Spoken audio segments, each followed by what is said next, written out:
arises and passes.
This investigation of the Dhamma is called Dhamma Vihaya, which is one of the factors that needs to be developed within the seven factors of enlightenment.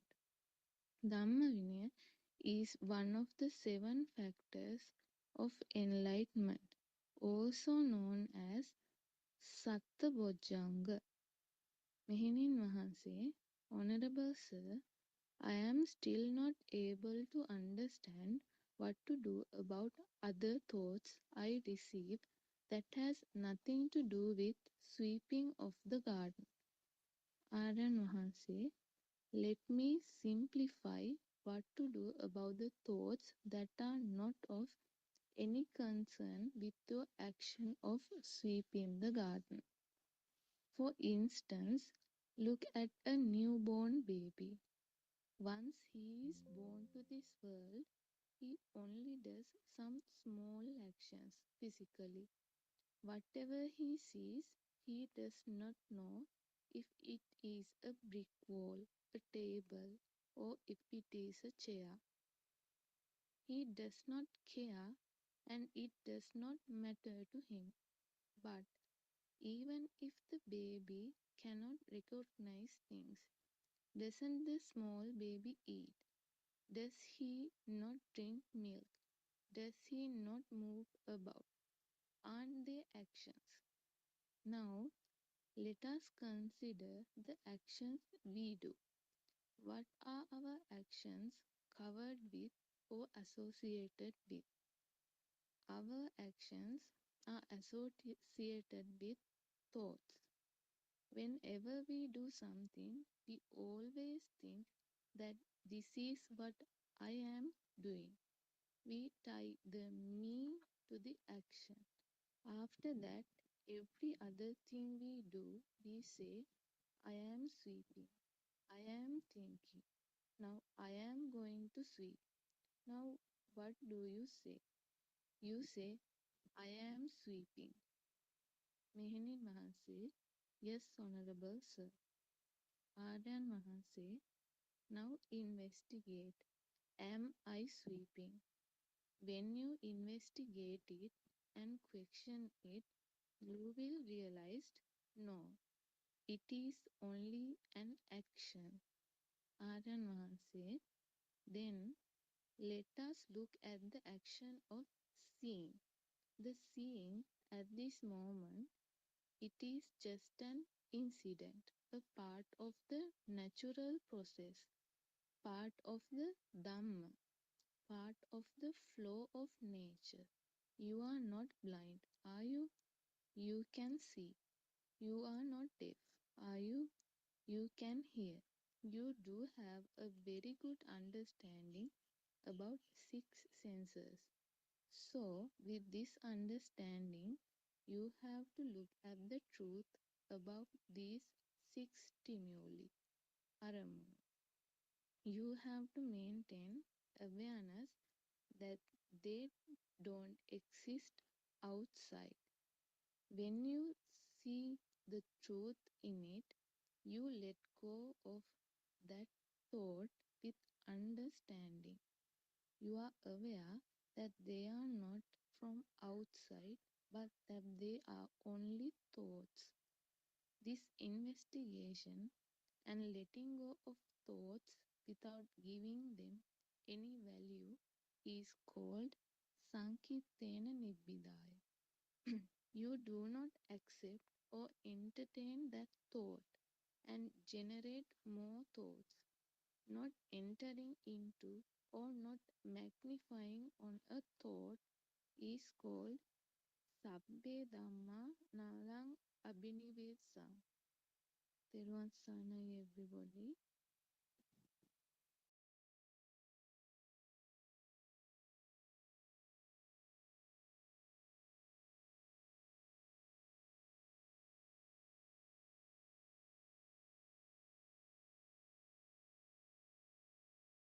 Teransana, everybody. I think Mr. Bernard is not here today, so we will start the discussion. Teransana, Namaste, Namaskar. Uh, so,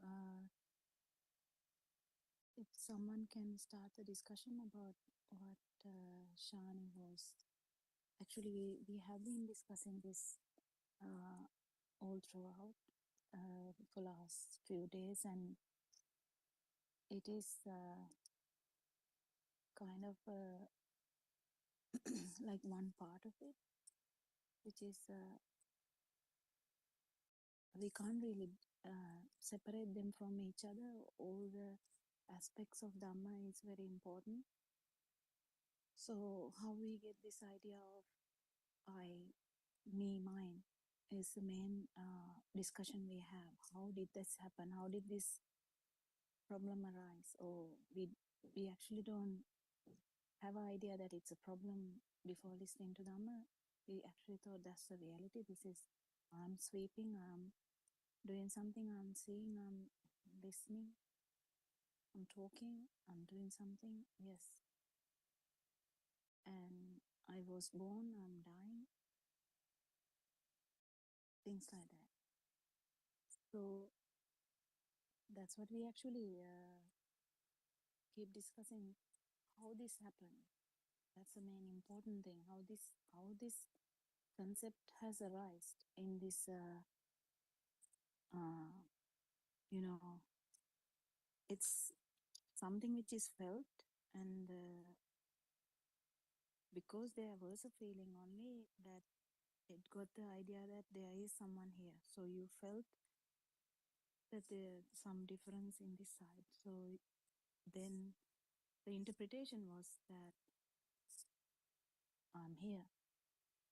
So with Dhamma we understand, with truth, we keep understanding how this power or the difference in this side arise. Actually, it is when the, in whatever the level can be different, but in whatever the level, if the stimulus is the, if you feel that it is real, whether it's a light, whether it's a sound, whether it's a any other bodily feeling, or whether it's a thought, in whatever level, if you feel them as real, or if you feel them as actually happening, then you will feel the power.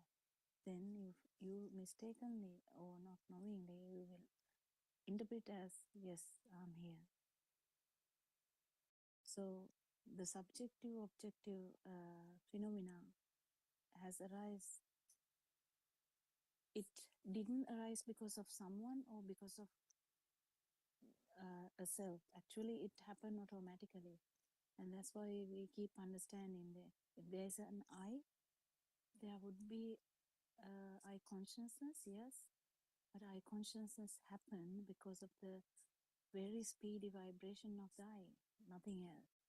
And we keep first we keep thinking about this, then this will come to us, and kind of we will suddenly realize it, but then at one point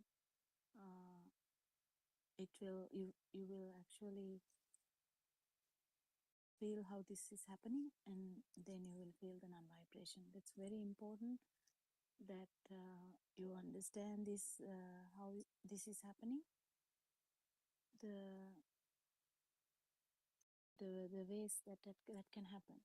First we understand, we think about it, then it will come to you, like you will realize it automatically without even thinking that there is no self, there's no thing, and vice versa. You will understand how it happened, and then at one point you will feel it, and also you will actually become the non-vibration. So it's if anyone can join, that would be great. So we can continue as a discussion. There are some. තෙරුවන් සරණයි Dr. Kokela. First of all, I pay my homage at Aryan Hanse's feet.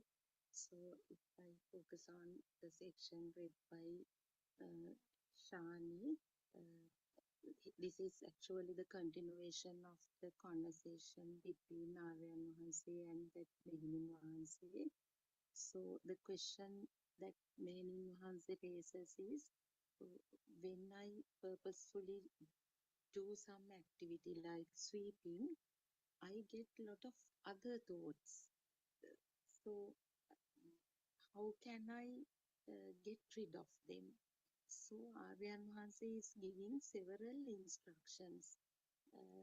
First of all, he mentions, okay, you can adopt vipassana meditation here, seeing, observing each thought that occurs then and there.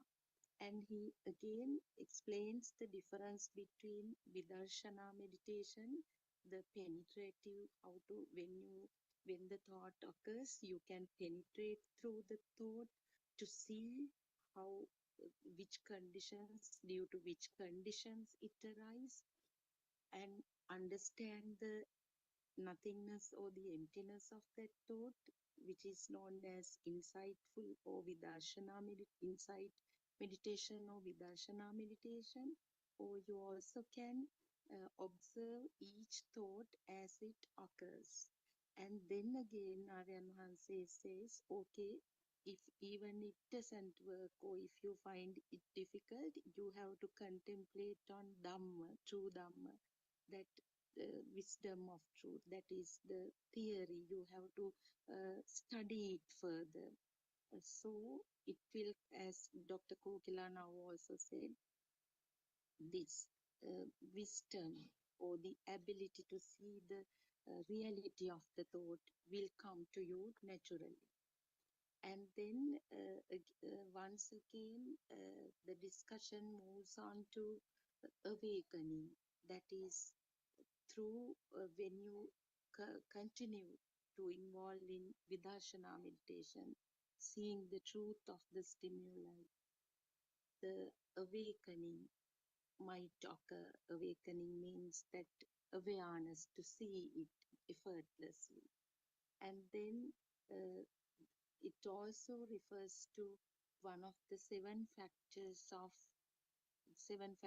leading to Nibbana, Saptabojjhanga, Dhamma Vicaya Sambojjhanga, the investigation of the Dhamma, because here Ranwase advises her to get more confidence in wisdom of truth, this Satyajnana, to understand the mechanism of the six sensory organs and how this mind power is created and all, because this Meheninvanse seems to be like not very confident with that, because she finds it very difficult to understand the function of the mind consciousness.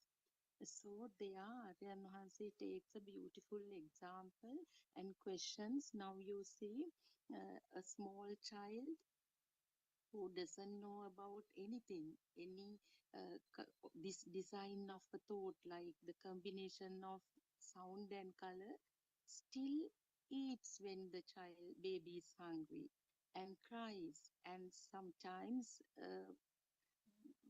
drinks and plays, and the baby also does things, but he doesn't have the belief that I do this, I am doing this, I am eating, I am drinking.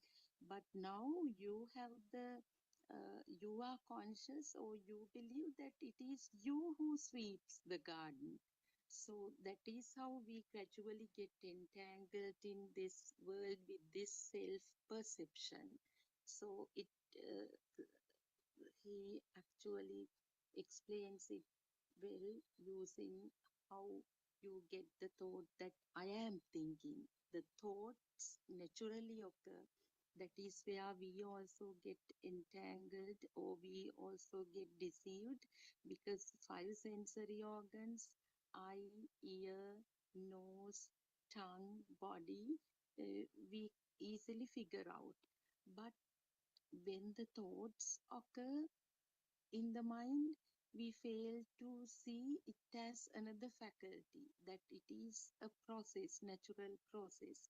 So that this entire section deals with that, helping the nun to come to terms with the function of the mind consciousness, Dr. Kokila. So the points highlighted are Vidarshana and Vipassana meditation, then how we begin to ignorantly begin to believe that self, the presence of the self in actions, and finally, Aryan Mahanse explains how to see through the stimulus, and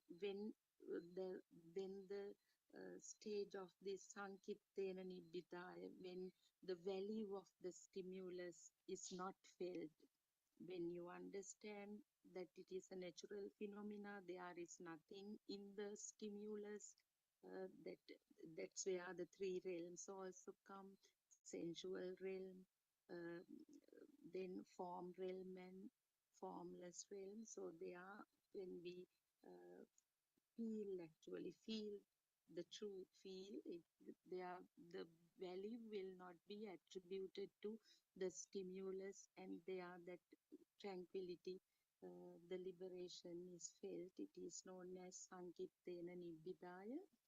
And finally, when the thought occurs, ignorantly, we magnify them. The one thought leads to another thought, like that. So, when we see the truth, when this awareness is there, we do not go beyond that thought. The arising and ceasing of the thought occurs as a natural function, natural phenomenon, and that is known as Sabbe Dhamma Nalang Abhinivesan. Abhinivesan. So that is the last thing Aryan Hanse explains in this section, Dr. Kokila. Teruvan Saranai, Teruvan Saranai. Yeah, in that actually, if someone is doing the with darshana properly, or is that the what is the English word we use for vidarshana? If the penetrative, It's insight, yeah, insight meditation, no penetrative meditation. We yeah, penetrate through a yeah, stimulus. insightful meditation or penetrative meditation. In that one, if it is there only, we can talk about vipassana, because vipassana is kind of the the outcome of the penetrative meditation. So then we have to exactly understand how these stimuli arise and how the self consciousness or self perception arises. Is it at your home that the sound is coming? Sorry. So uh, so the you have to get this the understand properly. So if someone is a beginner to Dhamma, the truth, then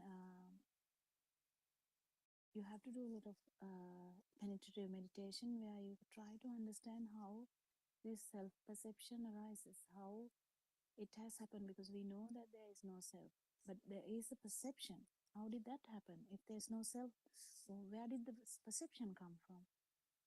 Why there is a false perception arising? Then we understand it is only the stimulus which is the reason. But is it just the stimulus? No, it's not just the stimulus. It is the actually the when the stimulus become real, only the actual the self perception arises.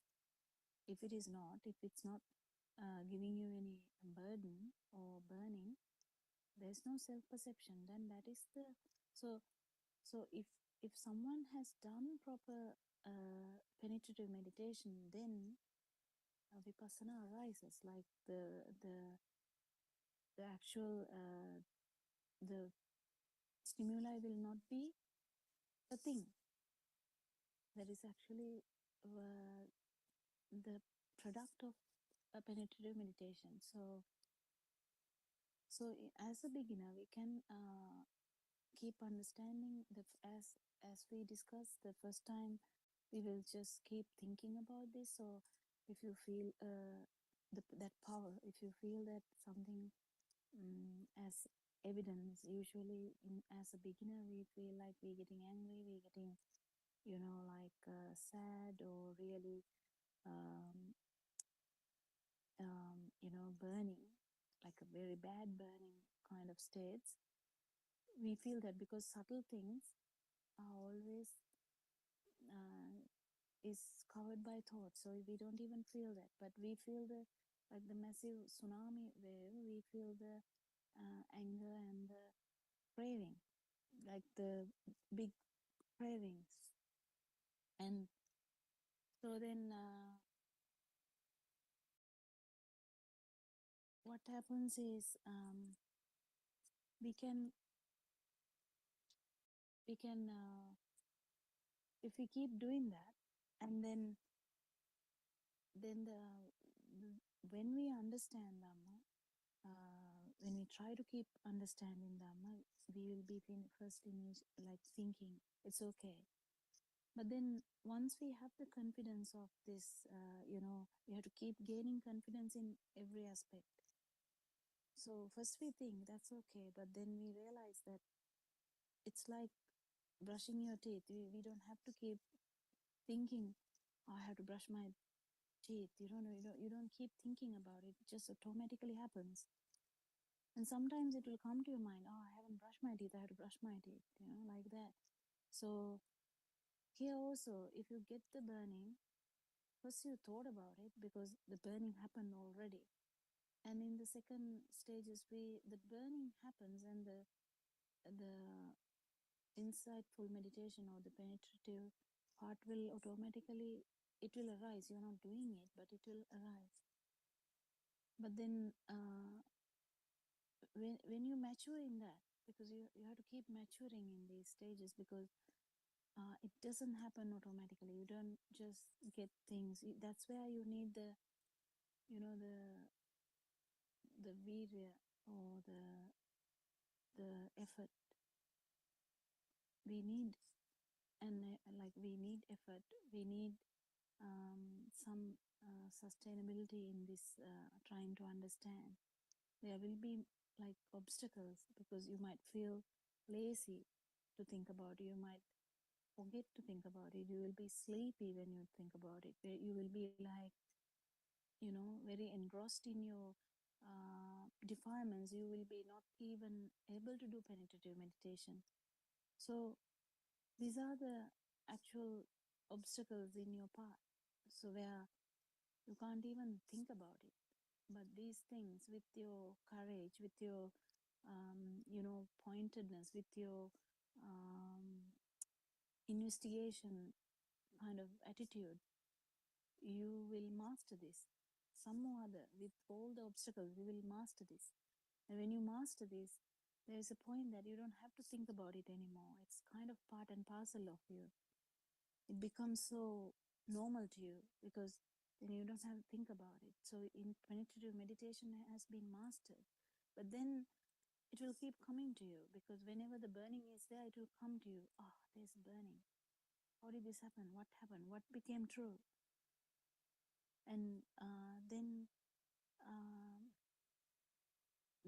there will be a time that you will feel it, but you don't think about it. Why? Because there's always that actual penetrative meditation has matured enough that you don't have to even, you feel it, but nothing comes out of it, but you know that. It's kind of like a CCTV camera, where camera doesn't do anything, but there is the power, there is the it's subtle feel. So in that, and then you don't even that, there will be a stage, and one particular stage where you won't feel anything. So um, that's the kind of the part where we mature, keep maturing into, a child will mature to an adult. Like that, this truth will mature inside us.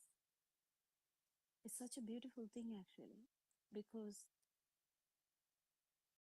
more more the truth is maturing, the more you feel the truth, the less you have the suffering. Suffering is actually the self perception, or actually speaking, self vibration. That's the suffering. Anyone wants to add to that? Is there anyone?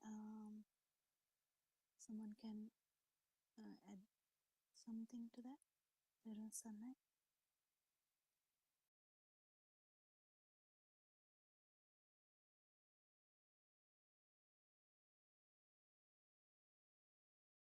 Certainly, Dr. Popida, and some of my Dharma friends. May I pay homage to Buddothpada and say at his feet. I think there are quite a few terms and terminology that was used today, particularly on that Vipassana aspect. I think the book also mentioned it clearly. That is something that one can get a bit confused about. The difference between Vipassana, Vidarshana, and then Vipassana Kanika Samadhiya. The last one, Vipassana Kanika Samadhiya, is actually the outcome, the result of it. So initially, what happens is, as a layperson,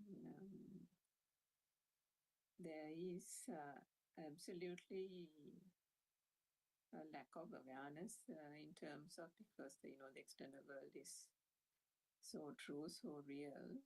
There is not even an awareness of the fact that it is the identification with the thoughts and running behind the thoughts is what has been done by all of us. If we were in the lay person's world, that was what was happening. Everybody runs around, an object comes to mind, and they don't know it's just thoughts. They think, they identify with the thought and they run helter-skelter. That's how this whole rat race started. And there is completely a lack of awareness that that is what has been happening. So that Vipassana, the exercise of the Vipassana itself is a gradual, almost like an entry-level point where Aran Mahanse explains that one is not even aware of what is happening, that that these are just, the mind is just thoughts coming one after the other. So that is a bit of a calming self-awareness kind of exercise that one is asked to do at the inception, is to observe the thoughts without questioning, without judgment, without analysis, but just merely observe one thought coming, going away, another thought coming, going away, and so on. That simply put is vipassana.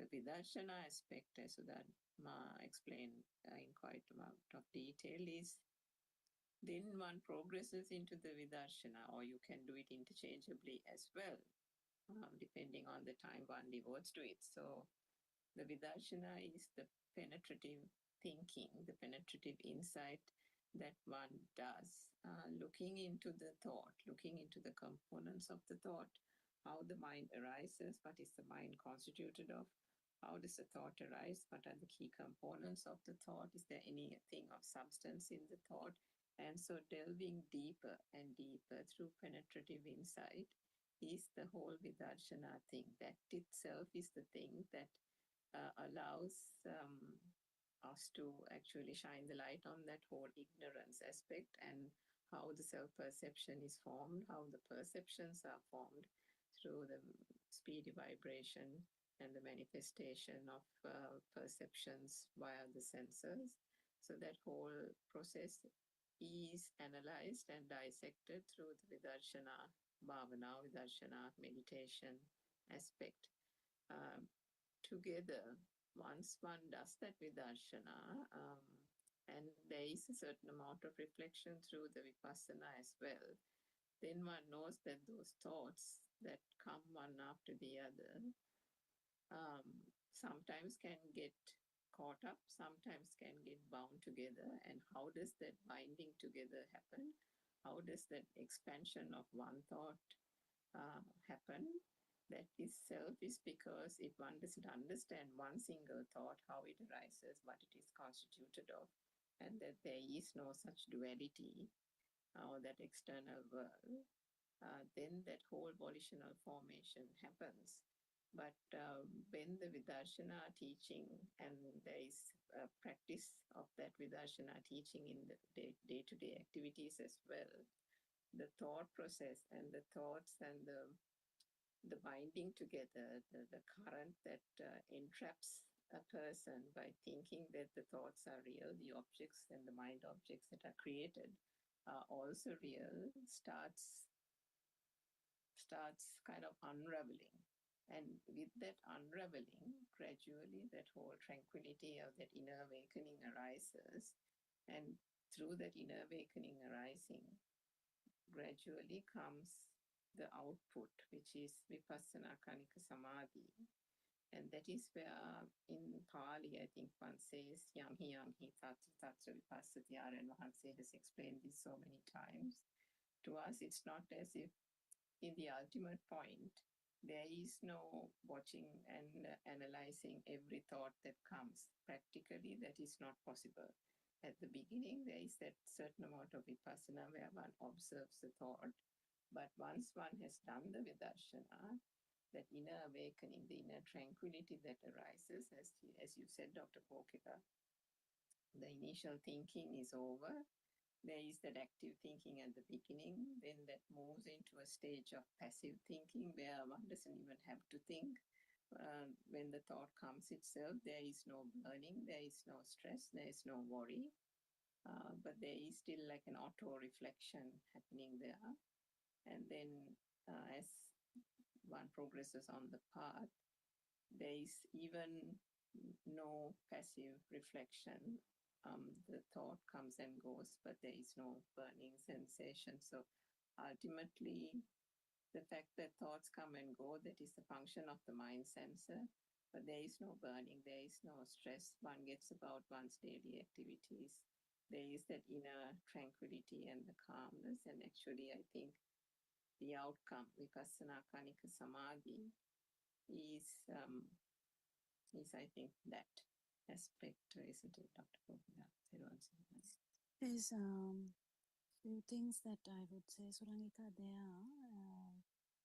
If someone is like, I'm just adding something to what you said, because when you say, I mean, there's problem with the words also, but when we say that we kind of watch the thinking, that's also again inside the mind bubble kind of thing, because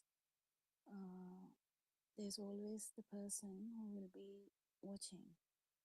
So we can't take it as an, like, it's actually like the second step that we were talking, that before that I was trying to say so it's kind of like the second one, because still um, the kind of the person, like the security person like thing is there, trying to find some fault or try to actually trying to check something like that. So we can't take it as the actual vipassana happens when the so actual vipassana happens when some thoughts are like, imagine there is a mother who throughout the day uh, nothing actually became a thing to her, but suddenly sun comes. I'm just bringing up a scenario so that we can think about this. So the mother was there from the morning. She was going around. She has listened to Dhamma for some time and she understands Dhamma. She has done the vidarshana or the penetrative meditation, and that mother was there, no problem, and she actually didn't need to do even a penetrative meditation, because from the morning she didn't have a burning. But suddenly the sun comes. Maybe we'll make it so dramatic. We can make the scenario dramatic. We can say the sun has injured or something. So then that there's a burning. We just take it as a burning. A mother felt something. The burning is felt. Then this is here the we have to understand this scenario. Otherwise, the whole morning there was no problem, and actually there was no. This is all about someone who has listened to Dhamma. Don't We can't put this to anyone who hasn't even heard about Sammaditthi. So this has to be someone who has gone in the path for some time. So when the sun comes injured, so as soon as the mother feels the burning, there will be different mothers where the different levels of penetrative meditation has had the function, because um, the whole morning there was no problem, but now there is a burning. So when burning happens, one mother will definitely feel the burning, and in the second few thoughts she will realize, oh my god, I'm burning. Like, there is burning, not I'm burning, there's burning. But then someone will immediately feel the burning, as well as the understanding that there is burning. So, and a third person might actually feel something. They're like very subtle thing, but there's no need of any penetrative meditation or anything, because that person is so aware about the self vibration. The person is full of penetrative meditation anyway, that it's the function of the sensory organs. So then comes there would be someone like an arahant, where there won't be anything at all. So it would be like the morning.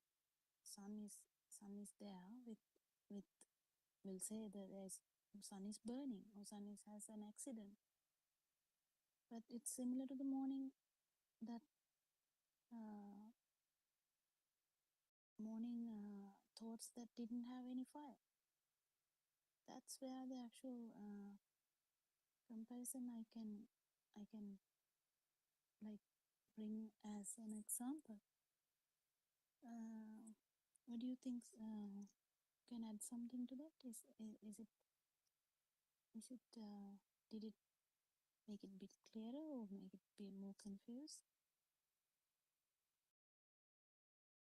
That is correct, Dr. Kokila. I mean, I suppose it all depends on at what stage of the path Yeah, definitely.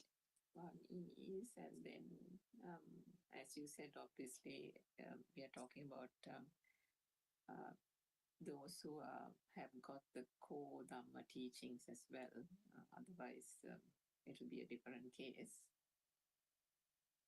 And yeah, that thing, that initial observing thing, because, and I suppose if you think about the practical program, there is an observing of the thought there as well, but those are also again dependent on what stage one is practicing in terms of the walking meditation as well, isn't it? So it's all quite relative in that sense. Yeah. Even the walking meditation, we pass all these steps. Actually, when we talk about a fraction of a second or like a very small, you know, like we just feel the nibbana or the non-vibration is also that fourth stage that we were talking. So it's just that it happened in one stimulus, that the whole penetration has happened without any intervention of self. Actually, there's no self there, so that wording is not true. So actually what happens is there's no self perception there, there's no self vibration there, because that stimuli wasn't a thing. So that is where actually the no self perception arises, because all this time there's only self perception. So the no self perception arises in one that particular moment where you feel this through one particular stimulus. But again, because of the strong self vibration or self perception, it will go back to the normality, like the normal mind. This mind power or the mind bubble, it's very difficult to, you know, feel that the mind's consciousness is not a thing. And also, when we feel that, only we can actually feel this non-vibration. So it's very important to get this properly, so that we don't panic in each stage. Like every stage is okay. That's the main message. Every stage is okay. So the first stage, we will be actively thinking about this truth while doing home stuff, while walking, while listening to noises or whatever. We will be actively thinking about this Dhamma. That's okay. But then it's not okay for a long time. Then the noble friend will be like telling you, shouting at you, telling that's enough. That's enough. Now these thoughts are not real. So you can't go on this path like that. So then we keep understanding, okay, then I think I know Dhamma enough, so then I keep thinking too much about it, because that becomes a habit. And then we stop thinking too much about it. Then, but this habit comes. What? The thought comes, oh, it's not a thing. Or it happens only when this becomes a thing. You have to remember. Because not the whole day we usually don't have problems like that. As like the mother I took for the example, Yeah. whole morning she will be fine. She will have no burning. But then comes the karmasthana, where the sun comes with the burning body, and how this becomes real is understood by that. How this whole thing makes it so real. But that doesn't necessarily mean that you don't put water into the child's body, because that's the reaction that is usually that is going to happen. Don't worry about that. Put water. No, I'm not talking about any of these actions. If someone is burning, put water. Yes. Switch off the electricity. Call for help. Yes. Do all that. So this is about burning, which happens. This is nothing to do with the actions, or nothing to do with the way you shout for to get help. You shout with your utmost ability to get help, because everyone should come to get the patient to the hospital. So the actions doesn't necessarily matter. What matters is how much burning you had at that particular moment. So that how how much penetrative meditation has worked is tested there. Actually, that is the best part of this Dhamma. It is being tested, because uh, you never know otherwise. So every day, keep your mind open. You keep your, just be open to any stimuli where you feel the burning. It's okay to have the burning. It's not a problem to know that there is burning. Problem is where something has gone wrong in the penetrative meditation part. What? You haven't actually mastered on that with the karmasthana, or the where the your most there's always the how can sun be the sun be the problem? Because as soon as after giving birth, mother keeps thinking about the sun, breastfeed and look after the child and bring them up, send to the school, feed them, wash them. So it becomes a part and parcel. So kind of, if you have 1,000 thoughts throughout the day, at least 500 thoughts will be about the child. So anyway, those are the thoughts that your mind perception, or the self perception took part. So that kind of is you.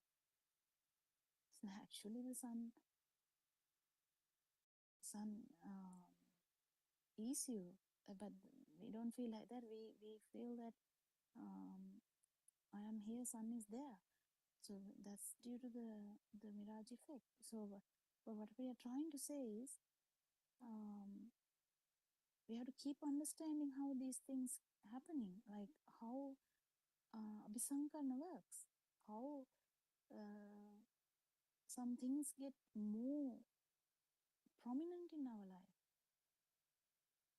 how it becomes a problem. Because uh, to a village mother, like big cars, or big lights in the city, or a club, or going to the parties is not a thing. That's not a thing to that village mother. But village mother has her own stuff, like how to how to look after the kids, how to feed them, how to make them bigger, and look after the parents or something like that. There's minor problems. Whatever the problems are, problems can vary. Self perception is there when the perception, whatever the stimuli is, felt as real. So, so we need to understand that the karmasthana, or the, I don't know what to say in that English. How do you say that in English? Like where the self-perception happens most, isn't it? Do you have like a particular word for that? Oh, Sudharma, is there anything that you used? Karmasthana, yeah, Dr. Kokila, in the translations, the point of contemplation. Kamatahana, point of contemplation, second point of contemplation. That's how I researched them. That's the only sensible thing I could find for that doctor. Yeah, Point of yeah, contemplation. point of contemplation. Actually, that is where the mostly you have got the self-perception as maximum, because as like for a 20-year-old girl, mother, father, and siblings would be the they are Doctor, the sorry, there is another. Again, I found meditative object. Two meditative object is another. I don't know whether we can use it interchangeably. Point of contemplation or meditative object yeah, for Kamata. yeah, it's very problematic with the words in English, because Translations. yeah. So, but anyway, we will try to understand. We can say with examples, it will be very easy for anyone, even who has never heard Sinhala or any Pali. It would be very easy if you say, because Lord Buddha actually once asked someone about that. If something happened to the, you know, the village family, will you feel it? If something happened to your neighbor's family, will you feel it? If something happens to your friend's family, will you feel it? And if it happens to your family, will you feel it? Like that, you know, the where the problem is with where the actual the self vibration has persisted, has happened too much in the previous thoughts. So whatever the stimuli which has come too often, and which has been, because the chair, you see the chair every day, you know the chair is there every day, but you don't like really want it there or try to keep it there or anything like that. But we can't go by that, can't really go by that. That's the thing we have to understand, because that's where we have to understand the what the important thing about this point of contemplation. Because if you haven't understood your point of contemplation, it's useless, because most of the time you will feel as you are like, you know, in a like a very good place, because the, the nothing would be a thing to you. We can't really say anything. And also the non-vibration is there when the vibration is there. So you have to you can't feel it when there is no vibration either. So to experience this, there's always the chance to get this properly. Anything else, Rangika? Sorry, the examples are quite important, isn't it, Dr. Kokila? I mean, because lots of people get stuck on either the children as a pain point, or it's the husband who's the pain point, and then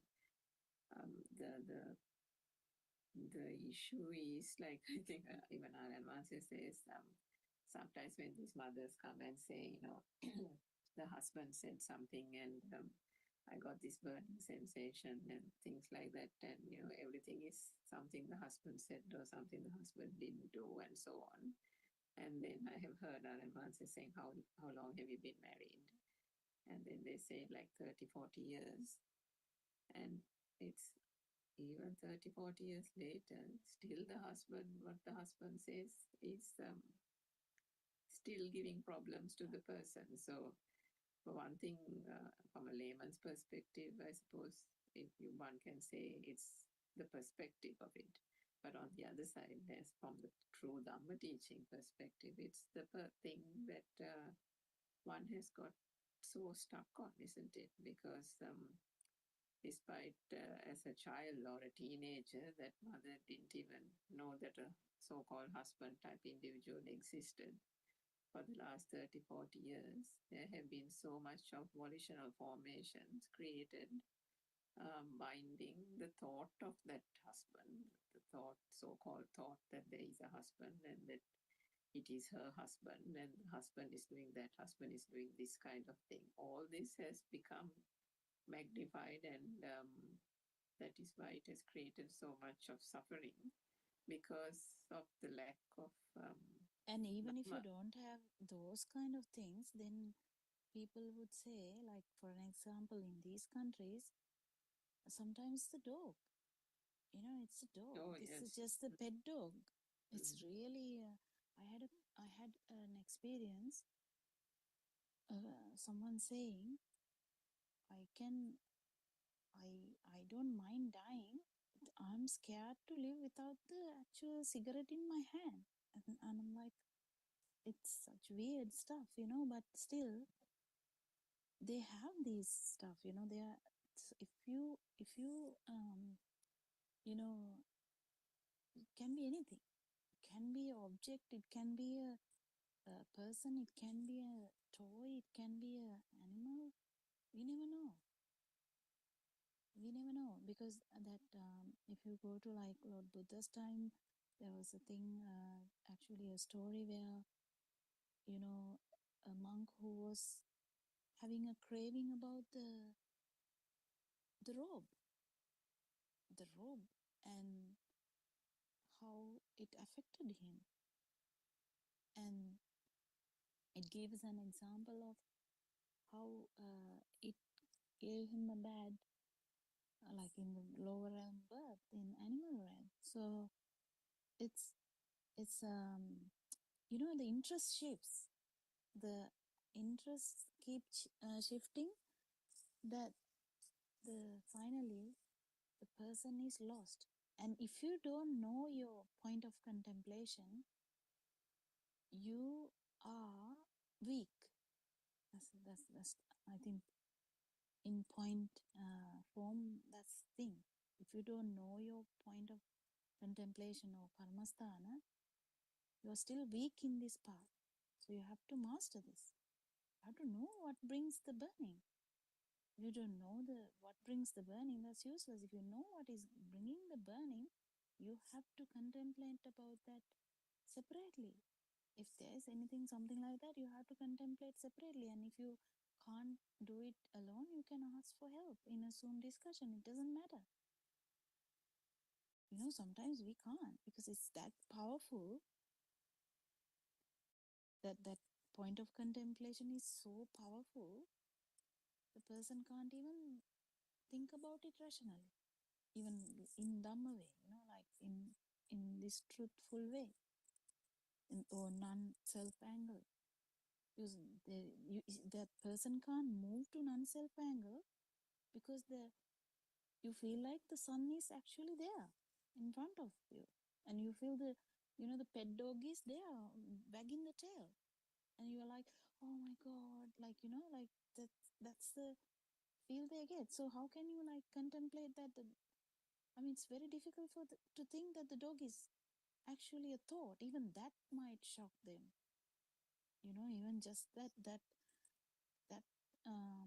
penetrative meditation might shock them, because they feel like, oh my god, this is my pet dog. And if someone says, oh, that's a perception in your mind, they might be looking at us like, what are you talking about? Are you going crazy or something like that? So we don't Yeah. tell this to everyone. So Yeah, I think one has to be very careful, especially in these countries, because they can easily misunderstand yeah, and they might be these things. thinking that we are criticizing them. So Mm. it's because the the the the way we talk can affect them, the way the words we use can affect them. So it's very important, even in these Zoom discussions, we have to use the, non-pointed talk, where we don't actually talk about anyone. We're just talking about the truth. So there's no one is, because anyway these Zoom discussions are not meant for who is not listening. This is to, if someone listens to this, then they will understand something. We are not forcing anyone to listen. Yeah. So yeah, so these are actually safe. But what I'm trying to say is, when you try to put something there, and it can become a problem if that person has like a idea, "Oh, this person is not even suitable to tell that to me." There are so many aspects of these things, so we have to be careful. But we are careful in that. I just added that there. But anyway, it's very beautiful dhamma if we keep understanding, and you know how this happens. Point of contemplate. Point.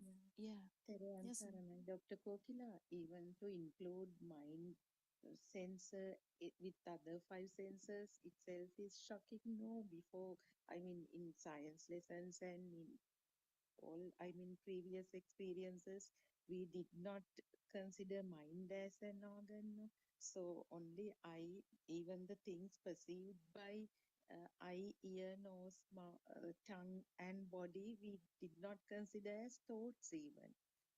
We thought mind is somewhere there. It's a special kind of um, we didn't say organ something, but and only thoughts occur in relation to mind separately. Other things we used to refer them as seeing, hearing, and so on. So I mean, unless and until we heard this true Dhamma, we hear the true Dhamma, we even didn't know that everything perceived by these sensory organs are thoughts or stimulus, and this composition and this amalgamation or merging of six sensory organs to uh, finally call it a thought. All those kind of new knowledge, no, very new area of, I mean, for us to No, understand. the merging of five Six, senses will be not six. Merging of five will be the sixth one. There's no separate mind, sixth one. I see. Okay. Yeah, merging of Hmm. five. So when you eat a pineapple, Hmm. the smell, the sound, the texture, everything will be vibrating at the same time. That's why Hmm. we call it, and we get the, the mind, the thought of So, pineapple. It vibrates separately. hmm. Like it act as another sensor, but it's not actually there. It act Hmm. as a sensor. You have to take it Hmm. very properly, otherwise you will think that it is somewhere. It's not anywhere. Yes. Yes. It acts as a sensor because it has the ability of a new vibration. Hmm. It's a new vibration with all the other 8 factors there. But it can act as a new vibration because you can telepathy into that anasi again, or pineapple again. So when you telepathy into the pineapple thought, that effect brings up every other five types. But when you talk about the fifth one, the Six. body sensor, it has four aspects. That's why we call it 8 aspects of fluidity, solidity, and the cold, and the hot, and this uh, taste, smell, and the vision, the light, and the sound. You have to master this. So when you say my pet dog, now I'm actually trying to remind a pet dog, so Dharma can think about the Sudharma's pet dog in the cage. Someone else might think about another pet dog in somewhere. You know, it differs. So every thought is unique to that particular sense, the system.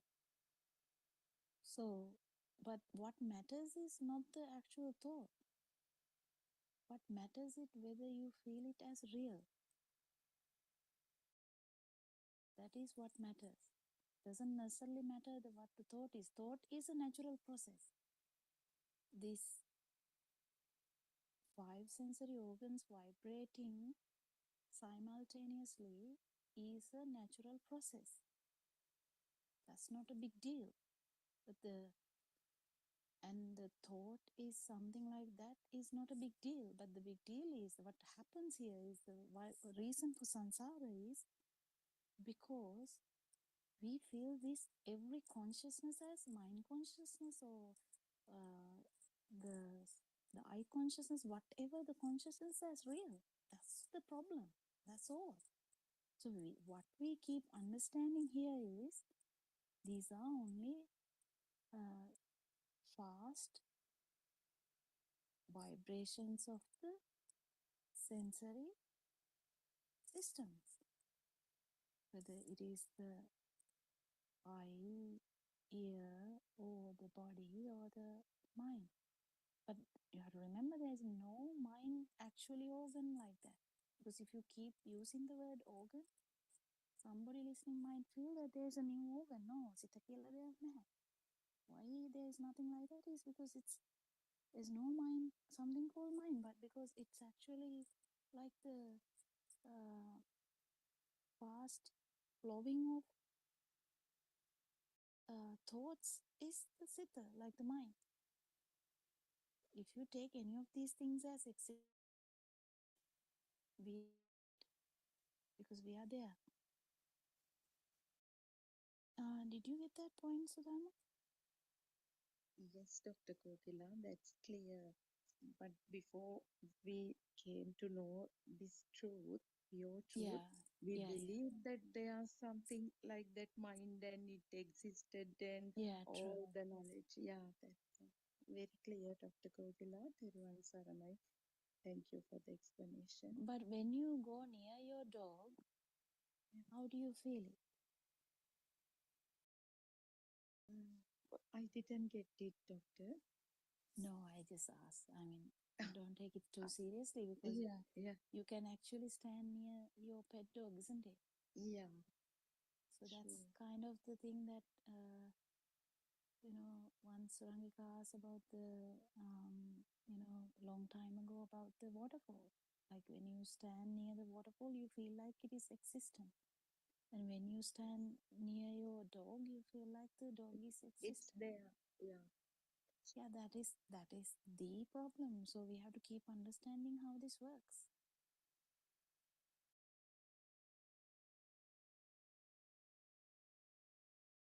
I think Yeah, we as are long as you feel that the dog is there, that exists. Yeah, and Yes, yes. from that Same. itself, that but means that but all once is, you, so the other way yeah. around, we have to Mhm. understand this too.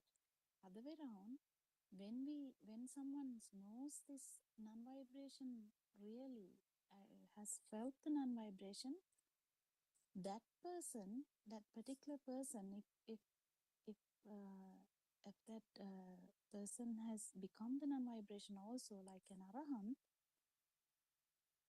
that arahant will be standing near the dog and will be petting the dog without any trouble. That's the beauty of this dhamma, like. So, and that arahant can stand near the waterfall and feel um, the cold mist and the cold air, sound of the water, One beauty doesn't have to beauty of be, everything. yeah. So that's the transition. So that's where we have to understand that everything will be similar. Mhm. It's just that that that that non-vibration is a thing now, that we were talking about that last time. Remember that as a child we didn't have that problem of self-perception, but then slowly the self-perception became the normality. Now for an arahant, non-perception is the normality. So but still the world is similar, And one doesn't exactly even have to similar. be, yeah, one doesn't even have to be an arahat. I mean, this is a transitionary thing, means as one progresses on the path, that Yeah, yeah, you can pet the dog and feel the fur on under the back of your palm, feel sense of happiness petting the dog. Or if one is at the waterfall, one can feel the steam or the vapor of the waterfall on one's face. One can feel the coolness of the air. One can feel all that, but still that doesn't become a thing. Yes, that's yeah, the beauty yeah. of it, isn't it? Yeah. Yeah, I think we are running out of time today. Ah, yes. I thank Shani for reading the book, and thank you very much, Shani, for starting the Zoom discussion every day. And thank you, Dhamma friends, for coming for the discussion. And we worship Aranwanse, and we salute you, Aranwanse, for teaching all of us this beautiful Dhamma and trying to instill it in everyone, so that the suffering, the cessation of suffering is actually happening, and it will become the new normality in next few era, like actual era, coming era. So the all the humans, if they have a chance, they can uh, actually telepathy to the non-vibration. Teruvan Sarnai, Aranwansa Teruvan Sarnai.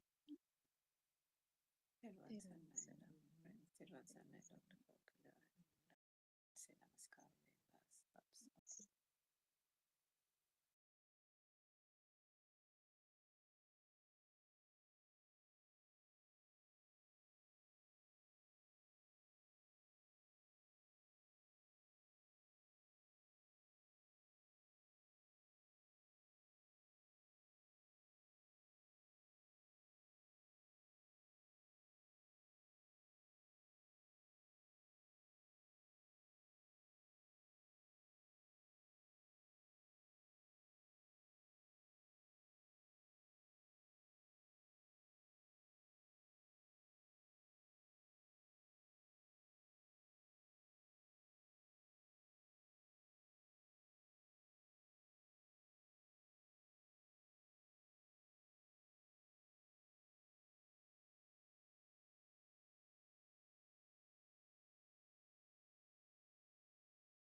Good afternoon, everybody. Teravan Sarnai Aryan Mahansa. Teravan Sarnai, everybody. Let's continue with the book reading. The True Dhamma Has Awakened, Volume 1, page number 59.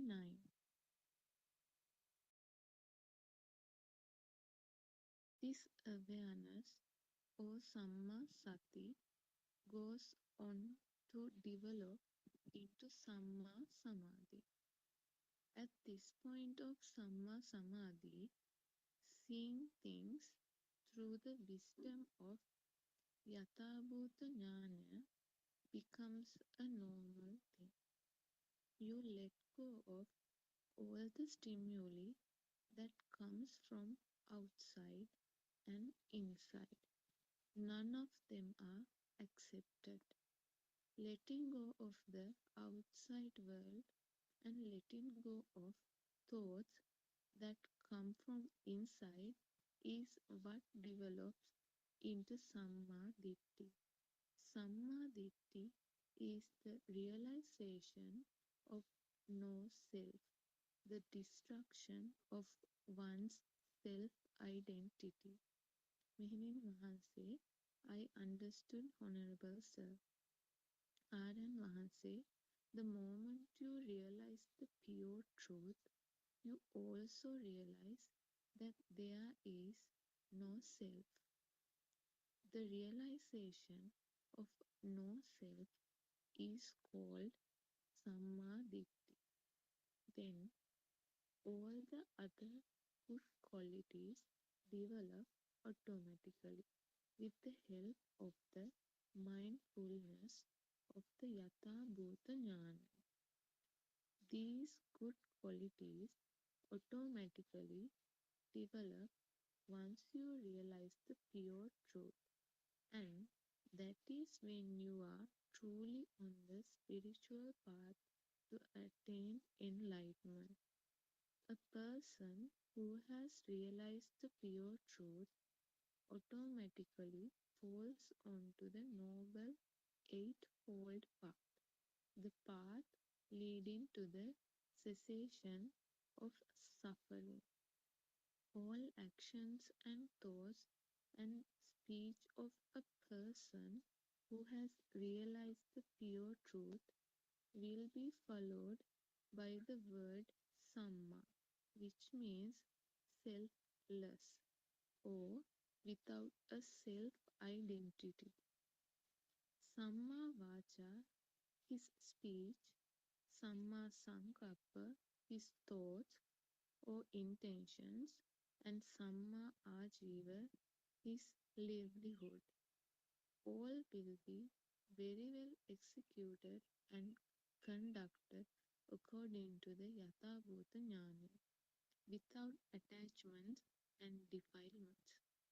Samma Vayama, Samma Samadhi are also good qualities that one automatically develops when one is on the noble eightfold path. Samma Vayama is the effort made of realize the pure truth. Samma Samadhi is the continuous awareness of the illusion, so that one can be on the spiritual path to attain enlightenment. Meaning Mahanse, you could use the rule of Pratyakshava in everything you do in your life. Meaning Mahanse, yes, Honorable Sir, everything is clear to me. Aryan Mahanse, Meaning Mahanse, according to the level you are at now, I feel that you are knowledgeable enough to start practicing wisdom of Yathabhuta Jnana in your daily life. Meaning Mahanse, Sadhu Sadhu Sadhu. Yes, Honorable Sir.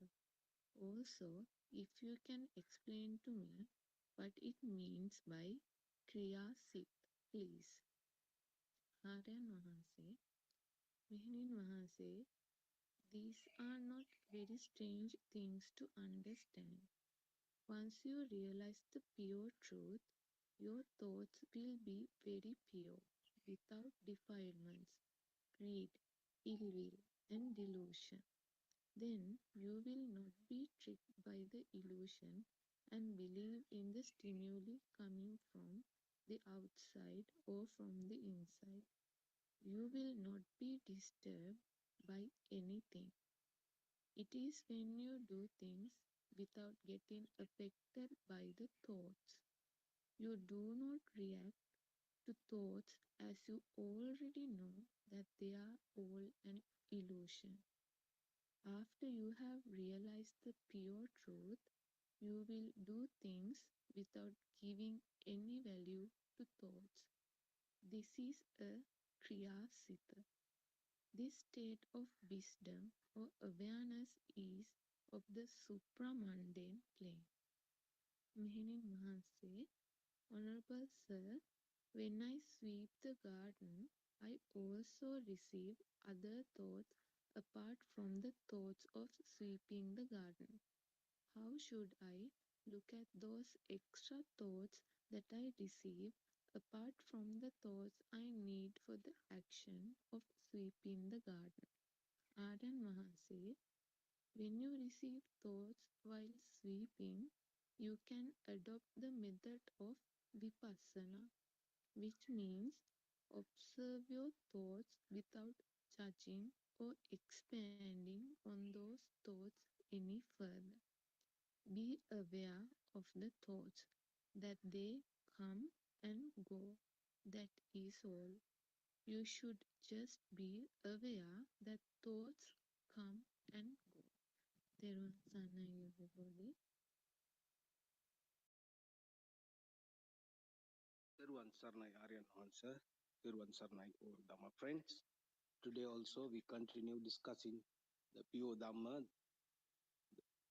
the pure Buddhist philosophy, Yathabhuta Jnana. Today especially we touch the topics Noble Eightfold Path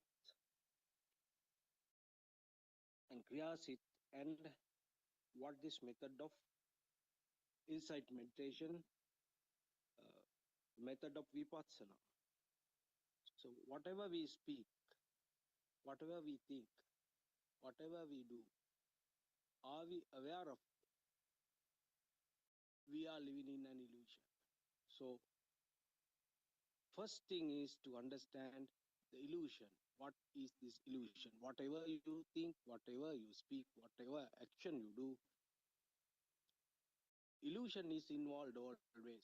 If you don't know this pure Buddhism or Yatha Bhujanan. So in order to understand this, today we start with Noble Eightfold Path. So all your actions, all your thoughts, all your speech, are they involved with illusion or are you on the path? So let's start our discussion. So we would like to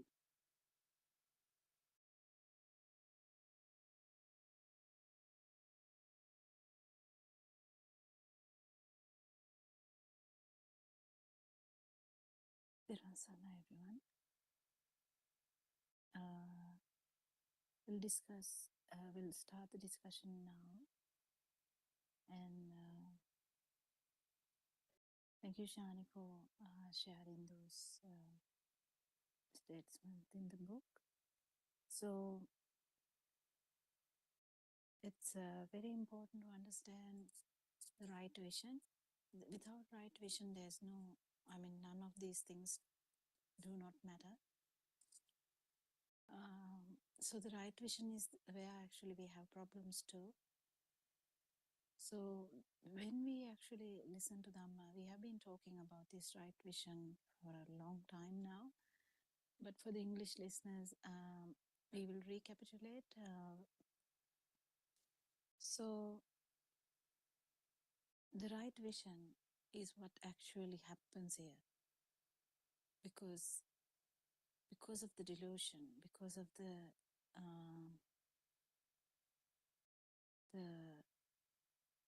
illusory nature of the manifestations, we kind of have the idea that there is a self, and then we have like a perception that there is a self, and not only that, we have like a self vibration too, like a kind of a vibration which can vibrate, which can telepathize anywhere. So we do have an issue here, but to change this, or uh, to become the non-vibration, we have to start from the thought level. We have to understand how this wrong thought has come, wrong idea or wrong vision. So this is the right vision, is a samadhi. So how did the wrong vision happen? Wrong vision happened because of not knowing or ignorance. So sorry. So then we understand there had been there is a telepathization of self vibration to a human zygote, yes. So now there is 6 kind of 5 organs first, and then the mind becomes the normality to in the child level. So now we have 6 senses as humans. So these 6 senses keep working. Actually, what happens here is we understand that how 6 senses work, and we keep understanding that it has nothing to do with the self at all. That the 6 senses keep working, and that's where the kind of the problem also is, trying to understand this illusion without getting entangled in that. We can have problems in realizing this, but it's okay. But after listening to Dhamma for a long time, how understanding that these 5 senses, when they vibrate together, we get like a collective vibration which can act as another organ. It's not situated anywhere. So even though we call it organ, so be careful, it's not an organ. It's not a kind of it's not anywhere. It's just that 5 senses are vibrate. When they vibrate together, the vibrations coalesce into one kind of another vibration, but it has all the features of those 5 types of vibrations. Actually, it is 8, because the body vibrations are like 4 types, like the fluidity, the solidity, and the cold, and the hot temperature. So that's how it becomes 8, because we have smell, and the taste, and the light, and the sound. So this thought vibration, or the mind, it's not situated anywhere, but it keeps vibrating in a different way, in the sense it can vibrate on its own. That's where we tell, I suddenly remembered something. That's how it happens, nothing else. So we understand this automatic process. It fuels itself. But what fed the idea of self is when we take this as happening to someone, or when we take actually this as real. Because these are manifestations, yes, but they are just manifestations where it's just constructed. It can be, so all the things that we have, kind of like the tree, the mother, father, whatever you call it, you name it, they are all mental constructions, mental constructs. So The mental construct part is sometimes it's easy to understand, but we have to understand a few more things too. Even the light is a construct. It's not a mental construct, but it's a construct. It's a construct because of the very fast vibration of the eye. That's why we feel as light is existing.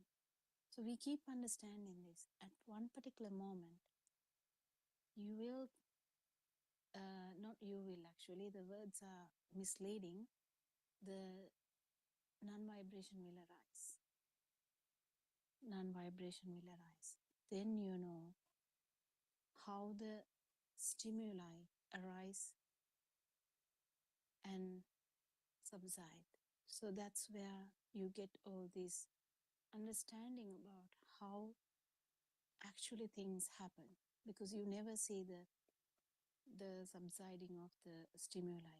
You never understood that. But to see that one particular moment, you have to feel the non-vibration, because non-vibration is where that the actual stimuli wasn't a thing, the Aknovima in Sinhala.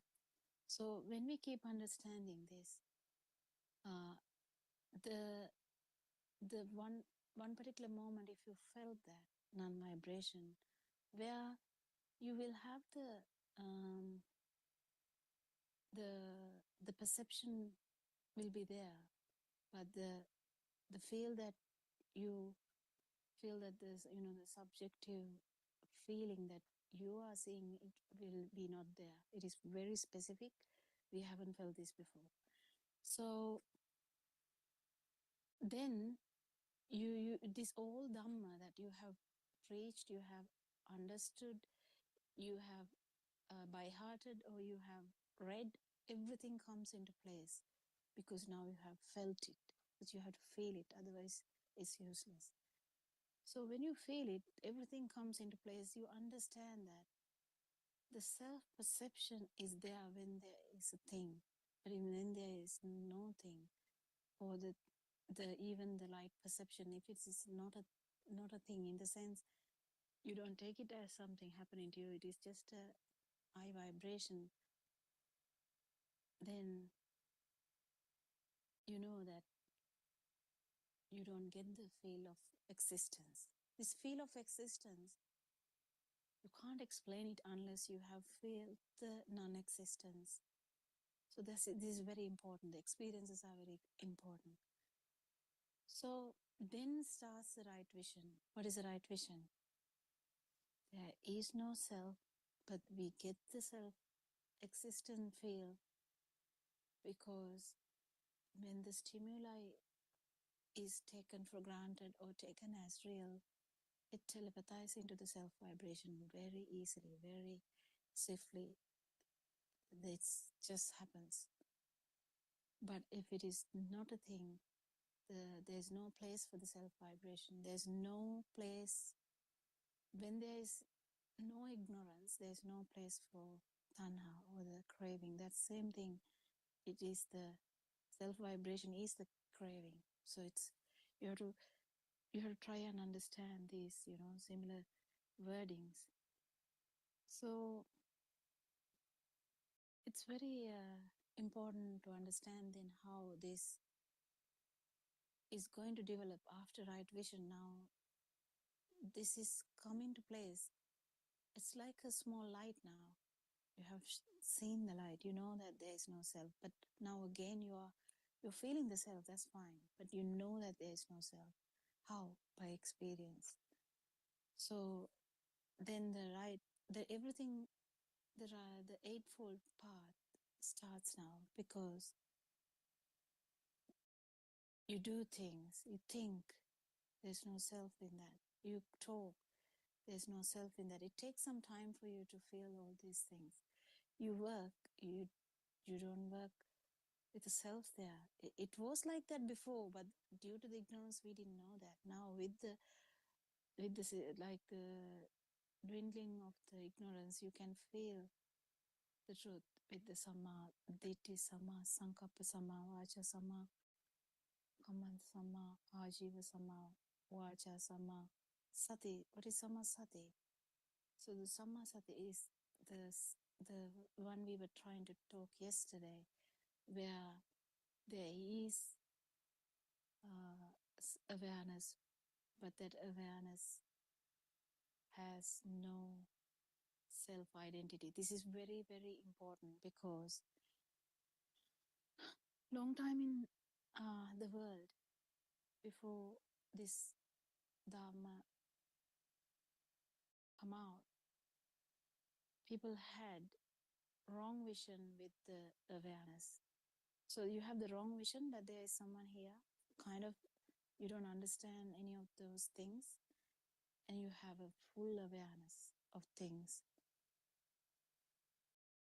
You will be like a security guard, but still it is with the self perception that you are doing that. Self vibration will be persistent. Even if you go to asanya or where there is no perception, still there is a chance of self perception coming back, self vibration coming back, because you didn't do anything about that. You have the ignorance. So where there is ignorance, there is always self vibration. So it's very important. There's two types of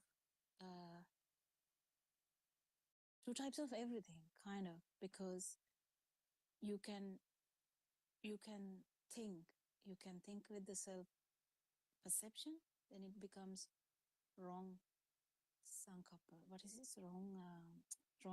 So the right vision, right. Now I'm lost. What is the sankappa? What is the word for that?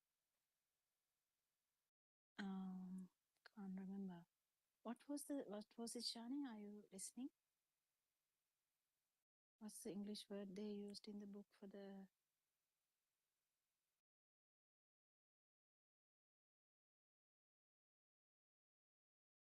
It's okay. So any of these things, you can have it with wrong vision too. Just wanted to tell you. So the wrong vision can have any of these things. You will be working, you will be thinking, you will be talking, you will be doing everything you will be doing. But here with the samadhi or right vision, everything changes. Everything changes from the beginning. That starts to happen.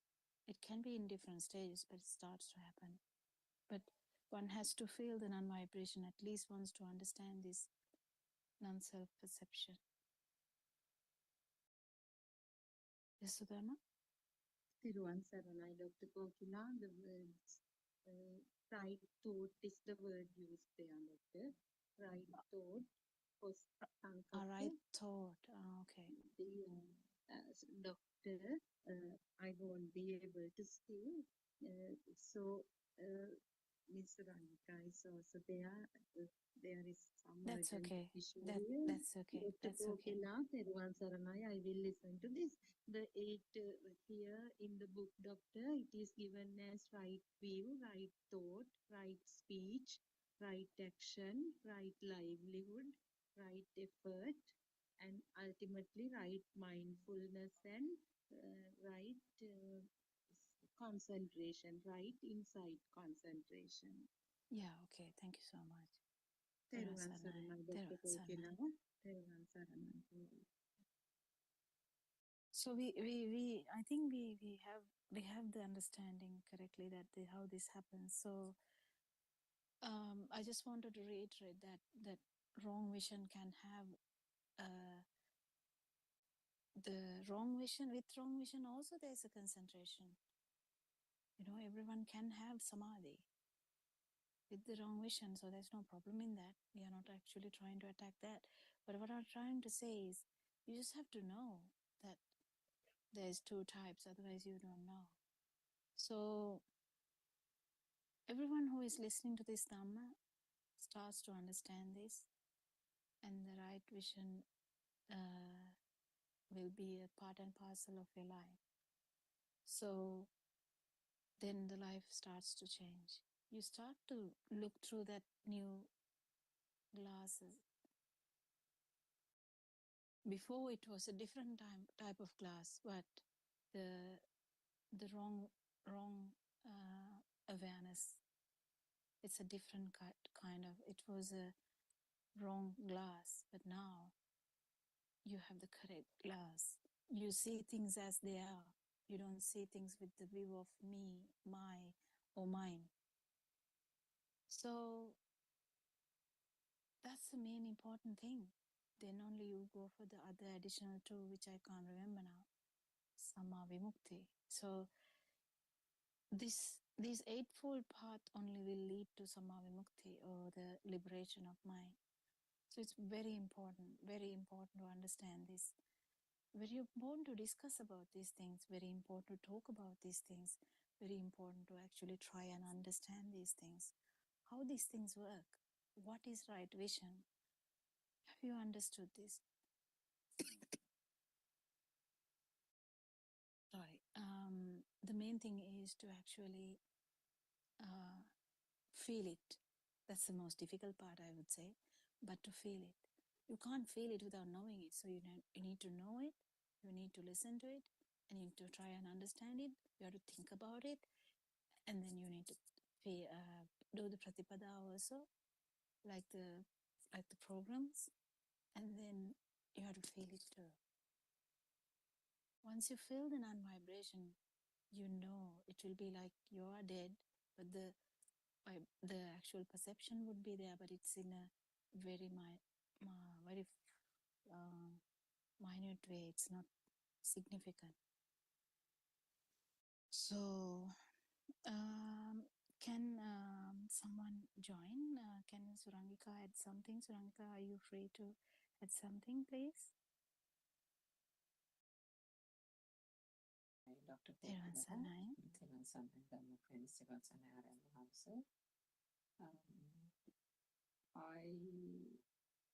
I'm not quite sure about the Eightfold Path, how to explain itself. It seems to be a bit hazy, but one of the things I thought maybe I should ask you is, I know Sudharma said right thought, but it's Samma Sankappa. Sankappa in Sinhalese is like Sankalpanava, and if we look at it from the Arya Satya angle, it's right, maybe reflection might be the appropriate word. And then the reflection is about the Satyajnana, true Dhamma philosophy, isn't it? The right view, as you quite rightly explained at the beginning, Dr. Kokila. What that right view, and that, I mean, and all this is again not sequential, because everything is being practiced concurrently. Would that be right? So if we are practicing concurrently, the once that Satyajnana is being ascertained or being absorbed or understood, shall we say, with that itself comes the right reflection, because we are not reflecting on wrong things, as you said, not what you call that mundane sammaditi or something like that, because one can reflect on the wrong things also in the name of so-called Buddhism.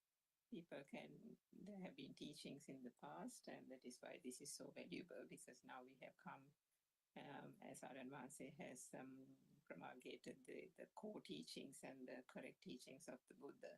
So before that, also people have been reflecting, thinking that they are reflecting on the correct teachings, but and the reason why there has not been any progress towards liberation of mind is because they have not actually understood the whole core concept of there not being an external world, and how this whole self-perception came about. So with this true Dhamma, the right view, comes the right reflection, one can say, and then with that, the right livelihood, the right effort, all the other aspects. Isn't that so, Dr. Kokila? Well, this can be misunderstood also, because the right word is misunderstood already, because right and wrong is there. We are not talking about the right and wrong, because it is already used now in English language. It is already used. There are things that are right, there are things that are wrong. But here in Lord Buddha's Dhamma, it's actually about the self-perception and non-self-perception. Or so it is very important to understand that what is right view, because it's not. It is right too. Yeah. It is. It is correct one too. But the wrong view, the right view, when we say that, it's actually about the truth. What happens here? What happens actually here? There is only a vibration of the yeah, six sensory organs. That's all. Five sensory organs with the mind vibration. So the kind of the words can be misleading when you say right concepts or right thought or right thinking or whatever. When you say that, it's actually can be told like, I think we can say, as you said too, thinking in the right direction where true Dhamma is, thinking about right direction is also, you can say, because that's in Marga. So yes, it is okay. I think it is okay. So the thinking in the Meaning right. is, sorry, just on that point. So that right thought, the way I was trying to approach it was, so when you say right thought, again, I mean, these words can be misleading because sabbe sankara anicca, I mean, every thought is a construct, isn't it? Every thought, there is no substance. Every thought is not real, meaning in the sense that it's a construct, as you said, from the speedy vibration of the sensors. And in that sense, when you say right thought, it's as if, okay, there are right thoughts and then there are wrong thoughts, whereas that's not the case. Yeah, that's the thing. So it is When you say misleading, the reflection, words. it's much better because then the whole fact that there is no self-perception, which is the cornerstone of these true Dhamma teachings, then can come to the surface, isn't it? Because the right reflection means the view is also that there is no self-perception. That underlying thing is all constantly is there right through the Eightfold Path. The reflection is also that there is no self-perception. And how do you get to that? Through the teachings and so on. And the correct reflection will lead you to understand that there has not been a self here. So then the right action, the right livelihood, and so on. Again, but when you say right thought, then a listener who doesn't have the correct view might think, okay, there are right thoughts that we should be thinking about as opposed to not so right thoughts, isn't it? Yeah, and you have to remember that this starts when when a mundane world person understands Dhamma or enters Dhamma. So there's Sotapanna Marga also, like in this, when you hear Dhamma, there is like a path. So you're in the path. So when you are in the path, there are like kind of this evolves slowly. These things evolve.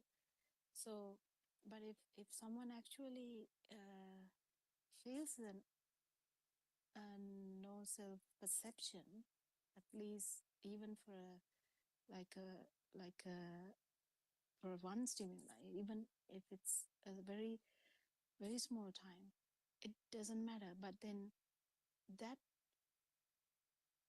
that particular system, it is already kind of, there is a thing that that person, the self thought or any thought in that sense, chair, mother, father, whatever that that the outside doesn't really matter then.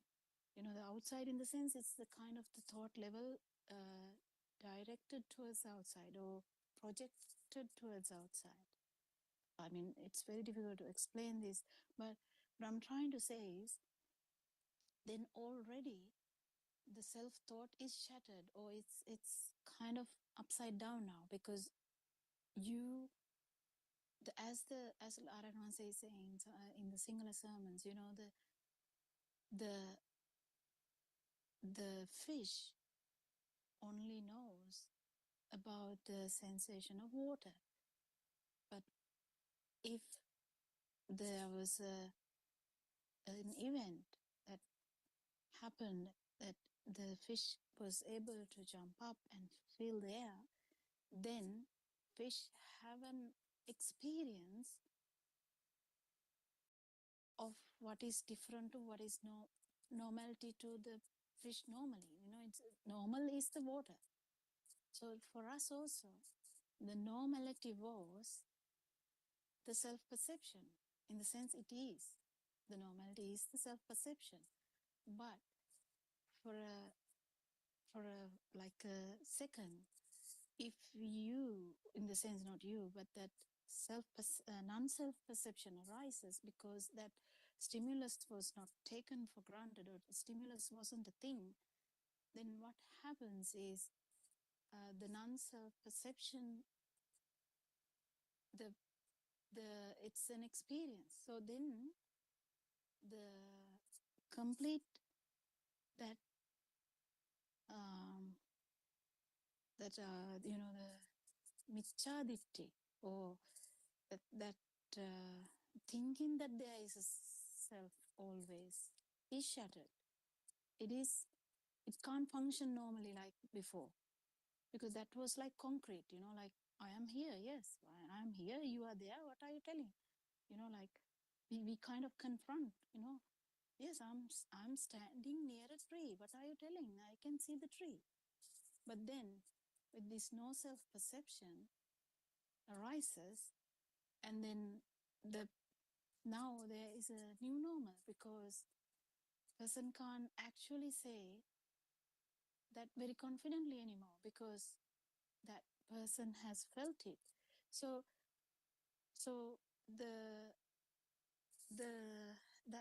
that's a very, very, very important part of this path, where everything, so this evolves. As I was trying to say, this eightfold path evolves into, that's how it evolves, like that, and ends up in Sama Vimukti, because it evolves, keep evolving, it getting improving, it keeps improving. So as you said, we can't actually like separate them from one another, but the way you look at the life changes, the way you look at even the thoughts changes, the way you look at the livelihood changes, everything changes because of that non-self-perception. And it doesn't stop there, because non-self-perception, with listening to Dhamma, with the help of the noble friend, it keeps improving. And Lord Buddha assures you, gives an insurance. Yes, if one feels it, that person definitely will end up with the non-vibration, will become the non-vibration, isn't it? So this path is kind of like another program that Lord Buddha put down to explain how this evolves, and that this program itself is not true. I mean, not true in the sense, it's just another way of explaining, like skandha. Skandha is another way of explaining. We can explain it in different ways, so that people keep understanding that it's an evolving process. So if the sammaditthi, or right vision, is there, it will keep evolving, it will keep improving, it will keep adding to the same abhisankarana will keep happening to the now self vibration too, because that's how you become the no self vibration, isn't it? So it's an evolving process. As you said, you can't say like this will stop here. No, you actually can't say anything like that. But the final outcome would be the liberation of mind. And yeah, Suranka, you can add more to that if it's a very good discussion. I was just thinking when you said that, Dr. Thought came to my mind. Few years back, I as well did this meditation and did the jhanas and things like that, thinking that that was the correct thing. But then when I started listening to Paramartha Dharma, and then I was trying to explain to a friend who was still doing concentration meditation about this whole non-self perception. Then he turned around and told me, then who is gaining enlightenment? So I mean, I at that time didn't have there was no answer to say, although deep down there was this thing that if the Buddha taught a non like anatma dharma or a non-self dhamma, then there is some deeper truth that had not been understood at that time, I thought, by myself. And that therefore it was my ignorance that made me unable to explain that to my friend. So that was a few years back. And then fast forward to a few days ago, or just yesterday, even Narayan Vasi has said this so many times. And to your point, it's an evolution because until such time one understands that there is no self here and has never been a self, one embarks on this journey with a me here and an I here. And it is the I that we bring to the temple. It is the I that goes in search of the Dhamma. It is the I who wants to get out of suffering.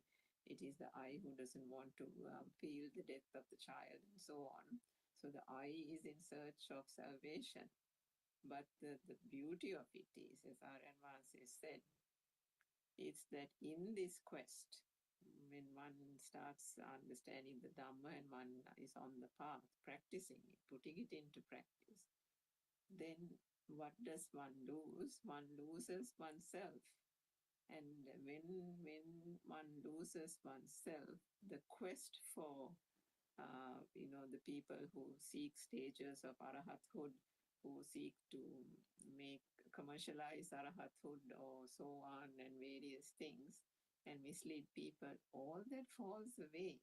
That is the beauty of this Dhamma, because the more one practices it, the more one understands and progresses on the path, that even those shadows of doubt, even those little cobwebs of ignorance that have been plaguing a person, through continuous listening of the true Dhamma, those things get wiped away, those things get dissolved, and what gets dissolved with it? Even the semblance, the wisp of self perception gradually dissipates, isn't it? I mean, if we think about Kema Kathero, and despite the other monks saying that, I mean, surely you have ceased all defilements, surely you have, come to a stage, you must be Arahat. And if Kemakathero very confidently states that no, there is still the semblance of self-perception, then, to that extent, one can understand the understanding of the Dhamma and the understanding of the point at which that understanding lay, which is, I mean, there was an understanding that there was still semblances of ignorance which had to be cleansed, isn't it, through the true Dhamma. So it's such a beautiful thing. And as you said, one embarks on this and it is an evolution. There can be thoughts at the beginning, but one of the things Aryanvasi always says, approach it as if you're not approaching like an individual approaching, because you don't discover that this is a non-self Dhamma halfway through. Right from the beginning, that is the core Dhamma teaching itself states right from the beginning that this is a non-soul Dhamma. So make no mistake, there shouldn't be any confusion as to what that is. The self-misconception or the sakkaya drushti will only gradually go away, as you said, through that one light moment where one sees the other side of it and the non-self perception. But until such time, one can be holding on to this purely through ignorance. But still, that because of the association of the noble spiritual teacher, there can be no mistake, that the teacher is always going to say to you and nothing else that this is a non-so Dhamma. Isn't it, Dr. Gopala? Yeah, we keep repeating this. So we keep repeating this Dhamma, we keep understanding, like listening to Dhamma, like discussions, whatever. Then after doing all that, we go into the programs and try to do the Pratipada. So all that is actually helping you to, you know, polish your path. It's actually going to make it so easy with as so the noble friend, the importance of noble friend is the remarkable thing here, because there's always caveats everywhere. Like you can fall into small stuff, like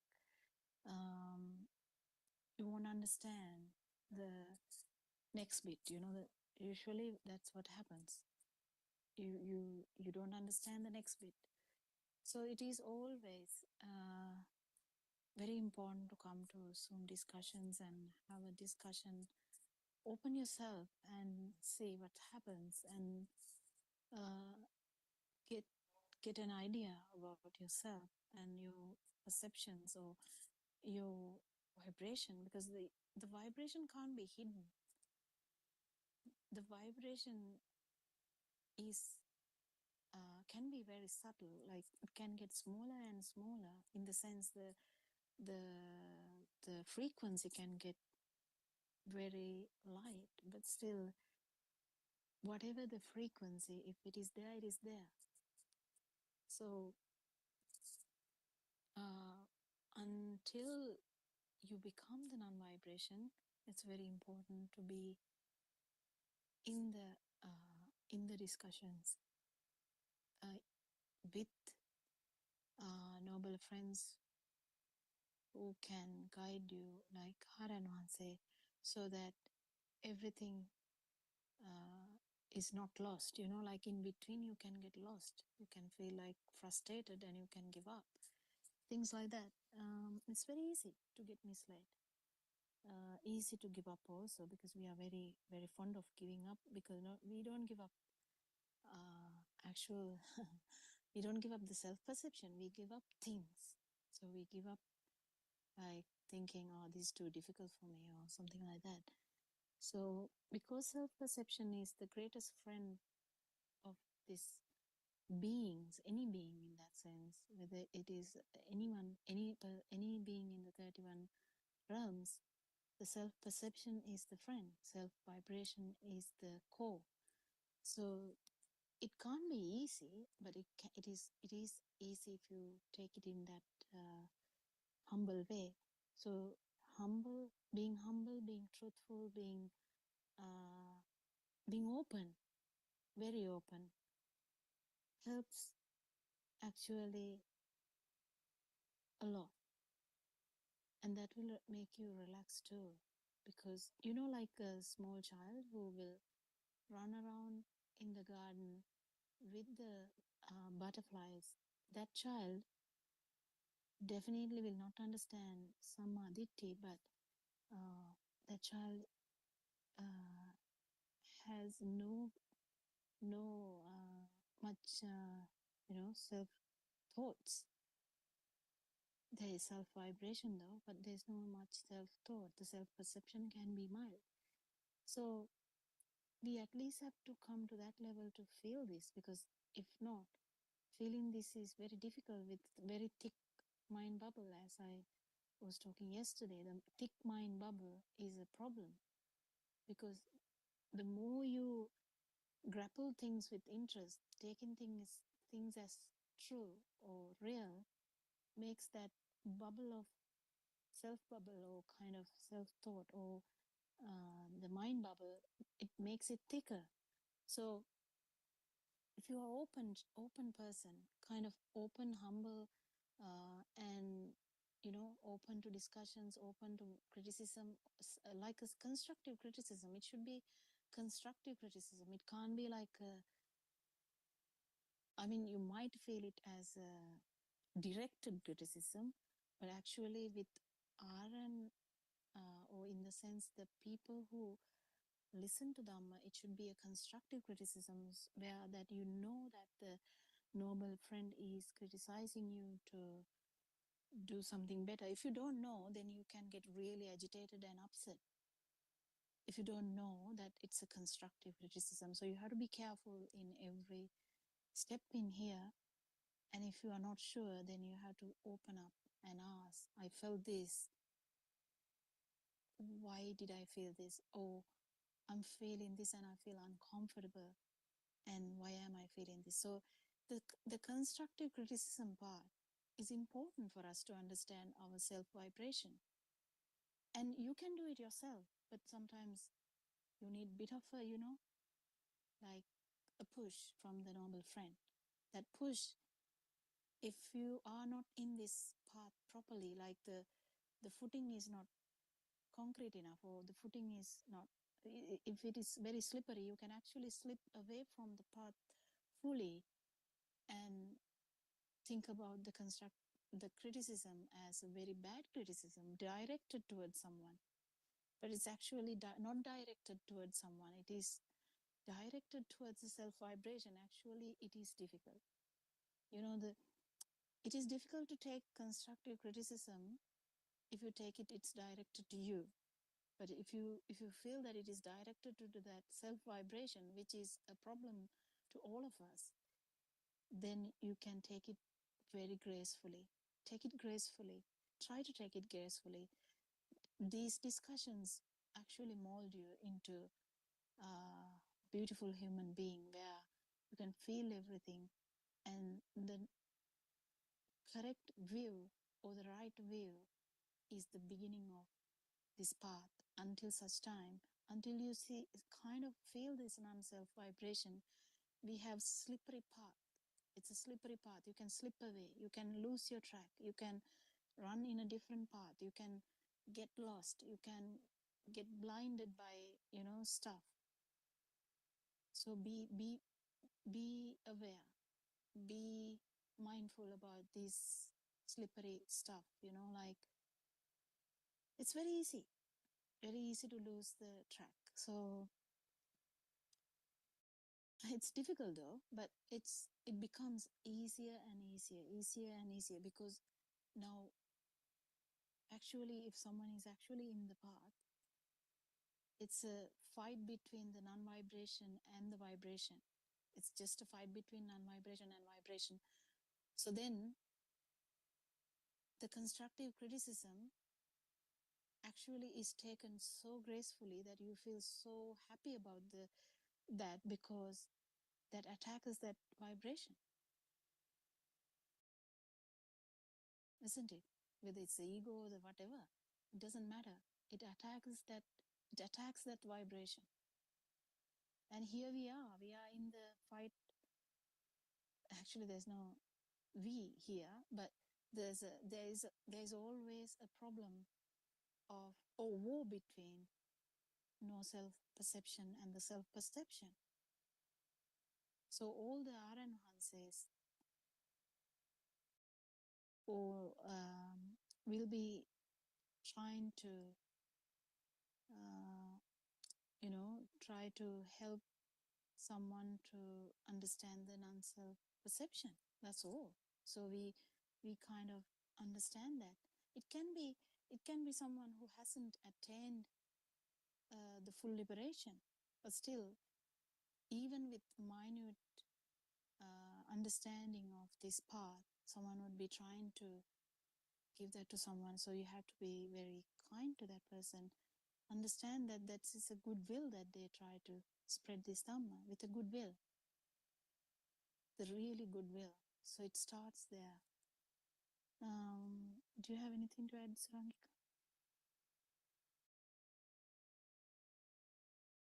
Or anyone in that sense? Anyone can actually talk. Anyone else if they have anything.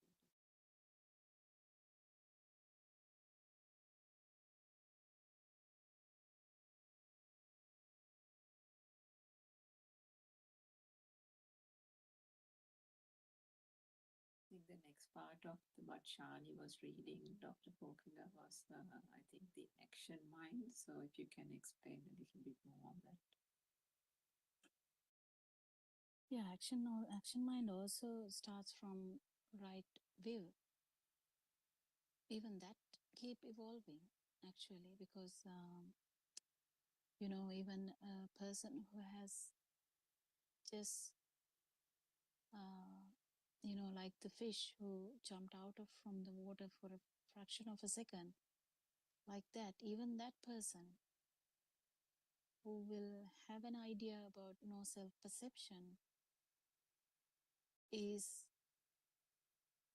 the the the self thought is shattered. The thought that there is someone, which is like carved into our life, like it's dissolving now. It has dissolved now. Actually, if you feel it, it's completely, that thought is not there anymore. But you still perceive it.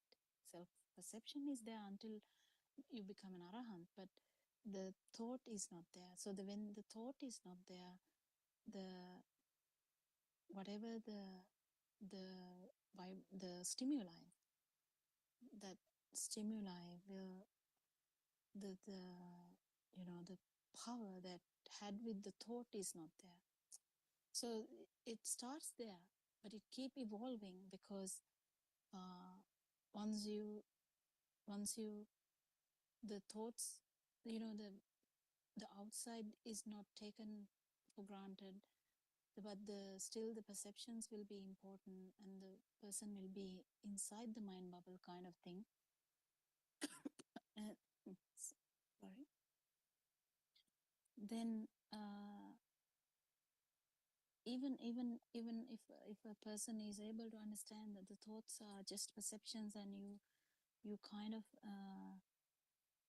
get the immune to that problem too, like you don't get, the thoughts are not valid to you, then the that that that it keeps improving, because as soon as the self thought is uh, broken, or the effect of that thought, there's so much abhisankarana, also the kind of propelling effect of this thought. I am there, I am here, I'm the one who has to live next 10 years or something like that. I know we can tell so much things about I. So that propelling effect is not there anymore. So then it's kind of a curiosity from that beginning. Ranwanse has been telling this for some time, but the actual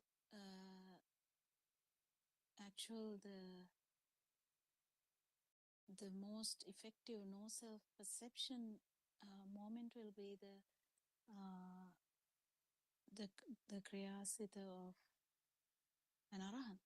So if you know that that keeps breaking our the system, there's 10 fetters.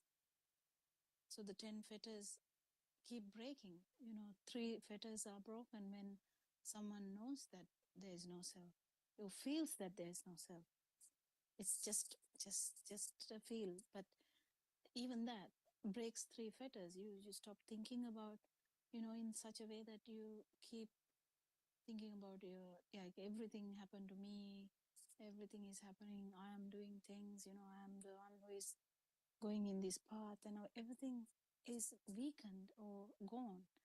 So in that context also, there is as soon as there is no self thought, the path properly starts actually. So in that there's always but in the four, the actual the liberation, the moments where you feel this non-self vibration is the actual thing. And properly when we talk about it properly, the arahant has the Kriyasita all the time, and because there's no self vibration at all at any time, but it can fluctuate in the path, but it doesn't matter. Doesn't matter. So it's a bit difficult to explain sometimes, even in Sinhala. We have this, caveats in explaining, but it is something you will keep understanding, because a lot of mothers would say, I did things, but inside the mind bubble, you can't talk about a Kriya Siddha. That is the problem. But if someone has gone out from the mind bubble for a fraction of a second, then uh, starts we can talk about this. That is the beginning of the that even we can talk about the Kriyasita, because Kriyasita actually has been felt by the person. So not sure whether you whether it addressed the question, Surangika. So when this avadiya or super awareness is being talked about, Dr. Kokira, what Aryan Mahanse also says and recently discussed quite a lot as well, is that if in this moment and there's an experience only of this moment's thought, there is no burning, there is no that thought, and the object of that thought does not become a thing, then there is liberation, right? So in that sense, when one says that thought, there is no self vibration because there has been no value given to that thought, and it is at that point, because there is no self vibration, there is an incapacity to telepathize with the previous vibration, because every moment is a telepathization of vibrations, and that is where the sensory perception is just a sensory perception. What shall I say? Sanna kind of thing. Which but the thing is, this starts from no self vibration as well. That is the thing. If how do I say? If someone has the idea of no self vibration, only you can talk about this thing. So there is always problems in here when we try to talk about that. So, but what we tell in there too, people can actually go in this path and actually go into the level of, with Dhamma, we go into the level of even, very minute, in 31 realms, we know that there is very sukuma. I don't know how to say sukuma, but how do you say sukuma? Very refined. Very refined levels, vibration. Yeah. So your vibration becomes refined anyway. And it becomes refined and refined and refined and refined. There's always the correct view, even though you haven't felt it. There is, you have understood it. So it becomes refined and refined and refined. In one particular moment, if you feel it, you know it. So that's how it will go on. So there's no caveat anywhere in that sense. Do you understand? So that's why we don't like interfere with a person that who is going to feel that refined status anyway, because that's going to happen, because we keep understanding that the thoughts are not true. Then you actually become, your vibration is going to get refined, so refined, you feel lighter. Doesn't necessarily mean you have felt the non-vibration, but you will be refined. Like in the sense, sorry, the vibration will be very, very minute, like very less low vibration. So, which means that the telepathization is also happening with low vibrations, very refined vibrations, isn't it? Because that is why that the sense of burning and those coarse kind of perceptions do not arise. Because the telepathization doesn't happen because if there is no heavy vibration happening yeah, here, yeah. the Then we can't talk telepathization, about getting yeah, angry and stuff, but exactly, still yeah, you feel the existence. The yeah, feel which of is existence is there. Yeah, yeah, one of yeah. the last fetters, as you said, yes. Yeah, so, but there's no problem in that.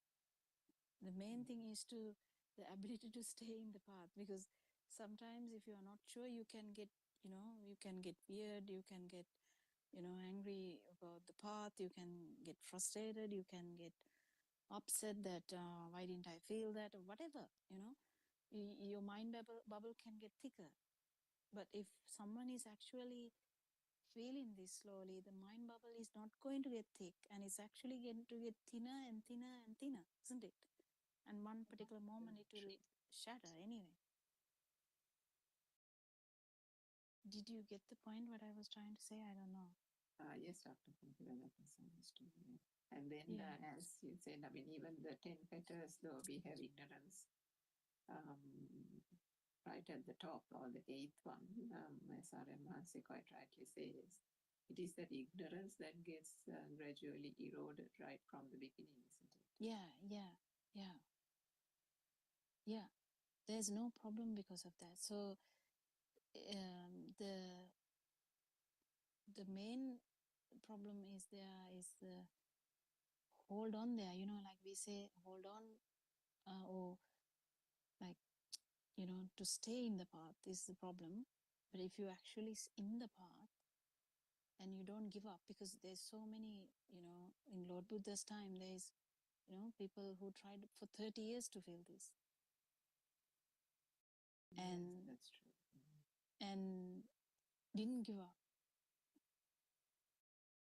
So as far as someone is understanding that there can be delays, it doesn't matter if you don't have any suspicions or like weird deviations, then you can handle this. And one particular moment, this mind bubble should rupture, I would say. I don't know whether I'm talking in sense, but I think it should rupture, because it can't sustain. This is such a strong Dhamma, it can't sustain.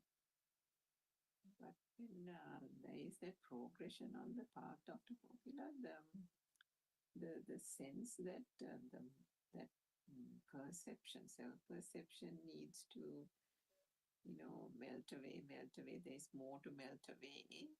One kind of there is a awakening to that, isn't it? Like how Yeah, you have to Aranmansi feel it. says, That's what Mama Aranmansi is trying to Diya say. Vela Annona kind of thing. That means Yeah. that feeling emerges that there is more. If you're in the field, it's really, really easy then. Mm-hmm. It's really easy, Yeah. because it becomes very easy for this path if you feel the things like more than think, because we have the tendency to think about stuff, but the feeling we have lost, because it's covered with thoughts. We have the feel, everyone has the feel, everyone has even the non-vibration. It's just that we can't telepathize to that, but the feel is always there. It's covered with so many thoughts that it's masked, like it's covered, you can't really feel it. But if you actually understand there's no validity of the thoughts, because the validation was given by the self, and then when the self thought is getting shattered, the validity given to thoughts, like any thought in that sense, is slowly dissolving, and the mind bubble, the thickness is dissolving, and you feel more and more, day by day you feel more and more. And that is why I think sometimes the problem with that is also one's life experiences, isn't it? The whole reason for that field to get so submerged. and not come to the fore is that I think we've heard several mothers on the Zoom talk, and that is why our advances says turn the light towards oneself and see who is this so-called person that you have, created, this egoistic person. And it can be even a person who has been suppressed due to life's experiences, had a bad childhood, had a bad marriage, had a bad, and and because of that, some people, I mean, the mind, the psyche, human psyche is such that they have naturally become submissive. They have naturally ignored the fact that there is a self here, and given priority to family, given priority to other things, given priority to putting food on the table. And as a result, when they come to the Dhamma, that turning the light onto themselves and finding where are the fallacies, where are the defilements itself is a very challenging thing. And it is in that sense only that Aranwan said there's such a great thing by, tuning into that vibration and being able to take them by the hand and pulling them towards the light, isn't it? Because they themselves are drowning. And that is where it is very challenging also. Yes, and it's kind of a protective layer that mundane people have, for the survival, that all the bad experiences are suppressed, and you put up a great smile and keep saying good morning, how are you, I'm fine, thank you. It's like a puppet, like it's very funny, even though inside you are like crying, you keep up with a beautiful smile and keep talking nonsense, and half of the day you don't know that you were actually acting. This is not even talking about the acting where we talk about being this is different kind of acting actually, because we do act in the normal life too, like kind of, even when you like imagine you are with your sadness, that is also acting. That's why we are saying it's a film. But then in the film we can build up another film where you actually act to show that other people that you are okay. So kind of these things should unmask to actually find you, for you to find yourself. Yeah, true, it's very true. It's such a beautiful thing to feel you, because you don't know you. Once you feel you, then you have to understand it's only vibration of your six senses that was there, because you misunderstood the whole time that there is you. But if you are actually suppressing the vibration, then how can I find the self vibration? It's all packed and put in a safe, because you're afraid that something will happen to that self vibration. So you put up a brave face, keep doing stuff. You can be the mother, you can be the father, you can be the president of some country, whatever.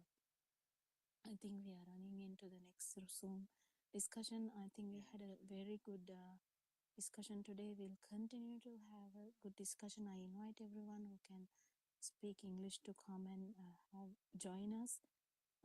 We keep talking and hope someone will try to understand and join. Thank you, Shani, for starting, and thank you, Mr. Bernard, for organizing this talk. Aran Hanset, Namaskar, Therwan Sanai, everyone. Dr. Gopi, and all Dhamma friends. Everyone, sir, I am answer. Everyone,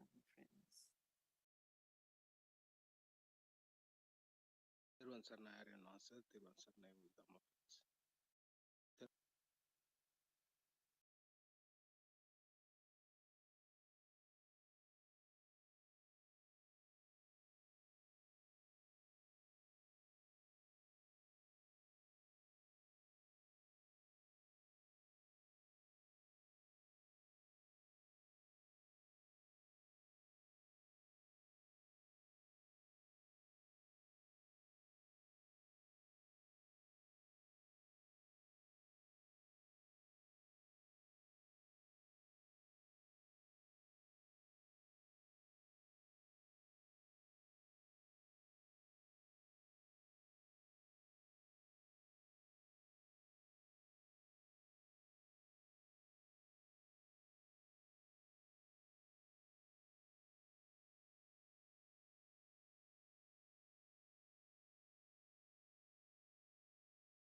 Q in the illusion is called Avidya Ashesha Viraga Nirodho. Avidya means ignorance. He will not believe in the outside, and he will not believe that there is a life in what you see. When he understands that the outside and the inside me concept is an illusion and that nothing exists, he begins to let go of the things and let go of stimuli that comes to him. This state of letting go is called avidya ashesha viraga nirodho. So now we understand that we design something using sound and image.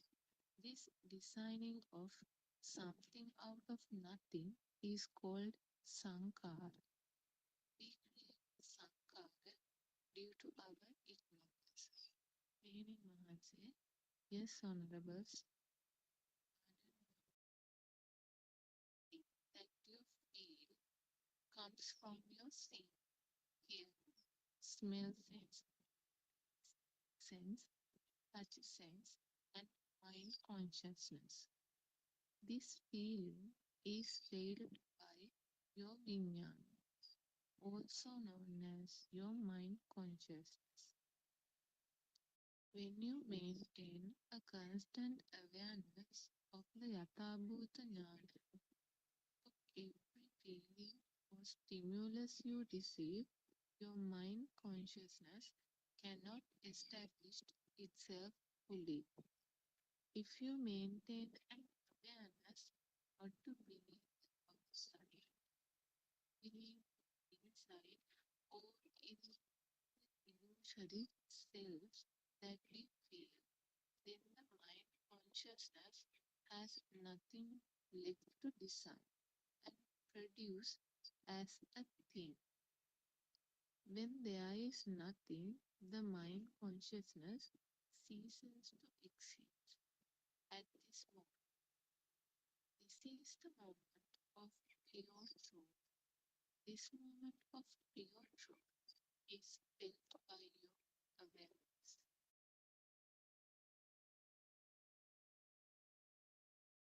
This realization of the pure truth, which is felt by your awareness, is known as Sandittikai, meaning the pure truth has been realized by you.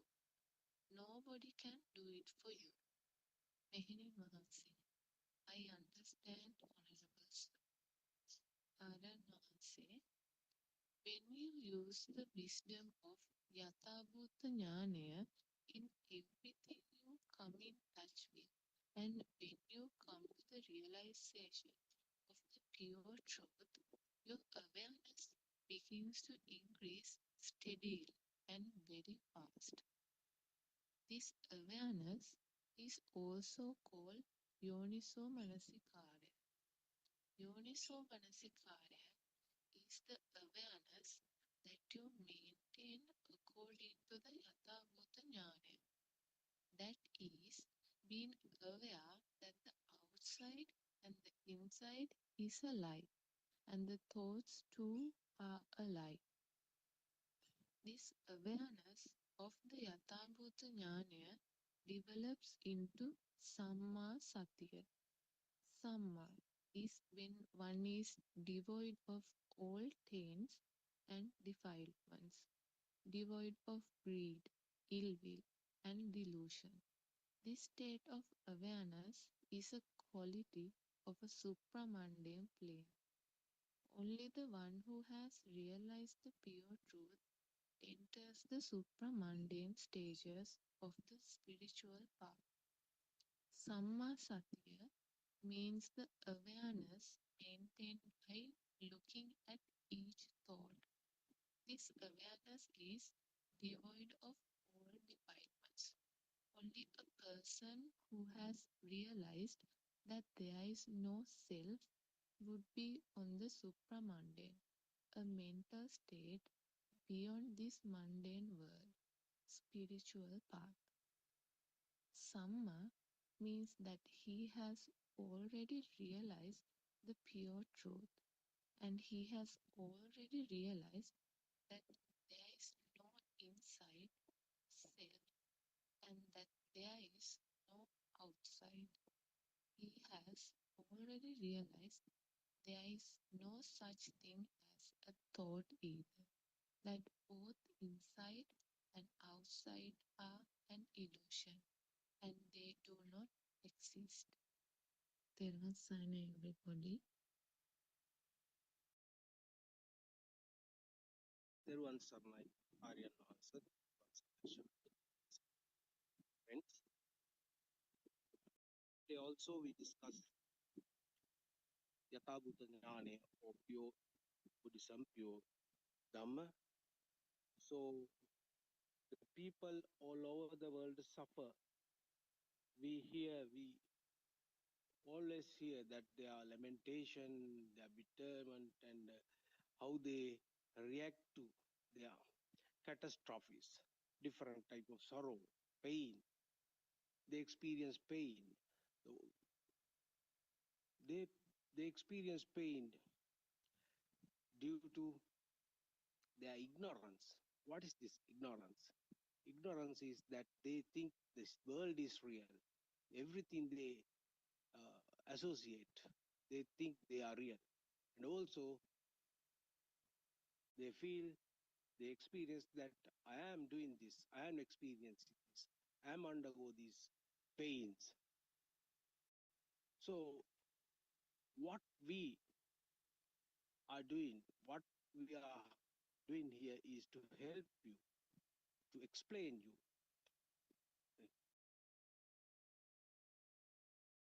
to get rid of this delusion or illusion and live as a free human being. All these thoughts, whatever that create in your mind, the mental construct, they are not true, they are lies. These lies lead you to ignorance.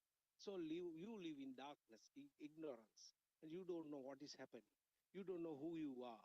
At least you don't know a person called I is existing or not. That is also a lie. Everything that comes into your mind as a thought, the mental construct, they are false. They are lies. They are illusions. So today we start our discussion. So how to get rid of this illusion and how to experience freedom of mind. Let's start our discussion today. Teruvan Sarnai, my friends, Dr. Kokila. First, I would like to invite you to uh, join this conversation and explain how to realize the illusion and how to get rid of this pain and live as a free person, free human being. Teruvan Sarnai. Sanai, actually, we were talking about that all along last few weeks, and it's the main thing we can do is study or not study, actually go through this truth and see whether we understand that. First, we have to understand that that's the main thing. I think lack of understanding about what really mean, what when we say thoughts are not real, that every perception is included in that. So keep understanding this Dhamma is the main uh, factor, main uh, requisite for this. So, and how we apply it in the normal day-to-day life is the second one, I think, because if we don't know how to apply that, whatever the knowledge is not useful, um, some part of the Shan is the discussion, some parts were not heard properly that because of the internet issues, but the most of it were heard.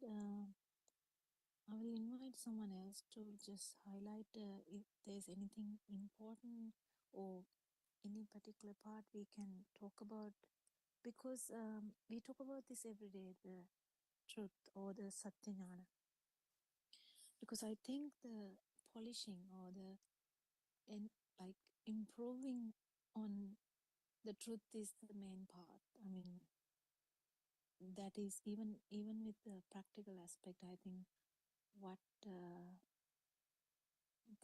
it is the satyajnana or the truth which is getting more and more evident, and that is actually the transition from ignorance to prajna or uh, it is prajna, I'm not sure, but the actual truth about the what is happening here. So transition, that's how the transition is happening. So can someone add something so that we can continue to talk about the someone who is having the book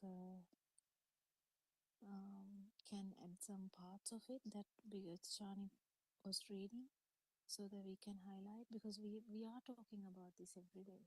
What is Satyajnana? What is the truth?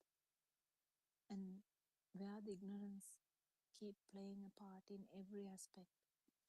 Whether we talk about the actual real, like feeling that the tree is outside, or when we feel like that perception is real, and when we feel that the consciousness are real. So these are the three layers that we talk about every day, every time in every Zoom discussion. We keep talking about these things. How uh, these things bring about the feeling of existence. So the feel of existence is a product of uh, rapid vibration. Feel of existence is due to the ignorance that if we don't know that it is due to the rapid vibration. So this has not, no one has done this. Not you, not anyone else has is the reason for this vibration or the rapidity of the vibration. So it's very important to keep understanding this truth. Like at one particular point, it's only one stimulus, and there's always like a river. The water is uh, flowing. That is what the river is called. Like same, the similar phenomenon is happening here. The particular flowing of the stimulus is what is called mind, but actual feel is also what we call consciousness is also a product of the rapidity of the vibration of our sensory organs. So if we keep understanding this, there's nothing much actually. The thing is, we take this either too seriously or too lightly. Think we miss things. Can anyone add something to that so that we can keep continuing? Tervan Sanna. තෙරුවන් සරණයි doctor කෝකිලා ආර්යයන් වහන්සේට නමස්කාර වේවා. තෙරුවන් සරණයි to all Dhamma friends. So if we try to look at the key points in this conversation between Mehemin Wahanse and Aryan Wahanse, so yesterday we focused on 5 levels of awareness. It was given in Pali as Nibbidanti, Viraganti, Nirodhanti, Patinissanu, Passi. Finally, they will attain perfect Nibbana. So I'm just recalling it to connect it to today's section. Yeah, actually, So it was yeah, said yeah, in the very last part. We couldn't yeah, talk yeah. about it. Yes, Dr. Kokila. And here also, what Aryanwase highlights is uh, only key to drive away ignorance or to not to get caught in this illusion is to awaken this awareness, actually not awaken, to maintain the awareness. So unless and until one has this awareness, this inside outside thing uh, is inevitable, because there is no, we can't talk about a moment, I mean, in Arahant stage, there may be, where there is no thought, because always thoughts are occurring. It's nature. So on awareness is the only key that we have to uh, liberate from it, because otherwise we always get the feeling of a continuous world. The moment we do not have that awareness, we are caught in that. And then again, there is a phrase in Pali as avidya ashesha viraga nirodho. So that is again, what it means is letting go of things, let go of stimuli. The only way to let go of stimuli is to maintain awareness and to have this clear knowledge of the real nature of the thought or yatha bhuta jnana. So then, otherwise, using the mind, actually in the morning I had such experience. One of my colleagues who is practicing this was telling, today now I am very careful with the occurrence of thoughts. Now I understand all my emotions. I am like very vigilant, or I'm trying to maintain awareness. And what she was trying to do is to prevent the occurrence of thoughts. She was telling, my husband said something and I got really angry, so I'm trying to like not to have such aversion or anger, or trying to get rid of them, to like not to let such thoughts occur, so which cannot be done. That is not actually what Aryan Vase is telling us. And in all Zoom discussions also, just like once we open our eyes, the process of seeing happens. If your ear is functioning, the process of hearing happens. If your body is, if it is not like under certain drug, you are that anesthesia, under anesthesia, if not under anesthesia, anesthetic drug or something, the body, the feeling, if body perceives uh, heat, cold, hardness, softness, and knows the same. Taste buds of the tongue, they also perceive the taste. Similarly, the mind may uh, recognize, or the thoughts occur in the mind. That is another organ, another faculty. So being there like a watcher, and to and to identify, okay, now I feel angry, I should drive it away.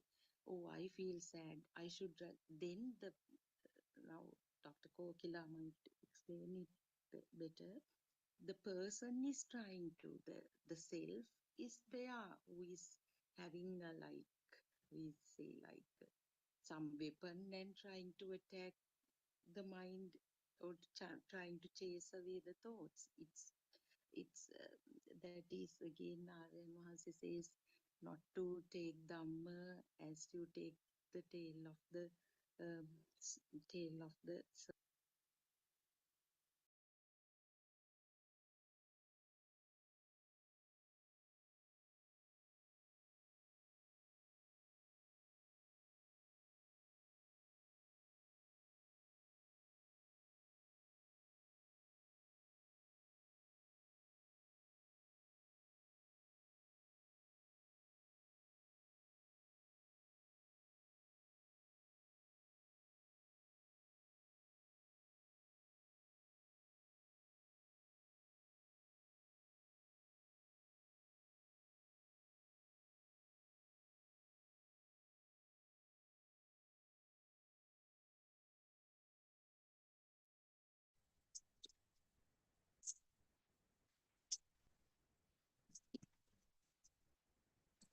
Thiruvan Saranai.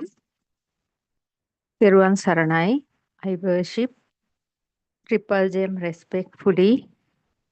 Also, I pay homage at the feet of our Kalyana Mitra, Buddothpada Aryan Vahanse. May Aryan Vahanse live long to spread this Dhamma through every corner of this planet Earth to end the sufferings of all human beings. Teruvan Saranai, Dhamma friends. I am presenting now the true Buddhist philosophy Lord Buddha revealed 2600 years ago, and again finally fully awakened by Buddothpada Aryan Vahanse, showing a clear and steady path to overcome the sansaric journey created in the human mind and to feel the super awakening to the moment. This is the continuation of Sermon 8, self-translated Darshana Samapattiya, true Buddhist philosophy, preached by Buddothpada Aryan Vahanse 5 years ago.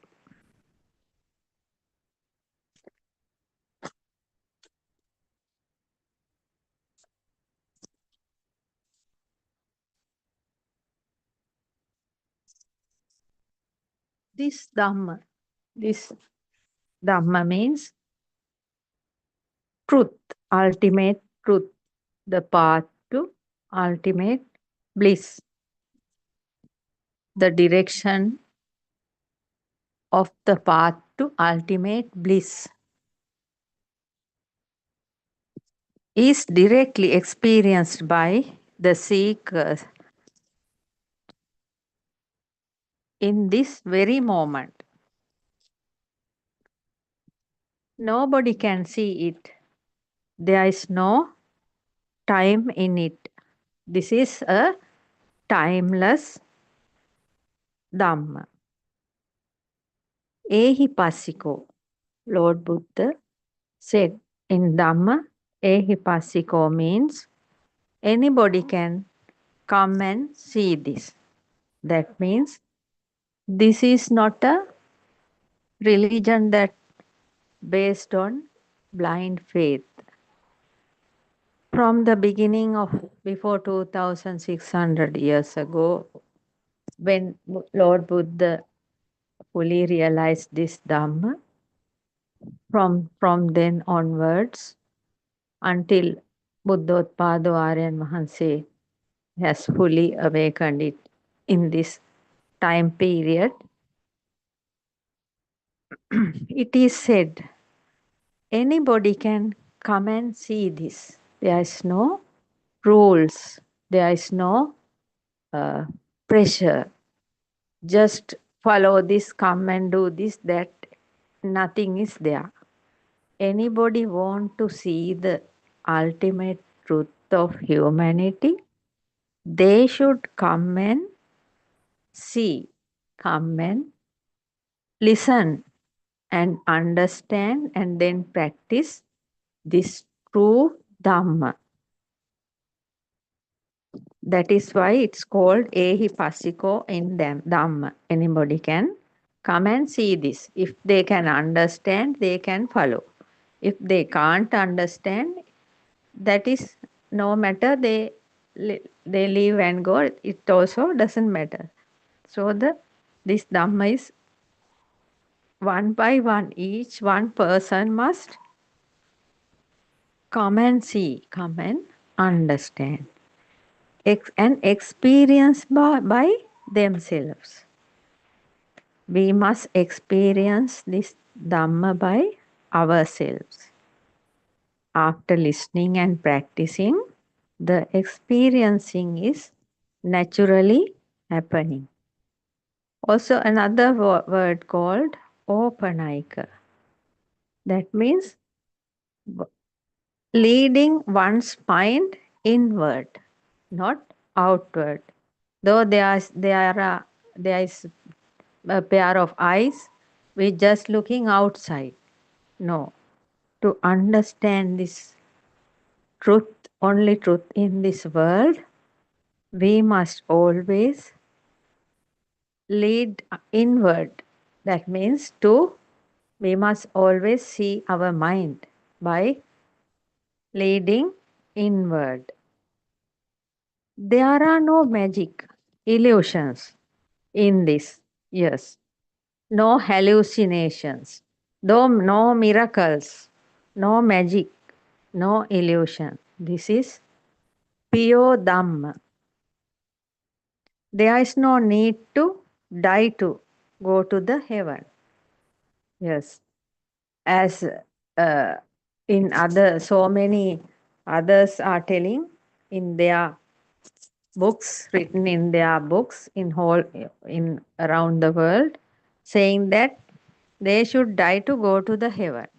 But Lord Buddha and Aryan Vahanse is telling there is no need to be, no need to go to, that means no need to die to go to the heaven, because we can experience the heavenly nature in this existence, in this moment. Then, once you are experiencing this true nature, true Dhamma, you are becoming eternally immortal, because once you are understanding the mind and the thought process, and you know the activities and thought process, there are differences. This sensor machine is mainly running through this action mind, this activity process, and when you see the thoughts arising and fading, and you know how this thought is creating with images and forms, that means when you see this uh, thought creation happening, thoughts are lessening. Therefore, the existence is not happening. As described by Aryan Mahanse, when a thought is appearing and when we are grabbing it, when it's happening a thing, the thought becomes something to the seeker, something to us. Then only the creation of existence happening, then onwards. If we are not taking any interest, the passing thoughts, just letting go them, the thoughts are not giving us troubles. That means the thought process is no more becoming no more a thing. Then from that point, the existent power is lessening. Therefore, you are truly becoming immortal, eternally immortal, because you are understanding by looking at the thought process and how it is creating, and also practicing the four contemplations. For first and foremost, you understand there is no self. Then who is going to die, and who is going to have a rebirth? There is no such person here. There is nobody here, no self here. So then, selfless, you are becoming eternally immortal.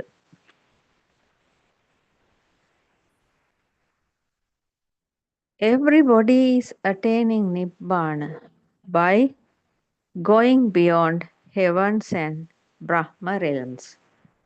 As you are aware, as as a listener to this Dhamma, you can, when you can listen to this true Buddhist philosophy, Darshana Samapattiya, you know there are three kinds of worlds creating inside our mind.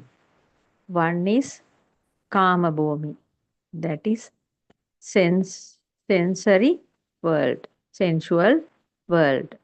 Second one is Rupa Bhumi, that means form world. Third one is Arupa Bhumi. So, somebody, or everybody, or every seeker is attaining Nibbana by going beyond heaven and Brahma realms. So, just see these three kind of worlds.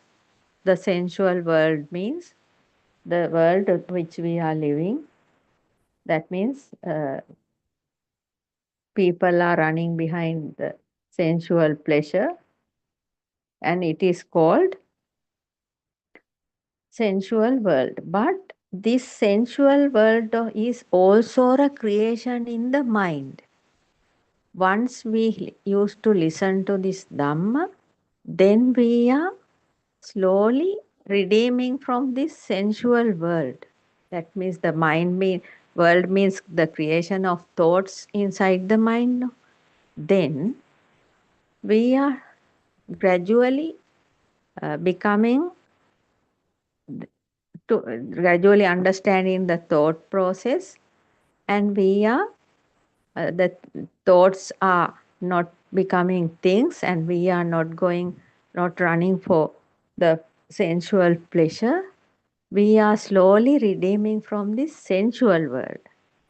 Then coming to the next level, that is form world.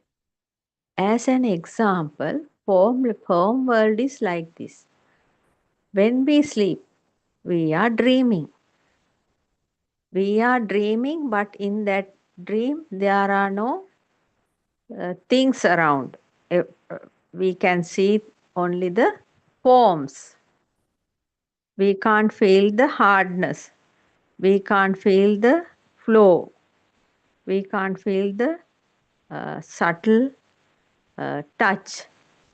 So, just though we can't feel those, but there is still there is a world creating in the that means when we are sleeping, we can see dreams. There is a dream world, like in that dream world, we can see each and everything. So, the objectives we used to know, or something like that. That means there are only forms, shapes. That is called the form world.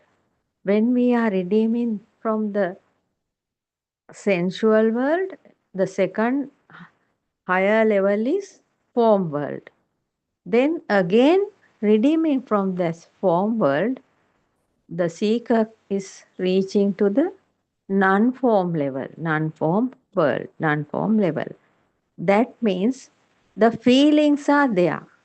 We can feel anything there, but there are no such, so no much perceptions, but the feeling is having some kind of strong feeling is there, thinking that this, though we know there this world is not there, but there is a feeling in that uh, non-form level.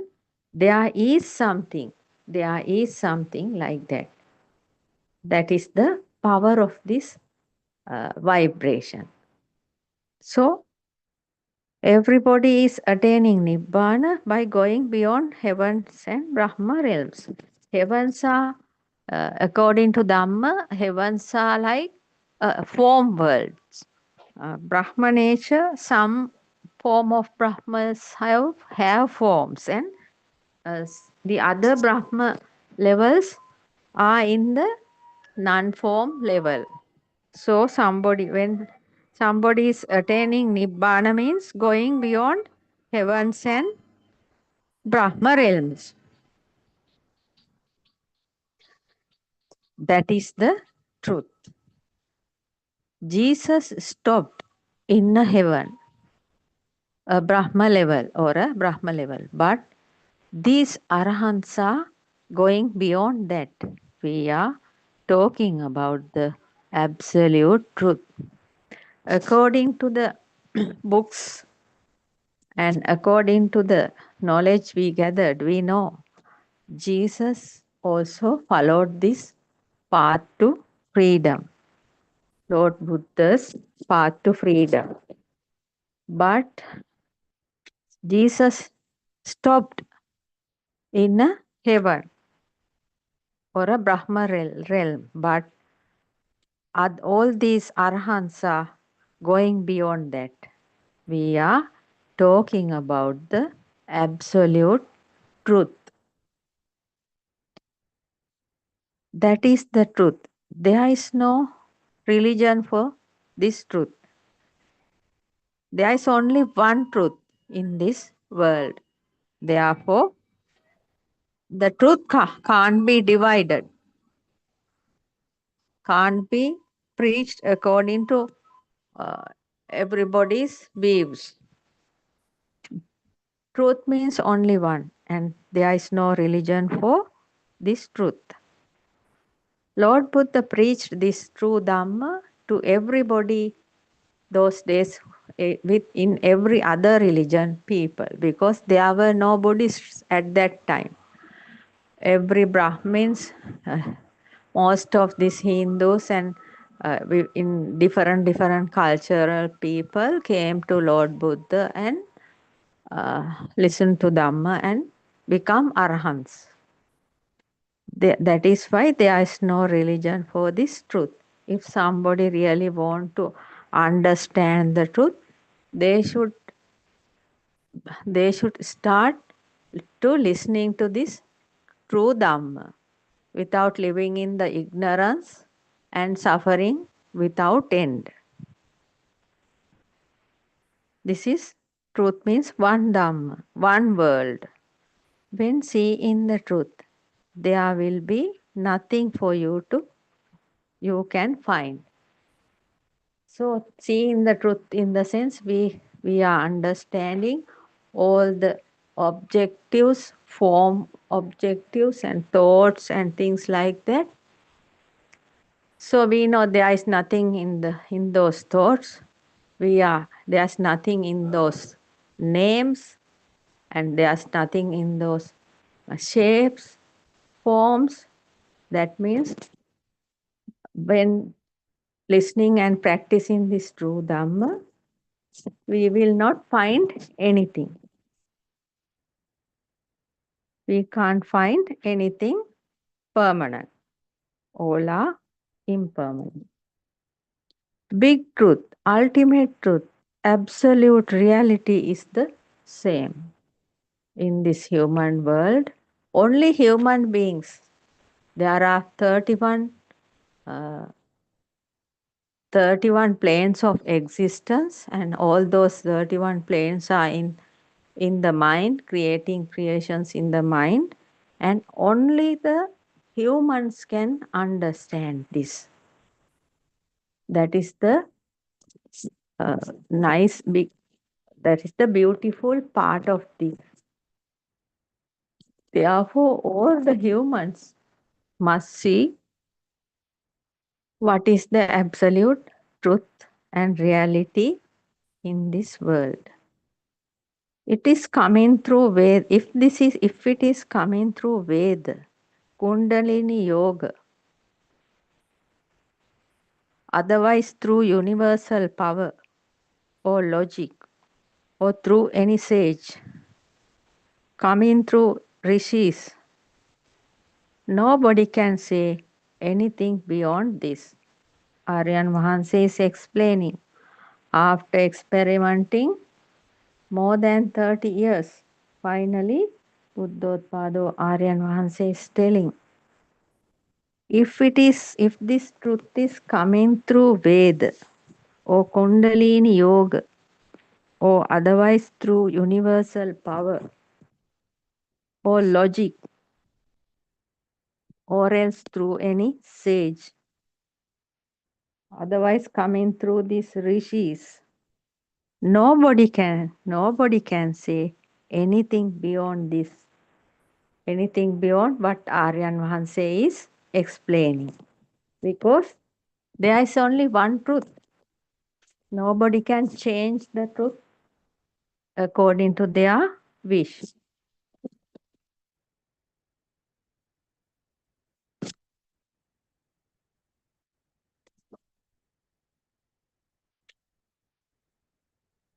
Samma Sambuddha means one who reached the ultimate point of truth, Nibbana.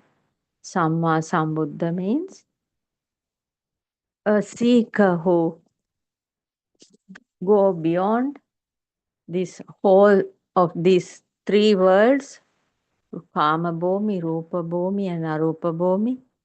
That means the sensual world, form world, and non-form world, and go beyond to the ultimate point and reach the truth.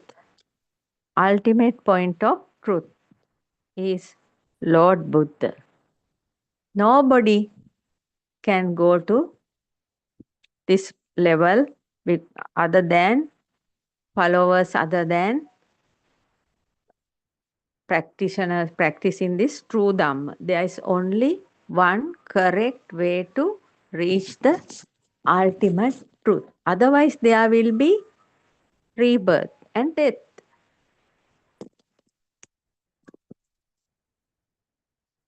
You have seen the moment of awakening, moment of profound realization, enlightenment. Aryan Mahansi is explaining.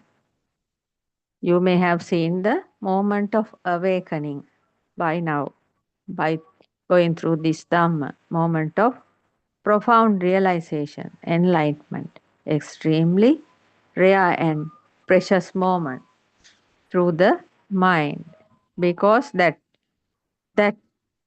uh, truth is the Buddha nature is inside your own mind. Find this. Even for the knowledge or the understanding you may have known about this. What it is look like to the knowledge, at least to the knowledge. Lord Buddha preached that after that time, in Buddha era, Buddha preached that after 2500 years of Buddha dispensation, another another arising awakening of is happening. Arising is happening in this Buddha dispensation. According to the Buddha knowledge, Lord Buddha has seen our Aryan Mahanse is after 2500 years, uh, this true Dhamma will awaken again through a Vidarshana Yanika, a practitioner of Vidarshana meditation, Vidarshana path. This is the said era. Though earthquakes may take place, disasters may take place, world wars may take place, whatever happen to this world, this Dhamma will not change. because it's the only truth. On the surface of the earth, in this world, on this land, there will be Abhasara Brahma, radiant Brahmas, beings in a luminous realm will move around, wander around, or roam around. In this new era, also, we will be able to see radiant Brahmas, being in a luminous realm, will move around, wander around. That is, of course, ourselves, Aryan Vahanse is telling. Those radiant beings are ourselves, nobody else, no any other being. The practitioners, Aryan Vahanse, and the practitioners of uh, his Dhamma, true Dhamma, will become radiant Brahmas, beings in a luminous realm, moving around, wandering around, roaming around this planet Earth. There is a nature of power, and you are linked into it. That means that you are linked into the eternal power. You are connecting to it. You are the link within the elements of the universe, in the universal element. That means you are linking to the Buddha nature in the universe, and you will become the link to the nature, power of nature, and to this human world. You are the link because that true Dhamma is starting to flow through you, such as Aryan Vahanse. This is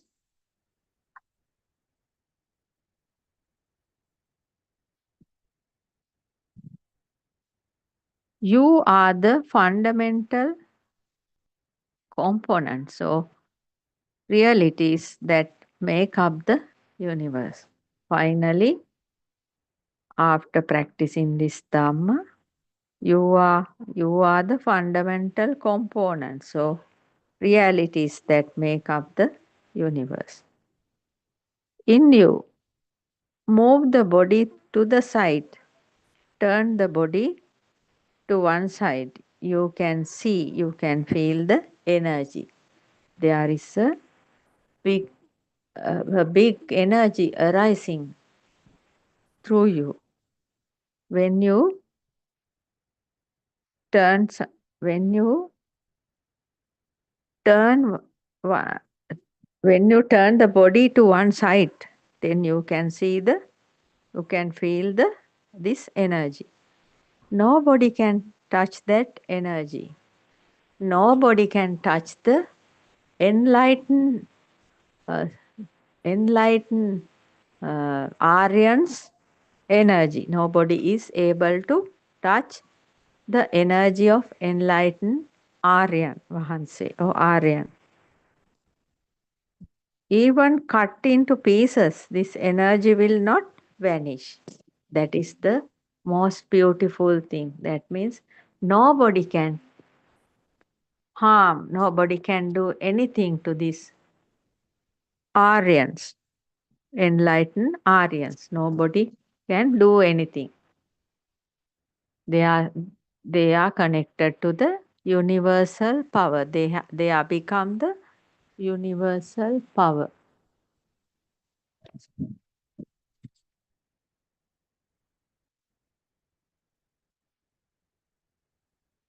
Though somebody even burn into ashes even, can't destroy this energy. That is why in Lord Buddha's time, so many people done hatred things tried to destroy Lord Buddha, but nobody couldn't do it.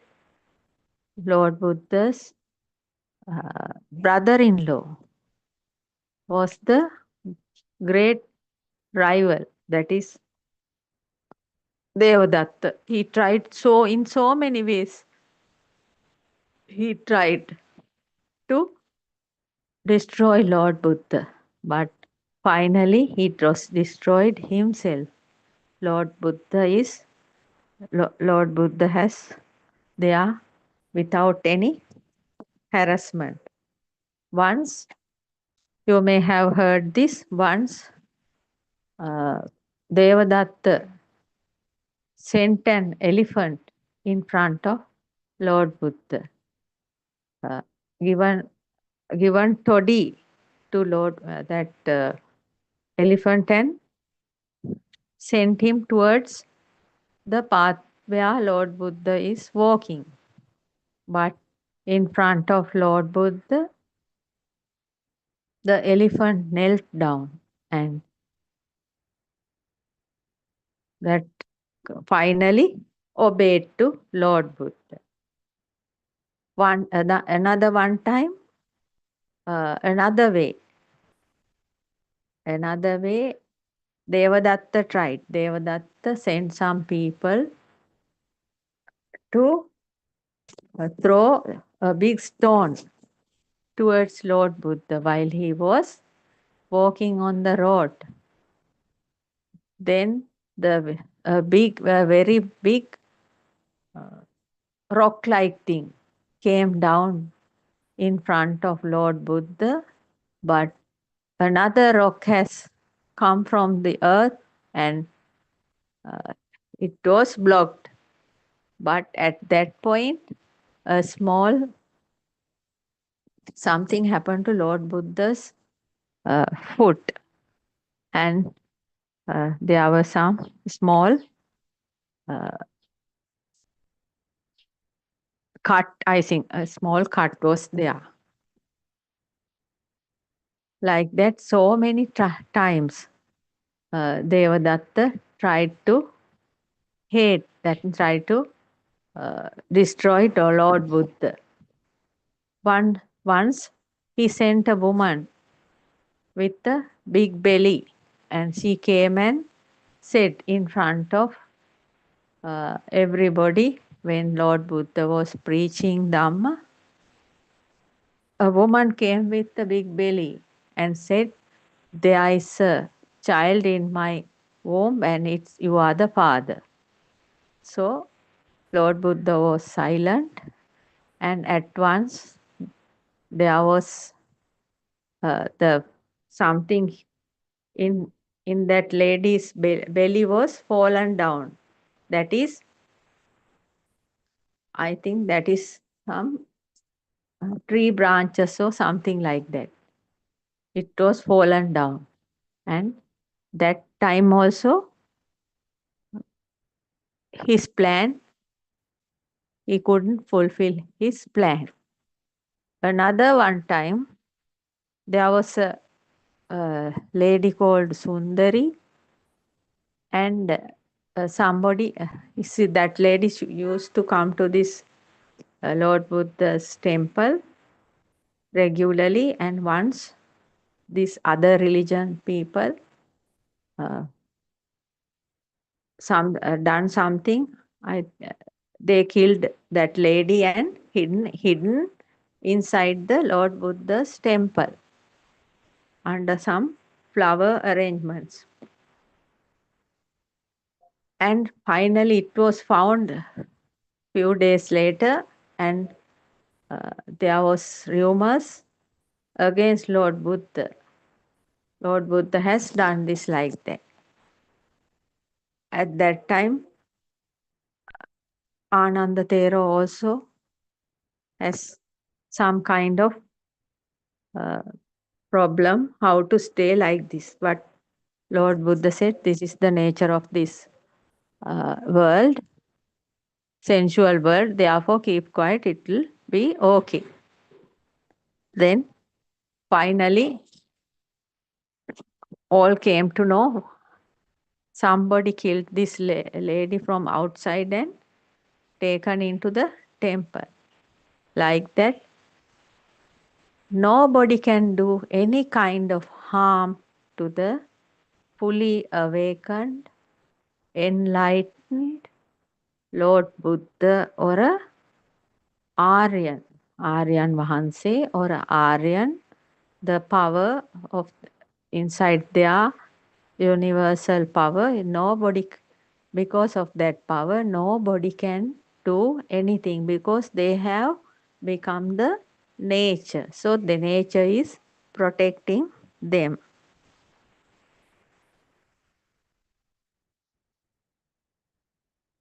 That is the eternally immortal in the universal elements, gone beyond the soul, because there's no soul, gone beyond the consciousness, gone beyond the consciousness and gone beyond the soul.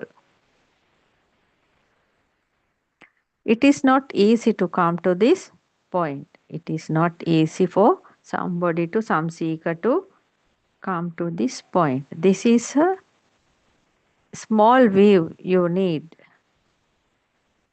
That is why telling this small word, Aryan Vahanse is telling, you need a clear view. That is why explaining like this.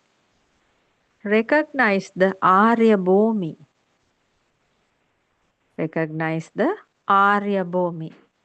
While practicing Dhamma, recognize the pure land and recognize the planes of existence where beings are either animals or humans. So we now know there are two types of levels. One is pure land, Arya Bhumi, where the Aryans are Aryan's mind level. And the other one is the planes of existence where beings are either animals or humans. This media is redeemed from all the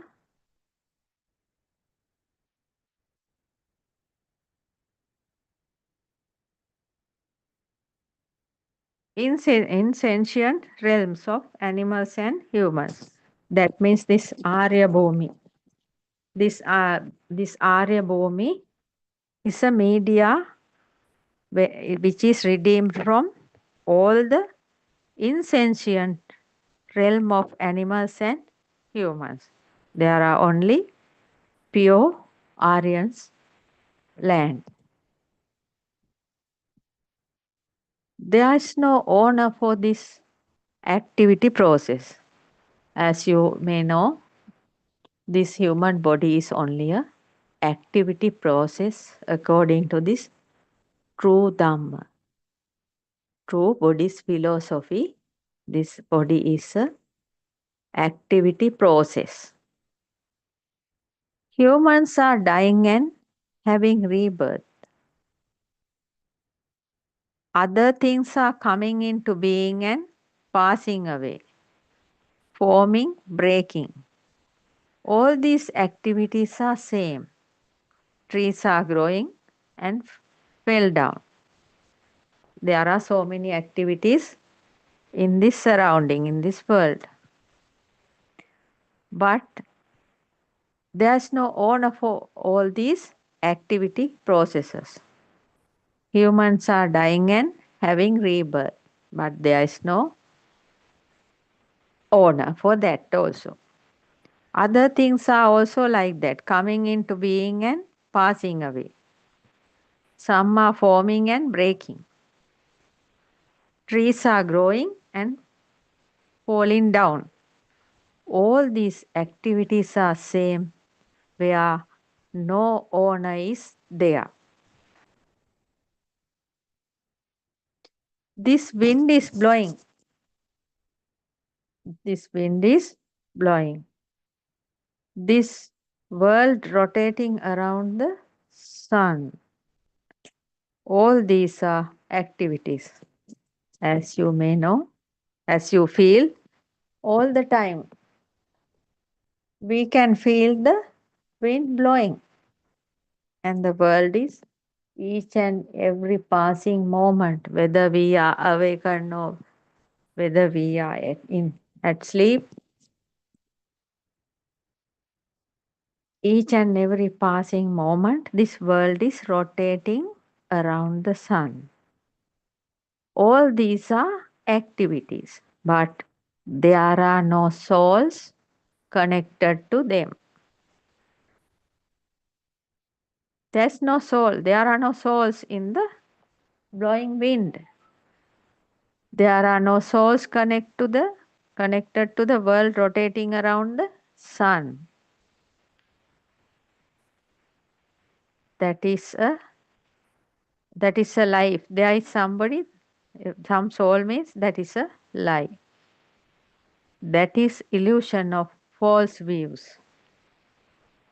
If there is somebody in the up there in the sky to control these things, that is the biggest lie in this vast human planet. There is no soul there to continue these activities. That is illusion of or false views, means misconceptions. Those are the misconceptions leading these human beings into endless suffering and dying to rebirth. Demolish that, demolish those lies, demolish those wrong views, illusions, and find the truth. But a babish mind cannot do this. A babish mind is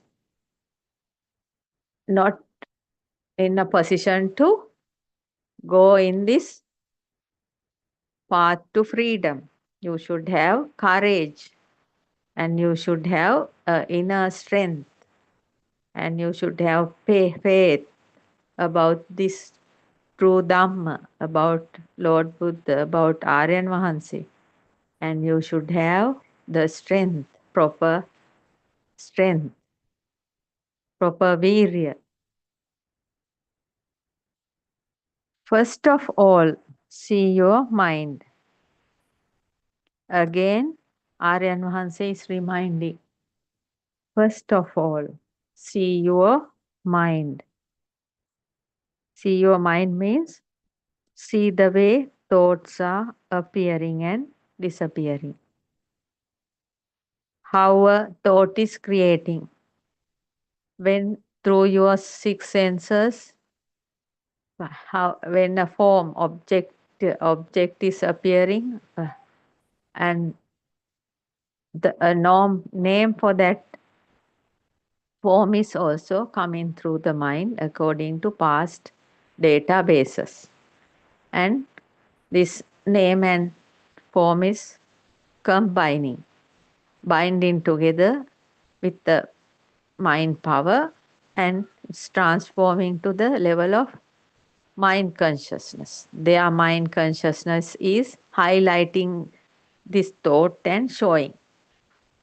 If if the mind is clinging with that, then the thought processes are continuing. Otherwise, the mind is understanding this is only an illusion, illusionary objective thought, then the power of thought is disappearing. Then there will be no existence power. Therefore, first of all, see your mind, the way thoughts appearing and disappearing, and redeeming from that. While you are practicing this Dhamma, listening to this Dhamma, you are naturally redeeming from this type of thought processes. Aryan Vahansi is telling, practice it, practice it. When a piece of iron is thrust with another, these two pieces become hot. a piece of iron is thrust with another piece of iron, those two pieces become very hot. Like that, the consciousness in the human body will become hotter and hotter while we are practicing this Dhamma, while we are watching and we are dissecting those thoughts. The consciousness in the human body will, mind will become hotter and hotter, and then burn, burn as fire and vanish finally. That is, we are practicing this Dhamma. Finally, the consciousness giving trouble all the time will vanish after becoming hotter and hotter, and then finally burn as fire and then vanish. This will happen through the ultimate truth. This will happen according to the true Dhamma we are listening, and according to the true path of experiences, that means practical experiences. This will definitely happen. When you realize the truth, there is no room for illusion or and lies. When you realize the truth, there is no way your mind consciousness is able to show you the illusion and lies thereafter. The mind consciousness is the main enemy, the evil one who has taken us so far by showing us different illusionary patterns and misleading. When you realize this truth, then there is no room for illusion or lies, because we know what is the truth now. The system, the wisdom has arisen. Wisdom is seeing the truth. Wisdom is far beyond, gone far beyond this consciousness, and mind consciousness can't do anything because of the wisdom arisen. Nobody will be able to mislead you with ignorance. Thereafter, nobody will be able to mislead the seeker, mislead us with their ignorance, the power of ignorance, because now we know, we realize the truth.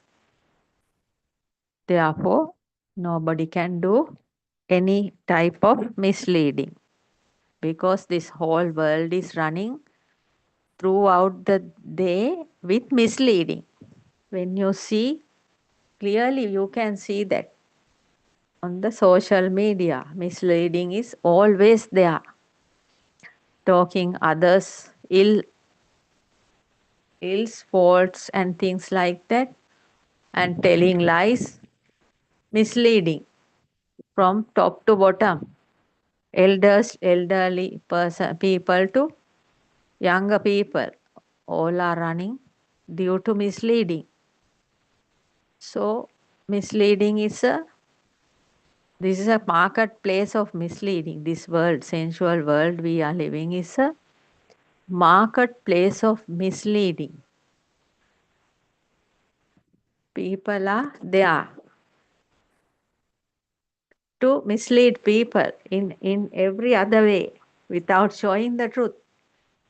By now, the truth is finally revealed in this country, but misleading is still happening through this media. Nobody is looking at this. The media people are not really understood or not really seen, or this truth revealed by Buddothpada Aryan Vahansi. And still they are running behind misleading. and trying to mislead other people as well. For that, to mislead others, they get paid also. It's the wonderful thing in this world. People in those different type of mass media and every kind of medias, they are well paid to mislead people. Though this utmost truth is revealed and nobody's nobody is looking at this still. That's the pitiest part of this world.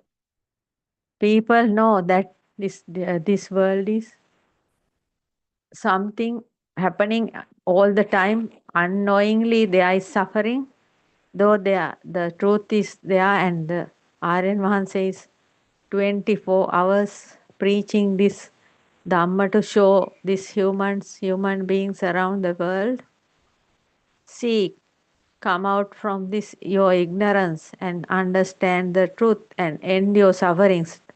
But even in this country, people are still choosing the wrong path. That means misleading.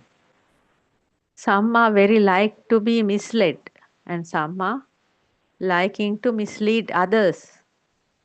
So it's a circle like thing. And we are very much fortunate. We are not in those categories and we see the truth, we understand the truth, we worship Buddothpada Aryan Vahanse for revealing this true Dhamma, and we are still trying to give this Dhamma to everybody in this world through mass media as far as we can. That is the that is the best gift as human beings. We have to serve other humans to overcome their sufferings, to overcome their ignorance. The ignorance covered in them, their mind, and we are trying to help Aryan Vahanse to distribute this true Dhamma throughout the world as far as we can.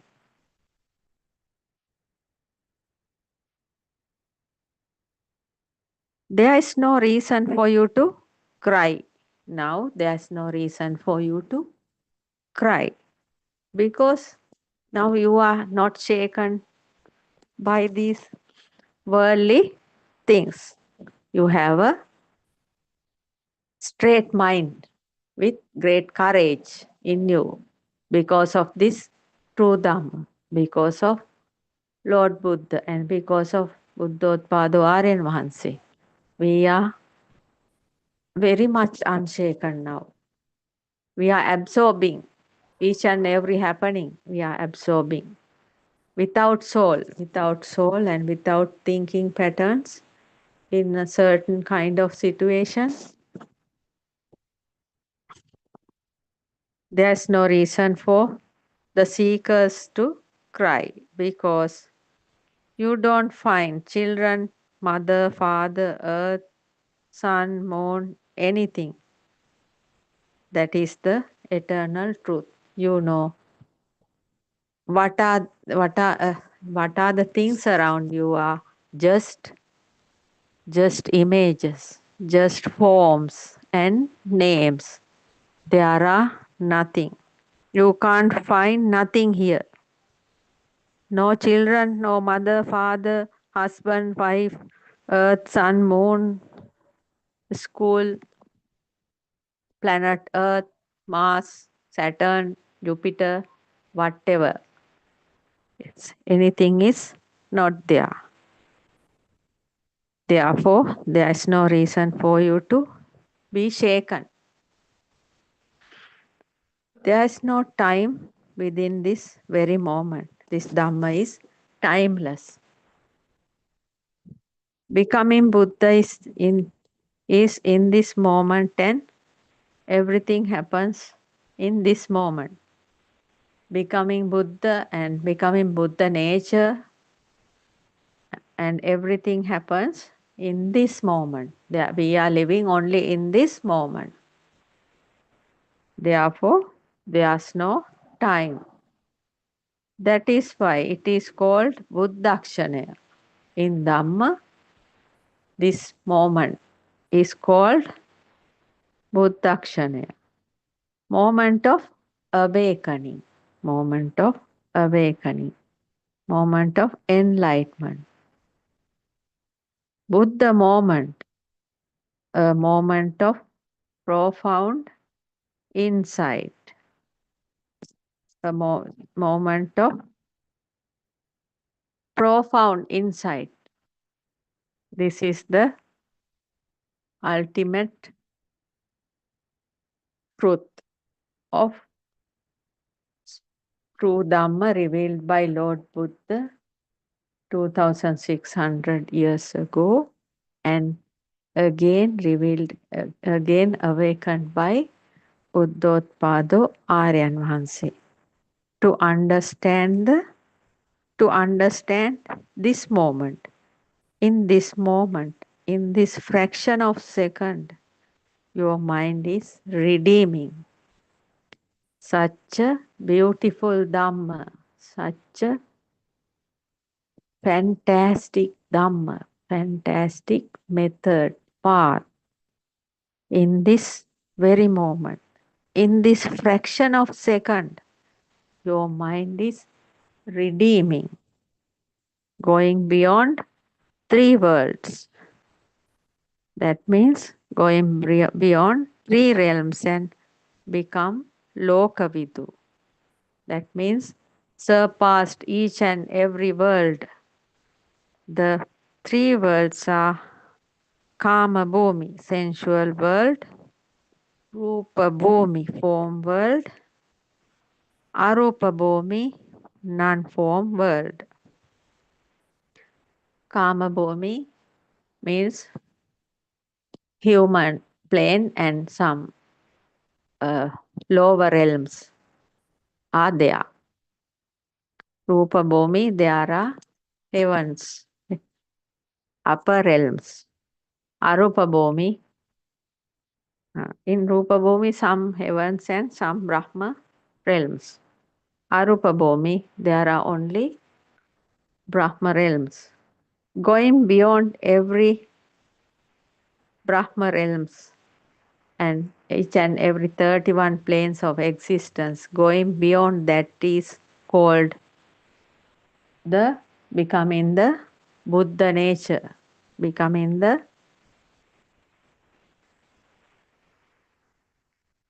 that is becoming the moment of awakening, enlightenment, becoming Buddha at this moment, a moment of profound insight.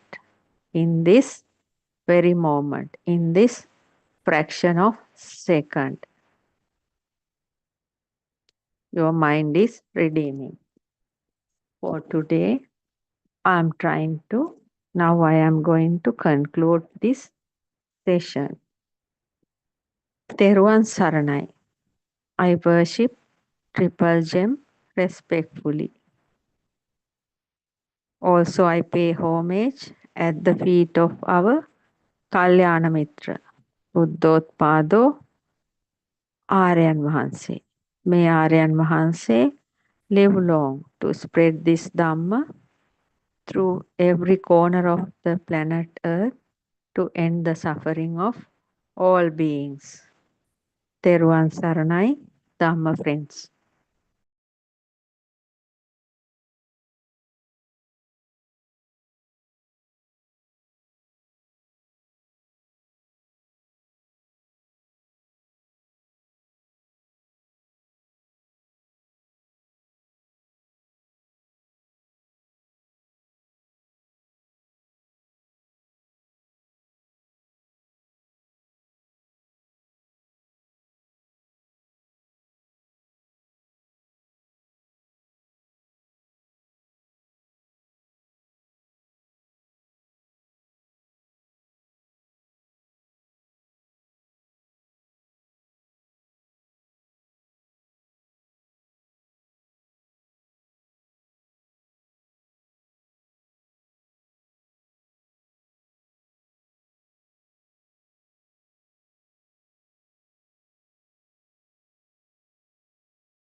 May Triple Gem bless you all. We'll start the Zoom discussion today.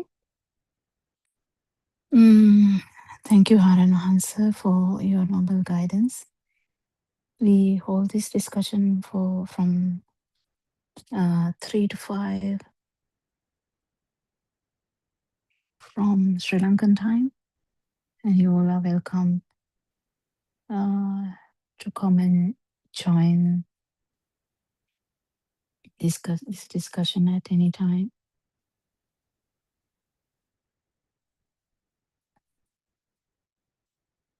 If you have any questions about this truth,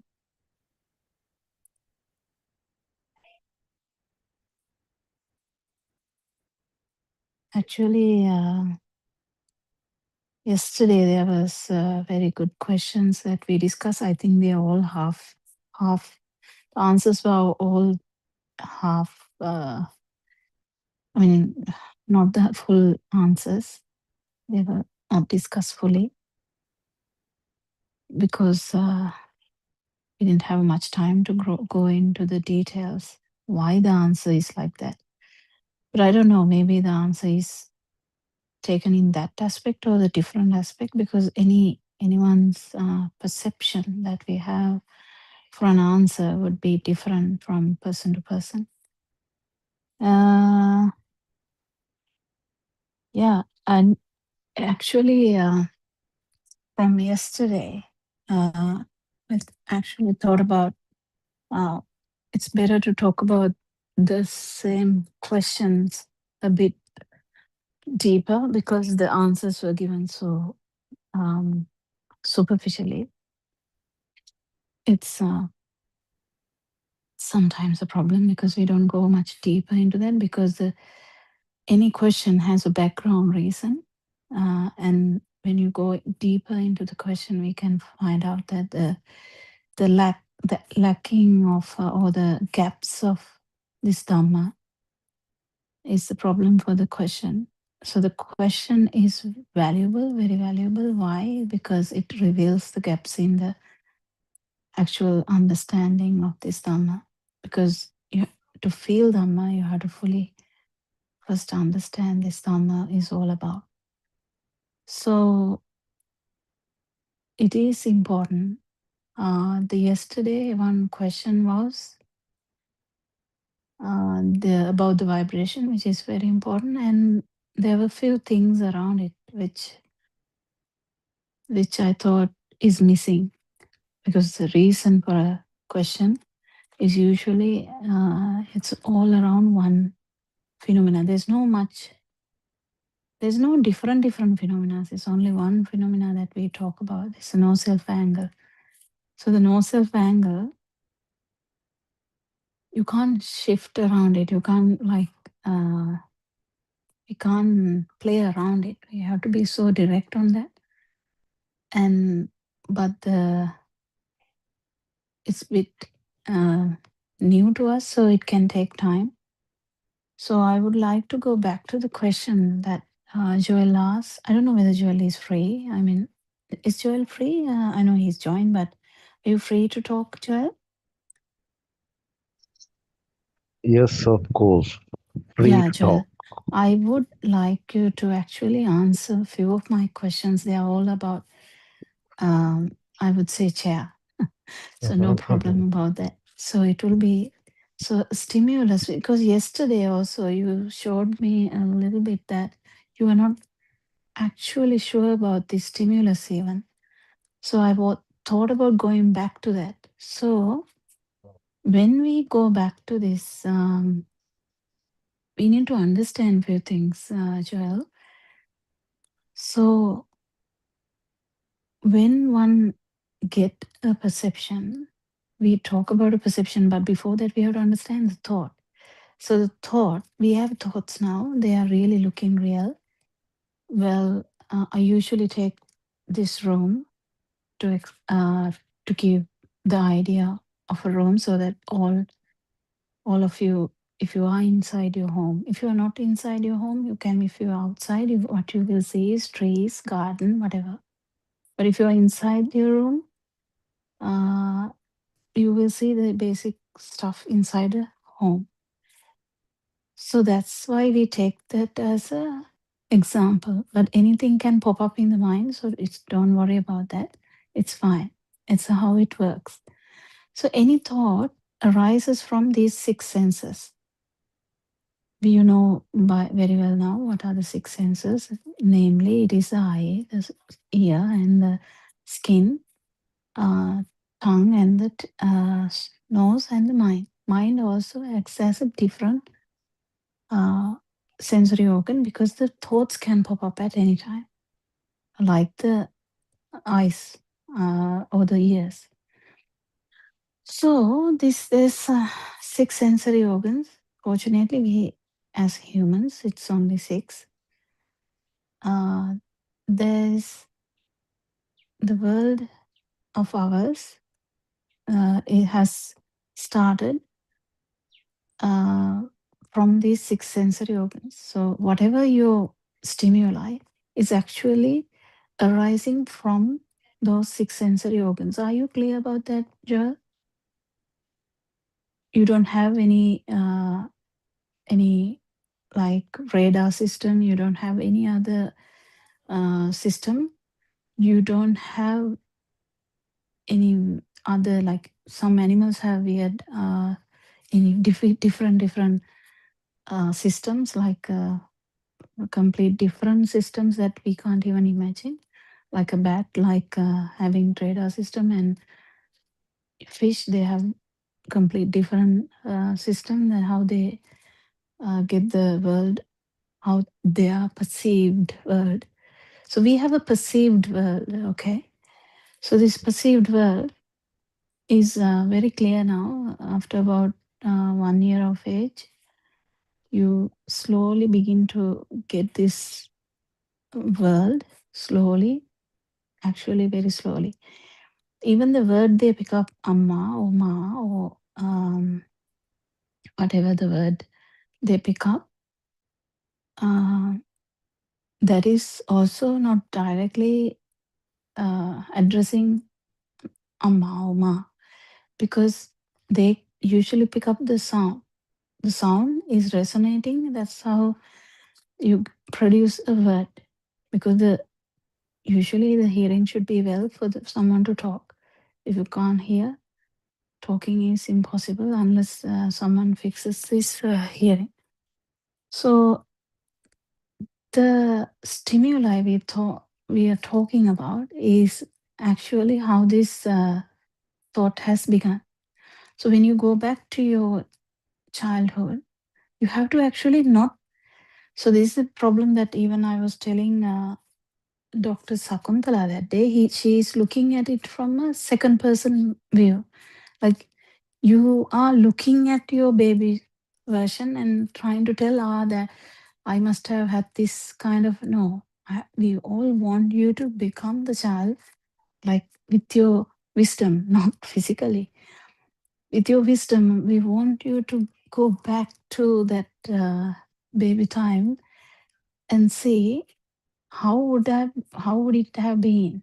So the the sounds, they just because they said the first word, I don't know whether you have experienced this, the babies can say the first word, doesn't necessarily mean they have actually detected that who that is. Or even if they pick up the word, it can be anything, any word that mother is using repeatedly, because that baby is hearing that word repeatedly, it can resonate. It can you produce, the vocal cords can vibrate in the same way. So that is how the talking is. Doesn't necessarily mean anything that the baby has actually linked them together. That the sound is related to this picture, that the photo that he or she is seeing in front of them. So you have to get this properly, okay? The beginning of this another new vibration from light vibration and the sound vibration. You understand that they are waves, light are waves, sound are waves. But then how a mind is formed? When the mind is formed, you have actual meaning. So You have, not you, sorry, that's a wrong way of telling that. The vibrations itself, I told this yesterday also. If there are two vibrations, if they occur simultaneously, there is a, like a new vibration form from that. Aranvansi says this in a different way. He says if there's one, what is it? Sarasula. I forgot the word now. What is it, Suranka? The Sarasula thing? I mean, the Sinhala word is more difficult than the English word. Now I forgot the English word. The What is the Sarasula? Anyone can help me?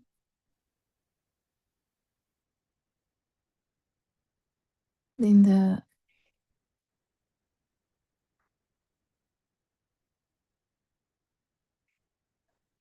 Well, it doesn't come. And all the friends must be sleeping or something. So No, doctor, I am also trying. Um, I can remember that school lab. Can't. The word is not come. yeah. Anyway, that I don't know whether it is a thing that we use in the, actually as doctors also we use it to check the nerves and the hearing. I can't remember the word now. It produces a vibration, and that if usually, Tuning fork. yeah, that's the thing. So see, I think there's a problem in the memory. So the tuning fork, one tuning fork is working, and another tuning fork is working. The two tuning forks, if they are simultaneously acting, the sound which will be produced will be different. It's same as any musical instrument also. The output is different. So this is in physics actually, the any vibration, any wave, if there's another wave, the output wave is completely different to the two waves. It's scientifically proven as well. So the baby who even would say amma will be just resonating the word because of the sound. But actually, if they actually correlate them together, kind of actually get them together, then because usually mother will be very happy when that word is heard, thinking that the baby actually called the mother. So mother is jumping up and down.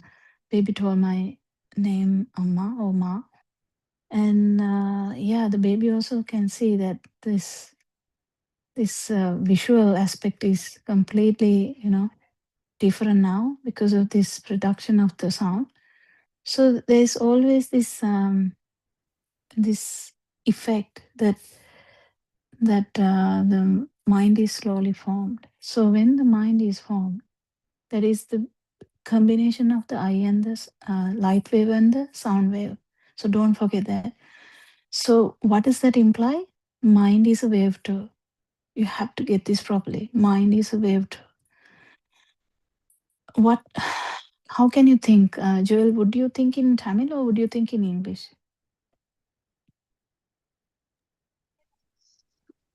About what, doctor? Do you think in Tamil or do you think in English? Thinking. Yeah, how do you think? Do you actually think in I Tamil or do you think in most probably English. good?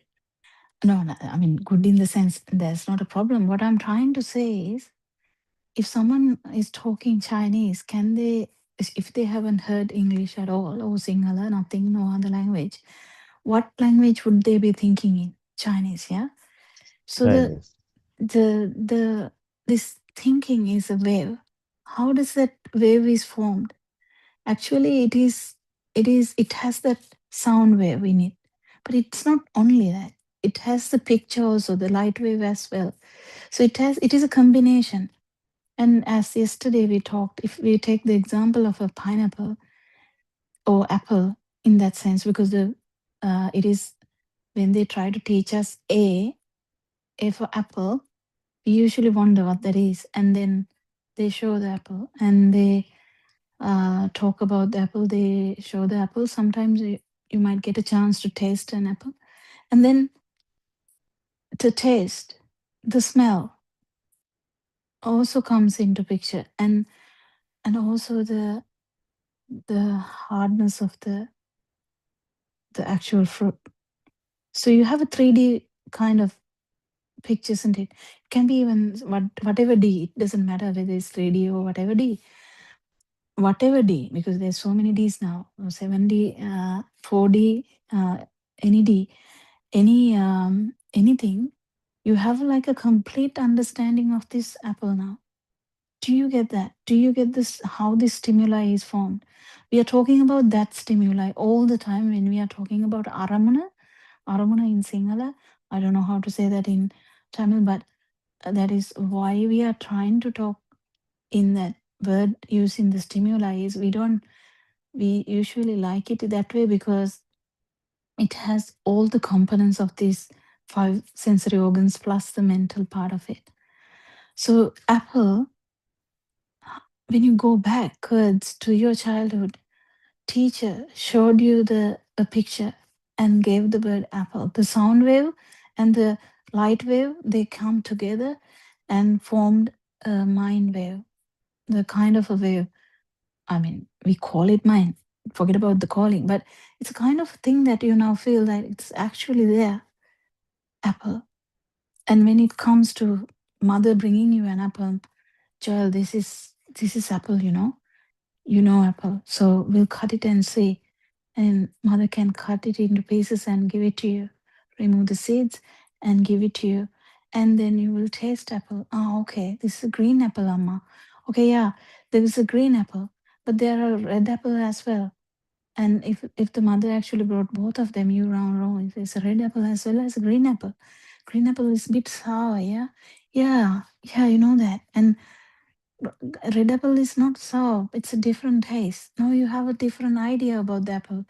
That's how it works. And it now the apple, the whole the scenario of apple has all these in that. Can you feel this?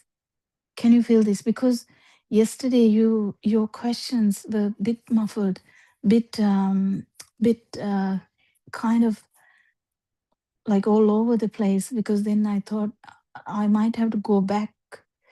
Otherwise, it is unfair. Unfair. That means our delivery of these discussions are not that good. So this is to understand apple. Now we kind of now the child already have an idea of the apple. So the apple has become a thing already. Already. So the child didn't have any idea about a self before. Any idea. No idea of a self. Potential is there, the current is there, but didn't have any single idea of a self because he didn't have an idea of even the apple. He didn't have the idea of mother, father, brother, sister, home, bat, ball, car, nothing. But the potential was there. That current was there, but there was no output. Current is there, there's no output. Now the output is beginning. How? Because the light wave and the sound wave is actually forming a mind wave. And this other nose and the smell, smell and the taste and the hot and the cold and the deep touch, soft touch, whatever. These things are all becoming into one apple now. The apple is so real now. What happens? There's a deep arising here. When that new wave is like felt as real, definitely there's someone feeling this. This phenomena is massive. If you can feel this, As soon as the apple is born, you are born. If you can get this right, if you can get this right, this self perception can't arise without any other perception. It arises with a stimulus. Now, if we go back to if you go back to a worm, you might ask, worm doesn't have much of these things. They don't have eyes. Yeah, true. They don't have eyes. They don't have ears, but they have the touch. So the touch, they have the temperature. They have the hot and cold thing. They have the deep touch, the solidity, the liquidity. They have all that. So the deep touch, light touch was explained in such a way that that's why the liquidity and the soft touch is meaning. So the liquidity is a different thing, that different way of feel, but there are so many feels in that if you actually dig deep into that. Whatever this the worm has this kind of thing. Even worm has the existence feel. Why? It's a feel though. It's the existence feel. There's no big mind. In any animal, there's a existence feel is there. They can't explain it. They can't really dig into that. There's no mind as in humans. Humans have this best ability of forming this new wave, which is mind, which has the potential for having all these 31 realms in that. How? The levels of vibration is in one single chair, one single stimuli. So we go back to apple. Now apple has become a thing. You are there. This is a phenomena you have to feel. It has to be felt actually. Now someone comes in front of you. They say welcome or ayubowan in Tamil, whatever the way they say, or good morning. Suddenly you are there. If you can see how it happens, the how in with the wrong view, how this is happening. So when the perception of or the thought arises of apple arises, because it was felt as a thing, what does that mean? It's felt as real. I mean, no one challenged that idea until Aranwans. Actually, I knew kind of that before, because we studied Dhamma, we knew that it can't be true, but we didn't really understand what all about it. It was all true. The whole world is true.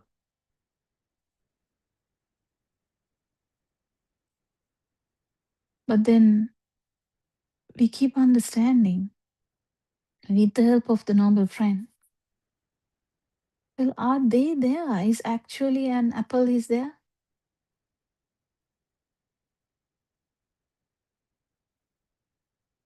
Well, you can say yes, apple is there.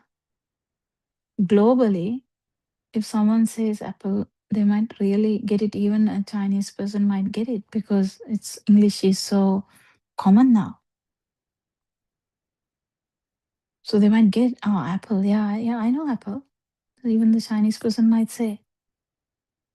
But if you go to a tribe in Amazon that who has never been exposed to anything, and you keep saying this is an apple, apple, apple, even he might mumble out, why? Apple. He might not understand what you're trying to say, but they can reproduce this sound. Does that mean anything to him? No. But then from that onwards, repetition of this apple, that person is going to, even the tribe person is going to understand. This foreigner who has come to my place accidentally is showing something in the hand and keep telling that it is this sound. And that must be that. Okay, now the apple has become a thing. To that, even the tribe person.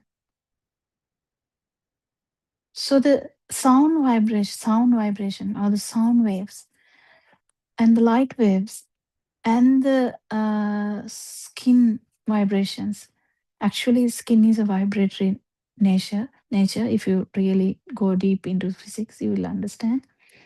And even the nose, it works with the vibratory nature, and the tongue, because you have several organs there in the tongue which works differently.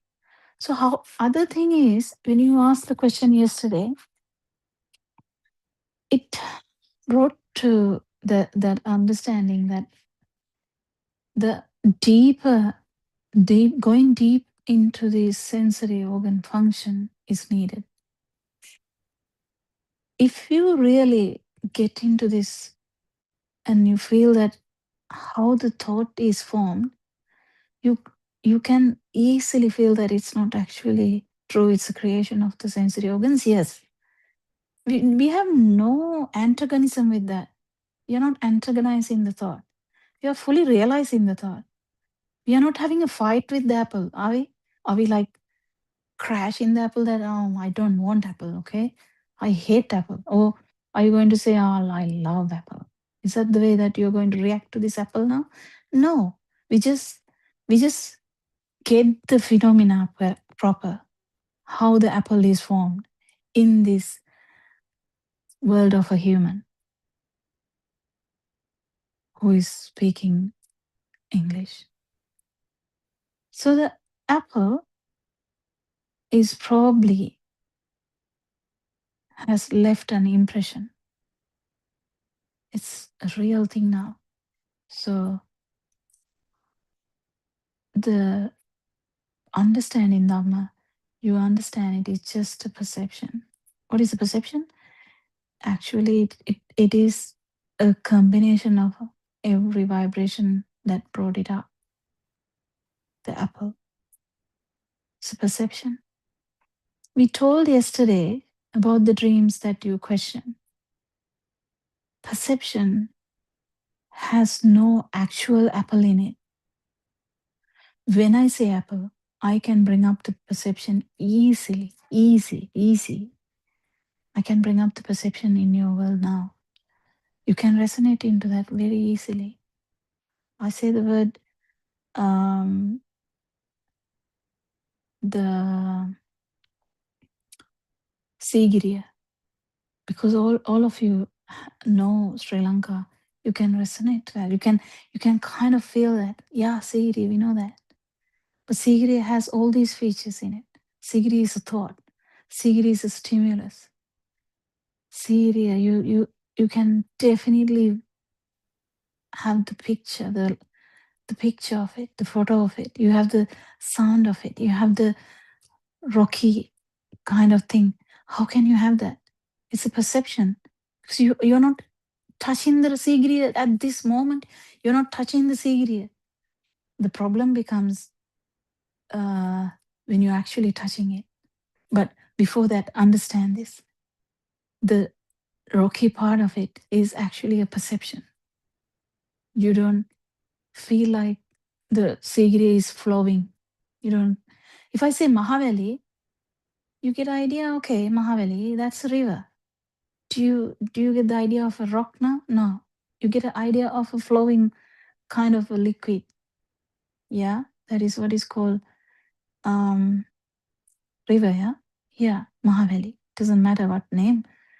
So this is what you keep learning. You might not smell it, you might not taste it, but if you actually have gone there and has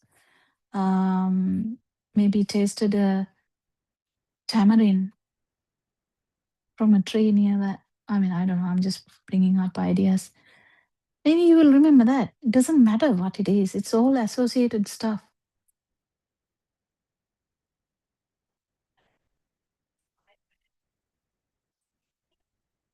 So, this stimuli and the perception, you need to get this right. Actual perception has nothing in it. Nothing in it. It's a wave. It's nothing in it. And is that true? No. Even that is not true. So yesterday there was a question about the perceptions. I can't remember whether it came from Joel or Surangika, but then there was a question. So in perception level, this fluidity, the liquidity, the solidity, the taste, everything is a perception. So that perception actually has nothing in it. So in that you can understand that even the light perception actually doesn't have the light there. This is very important to understand. If you don't get the proper you can't actually pierce through one thought. Without piercing one thought, you can't really understand what the self vibration is, what these vibrations mean, even. So, if you understand apple now, apple thought, this apple thought, yes, apple is on the table now. Just imagine you go to the kitchen, mother has bought some apples, so its apples are on the table. Okay, good enough. Now, Joel is walking to the kitchen, putting the hand on the apple. Now, Joel might say, Doctor, I know that apple is a thought. Okay, all good. But I feel something. That is the problem. What are you feeling?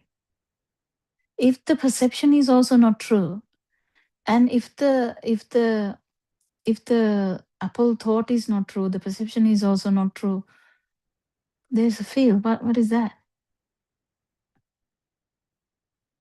That is the actual touch perception, isn't it? Is the touch perception true?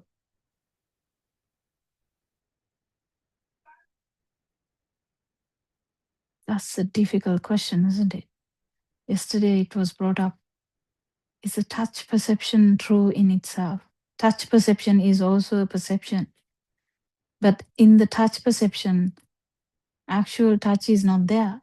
But the fluidity, if you get the just imagine solidity. The apple is solid now. So you feel the solidity of the apple.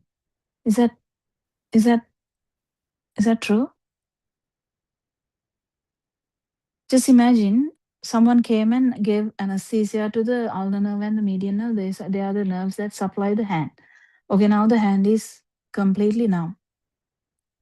Whatever you try, can you say the liquidity or the fluidity now or the solidity now? You're actually seeing, your eyes are working fine. Beautifully, you can see the apple on the table. And someone has actually, because the hand might feel numb, so hand will not be felt. So someone actually takes the hand and put it on the um, apple now. Can you feel the apple? You can see the apple now, but can you feel it?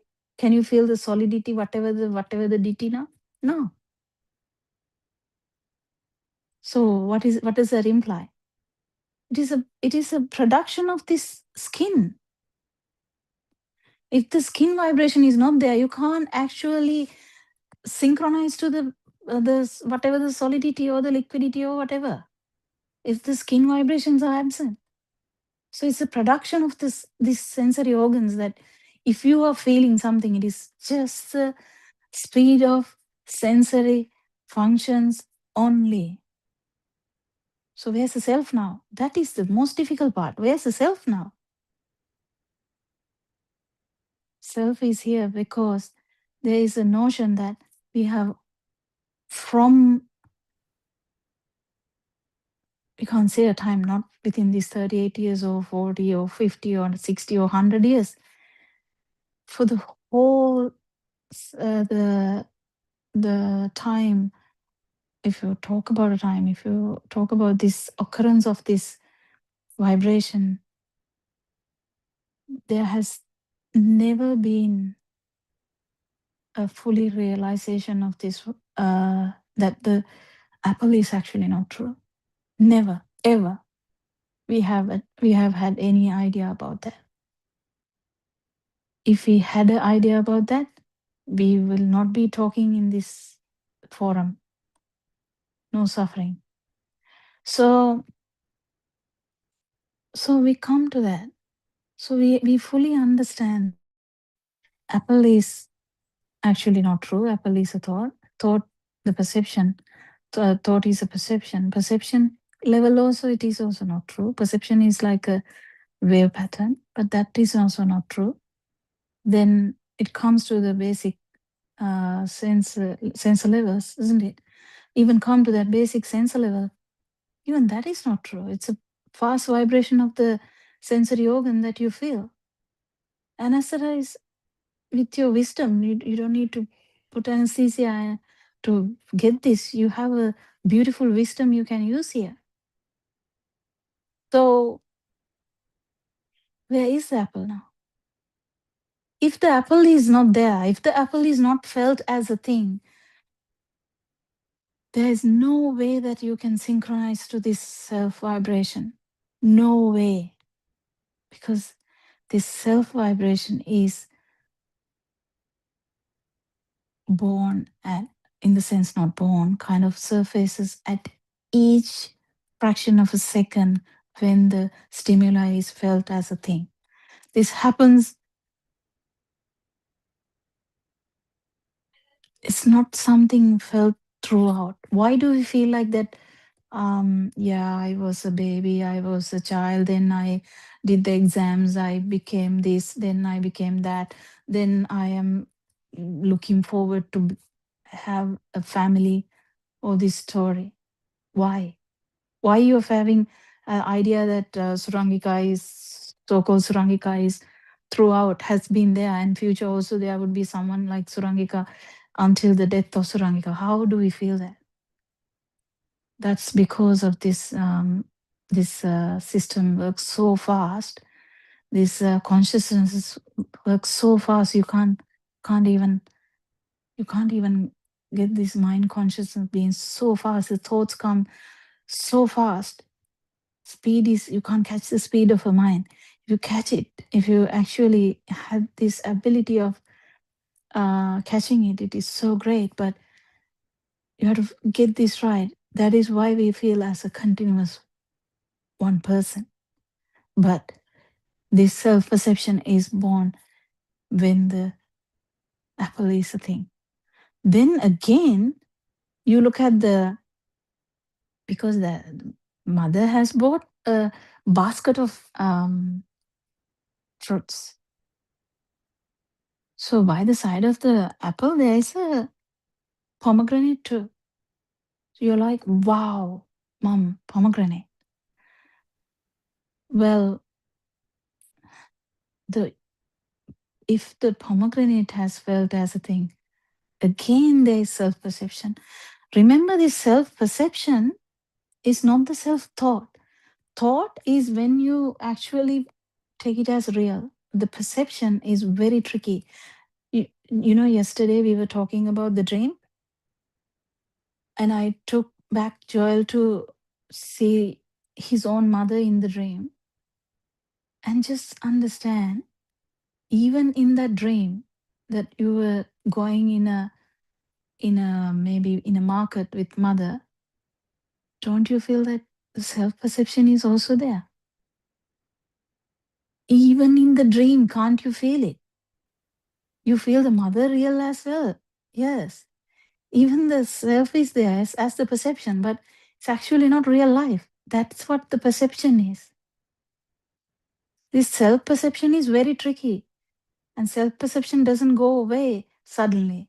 Just because, even if you feel the non vibration for a fraction of a second, self perception doesn't dissolve that quick, because you have so many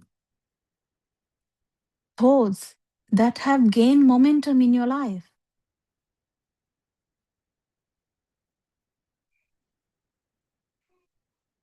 So many thoughts that have gained momentum, that has gained the value so much. That power has to come down for the self perception to dissolve. But the big drama is in the self thought. So the self view. First, self view has to actually, it has to crack that has to be cracked. That self view has to crack. How? By feeling that actually in one way or another, you have to feel that when the stimuli is the whatever the apple or the banana or whatever the thought, if it is not a thing, if it's not felt as a thing, the alive feel is not there. This continuity of whatever you thought is broken at that particular moment.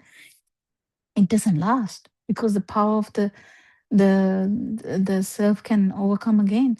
But that will give you the whole idea that even though all the perceptions are still like having powerful momentum, this is not true. This is the beginning of your path. What do you think, Joel? I don't know. I'm trying to touch the basics because the questions bring you back to the basics again and again. What do you think, Joel?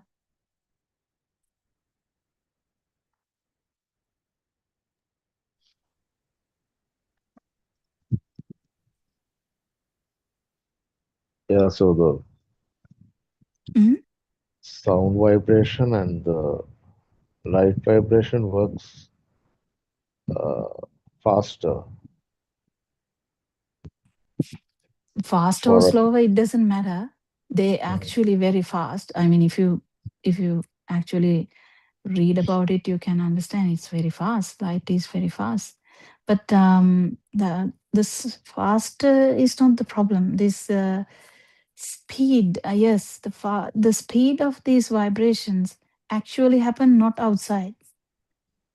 So you have to be careful. That's why I told you to anesthetize your arm, not get rid of the apple. I didn't tell you to do that. I told you to actually anesthetize the arm. So then you can say, okay, apple is still there because your eyes are working, so you can see the apple, but you can't feel the solidity or the liquidity there. Why? Because the vibration of the skin is not there. Same thing with the eyes. If you are blind, even if you're colorblind, if you're blind, um, this vibration of the eye is not there. There's no world of colors or the forms. Nothing.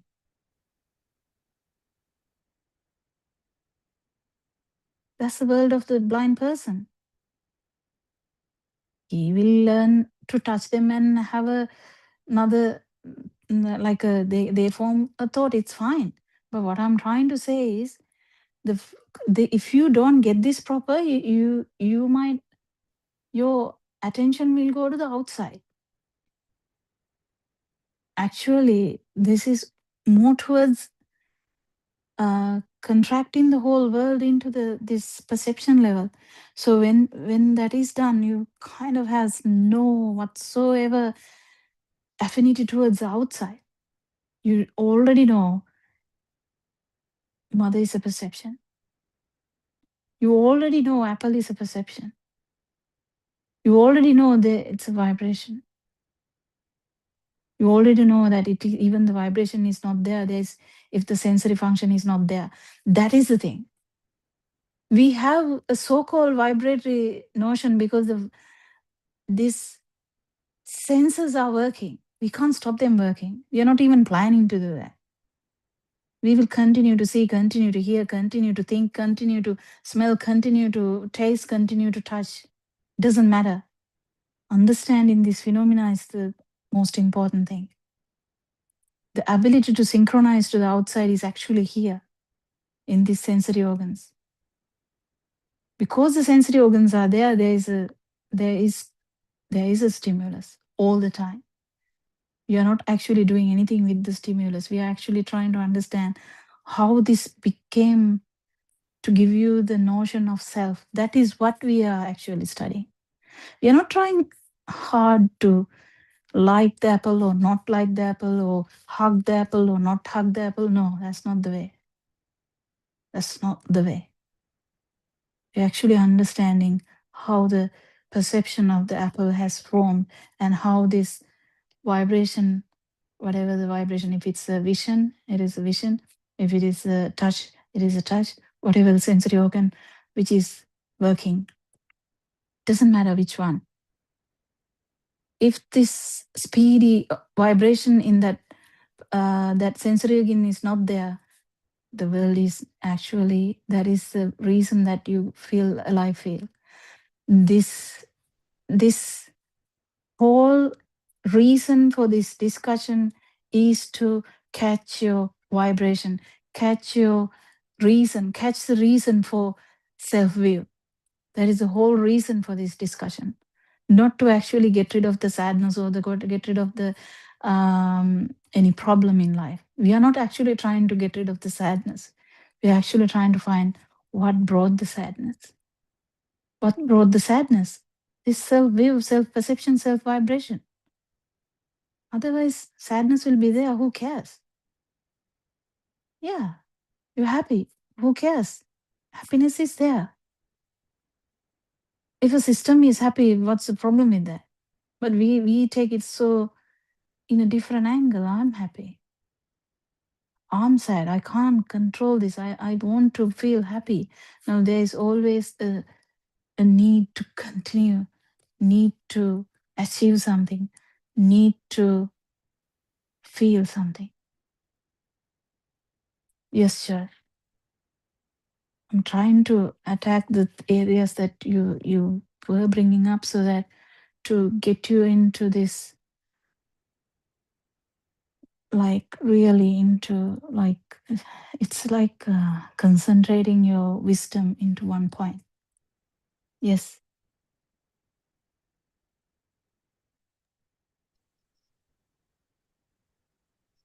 Do you feel this? Do you understand what I'm trying to say? Yeah, that's why I went silent. I was just feeling it. Yeah. Yeah, good. It's not easy. It's not easy because if you take it as a face value, we can take it anything as face value. Face value is not good enough. Not good enough. Wisdom has to really flourish here. Wisdom is not here to, the plan of wisdom is not to feel happy or sad or whatever. Wisdom here is to catch this reason for this suffering. Actually, you're not doing anything with that either. You're just, the ignorance is converted to wisdom. That's all. Everything will continue as normal.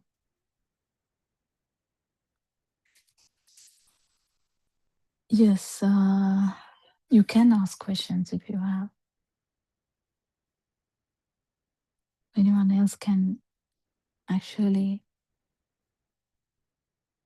speak as well. I wish Dr. Sakuntala was here because her questions also has this slight tinge of it. It's a very slight tinge though. This slightest tinge is not helpful. Slightest tinge of self-view is not helpful. Even if it is slightest, it does hurt. It does hurt. It is going to affect you forever. It's not about this 70-year-old or 80-year-old or 100 years of life. This is for the whole system, the whole vibration. This is extinguishing the suffering. So we have to take this proper. Yes, Surangika, do you have anything to add?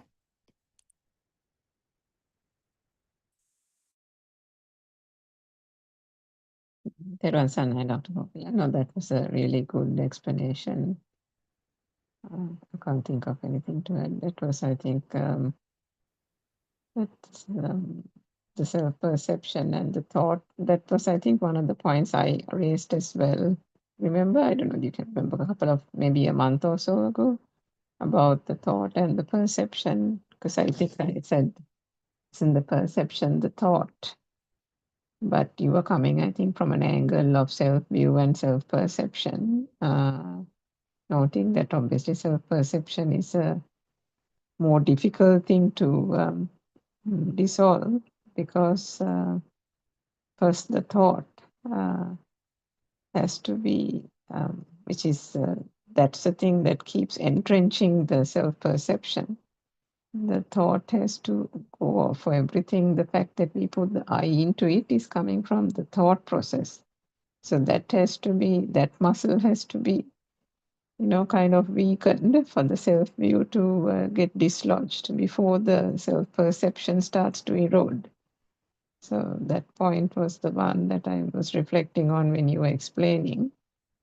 Although I still keep kind of sometimes going back, but then I understand what you're trying to say. It is the perception that turns into the thought, and that happens only because of that speed of vibration. So if not for the speed, one won't get the feeling that it exists, right? Which is the thought, the consciousness, because the consciousness is nothing but the separate, distinct feeling that one gets that that thing exists.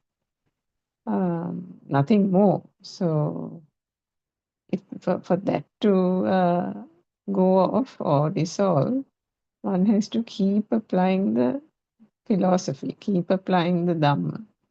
And then only the self view will come off finally. And after that, only the perception starts weakening. Yeah, that's all that I thought I'll add. Those are just reflections on only.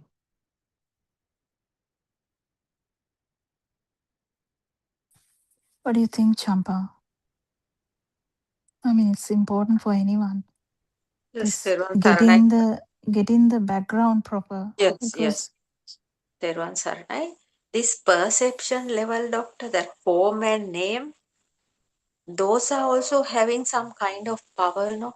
The itta sanya or something.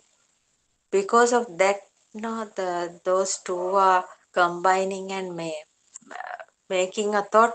Then thought is with the power of that thought, it's then transform into the consciousness level, and then the mind consciousness is highlighting the thought. Uh, can you please tell me whether that? yeah, that's anuloma and pratiloma. You are looking at from beginning. Yes, that's okay. But when we try to resolve this problem, we are actually piercing from outside to the inside.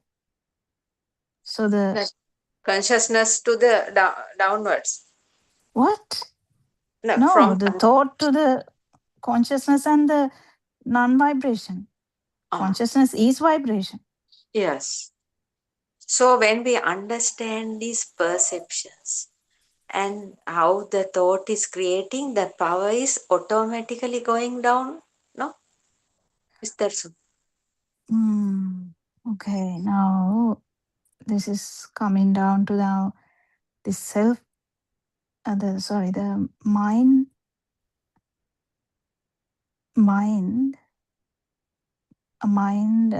consciousness. There's several consciousnesses, no, 6 consciousnesses. So, but in the beginning, there's only 5, and slowly this apple is formed, the mind consciousness is forming. So, Yes, that 5 is means one round. No, then no, the the way you think is again second person. You have to be very careful. Now, the same thing that Dr. Sakuntala was trying to say last time. You yes, have to be very careful when you try to see this from second person, like you are looking at it from outside. You are trying to discuss this yes, as happening somewhere else, but you have to go yes, to doctor, that correct. level. Yes, yes, correct me, please, doctor. Now, what you told was not incorrect. What you told is correct. What I'm trying to say is, you told, yes, there is this power which was in the zygote level, because there was a synchronization of the power into the zygote, whatever the vibration, and that vibration is because of that power, we now have a thought. That is what you are trying to say. The eyes started to work, and there is eye consciousness, and there is sound consciousness, and there is touch consciousness, and then altogether, Tinnan Sankati Passo, there is apple, right? Now you are telling about that. That's all agreed. Yeah, there's no argument about that. There's no argument about that. What I'm Yes. trying to say is now we don't have any of that. We have only the apple on the table now. So you are trying to pierce that apple thought with wisdom.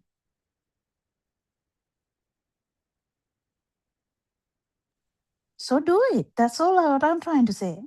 Uh-huh. With wisdom, when you are Yes. trying to pierce it, you are not thinking. This is Yes. Yes. this is the problem that we have. Yes. It If should happen you naturally. are okay, now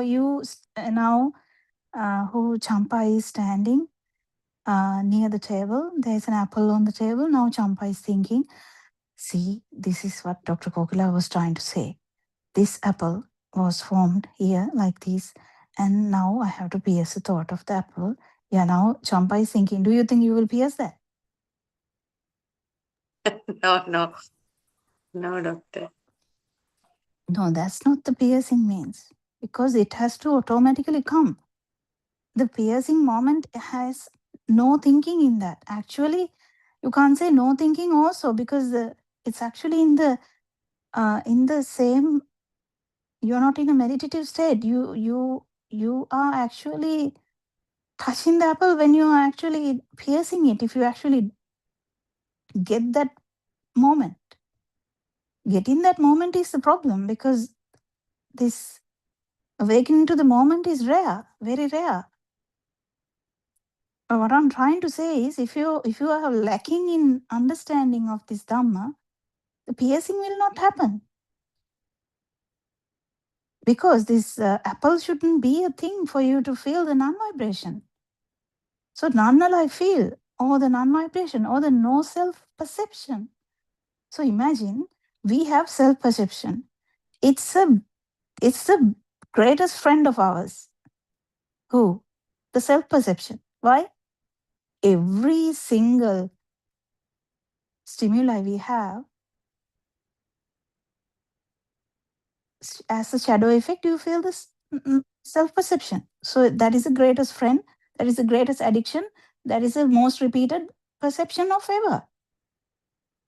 So you are actually having a greatest war, not that Gulf War. You are having the greatest war of ever.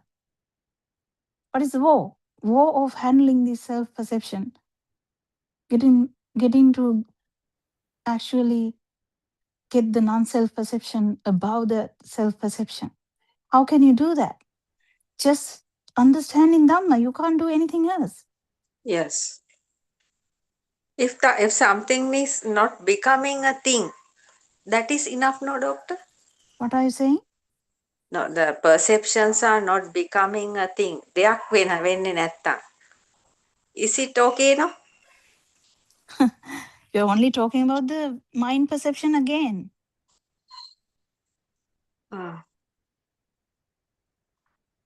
Right.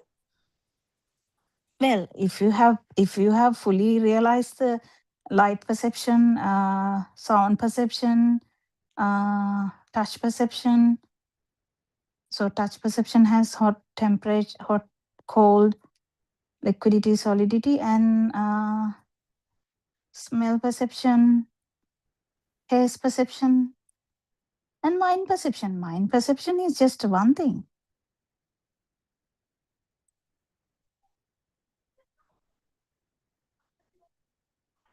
You mean that means you mean about the other five perceptions, other five senses, no, doctor? All should be realized properly. Otherwise, you get stuck somewhere. Yes, doctor. Can you please tell me how it should it should be done in a brief There's way? nothing you can do. Yes, it should automatically happen. Yes, yes, yes. No, what you can do is what I told Joel. Mm. That Mm. whole discussion Yes, that I told Joel, it can either, it should either help him to get rid of this self perception, or it can be wasted. That's fine. But the same thing, if you understand this only, you have to fully realize this, fully get this proper, then feeling it you can't do by force. You can't get that to happen by force. So you get this proper and let it go and live normally and see what happens. That's all you can do.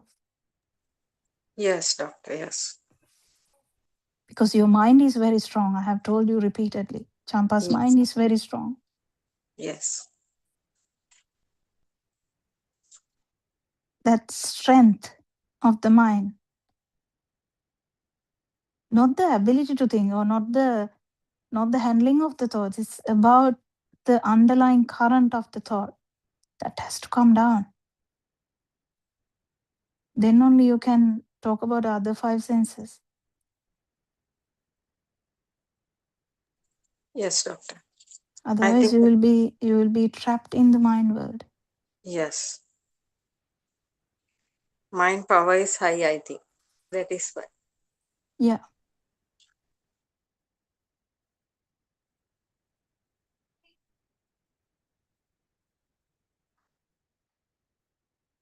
Yeah. What do you think, Surangika?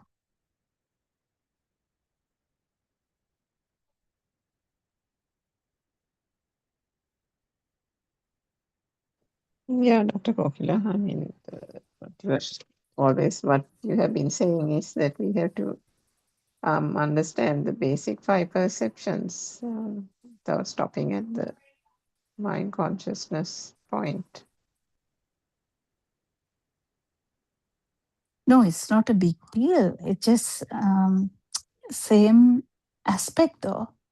It's the same aspect. You just, you know, you know, if you feel something, you need to get it right. Yeah, something. Where is something coming from? It should be any of the 5 or 6 sensory vibrations. What else can someone feel something? That's the thing. If it comes to that level, the vibration level, it should be any organ vibration. What else can anyone feel? Especially humans. Only 6 are there. So it will be any, but mainly if you have the full understanding of the mind, it will become the other 5. But what I'm trying to say, it's only 6. So if you have just imagine it is emotion. Emotion is difficult. So always emotion is felt as happening here.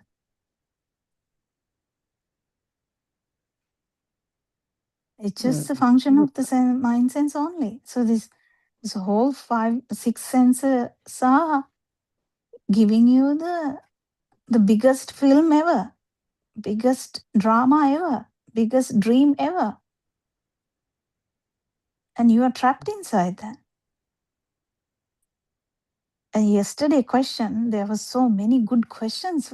I mean, I can't really finish appreciating those questions about the body, because the not even the mothers who have listened to 4-5 years, I don't know whether they have got this correct. This vibration has nothing to do with the mind or the body. It has to be realized, though. It has to come to that level that it is not felt in anywhere. It's not related to this system.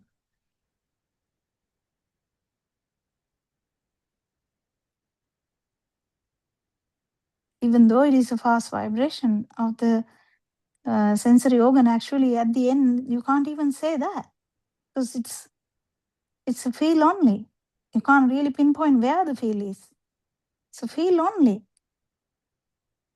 And that is actually not, if it's not a thing, when if Dhamma comes properly there, you will definitely feel that it is, this power is gone. The self vibratory power is gone. That is the only thing that is gone. Actual sensor function will be there, but it is felt as not, it's not falling into any side. It's a Mm. Yeah. beautiful Dhamma. This whole thing is about, actually the piercing is not powerful when you don't know that there is some mode of pierce.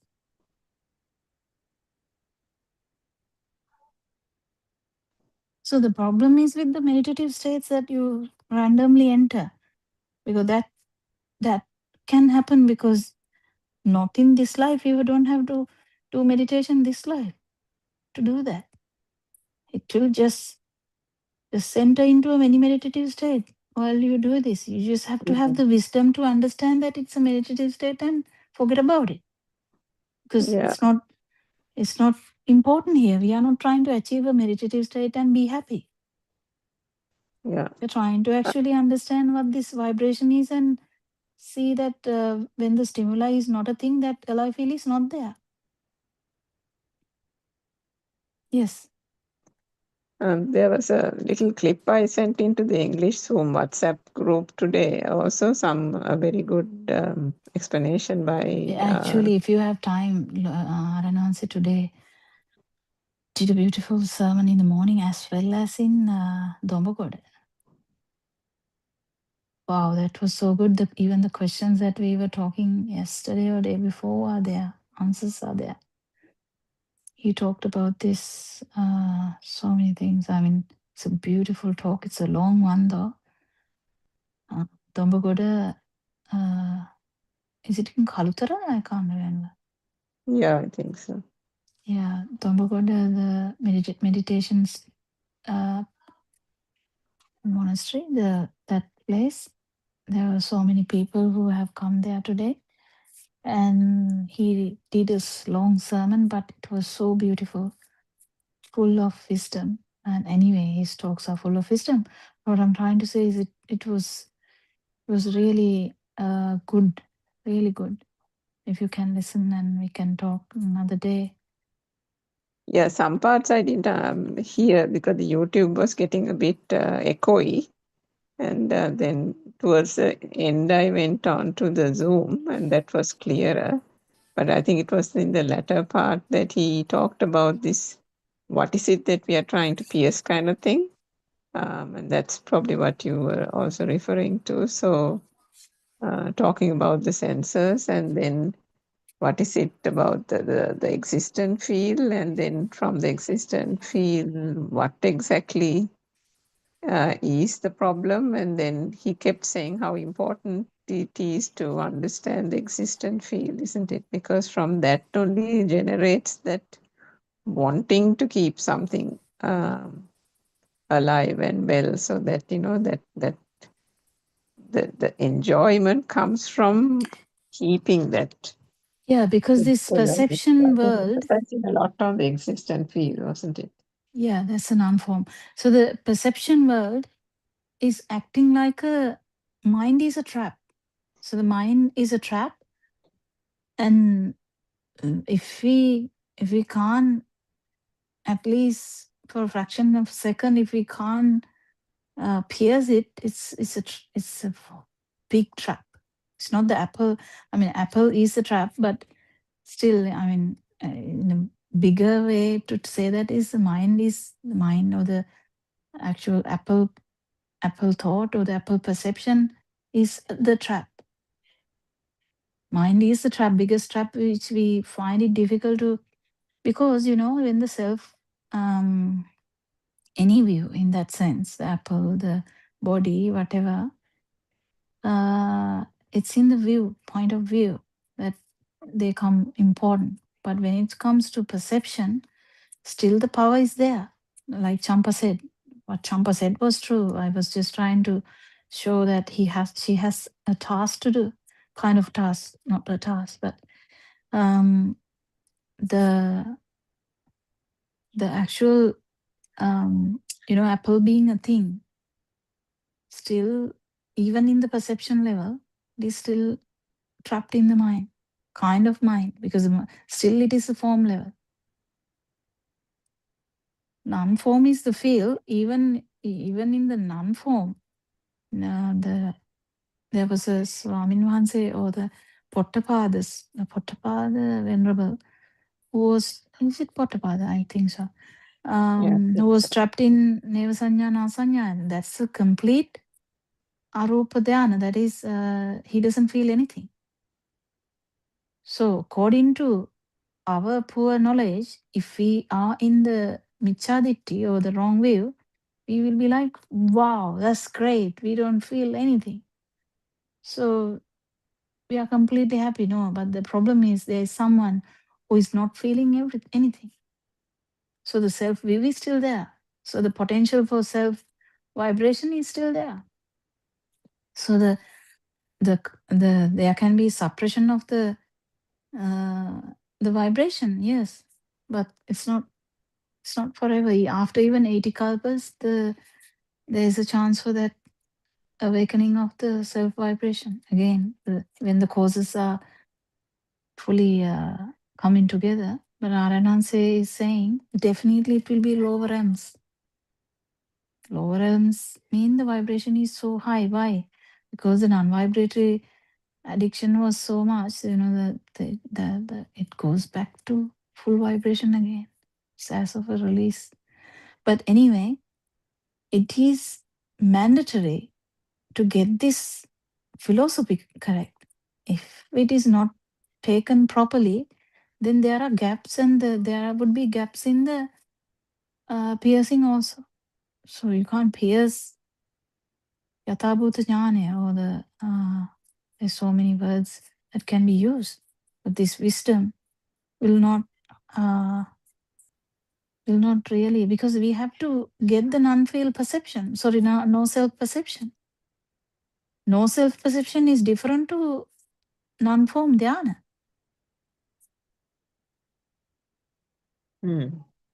Complete difference.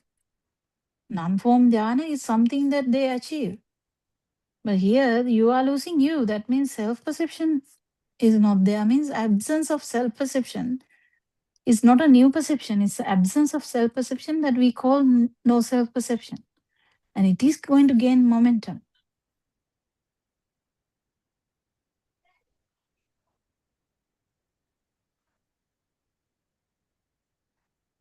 Anything else?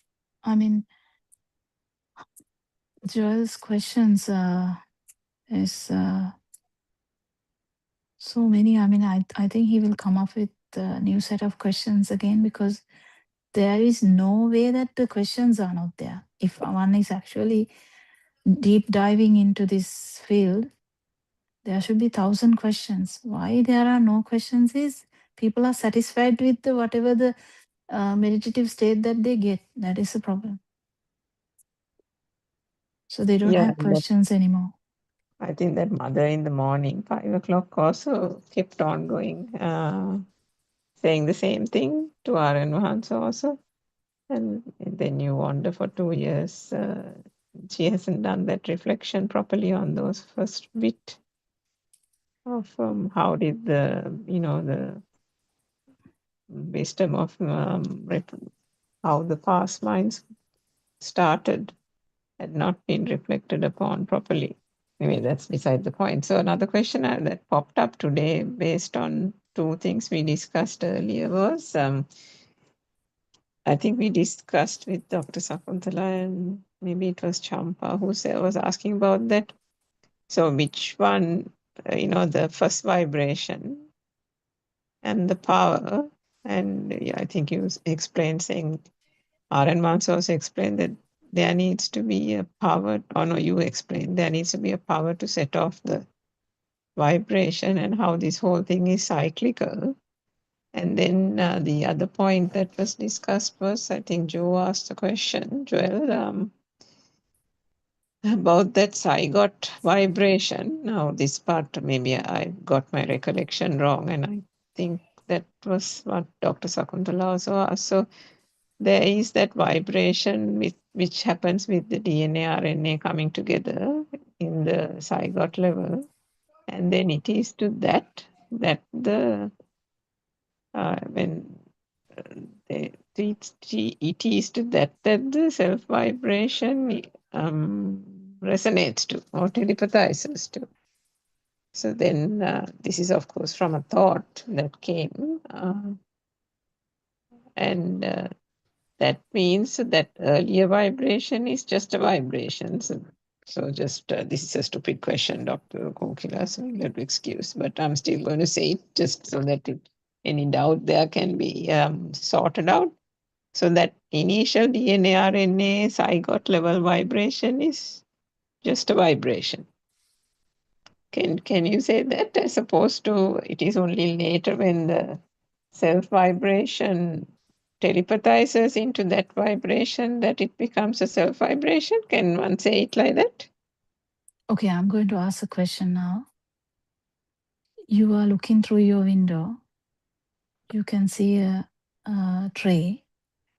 What is happening there then? It's the same thing.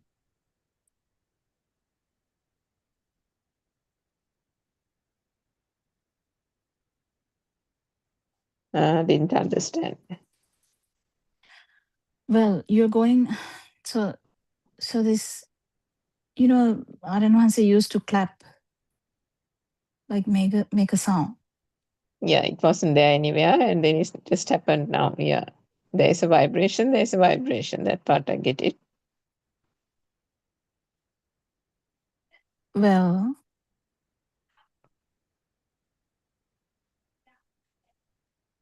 again, you're looking at it from a second person point of view, but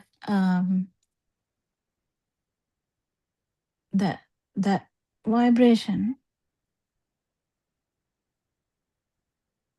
can we say that okay, that you know, that the sound of it, we hear the sound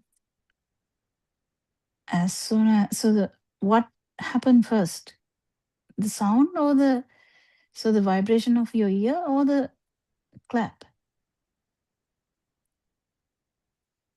They're synchronizing, don't you get it? So if you see something, it's a synchronicity that, oh, actually this should be told to Dr. Sakuntala as well. I felt that it is lacking there. So this whole thing about the vibrations being similar has to be fully realized. Okay, now directly I'm looking at a door. In front of me there's a door. Mm. So what? That if you go to the light level, if you don't have light, you can't see the door. No, you have to get this proper. Now Yeah. So that's embedded in it now. Yeah. yeah. So there is a eye vibration. Can you separate them? That's what I'm asking. The eye vibration, can you separate it from the door? They are No. simultaneous. Yeah, you can't. Yeah. Yes, same thing. Now, from a second person point of view, you are looking at a zygote. Now you are thinking, okay, there's a vibration. Now there's another vibration coming in, and now it's kind of a different vibration now. That's not the point. If you can't separate them. You can't separate them because the vibration, they are simultaneous. They are happening at the same time.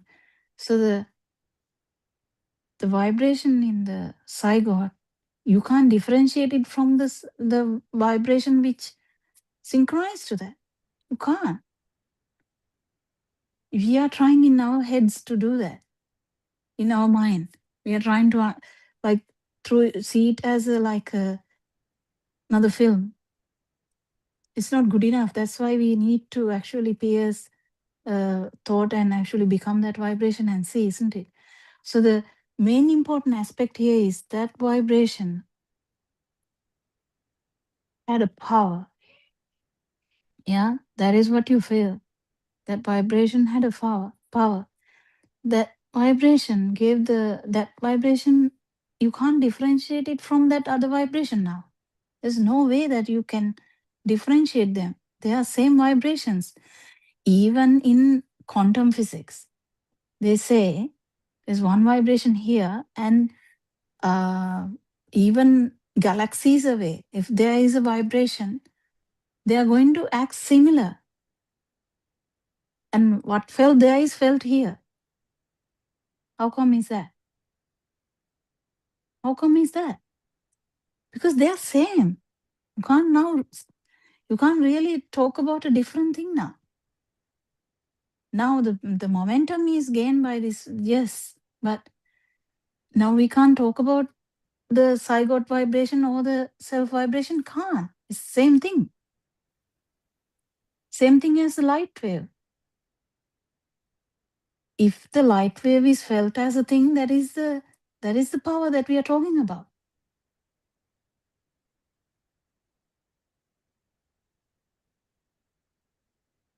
This power that we were talking in the zygote level, you can't explain that. Why? We can't. We can't, because unless you pierce one thought, you can't explain it. But then, because the child or the zygote, what? Can we even explain a field there? But there is a field, but can you explain that unless you pierce it from this thought? And then when it comes to that vibration now has the perception of light. That's a complete different thing. Because now it is, the light is felt as a thing. Same power though. Same power. We can't differentiate them. We in the mind try to differentiate them, but we can't. Itta sanya, atma sanya, we can't really differentiate them. Itta sanya is a field of existence perception. You can't really differentiate that and the alive field. But when it comes to the actual experience, if the consciousness is fully realized, then one might be able to actually get the whole thing about the feel with power and the without power. In the sense, it can be the eye, it can be any sensory organ. It doesn't matter. Whatever the sensory organ, that vibration with that power is a consciousness. The without power is just a perception.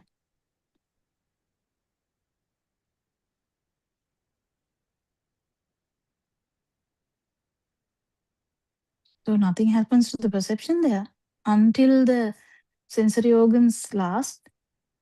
This thing will continue.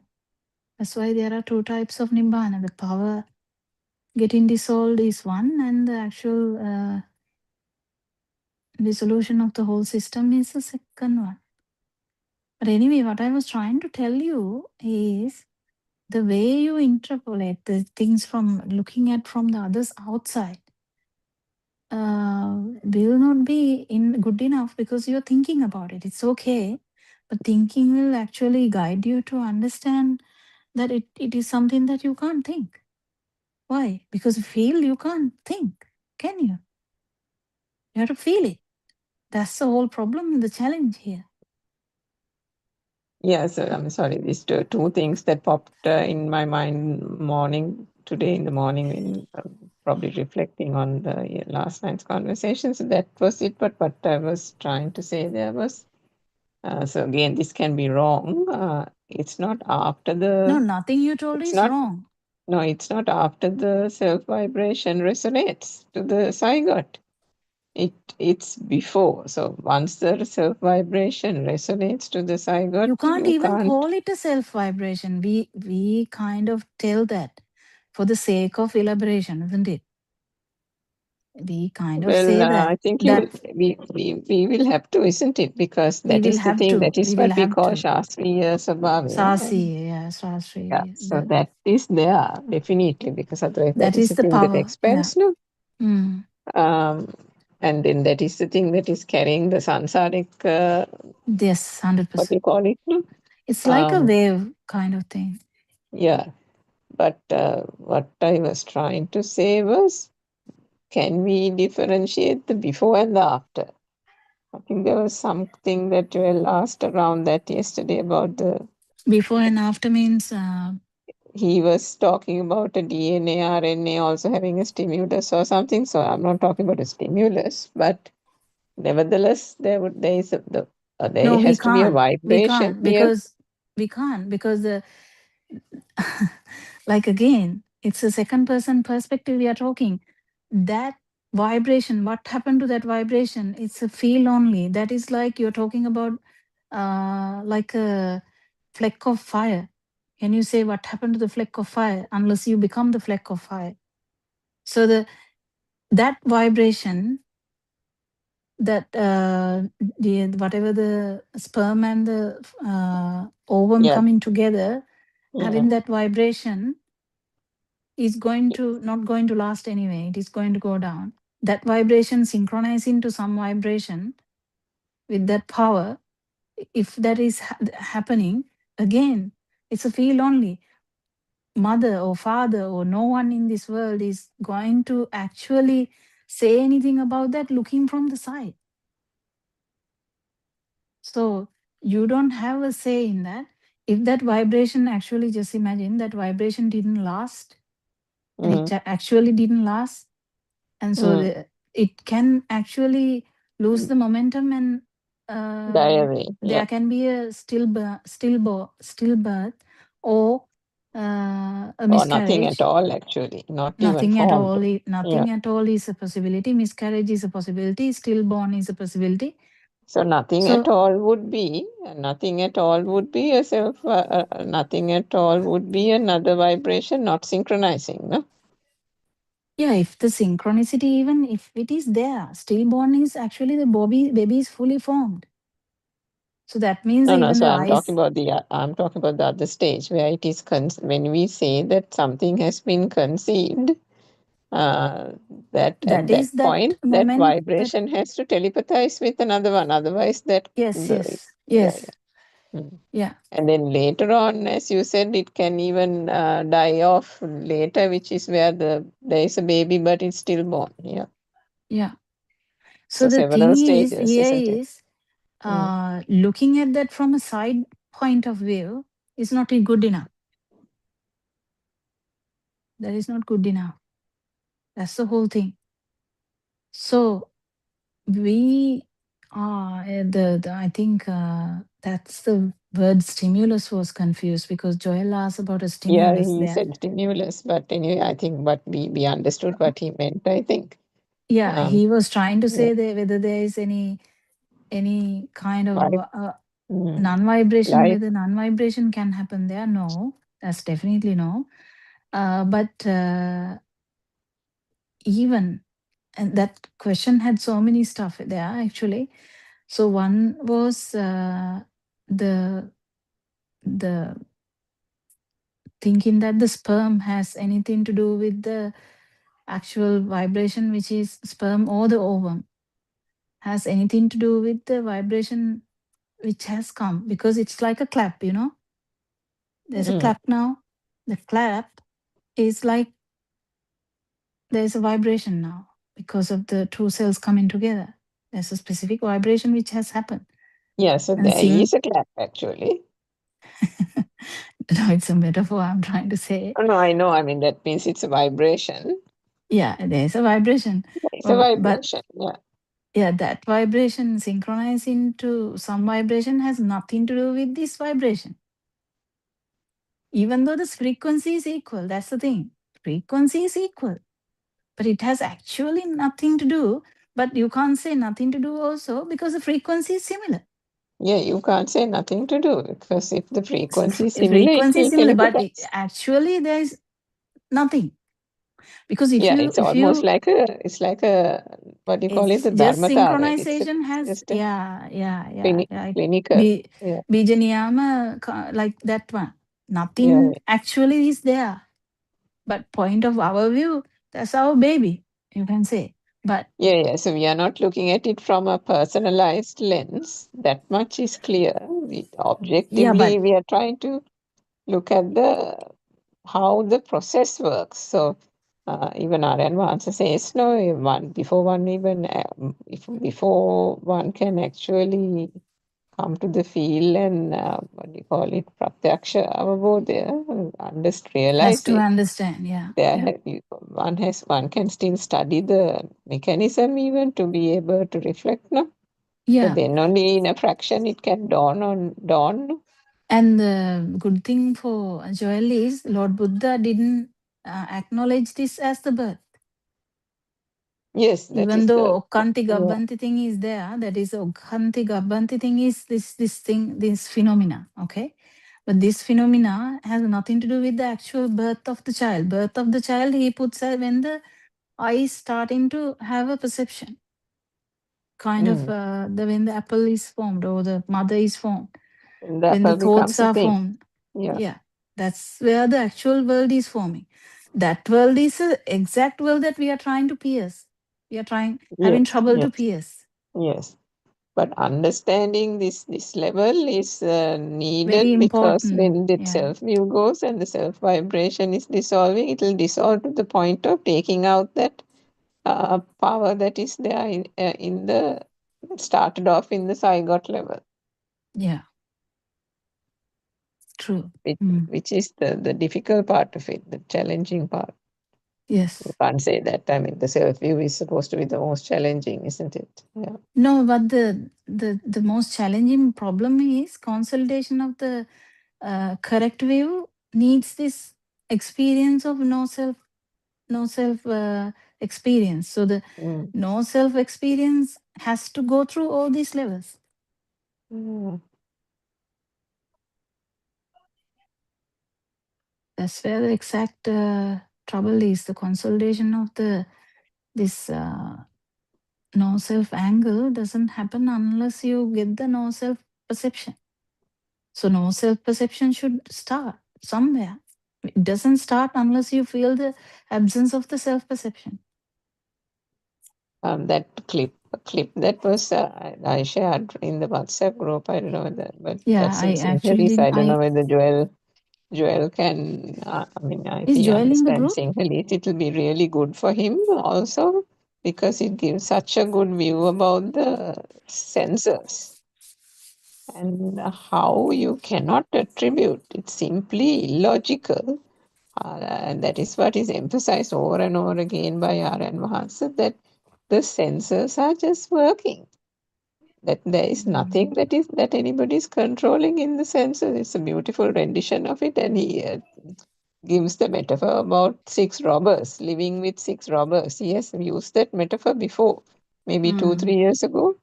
Mm. Also, that was also an Andolanatmaka Desana, I Actually, remember. Lord Buddha used it in such a way that the spider, isn't it? Mm, yeah, Spider, yeah, makulua, yeah, yeah. some kind of thing, yeah. Any tremor is kind of felt or something, no? Mm. But Because this one, no, 6 sensory organs were metaphor was the spider having 6 legs. There's a big thing about that metaphor. I can't remember, but yeah, the mm, 6 robbers is the same as that because the 6 robbers is the 6 sensory organs. mm. I think the Buddha has used even another one relating to a dog, Sunaka Sotrama Sutra, Sunaka something Sutra. It's also about being tied to a leash, Champa, you might remember, isn't it? The dog being tied to a leash and running in different directions. Every time something is being attracted to, running to that, and then always tying it down to the self. So being tied to the pillar or tied to a post was, I think, the what do you call it? The parallel that was drawn there was the post was the I, the wrong self view, and the fact that these are being constantly attracted to different things through the six senses. That No, I kind of haven't thing. heard it, Rangika. I didn't know anything about it. And once mentioned it recently, yesterday or day before. So some Sunaka something. Sunaka means dog. Something sutra. It's a quite a famous sutra also. But anyway, the that the attribution to robbers is, and then finally he says that once one fully understands the senses, then there is actually a living with the senses as well. Because as long as there is the body and the breath in the body, there is an understanding of the sensor functions, and then there is a almost a coexistence without the self view and the self perception. So yeah, I think it was a really good aspect of understand. That is the problem, isn't it? The fact that we don't understand these six senses. That always we are thinking that something that has happened is I'm doing it, or yeah, something is happening to me, or I'm doing it, or I'm thinking, or I'm feeling, or something like that. So That means I the think that, ignorance is appearing, no, Surangika? yeah, somehow Ignorance or is the appearing. other, Yes. until that view is going, that ignorance is manifesting itself by these thoughts coming, saying, no, that must be me. I said that, that must be me. Or, that's my self view. That is the thing that, I mean, even Asanti also goes on and on in the morning Zoom also saying, if this was never there, why is it that you're constantly saying you did it and this happened to you and this is your fault and so on. So I think this morning's Dombagoda one also, Dr. Kokila, was what Maran Mahanse was saying. No? The crux of it is the dissipation of the self-view. If one, that is the most difficult, but that is exactly what has to be hit and hit hard. Yeah. No self-perception should emerge. Otherwise, that is not going to, just by thinking about something, just imagine you are the Archimedes and you know all the maths and you die. Even if he is born again, he has to learn maths from the beginning, isn't it? So, yes, it's not, if you keep thinking about Dhamma, that is not going to be consolidated. You have to feel it. And when you Yeah, feel you have to the completely feel it. Yeah. absence of the self vibration only, you get this non-self perception. Mm. That is going to consolidate and gain the momentum. And when the self perception is zero only, we can say that, and even that is tricky, that's the part that Aranwanse. So when Aranwanse is talking in an open platform like a Zoom, everyone hears advice given to one person, and then the other person might take it, yeah, okay, that is the thing, I have to do this. No, the answer is only directed towards only that's vibration only. That's the whole thing. This because it's an open discussion, everyone is trying to get it into their point of view. So again, thinking in that aspect doesn't necessarily mean that that advice is going to apply to anyone else, and see how the struggle is. Just imagine today morning how the struggle is. I mean, Suranka might notice it, when someone asks a question, how difficult, I think yesterday we talked about it, how difficult it is to get the sense of the question. It's so difficult, isn't it? I mean, we get it wrong also. It is very difficult to get the sense whether it is coming from the wrong view or whether it's coming from the right view, but the self perception, or whether it's coming from the feel side, or yeah. If there's an arahant, there's no question coming from that. So definitely, everyone in the path is questioning. So the question, the who is holding the Zoom has to have some kind of feel to get the question right. Yeah, that's true. And the question, the actual even Yobante Viditwana wasn't answered properly. That gentleman's question, it wasn't answered properly. So the thing is, Aranwanti didn't even bother to answer that. He was worried about this now that guy. So that's the thing. So the whole thing is, you have to do your own research about this vibration, and then fully realize the vibration. Then only it is really can get it, even by a fraction of what Aran Hanse is doing. Because Aran Hanse, we take the example as non-vibration, full non-vibration has become the non-vibration. It's so difficult. We can't imitate him. We just have to slowly come to that level. Whether we like it or not, we can't do it by force. So it has to happen. So only thing we can do is see the stimulus. Skande udeva. So see the stimulus. Also, you have to know what the stimulus is. So the again, Aran Hanse was talking about this DNA RNA thing in the Dombokoda Deshana today, the sermon today, and he was telling that some of the mana, some of the egoistic attitudes can come from that the parents also. So there's a bit more, like not exactly the body color and everything. So there's a bit more so there's a mixture, 100% mixture. That is why that Surangika's question does matter in that sense. There is a vibration here and there's kind of a mixture now. Kind of a mixture. We can't really say any of these things as a rule, which vibration is stronger or not. We can't. He said he can feel how his attitudes come from, some way of thinking, some attitudes. They may be stemming from even grandfather. We never know.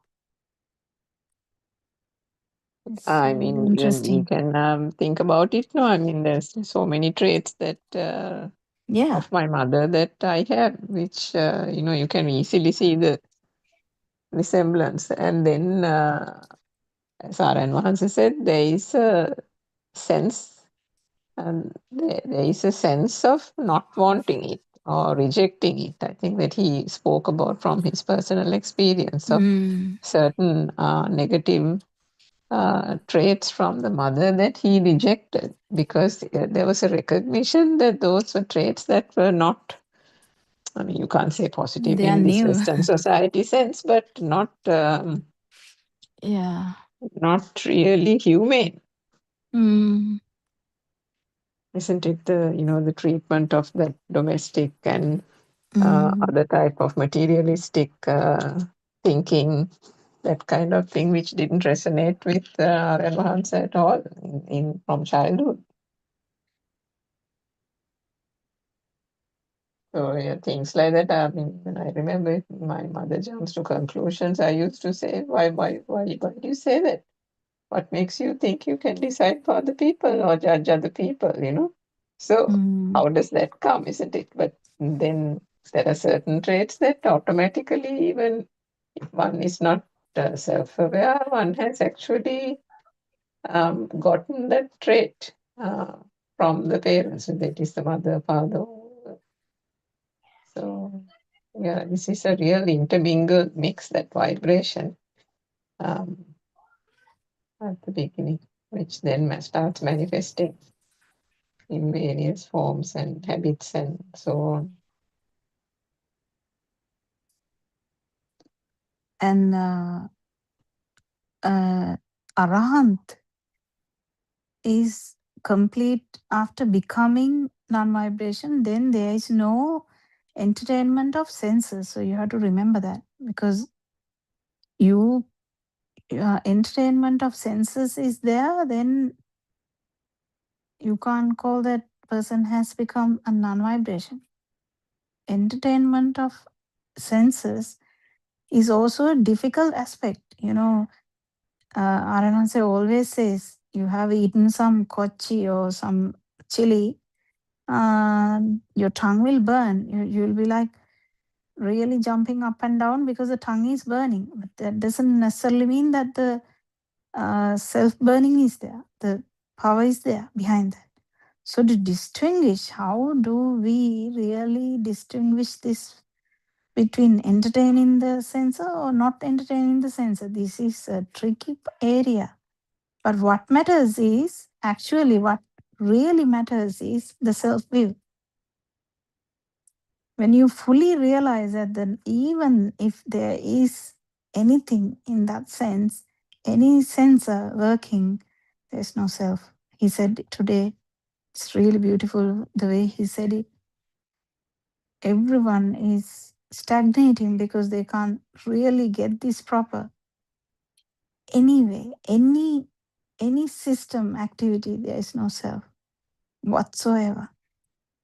But it's difficult for the confirmation. Confirmation has to come, yes, because it will be otherwise just as another story.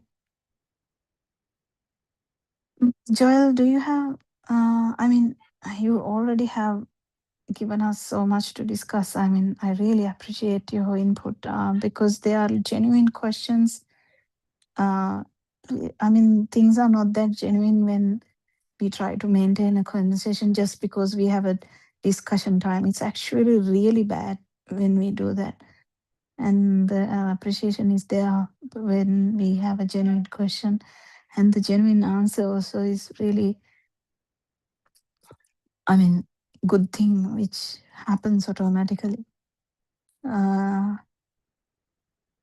Anything, you can comment on today's discussion and what things that day by day, things has to clarify, not get complicated. If we are complicating your system, just let it go and we can start again another day, because least thing we want is to get the whole thing complicated, because this Dhamma is to actually release from the entanglement, not actually tighten it further. If you feel like this is tightening you, making your power, your burning more, that's the time to have a cup of tea and enjoy the cup of tea, as Aranasi says. Yes, sir.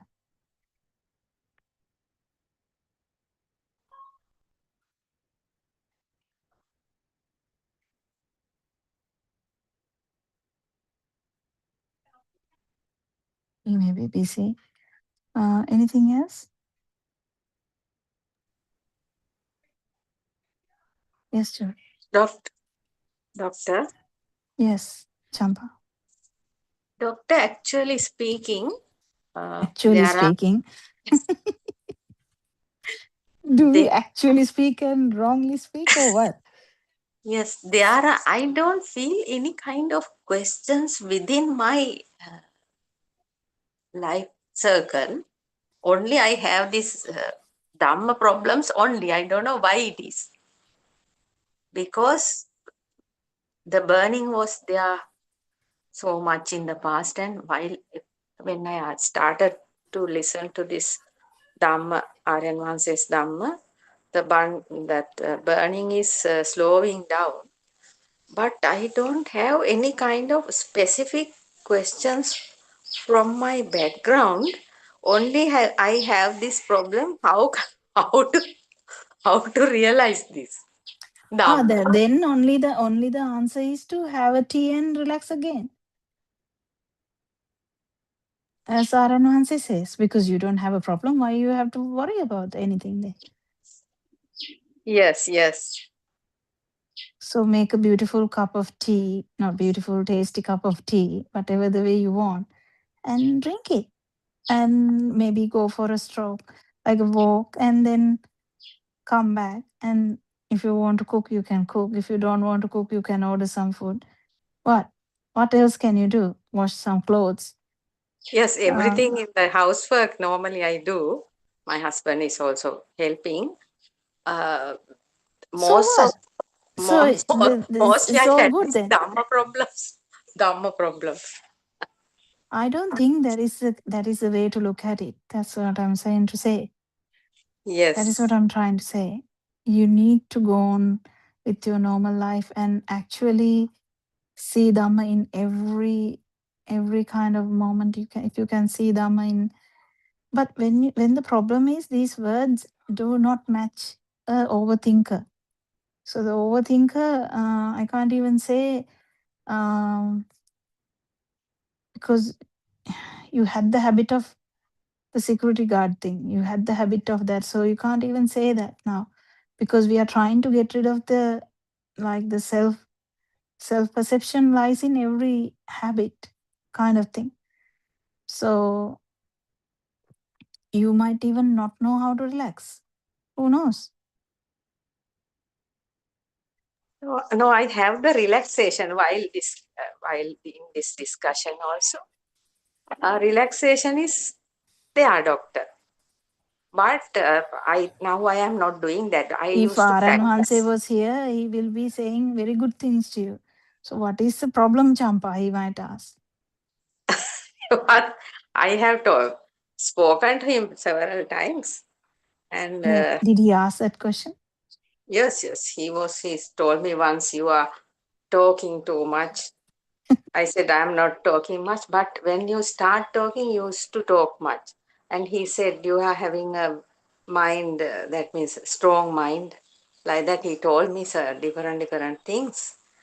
And Yeah, we can feel it. In the sense, it is a very subtle thing that you have to feel. That's the thing. The feel side is less because the mind power is too much. yes, doctor. So you don't feel a trouble also now.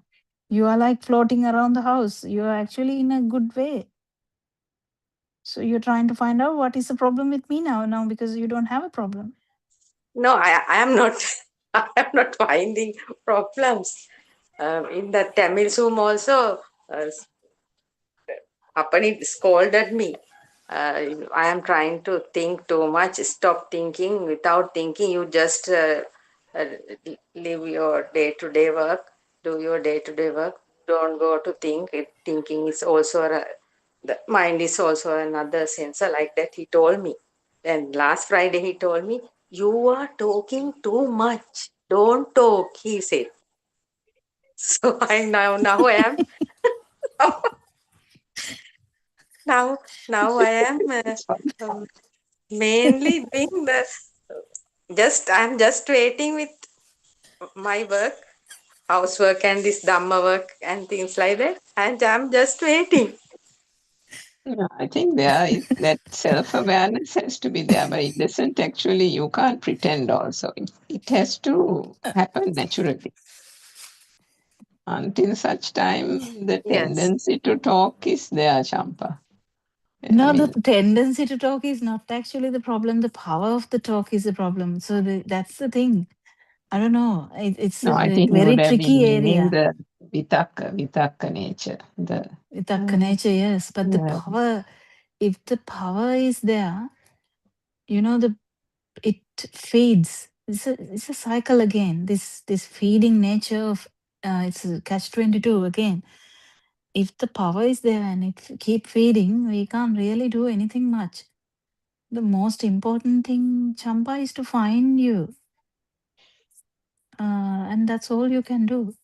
yes, And doctor.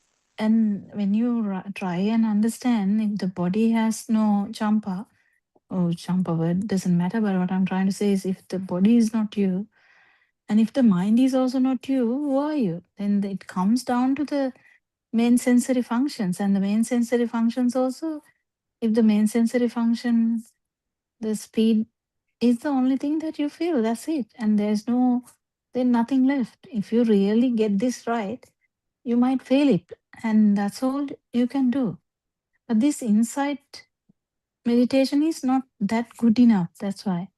So maybe it is the best way for you to do is the 4 step meditation in a Yes, very that's what calm I'm. way.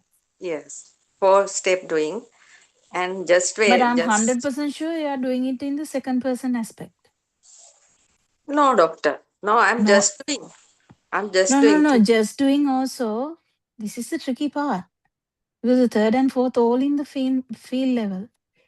So the thinking can't have a say in that, even though thinking is not fully vanished, because the piercing, this is still piercing one thought, because there has to be a thought not to pierce, otherwise you can't pierce. So it is still in the thinking level, but this piercing one thought. But what I'm trying to say is, if the piercing actually fully is happening, uh, mind level will exceed. For that will not happen when the mind is very strong. So the second, third, and the fourth has nothing to do with the actual perceptions of sound or the taste or whatever. It is in the feel level. Yes, doctor. And recently also Aran Hanse said but he tells it in different ways, so it is sometimes confusing. But in the recent sermon, he said the Kriyasita is when when the actual that power is not there. So that's the thing. So it's it's really important, because you can do this meditation within the mind bubble also. It's a very tricky area that I'm finding it difficult to convince anyone, because it has to be felt. Yes, we'll try The and see, doctor. No, trying and seeing is again, it's a problem. Hmm. Let it go is the main way of doing it, because the Right. perceptions, because your thought is so powerful. Yes. The thought being powerful, it's not only you. We have this problem. So don't worry. It's a problem with that. That's why we are not an arahant.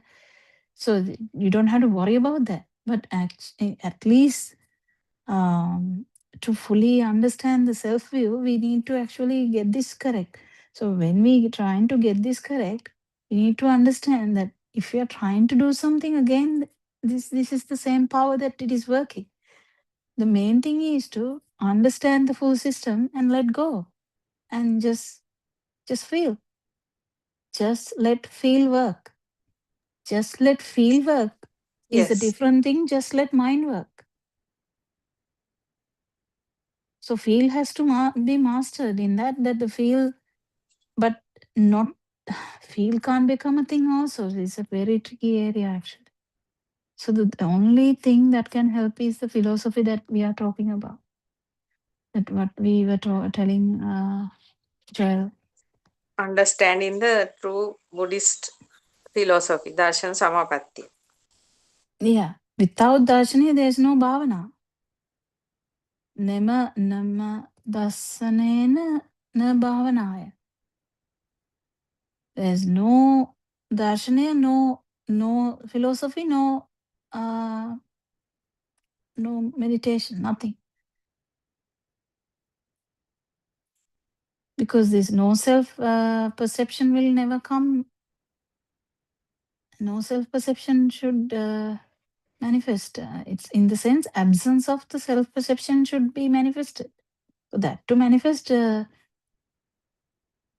all about the darshana or the truth or the philosophy.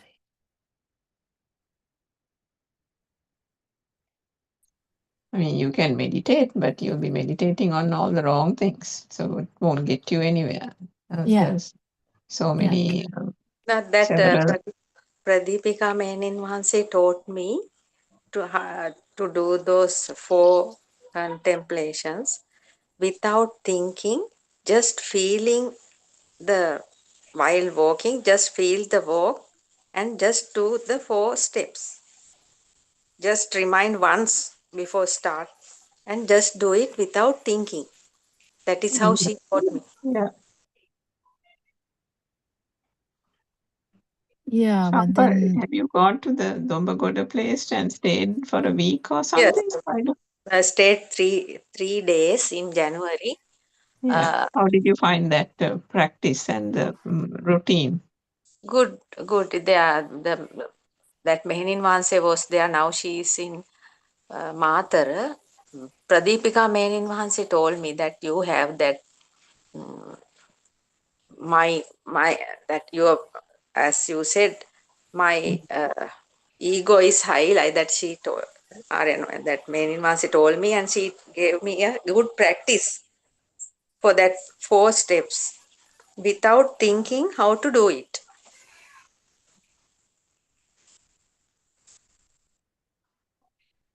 That kind of it's a very silent tricky retreat area. actually lends itself, isn't it, Dr. Kokila? I mean, It's a very there are tricky some area. people who can do it at home. There are some people who like a mix. There are some people who, once they've done at home, can get further advancement if they go to a monastery. So, it's not, there is no hard and fast rule that one is good and the other one is not good or something. But if you feel as if you are stagnating also, I mean, one has to be flexible to be able to try various things also. No, I Yeah, think to it's find the place where the mind is not strong is helpful. To find a because the mind is very strong when you are at home. The mind can be strong. So this is all to find a place where the mind sense is not that strong, and then feel is great. But if there is holes in to Darshanaya, if this is not fully understood, the 5 sensory organs plus this mind sensor, you don't fully realize this, there's no way you can even these days, doctor, pierce the I mind. Yeah. I am doing the translations of this Darshana Samapatti. Now I am doing the 8th sermon and Into Tamil or what? into English and presenting it from 2 to 3 in this pure TV English, this Zoom. So when you present also try to feel it because Yes, the way you present also is bit not with the feel. right, Try to feel what you're saying, right. and that will improve your feel. Yes, I think, doctor, that is good for me when I am translating also, I can feel it. No? Yeah, but the translators didn't get because the Buddha Kosha Swamin Wanse also translated. No, no, Didn't no. attend. He didn't Didn't. know that.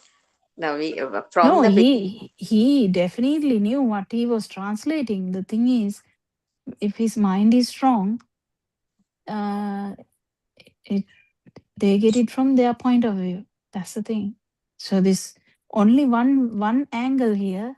Yes, Catching that angle is a difficult thing. There's no 100.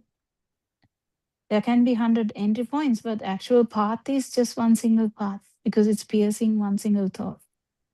from the beginning, I like very much this Darshana Samapatti because I knew Then drop this that is like, yeah, then drop that like. right, Because you seem to actually taste Dhamma. right, doctor. The words we talk is nothing true. The way that we even talk here, nothing is actually true. This is just Yes, trying yes, to convey a message, that's all. They're not actually true. It's just all the formation of the mind. If you right. feel any of these things true, then it's a problem.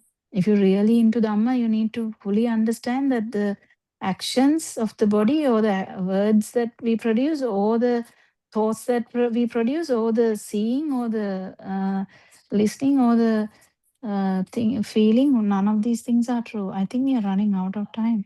We'll stop the discussion and we will actually continue tomorrow. Thank you, Joel, for asking so much beautiful questions. And thank you, everyone. We worship Aran Vanse. Thank you, Aran Thank Vanse, for you, your Doctor. noble Thank you, guidance. Surangika. Thank you, Joel, and Everyone everybody. Sarnai. After one, Aryan Mahansi, and all of you all.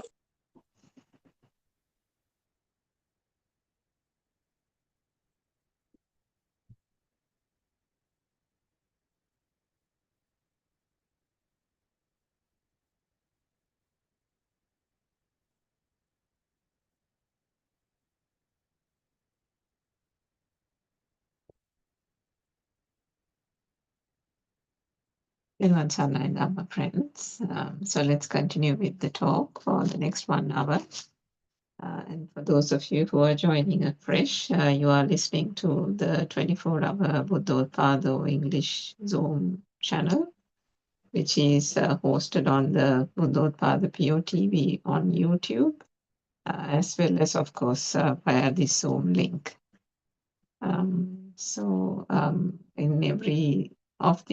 In every one of these talks, what we are trying to deliver and trying to impart to our listeners is the pure truth, as realized by Lord Buddha more than 2,500 years ago.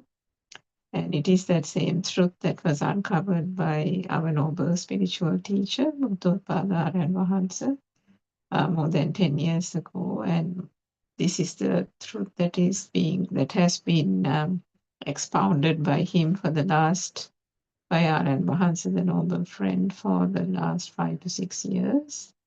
There are lots of talks on YouTube that is available, but mostly in the Sinhalese language. But you do get English translations as well as the books translated as well, which can be obtained in PDF form, like soft copy form. These are available. These should be available in hard copy form as well in Sri Lanka, but certainly on the website they are available via PDF versions.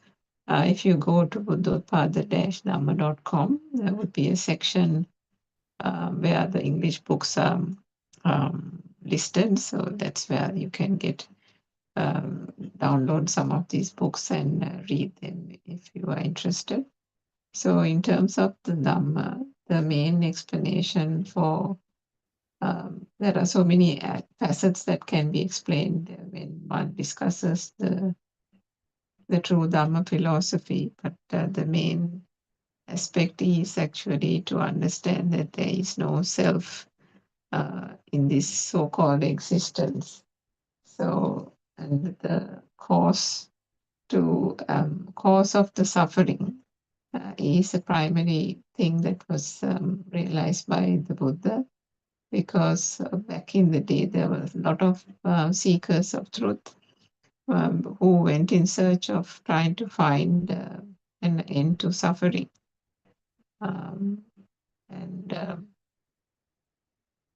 The Buddha too, back in the day when he was Prince Siddhartha, also went in search of the same thing, having realized that everything was not as it seemed in the palace where he grew up, and this dawned on him when he actually saw a sight of an old man, a sick person, and a dead person. And then finally, with the sight of a monk clad in saffron robes going around begging for alms, made him realize that there was such a thing as the truth that could be found if one was seeking it, and that there were such seekers of the truth, which is what made him firmly resolve, and then eventually made him leave the palace to go in search of the truth. So having gone to various teachers and having done concentration meditation, he realized that that was not the solution to get to the bottom of this cause of suffering. And as a result, he embarked on a search of his own. And that was the thing that led him to understand that how this whole perceptions arising from the various sense faculties gave rise to a sense of existence or a field of existence. And it was that field of existence that gave rise to a feeling of being alive, and then taking a world which was non-existent, basically, something that was only conjured in the mind, conjured up in the mind as being real and existing outside. And with that wrong view came the sense of self or an I that is experiencing a world. And that is how this whole sense of whole suffering has come about. So, in order to understand this, he realized he had to go in search, he had to go deeply into the mechanics of the mind. And from that, he understood, because even whilst doing the concentration meditation with the old teachers, he realized that whilst one was in the jhanic states, in those higher states of meditation, there was complete bliss. He actually went into the higher states of those advanced meditation, and he used to be able to wait a long time in those pure states of bliss. But once one comes out of it, once the meditative state is over, those familiar feelings of various defilements, of various desires, of things that he left behind, the regret, these things started crowding back into the mind. And so with those, he realized that it is actually these that come to the mind that is actually causing the suffering. So this led him to undertake a great search and search deeply into how the mind and the mechanics of the mind work, because he realized that this is all coming about through the arising and the ceasing of thoughts. But through the search and the meditative reflection that he undertook, he realized that actually there is only one thought at a time that is experienced, and that is only in this moment. That despite one thinking that one thinking about the past or one thinking about the future, and now this is something that you would resonate to as well, because we always think that, or when we think about something, that we are thinking about the past. So even if something is thought about the past, that thought actually occurs only in this moment. And even if one is thinking about something that needs to be done in the future, that too is a thought arising only in this moment.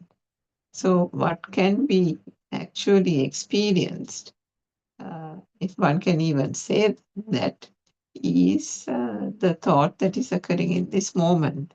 But because of the speed at which this occurs, the mind is actually a collection, or is the collective kind of term that is used for this fast arising and cessation of thoughts that are occurring at high speed, one after the other. But there is an arising and a cessation, an arising and a cessation.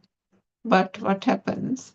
Because one doesn't really understand how this whole process works, the underlying perception or that thought carries with it certain connotations, certain images, certain sounds, and these are, because it is happening at speed, the thoughts are occurring at speed, these have become real.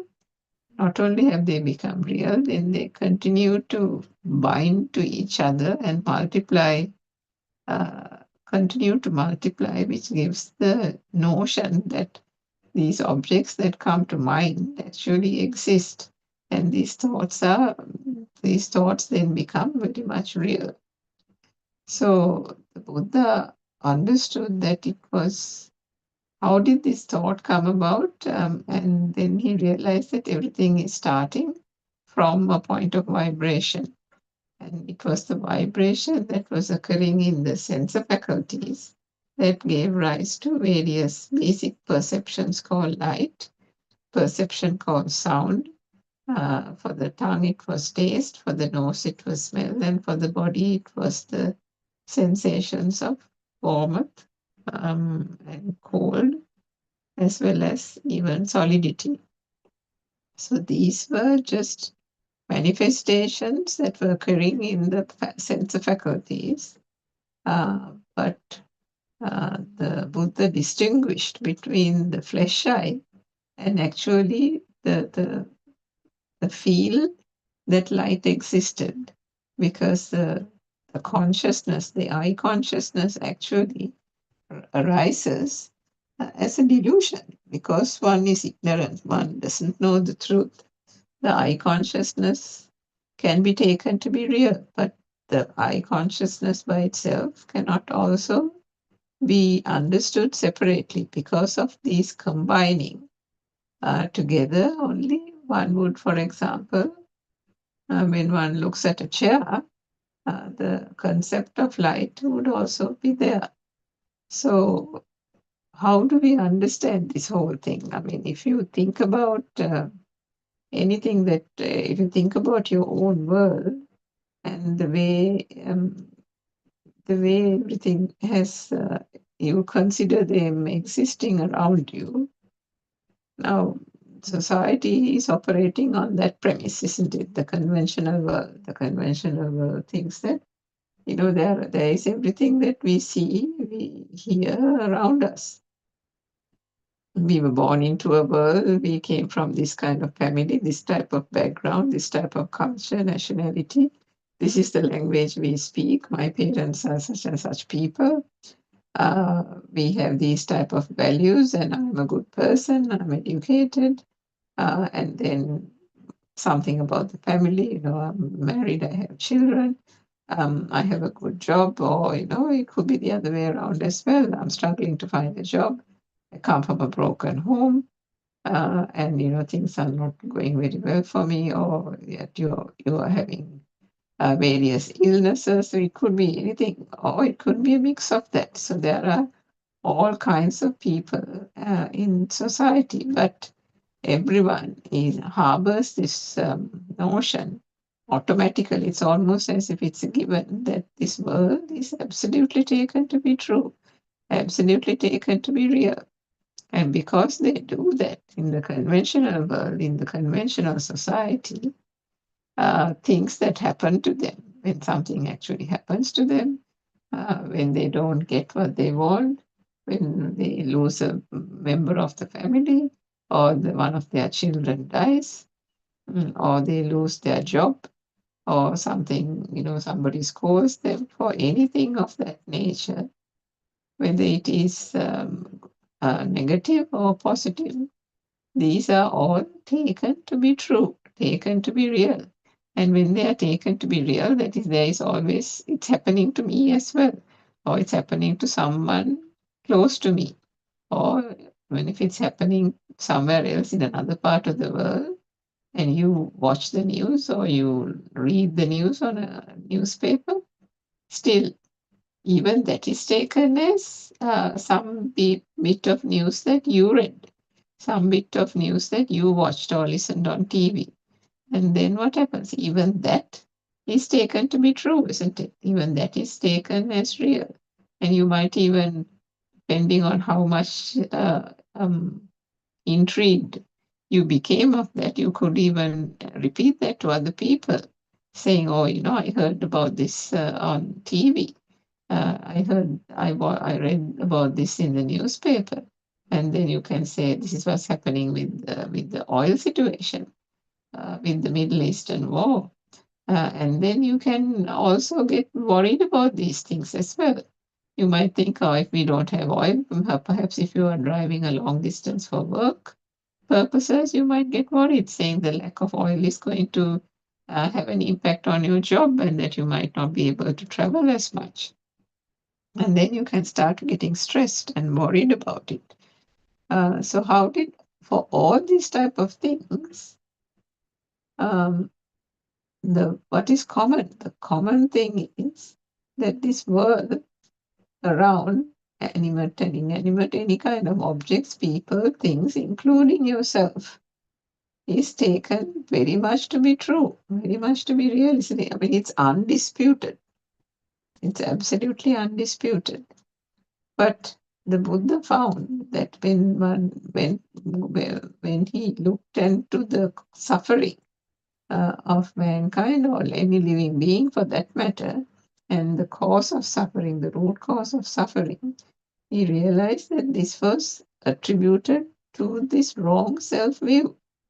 For some reason, out of pure delusion, whatever that is occurring and manifesting to the sense faculties are considered and then being interpreted by the mind are considered to be mistakenly considered to be true, to be real, and because the way the mind trick happens, the way the mind consciousness works, every image that arises or manifests itself in the eyes, in the eye consciousness, any sound that manifests itself in the ear consciousness, any taste that manifests itself in the tongue consciousness, any smell that manifests itself in the nose consciousness, any bodily sensations that manifest in the body consciousness, like heat and cold and temperature, solidity, etc. These are all considered to be true. But one doesn't stop to think for a moment, and this is where the meditative reflection and the penetrative insight has to happen. When one embarks on this journey of understanding the truth expounded by the Buddha, one has to actually think about, I mean, if you think about it, the human being has the 5 sensory organs, but with the mind acting as another sensor, we call them 6 senses. But is that the same for other animals and other living beings? No, because they have different types of senses. They might not even have 5. Some might even have 2 or 3. And if you think about the worm, in the example of a worm, the worm only has the body sensor faculty. It doesn't have eyes, it doesn't have a nose or a tongue or any such thing. Just the body function, the body sensor. But even through that, there is a mistaken belief that there is something, because the worm can still feel the cold, isn't it? And that is why, because it likes the dampness of the earth, that it gradually goes into the earth and covers itself and waits happily. So because it doesn't like to be outside in the heat, does it? No, it's always going into this soft, damp earth or going inside a hole or something like that. Because the coolness is the thing that the worm can feel, and the heat. So that bodily is whatever that is manifesting in the body sensor is the only thing that the worm can feel. But isn't it to that feel that it is getting deceived by? The worm actually feels the heat, feels the cold, and that is the thing that is making it feel as if it's alive. It's a very insidious thing, but that is definitely the thing that is driving the reason, the cause of this whole existence, this whole samsaric cycle. Whether it is the worm with a single body, with a single sensor, or whether it is different creatures like birds and mammals and so on, or whether it is the human being with the 5 sensory organs, all of these have one thing in common. Whatever that gets manifested in those respective sense faculties is all that they know or experience of this so-called external world. There is no way for anyone to be able to see with their naked eyes anything outside, because whatever that is getting manifested is only getting manifested internally in their sense faculties. But whilst creatures, animals have a relatively low level or low type of consciousness, mankind, human beings have a very advanced consciousness. And what that means is the mind. And that is the thing that is able to give them a lot of this cognitive thinking capability.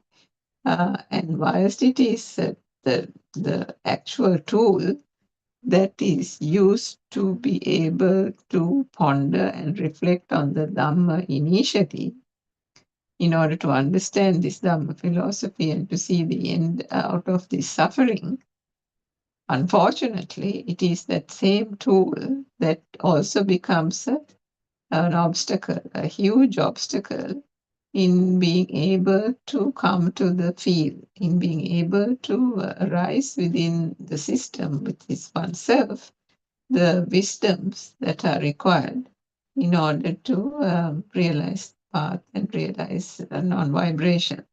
So, so the only way out, only way out of this samsaric cycle is left to the human being, because of the fact that they have the consciousness, they have the ability to use it, and with perseverance and diligence and commitment, they can use it, and if they are sufficiently committed, be able to transcend the mind and transcend this vibration. So when we were talking about these perceptions, we said that these are arising out of one vibration. So whether there are 4 senses, 5 senses, 1 sensor, all of these are arising because of the various activities that are being done. But then with the sensory perceptions, these are discerned in various ways. So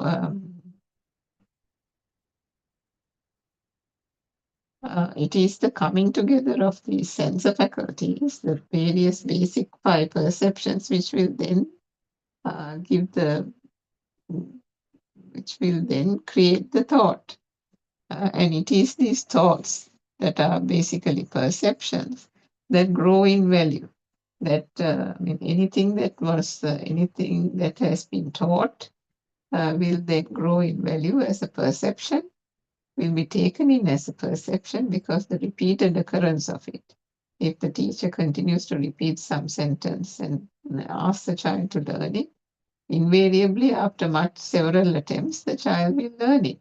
And that is because the form and the sound are being associated with each other, and the constant repetition of it helps the child to even mimic that sound and utter the sound of whatever that was said in the throat. So if one actually, and this is the way every aspect of it is learned. So the things that we said surround your current life, wherever you are, in whatever walk of life you are, if you think about what you have and the things that are around you and how you define yourself, you'll say, I'm, so and so, and that I belong to this kind of family. I go to this is the type of job that I'm working on. I go to school, or this and that and various things. But even that, you will notice that the description of it is always in relation to some object or something that is existing in this outside world. So the attribution of a self happens only in comparison, in relation to an object out there. Standing on its own, it would have never been created. But because from the childhood days it has been taken like that.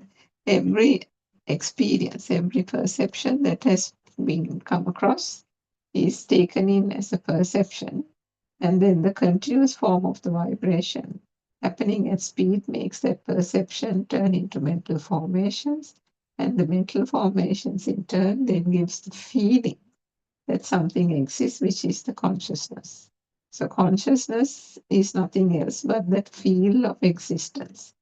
And that is the thing that then gives rise to wanting something, making one feel alive.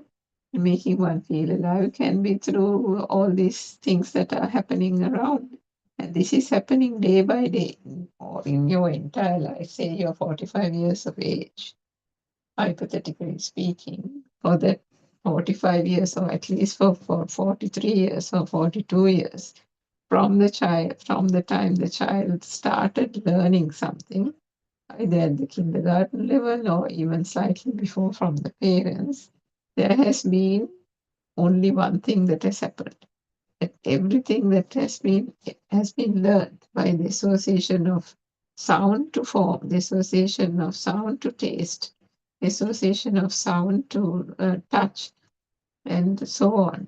So in this manner only the perceptions about the world have formed.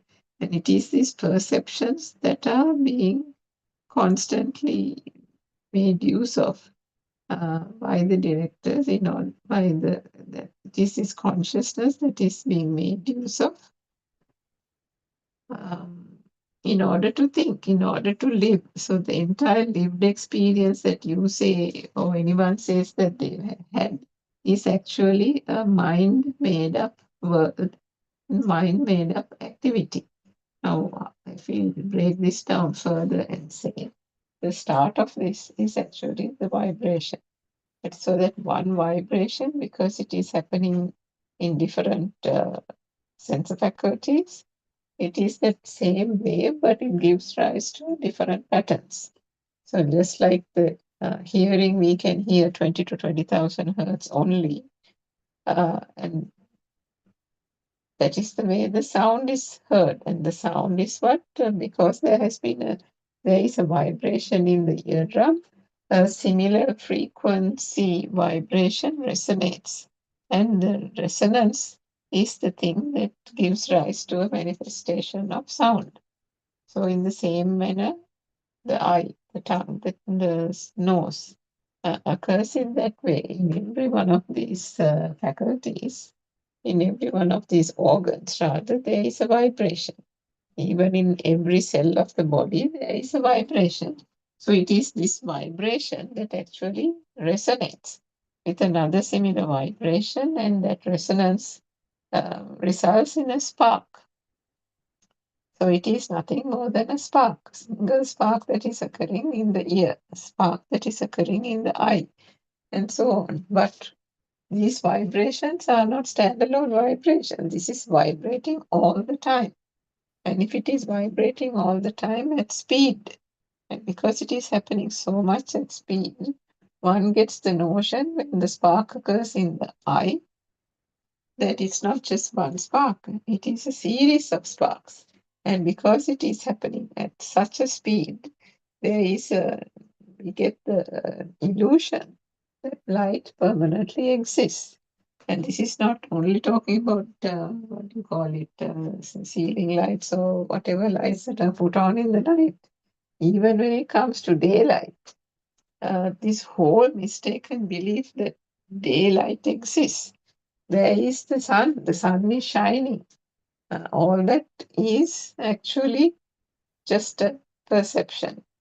Now you might think, how come this is crazy? Because I mean, I can see the sun in the morning. I get up for when the rays of the sun come streaming through my windows. What are you talking? Right? But when you were asleep, when you were fast asleep, say for example, maybe 6 o'clock, 7 o'clock even, there was sunlight still. There might have been sunlight coming through the window also, but there would have definitely been daylight, which then turns the bedroom from darkness to light. There's daylight that is there in the room as well. But if you are fast asleep, do you actually know that there is daylight? No. So if there was daylight, and if daylight was true, then at every point in time there should have been the notion of daylight being there. But what happens? It's only when you wake up that then you think that you assume. I mean, you almost kind of know or feel that there is daylight, right? Everything else on top of it is sunshine. There is sunshine. It's already there is sunshine coming through the window. That's a what shall I say? That's on top of it, isn't it? And then you can say you hear birds. That's again on top of it. But why do I say on top of it? Because you have already taken sound as a given, isn't it? You've already taken light as a given. After you took light as a given, now you're talking about sunlight, right? But what did the Buddha say? The Buddha said that this is all a mind creation. It is not that you are actually seeing anything. You are thinking that you are seeing something. It's not actually that you are hearing. You think you are hearing. So if we take an example of rain, now did the baby in the cot actually know what rain was? No. It doesn't know what it is. But if you think about when did you know that rain was rain, right? Then you think back and think, possibly around kindergarten time, the teacher has taught me that this is what rain is, that anything like water streaming from the sky is what we call rain. If it is happening in a steady pattern, we would call it a steady rain or just rain. If it is happening in a very little volume, little bits of drops of water, we would call it a drizzle. If it happens with thunder and lightning and a lot of water coming down at speed, falling down at speed from the sky, we would call it a storm. So these little nuances, whether it is a storm, whether it is rain, whether it is a drizzle, all this, when did you know? Aren't they all learned concepts, right? At some point or the other, these have been taught. And when it was taught, it was taken in as a perception. What happens? The mind interprets, but what would have been shown? An image. If you were taken outside, or you would have been shown outside this water coming down.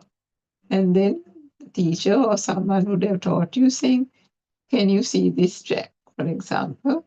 This is what you call rain, right? So now that even the term rain is something that has been taught, that is coming from the mind interpretation. Now, what was actually there? If you put your hand out to the rain, all you will come across is water, right? Water to your fingers. But how did that become rain? Now, isn't that something that has been taught? So, if you put your hand out, you can't touch rain, you touch water. Your hand comes in contact with water. But what do? We call the whole thing rain. So now, did rain actually exist? Or was that just a concept or a construct in the mind? It was a construct, wasn't it? So even the concept of water also is, but did the baby know there was something called water? No. Did the baby know that there was something called solidity? No. The baby did not know any of these things. There was a feeling that the baby had, which helps to provide the necessary nutrients and things, and the baby then catches on, gets attracted to light, gets attracted to sound, if it is a nursery rhyme, and so on. So the sensations or the feel arises, but there is absolutely no recognition of anything else. meaning to that extent that mind is radiant. But what happens gradually over time in the kindergarten days primarily, everything starts to be taught. And who is teaching this? The conventional world, isn't it? The conventional, the schooling system, the Montessori system. So what is being taught? They are also teaching what gets discerned and what they learned as well as and continue to hold on to as perceptions. So it is not different from human to human. Every human being is tuned into the vibrations and the perceptions that have been that have got created in that person's world.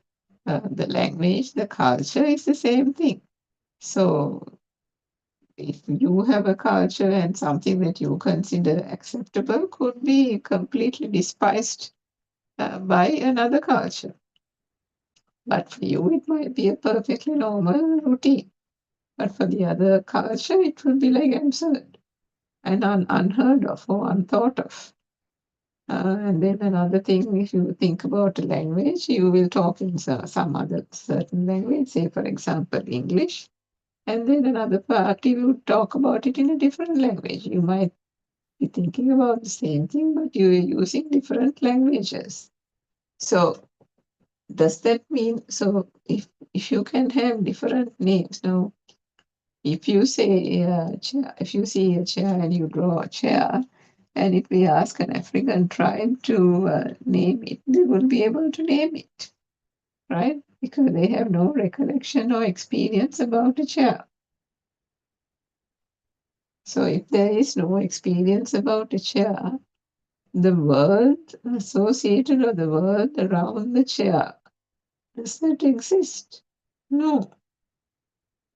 Because the Buddha said, and as the noble spiritual teacher also explained so well, that if a chair or if an object has become real, then that is where the self-view is. That is where the vibration occurs. Because there is something that is existing outside. That thing is the chair, and you get the feeling of existence of the chair, which is what leads you to have a thought that in that showroom there is a chair that meets our budget, and therefore we will purchase it or do something with it. So this whole thing becomes true for the second one, where there is a commitment towards funds as well.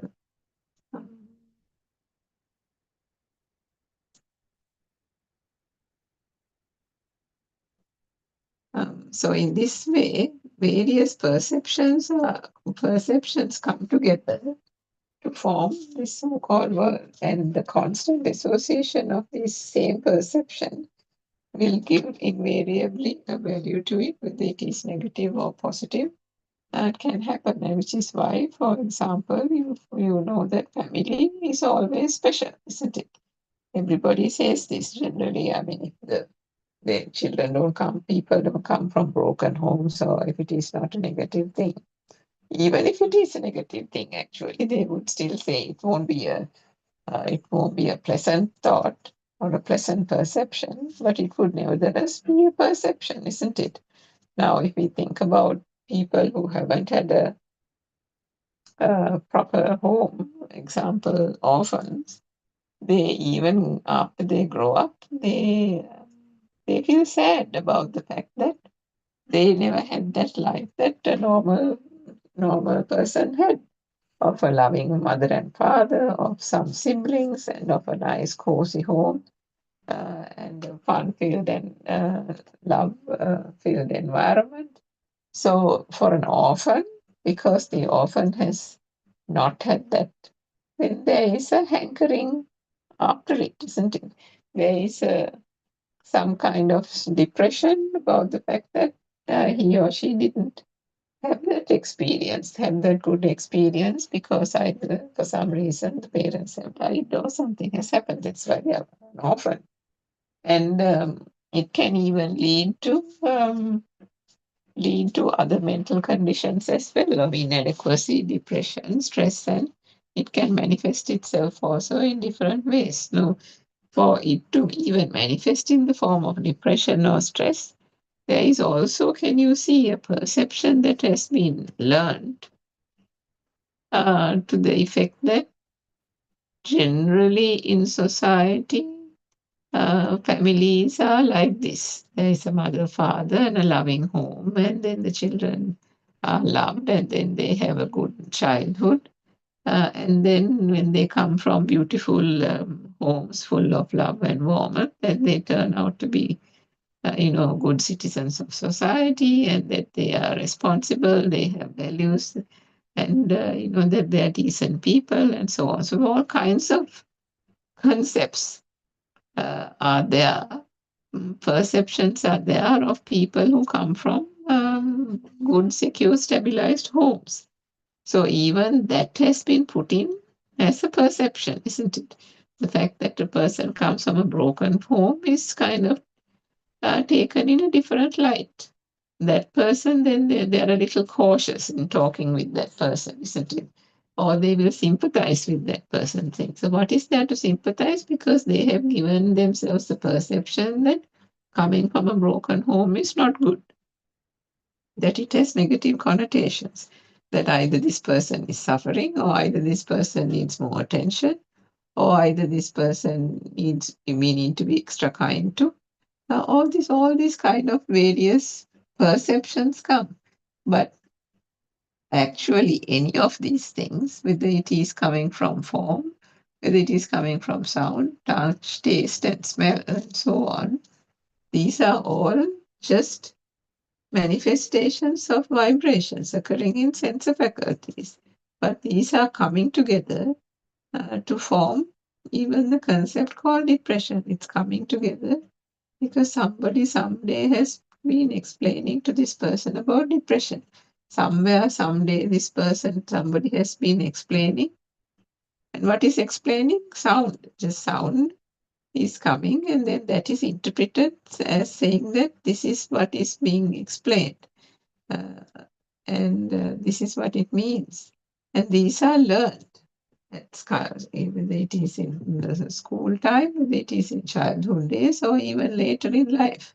One would understand about children coming from broken homes. One would understand about any kind of depression. Sometimes even children coming from good homes can suffer from depression. There is no hard and fast rule. But all this is learned. What depression is, what a broken home is, who is an orphan, what does it mean, how do orphans behave, can they be generally stressed, what is it that is meant by coming from a loved home, all these kind of things. So every notion, every aspect, every concept has been named and labeled, and the meaning has been attached to it. This is how the life as you know it is consisting of, isn't it? So, but what the Buddha said was, because nobody, not even animals, not even other creatures, and certainly not in the case of human beings too, nobody can ever have an experience. No animal, no creature can ever have an experience of an outside world. It is only what gets manifested in their sense faculties that is then believed to be an external world, because what happens, it gets projected outside, isn't it? I mean, when we learn things even in our small days, childhood days, everything is an object shown and a sound associated with it. There is something given to eat, and then that from that only we say that the taste arises. There is something given to be smelt, inhale, then from that smell, they say this is what smelling is, or smelling looks like. And the same thing with the bodily sensations, heat, cold, temperature, liquidity, and so on. So in all these respects, this is how the entire thought process works. So actually, when we say we lived, did we actually live, or was it just the sensors in operation? Was the senses, wasn't it? But this whole, by learning these objects, people, and things from our childhood days, a world gets created. A world that was not there almost gets created. And from that, there is an existent field that arises, the feeling that things are there, and then from that, then a live field occurs. The vibration that we talked about at the outset is occurring only because of two opposing ends coming together to form a friction. So that friction, just like a pebble being put into the water, you know that a pebble being put into the water, there is a illusion of the ripples going from the center to the end of the pool or end of the lake. But actually what happens is it is the vibration that is occurring in that spot itself that makes the water go up and down. It's not as if the water is rippling out, but it is the water from the resonance, the water going up and down. But the reason why the water goes up and down but doesn't travel is that there is a power underlying the putting the pebble into the water. So in the same manner, the vibration that manifests itself in different ways in the five sense faculties carries an underlying power. And it is that power through the continuous vibration gets manifested in the form of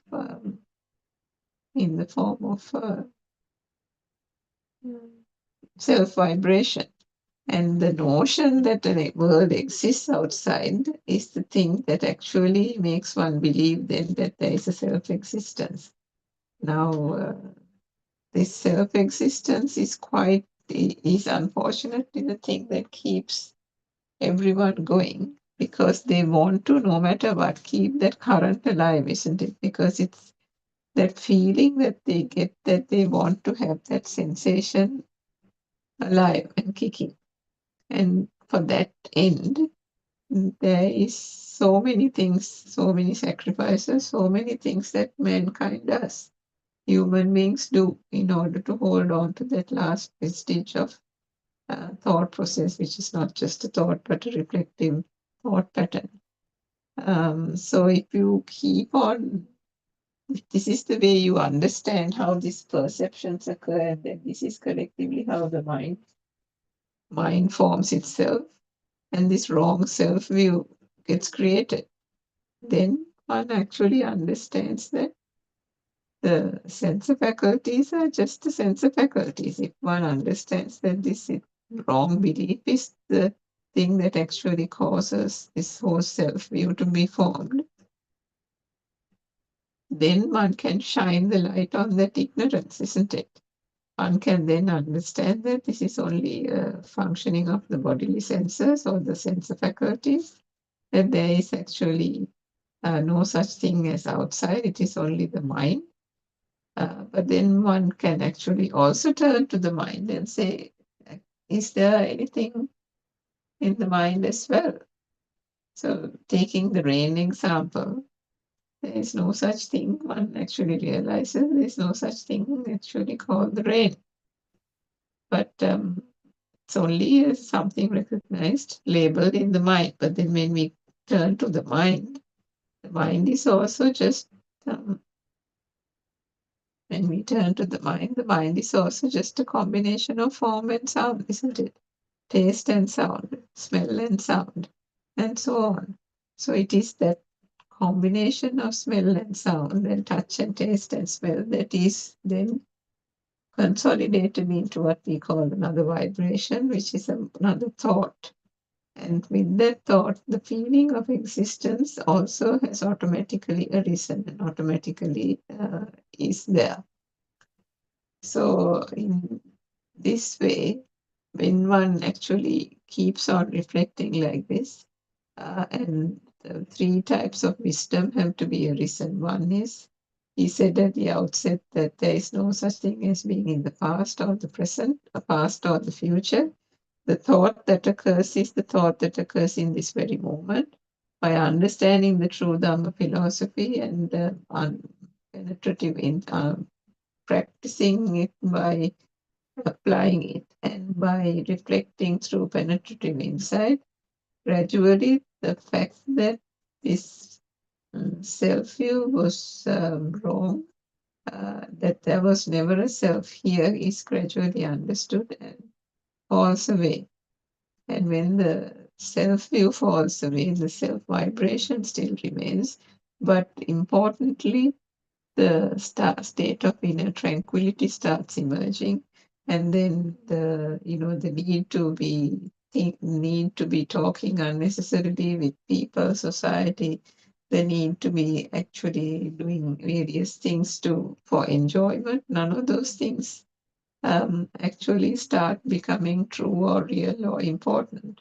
The dwindling of the dwindling of the value that was attached to various objects in this world or concepts or persons starts to slowly dissolve. You can't really point a time, put a finger and say on this date this happened just because you received the certificate or you went to the graduation or 1 year later or something like that. No.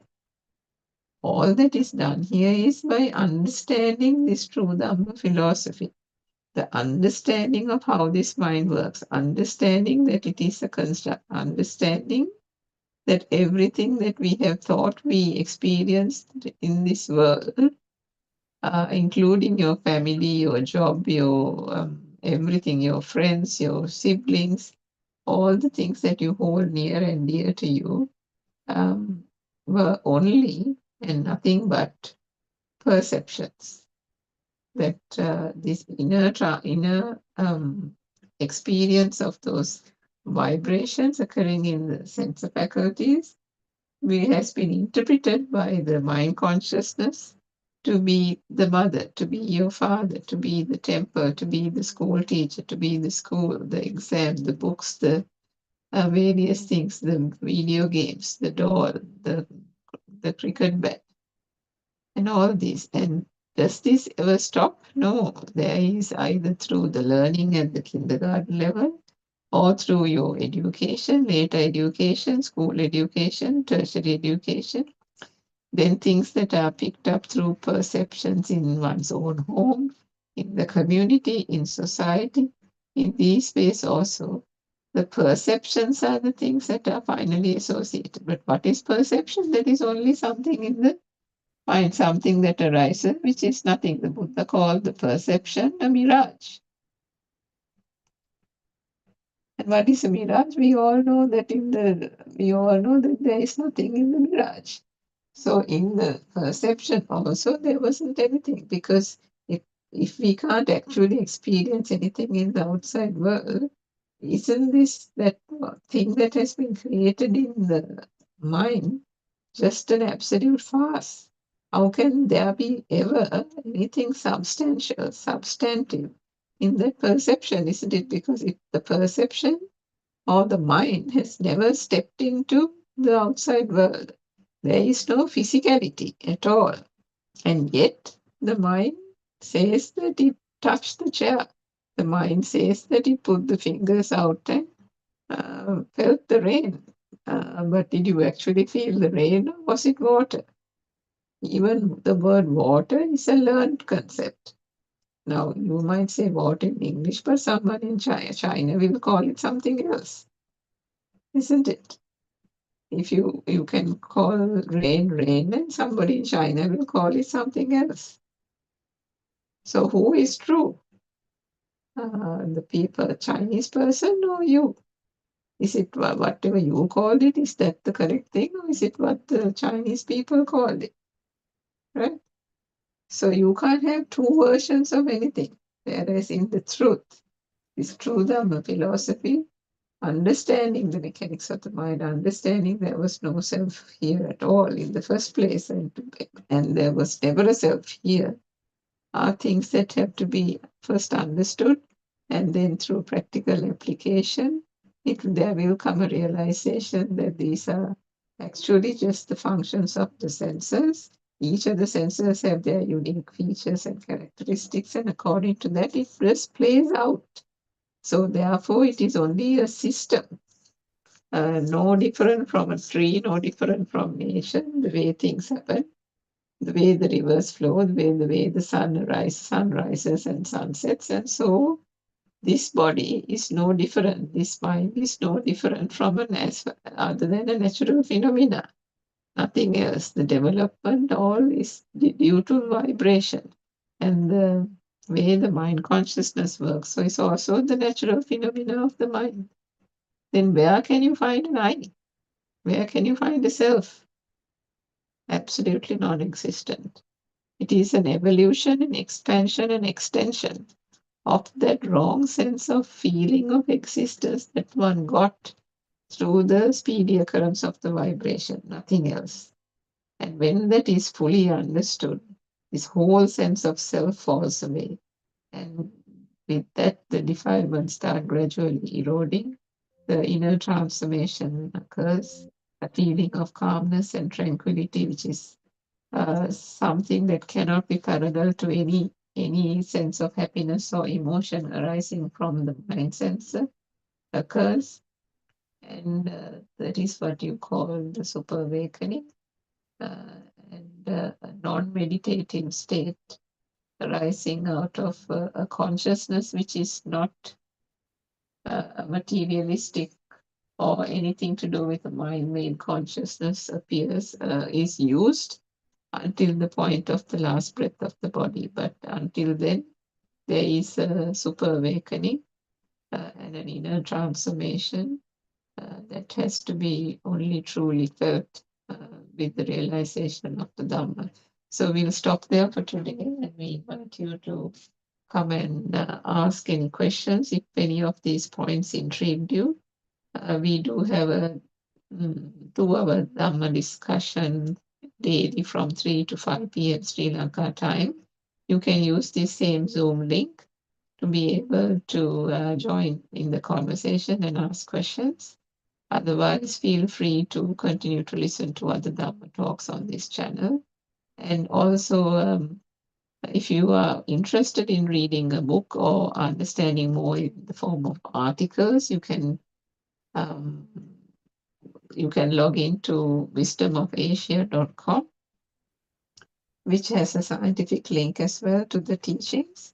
And then if you want to read some of the English translated books, you can go into the Buddothpada-dhamma.com website as well, and try understanding some of them through those e-books that are hosted there. So, Thiruvan Saranai Dhamma friends, and let me pay homage to Buddothpada Aryan Mahansa for his vision, for his guidance, and for his noble teachings and his infinite compassion to all mankind for the endeavors that for the endeavor and for the commitment that he has shown and continues to show in the last 5 to 6 years, and the unwavering commitment in which he spends his time and day imparting this beautiful Dhamma for everybody in order to be able, for them to be able to put an end to their samsaric cycle and put an end to their suffering. So, Teruvan Sarnai Aryan Mahansa, and Teruvan Sarnai friends.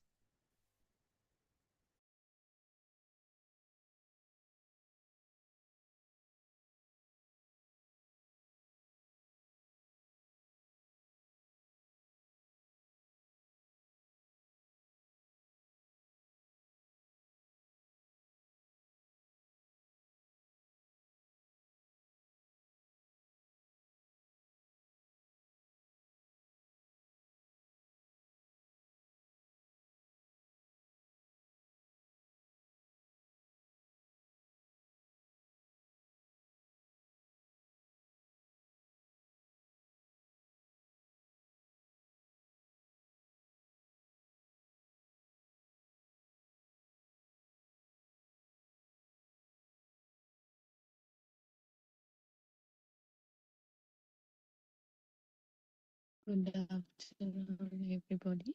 Terasana Aryan Mahansa. Terasana, everybody. Let's continue with the book reading. The True Dhamma has awakened, Volume 1, page number 55. Then the Buddha asked, if the seeing is not permanent, it is an illusion, and if it is a suffering, then can we assign a life to what we see? The monk replied, No hetam bhante, meaning that no, you cannot assign a life to images. What the Buddha teaches us is that this is an anatma dharmaya. There is no life in what we see and feel. There isn't a self either. Idang pachetavaya means that there is no thing, nothing exists. This universal law is very complex. Now let us see. Is there anyone anywhere? We think that the image we see in the mirror is me. That is only a thought. Does a thought exist anywhere? Are thoughts true? Now you have to learn to be practical. First, you need to have a knowledge about the universal law. Listening to sermons and acquiring knowledge is called Shrutamaya Jnana. To be practical, you have to maintain an awareness about the thought you receive at every moment. Apply the wisdom of Yathabhuta Jnana, which means you look at the thought and know that this is not something coming from the outside, but it is only a thought from your mind consciousness. Also, know that this thought is also alive. Do not accept any stimuli coming from your six senses as true. Nothing truly exists. There is nothing to believe in. Coming back to your question regarding Pratyamokshaya, the rule of contemplation about the four requisites of a monk. Should you contemplate only on the four items, which are the robe, food, shelter, and medicine? What about the rest of the thoughts you associate with? You should contemplate on the food and apply that to the smell, the warmth, to the cold, and to the touch as well. Contemplate and inquire if it belongs to you. Contemplate using the wisdom of Yathabhuta Jnana, that there is nothing outside, that it is only a thought, and that the thought too does not exist. It is also a lie. See the pure truth in the thought. Mehenin Mahanse, yes, Honorable Sir. Aryan Mahanse, little by little, you will begin to feel you seem to let go of thoughts without holding on to them as true. You tend to let go of them little by little. In time, you will realize that you do things without a feeling of self. At this point, while practicing awareness to the thought and seeing them with Yathabhuta Jnana, your Chandaraga or your attachment to these worldly things will totally disappear. You can also say at, that at this point, your attachment and dislike to the thought will totally disappear. Then you will go on to develop a state of awareness called Nibbidanti, Viraganti, Nirodhanti, and Patinissanupasi. These are states of awareness, that is, dispassionate towards the world with the wisdom that this world is not true. There is a destruction of the concept of self at this point, leading to the perfect Nibbana. Mihinin Mahase, I understand, Honorable Sir. Aryan Mahase, so coming back to your question, whenever you get an aramuna or a stimulus from seeing an image, a color, you do the pratyakshava. See with the wisdom of Vyathabhuta Jnana. Then, when you hear a sound, you do the pratyaveksha. At this point, by applying the wisdom of Yathabhuta Jnana, apply the rule over awareness of pratyaksha to the smell, to the taste, to the warmth, to the cold, and to the feeling of touch as well, and inquire if me feeling can be there. You need not apply the code of discipline only to the four requisites of cloth, food, shelter, and medicine. You can apply the wisdom of Yathabhuta Jnana to each and every thought you receive. Mehni Mahase, yes, Honorable Sir, it should be applied for everything.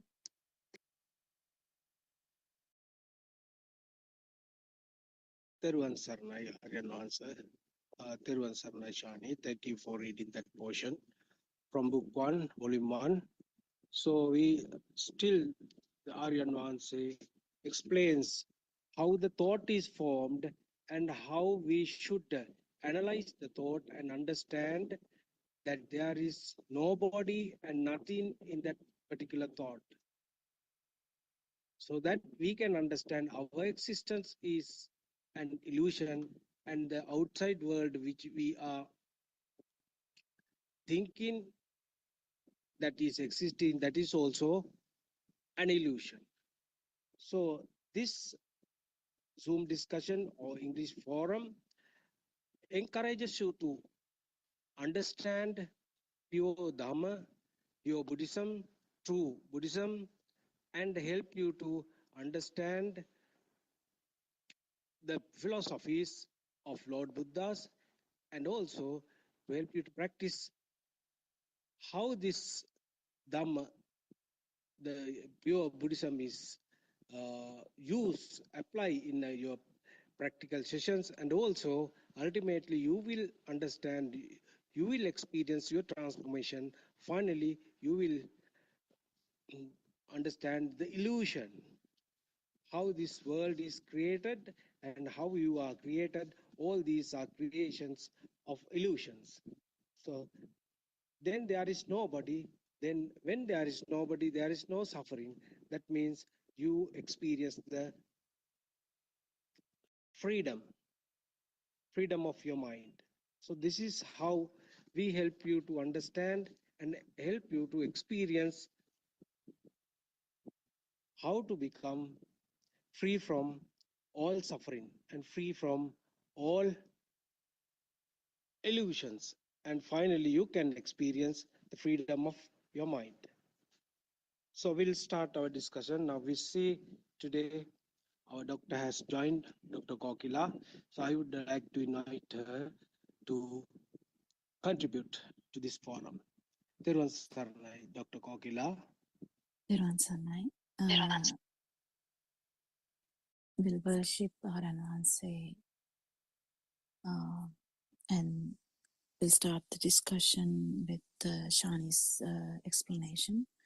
So Shani was talking about how truth can be practiced with Pratyaveksha. I'm not sure what's the English word for that, but how would you do that? So we can apply this to anything and everything. So that's what the actual meaning is. that what Aranwase was trying to tell, because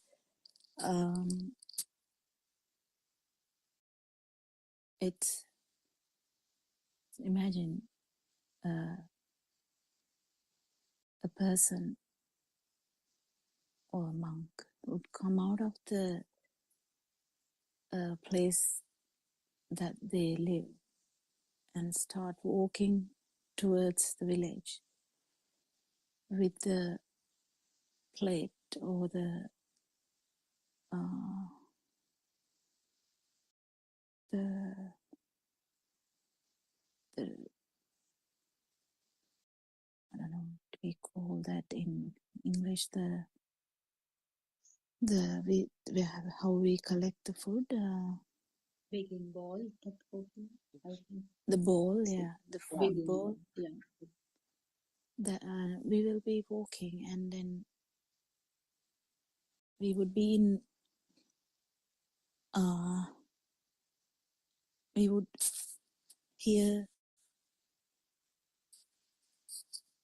I mean, sounds, we would see things, we would feel things.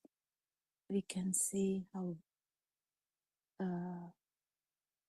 if you are actually going in the breakfast time for the food,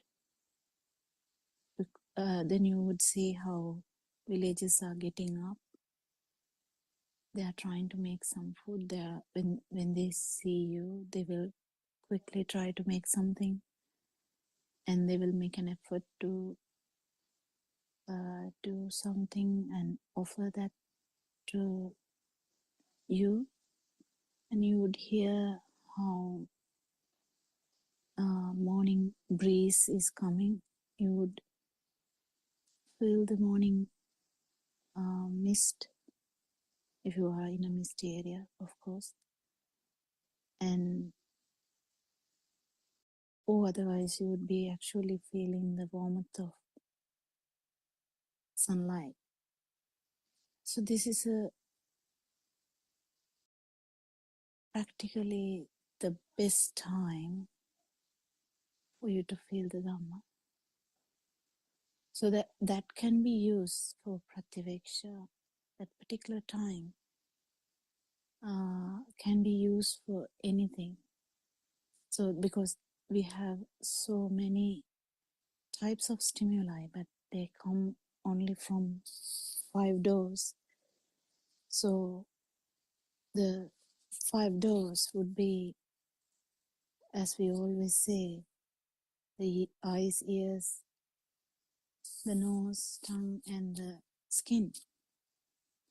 And there would be one mind, because we always have the mind consciousness where thoughts do happen. So if we are using that time, the time for the breakfast time, we are going out to get some food. We kind of go begging, and then you might not get anything. You may get something, and you will say, "May Triple Gem bless you," and you will be walking back. So imagine this time. This is the most valuable time of you, because you can use this time to feel them. So you can feel how the 5 senses work. You can definitely, when you feel that the Pratyaveksha would anyway happen, because the moment you step out from the place that you were living, you have had the idea that you would be in Dhamma. So you would be you would feel it everywhere. We have heard how in Lord Buddha's time, how monks went out and heard like a song sung by a lady in the village, not sung for monks, but the lady was just singing, and that song, that song, made them to understand how this vibration is made, and how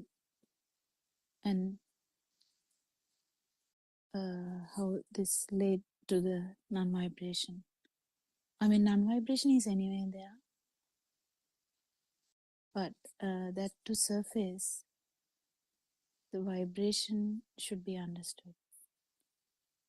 So Pratyaveksha can be done at any time, any moment, if you know Dhamma. So that's what we are trying to talk in every Zoom discussion, how to bring about this truth.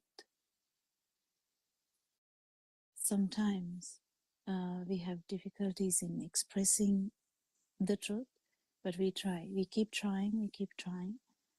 And it's very important to understand that how these, the mind consciousness specifically is a bit difficult to understand because it's, it is associated with emotions. It's very important to understand that the emotions are just a production of the mind sensor. It has nothing to do with a person or a self. But when you take it as real, when one thinks in such a way that I am sad or I am happy, they have lost the plot to understand how the mind sensor works. So as people who listen to Dhamma for a long time, you need to understand how any sensor works, Pratyaveksha, how any sensor would work. How is eye working? How is ear working? So the ear, if we take an example for the ear consciousness can appear or happen at any time. And when we combine it with the ladies, not ladies, actually the song, because we hear only a song. So when we hear a song, we hear the song, isn't it? Otherwise we would be hearing music. Okay, if for an example I would take Sri Lanka Mata, then that's our national anthem. So if you hear the national anthem, you definitely telepathize that is the national anthem. Is it wrong? It is correct. But that's the thing. But the song itself, there's no song there, is it? Like if you play a music,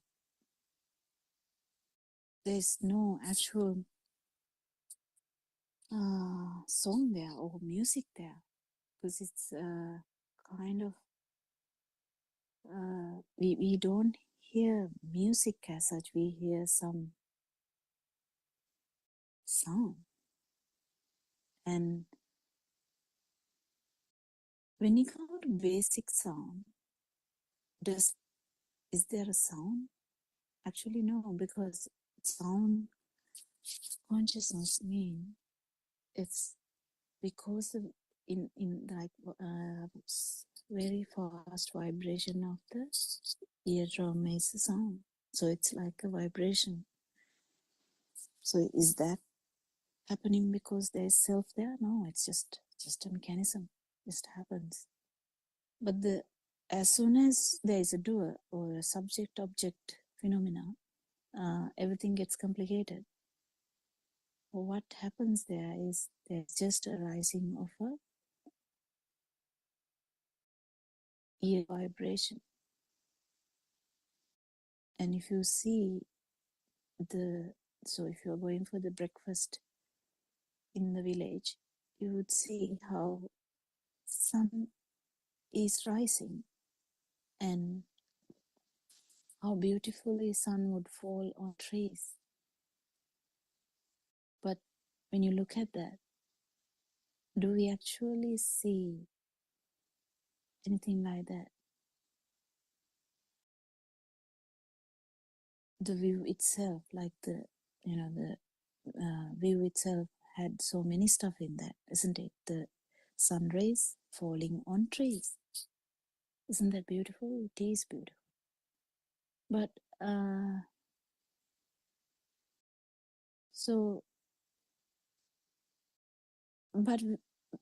if someone knows this pratyaksha, that knows the truth, need to think about this will actually cease. And one particular moment, you won't be thinking about it. You won't be thinking about anything. Actually, you will be just feeling it. That is what so you're not feeling the sound. Actually, you're feeling the non-vibration. If you get the opportunity to see the vibration in that angle. So there is always a chance to do pratyaksha in your life at any time of the day. Anytime when there is a stimulus, there is a chance of doing pratyaksha. I don't know what is the English word for that, but it's like looking at a stimulus in non-vibration way or non-perception way, or understanding that it's just a rising of a stimulus, how that arises. So that's it. So the person who went out for breakfast with the football may have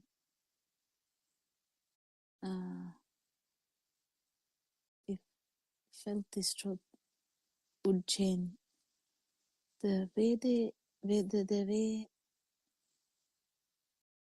they look at the life. It's like a way. It's different, completely different. It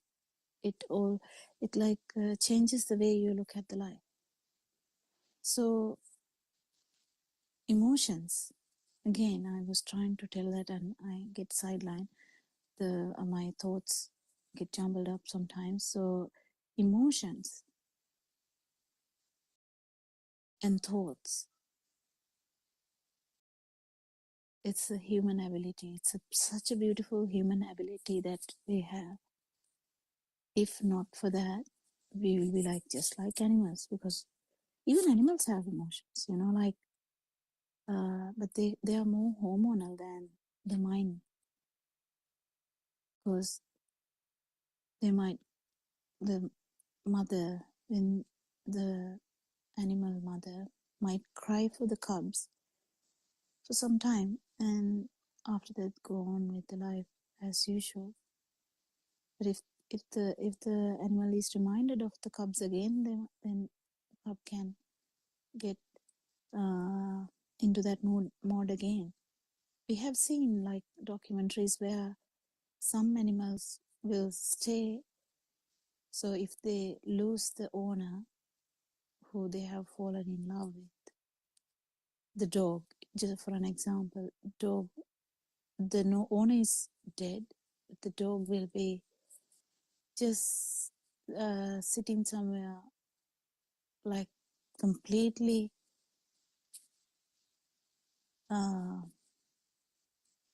almost dead, even though he's living.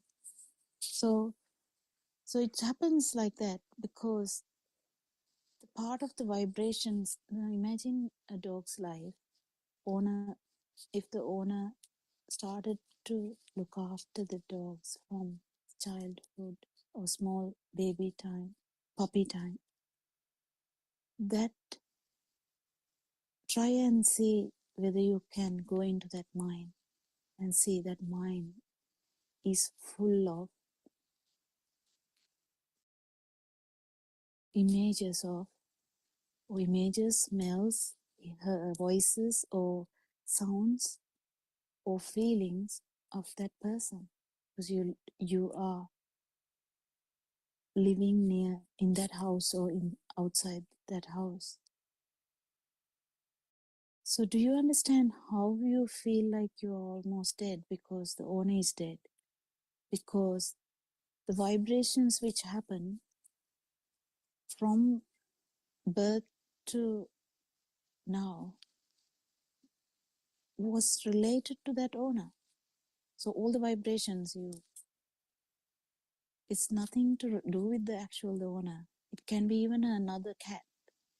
Just imagine it was a dog and a cat living in a street. And the dog will see the cat every day. And they might, share the food. Sometimes we see things in like that. So the dog's perceptions are full of the cat sound, cat touch, the images of cat. So what? When the cat is dead, this dog will be like dead because the all the vibrations, all the stimuli came from that particular thing. But the dog can't understand what happened, but the humans can. That's the beauty of the human mind. Human mind actually can go back and see what happened to me. So Dhamma is like that. Dhamma teaches you, the truth teaches you about this thing. So imagine a person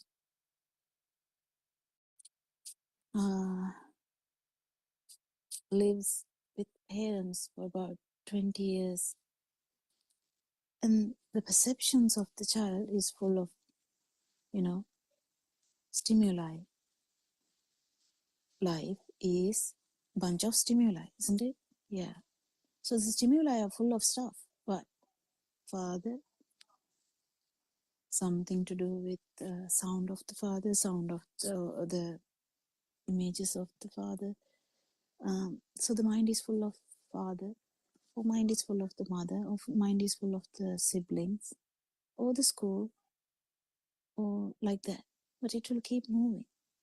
So the interests keep changing.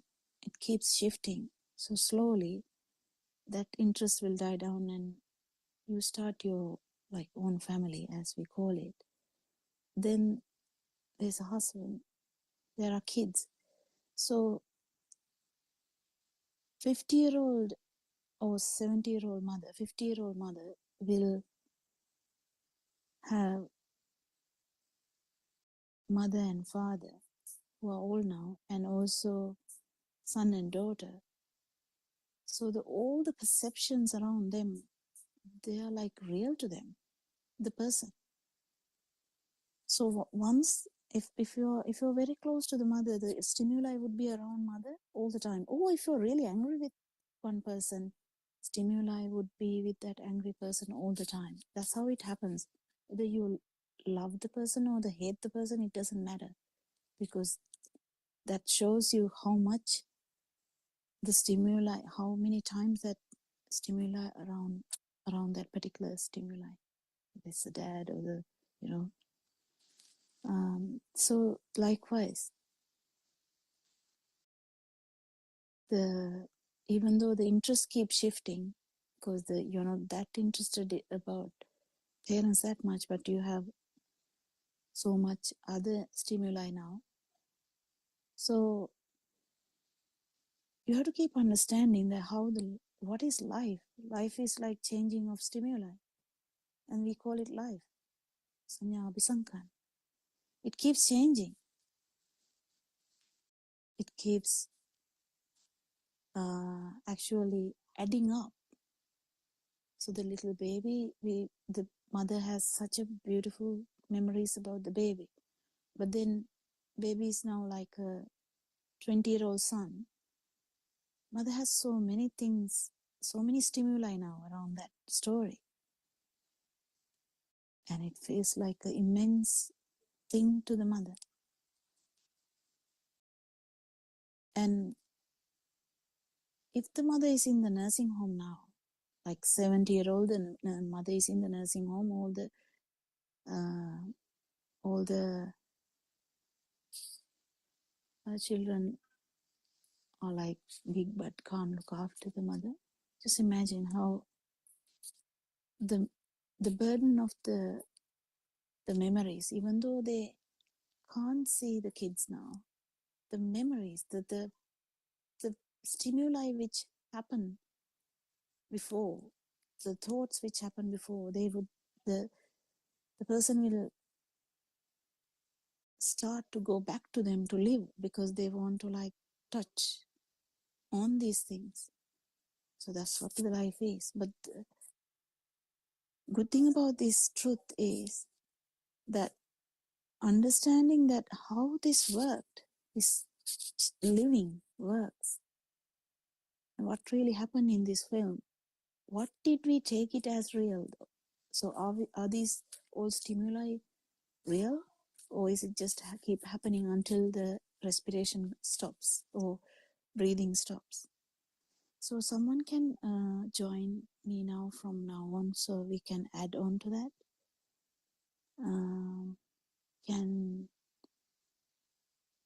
Can someone add to this discussion? Teruvan Sanai. Is Suramika here?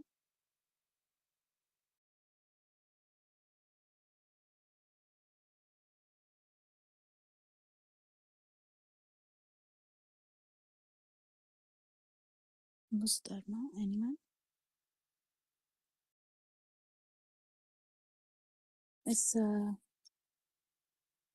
beautiful to understand how this works, how even the emotions would be burning you. So as soon as you remember your son, even though the son is not there, you imagine in a nursing home that you can't touch the son, you can't, hug the son, you can't see the son, you can't hear his voice, you can't smell your son. But now the mind works. How you think about the son, and then all the memories of those smells and the emotions that was brought about by son will be coming back. So what? If you don't know Dhamma, we will be thinking, oh my God, I miss my son. I miss my son. That's how it is misinterpreted. I miss my son. Is this abnormal to think about son? It's not abnormal, because if you see a boy cleaning the nursing home and that boy is similar age to the son, you might just, it will bring back the memories of the son. So is it normal? It's normal, because that's how telepathy works. So what is actually about this self-perception is, as soon as you that another person, the cleaner, reminded you of your young son, because that cleaner is also in that age, just imagine. So the problem is not that synchronicity. Problem is the synchronicity of the self-perception at the same time, because you feel that as real. The thought, you feel it as a real thing. Imagine now, after a long time, son wanted to come and see the mother. Imagine it's a Mother's Day or something. And Mother sees son, and it will be like, I'm actually seeing my son. I can hug him now. You know, it feels like very real now. Not about thinking, right? Now it's very real. My son is in front of me. But actually what is happening is we don't have experience of outside. That's really scary to me. We actually don't have experience of outside. We live in a bubble of mind. It's very difficult to understand. Just has to be felt. Can't be explained actually. But it's inside the mind bubble that we feel that the touching of the sun, listening to sun talking, hugging sun, smelling sun, you know. You can even taste sun if you want to. That's usually we don't do that. But so that's the real bit, you know. People might they say, oh, yeah, thoughts are not real, but this can be real. This is what Suranka asked one day, long time ago, when we were talking about like a waterfall. Same thing, because sun is in front of you now. Dog is in front of you now. Husband is in front of you now. So understanding that it is still that mind is a bit tricky, because it is the mind. It is in that mind bubble or the dream that or the film we talk about. That is okay. You just have to understand that is okay. You're not imagining sun there. Sun is actually there.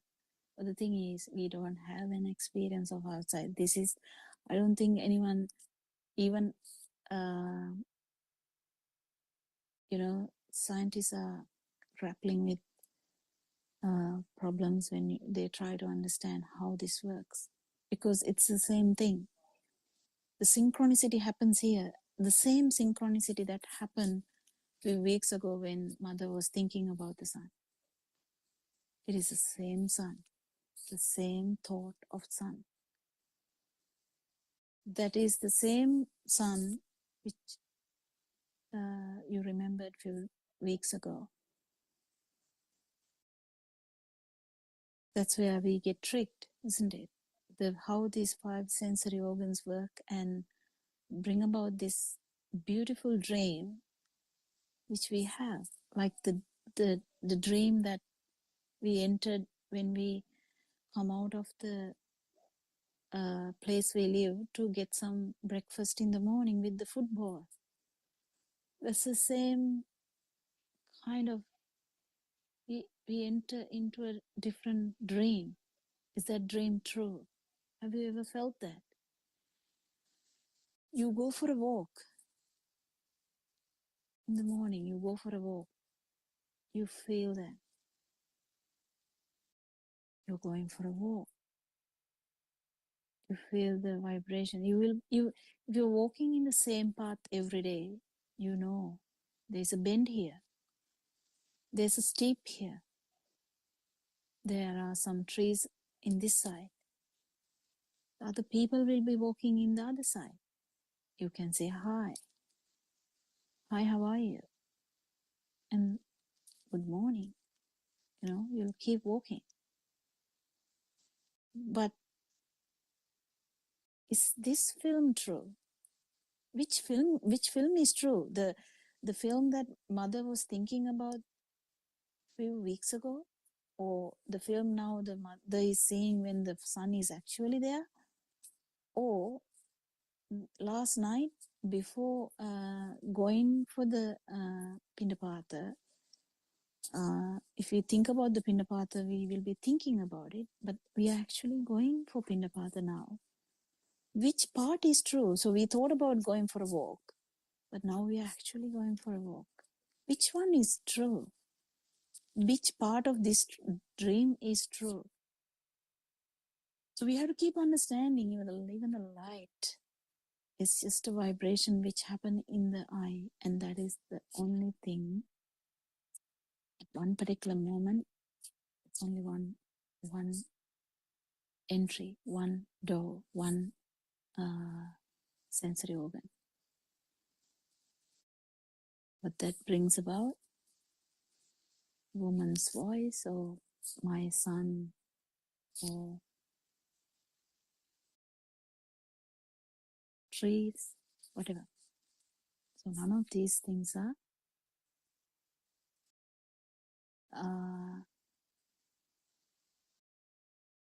true, but it is happening.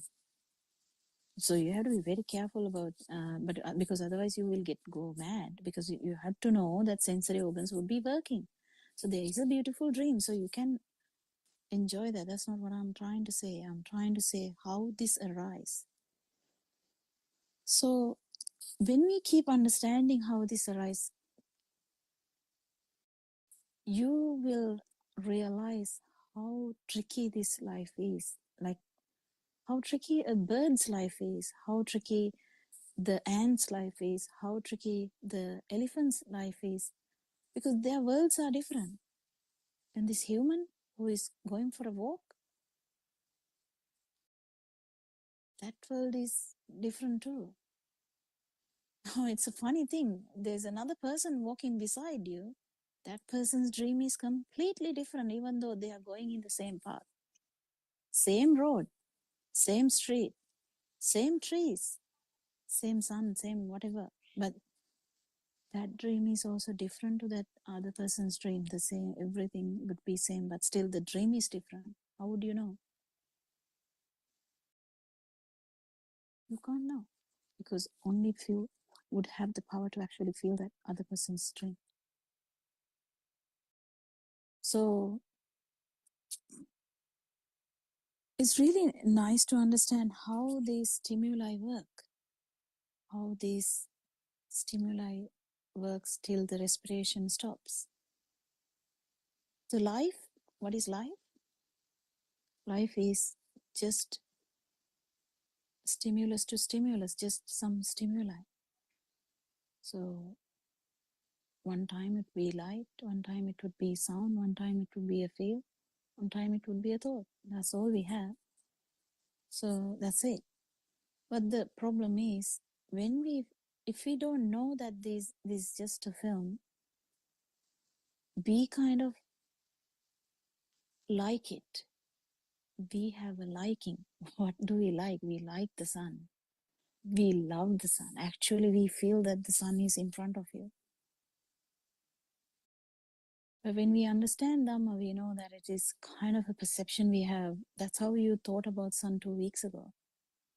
In nursing home, you were thinking about the sun 2 weeks ago.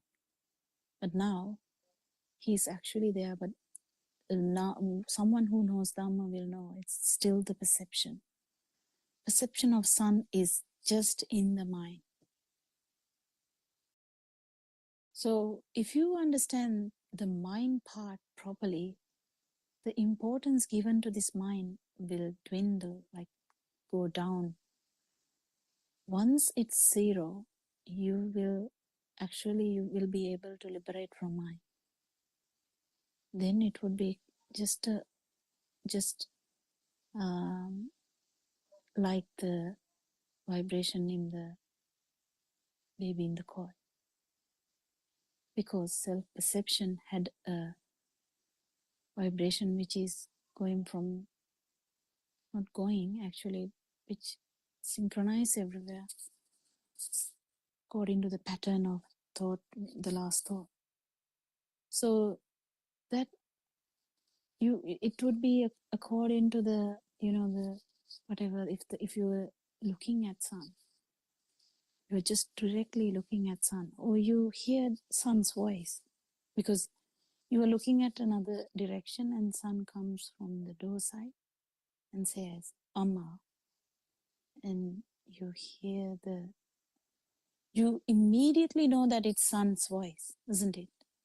That's how the mind works. So you have to understand, you never get it as a sound and then sun's voice. Never, ever. Reality is, how this dream works is, you hear son's voice. But if someone is awakening to that in that particular fraction of a second, if you get awakened in that moment, you would feel the difference. If you have heard Dhamma properly and you have understood that mind has no value, then you would feel the vibration of the the ear vibration. And if you correctly have understood that it's a vibration in the ear only, definitely the non-vibration would arise. I would like someone to talk, I think, because I may be talking too much. Can someone unmute and start talking?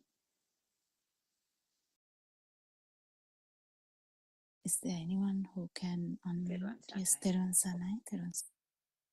We didn't want to stop you because it was a beautiful explanation. Yeah, Theron Sanai. So I think when we talk about the stimuli, I think it's quite interesting when we think about a human's life as opposed to an animal. I mean, I think I've heard Anand say that animals, even birds, and I suppose various animals have only a very small mind consciousness, and that is why they kind of react to the moment, and then they get about I think it's more like survival instinct. They get about their daily routine. If they're hungry, they'll go in search of a worm or something and then have it, and then that's it. And another example that is also cited that we constantly witness is like when a crow dies. I remember in Sri Lanka also, if a crow dies, sometimes they get caught on in the electric wires. And then there's this big commotion. All the crows around the neighborhood kind of come there, fly around. There's big noise with the crows cawing and all that. But in a few minutes, the whole place goes silent and none of the crows are to be even seen. So that even shows that, though they get suddenly agitated by a death or something like that, that is happening, which is a bit of probably a more than usual vibration that the crows sense. It is momentary, it doesn't last long, and then that is it. And then they get about their natural instinct of just going and finding food, and that's about it. But if one compares that with a human being, because of the whole mind consciousness that is there, we can't say it's there, but because it plays out through the Chitta Niyama, humans hold on to these stimuli. And the holding on to the stimuli also arises, as we know, through the whole intercompany, the self-perception, from the point of what is that called, zygote level, that the self-perception, that vibration occurring, that propels this whole process to occur. It's not as if anyone is doing it. But if we think about the things starting from childhood, the stimuli that a baby has, then compared to the toddler, I mean, the baby would be probably entertained with just a little, twinkle, twinkle, little stars, a little musical instrument being played. And then gradually, as a toddler, there'll be more things introduced. And then they want the ball, my favorite toy, various things. And then that goes on to my favorite school bag, and then children and various games and so on. So the stimuli changes. And as we get into the teenage ages, the hormones start playing up as well. There are, attractions and relationships and various, addictions, things like that can happen. But again, the stimuli is only changing. That is all. But the process that happens And even as we get on to adulthood, during education, there's nothing more than wanting to get the next qualification, the next qualification. You're stressed about it, you're anxious about it, you get depressed about it, and yet you still want the qualification, you still want the education, because you're chasing a dream that is beyond the qualification. You think, if I get this qualification, I will achieve that. If I get this job, I can, earn so much of salary, save the money, and buy a house, or, get married or something like that. So there is a chasing of a dream. Again, what is a dream? A stimuli. And so it goes on. And R.N. Mansi also keeps saying, we go to school, have an education, get married, have kids, grow old, and then look after the children's kids. And then once you're almost in your deathbed, you're thinking of what's going to happen to me, and what's my spirituality, and then think about the next life and go to temple or something like that. And is that the life that a human is born to? So basically what I was trying to say was, the stimuli changes, but unless one knows what is happening, and unless one has access to the true Dhamma, this is like it's like people just getting born, chasing after a dream, not knowing whether they are coming or going, and just being almost like puppets in a cycle, not knowing head or tail of what is happening to them. So that is the what should I say? That is the real. I can't find the word now, but it's the irony. It's the irony of actually getting such a rare human life, and not, because that person does not have access to the Dhamma, has completely wasted that opportunity to seek liberation from this self-vibration. But the fortunate few who have access to the Dhamma, as people who are on this Zoom and people who are possibly listening to this discussion at through any other media, do have that opportunity, do have the opportunity to listen to this and then find their own way of thinking about what is being said, thinking back on their lives and going through the same thing. And that's where the beauty of the human existence comes about, because you have the ability to go and see, what shall I say, the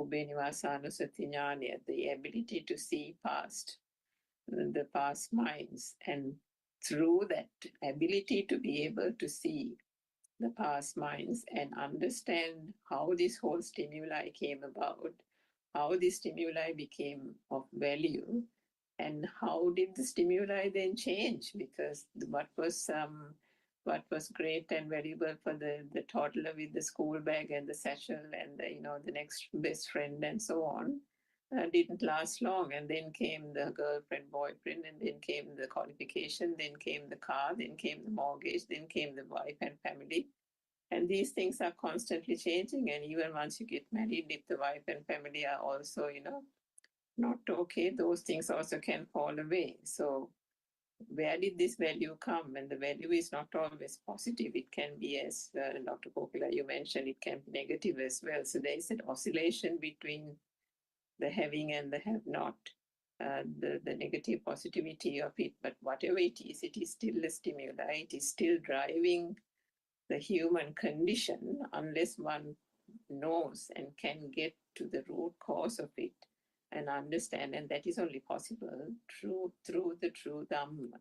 Because if one doesn't understand, this whole thing is a process, and that it is almost a self-generating, propelling thing that is invariably taking a human through this samsaric cycle purely through ignorance, then there is no putting a full stop to it. Then there is this inexorable continuation of suffering that one wouldn't be able to see the end of. But here's the beautiful opportunity, here's the true Dhamma that we have with us, that everyone can open their eyes to and explore, reflect, and practice, most importantly, in order to gain that insight gradually and find their own liberation.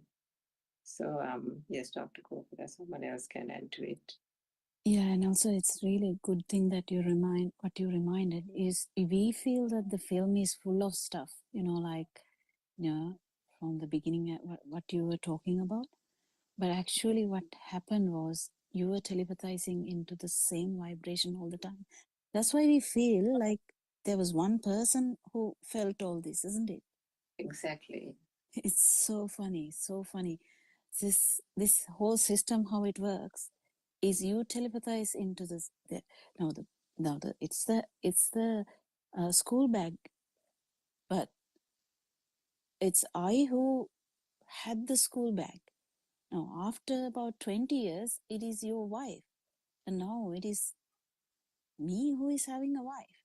And then after another 20 years, you have 2 kids, and now you have 2 kids. How these funny things keep on going,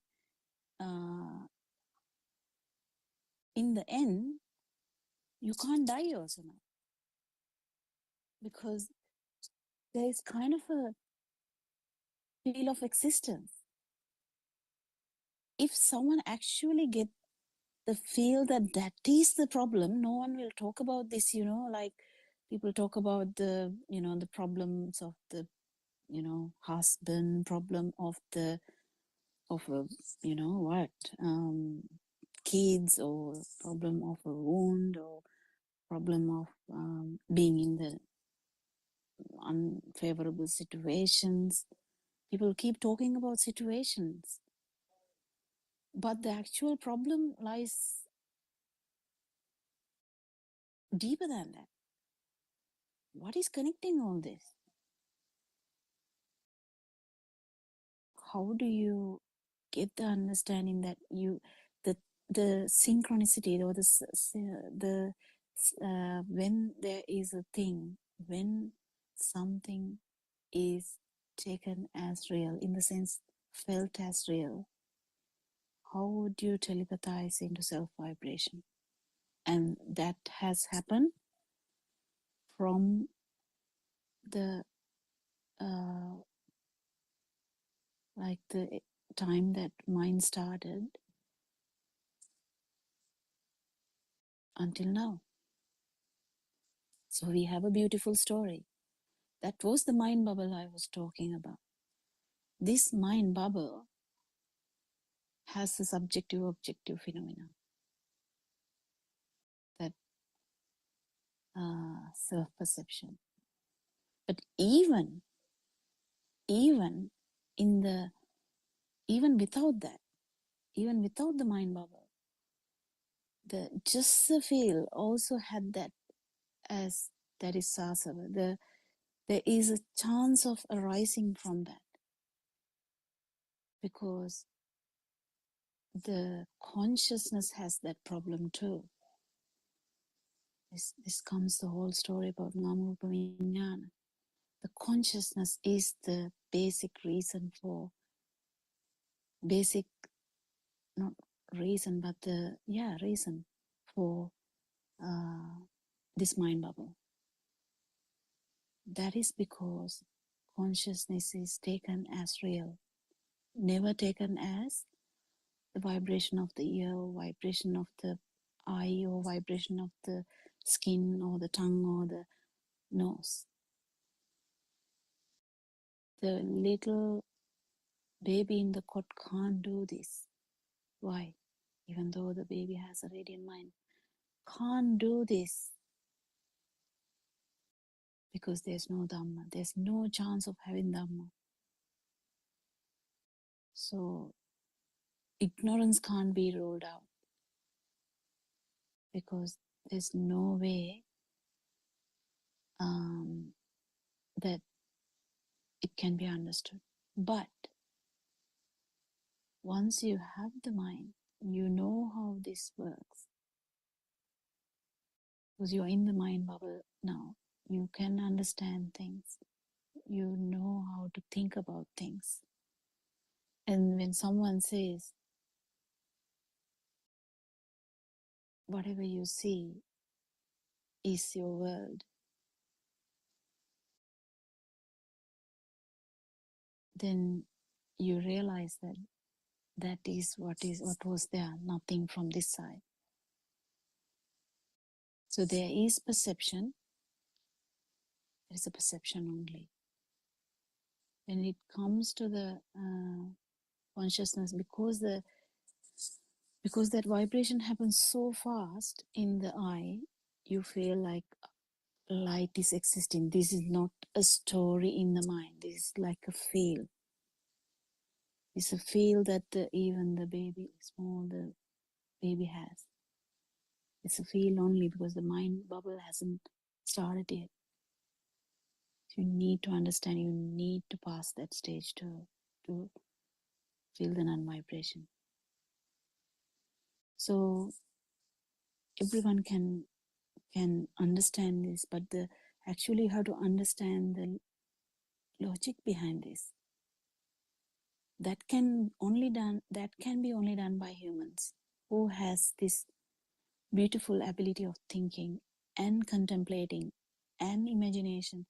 Use every aspect of the mind, so that actually that is what the most important part of mind. Mind is important. Mind brings about this whole mirage, but at the same time, mind has the ability to contemplate or think deeply, look deeply.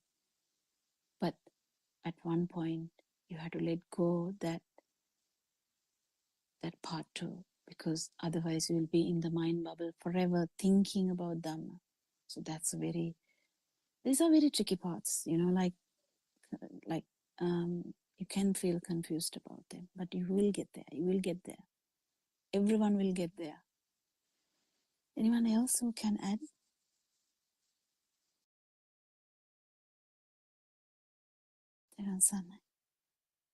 තෙරුවන් සරණයි doctor කියලා අවයන් වහන්සේට නමස්කාර වේවා. තෙරුවන් සරණයි to all Dhamma friends. So it was very beautiful. Both of you touched on almost all aspects related to this.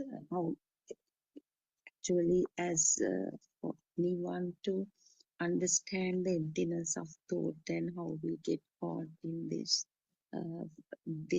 how this self angle or the self view has become the cause for this suffering.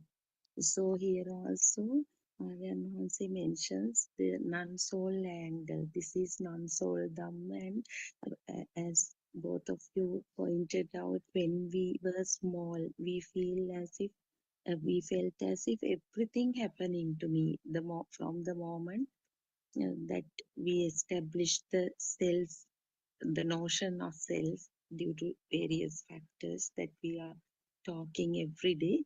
We always say, I see, or I can't see properly, I can't hear it properly. Can you repeat? I can't hear, I want to see, I want to eat, and this angle. So in that beautiful metaphor of Lord Buddha, that if one is capable of seeing the rainbow through the dewdrop which is on the blade of grass in the early morning. So that beautiful metaphor reflects the importance of the perspective one should have to understand through them.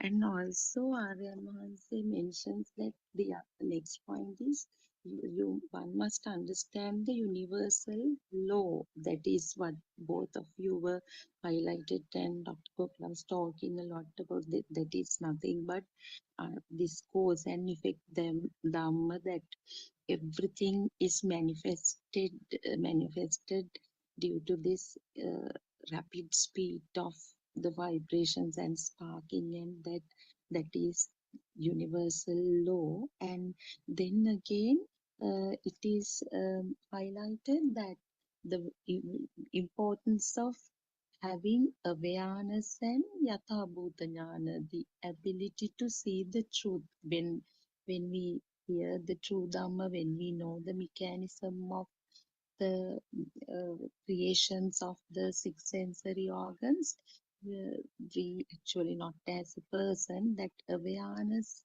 should be there. I have read the metaphor given by Aryan Vase that it's like the two poles of the ladder. On one side, the awareness, and on the other side, the ability to see the truth that as it is. So, yatha bhuta jnana, if someone to like climb up it, both poles should be equally strong, because then they may not at the beginner stage, they may not miss the uh, like they may not get deceived by the stimuli. And in here, the as Dr. Kokila explained in detail the four main requisites of a nun. The I also use the conventional word we used to use in as kids, begging bowl. Actually, it should be alms bowl, or alms bowl. So robe, that food, robe, shelter, and medicine.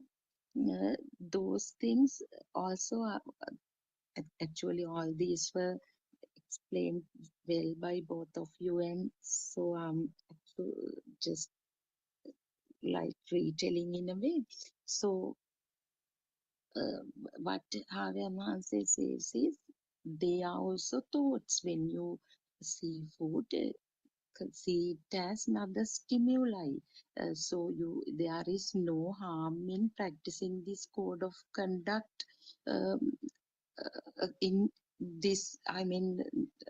We can't say it's a new version, but it's not the traditional way that Dhamma was preached by monks. No, they were like everything was a thing for them at that time. This Pratyaveksha, all Satara, what is this? Four main requisites were also things, they took them as things. So they are also stimuli. So you have to use everything, food, robes, or whatever, but see the truth through them. And then, Dr. Kokila, there is a beautiful thing. Now, Aryan Mahanse, you will be able to explain it to us.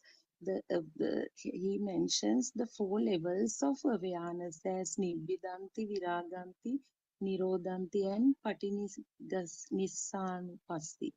Patinissanupasti. So the four levels, before one reaches perfect Nibbana, the awareness will develop into those levels. And when Dr. Kokila brought up that beautiful example of having a thought occurrence of the sun and presence of the sun in front of us, both are parts of the film, but ignorantly the observer or the person who perceives this may take the physical, that the when the eye perceives that the image of the sun as if it's real. So actually I was, when you were explaining, I was just contemplating which thought must be having the more power, would generate more power. So I was trying to like having a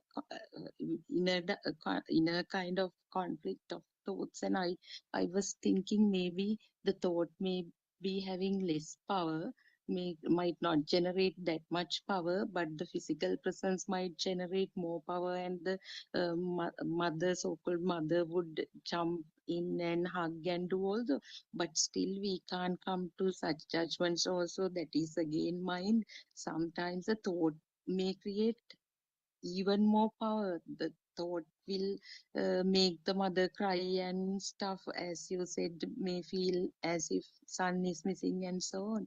So it's very beautiful and enlightening. Teruvan Saranai, Dr. Kokila, Miss Surangika, and all of you. That's all I can contribute, and actually that's all from the book itself. Teruvan Saranai. Yeah, that was very good. Actually, the I have no idea how to tell those 4 things in English. I mean, I'm not sure. Like Nibbidante, Viragante, those words in English, but even in Pali, I'm not sure, but I can only say that once we keep understanding this, you will feel that this world is not real.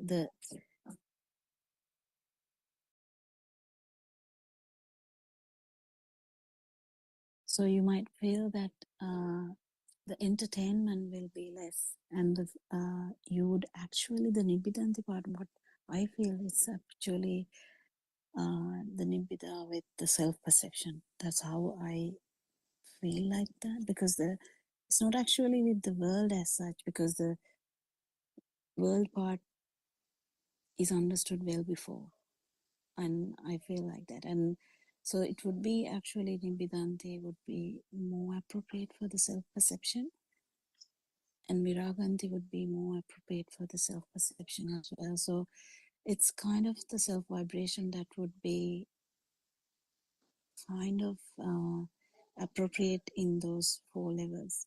It would be mainly about this, but in bigger picture also we can talk about those 4 things. It's true. I mean, you can feel like, I can put it to the stimuli of sun too, but stimuli of tree or stimuli of chair, but the more understanding I think it is more about the self perception, or actually speaking self vibration. So but we don't have English real actual words, but if we really want to, we can try and talk about these things tomorrow, because we are running out of time as usual. So I thank Shani for starting this thing. She's really beautifully doing it, because it's very important for the start, and Mr. Bernard for coordinating this Zoom discussion, and all Dhamma friends who come for this discussion is very valuable, because it gets boring for everyone if one person keep talking as well, and it's really very beautiful to have a discussion. And we worship Aranwanse for enlightening us with this truth, real Dhamma, how this mind bubble works, how these 5 sensory organs work, how self-perception arises, how self-vibration has done this damage for the whole samsara. So hold on to this. You will be able to understand this and feel this. There's no problem here. If you can actually keep listening to this Dhamma, definitely there is so much courage in that, because these are never going to help you to, encourage the self-perception. None of these talks will encourage self-perception. Every talk, every Zoom discussion is going to attack the self-perception, kind of like a war zone, where the fight between the self-perception and the non-self-perception. So it's a war zone. We have entered the war zone. We can do it. Sirvan Sarnai. Aranhansit Namaskar. Everyone's on my everyone. Tevān Everyone's on my sarvan Naren siye Mars. namaskar Namaskar. devam. Teran Sanarana, Teran Sana, everybody. Thiruvan Sarnai Aryan answer, Thiruvan Sarnai every Dhamma friends.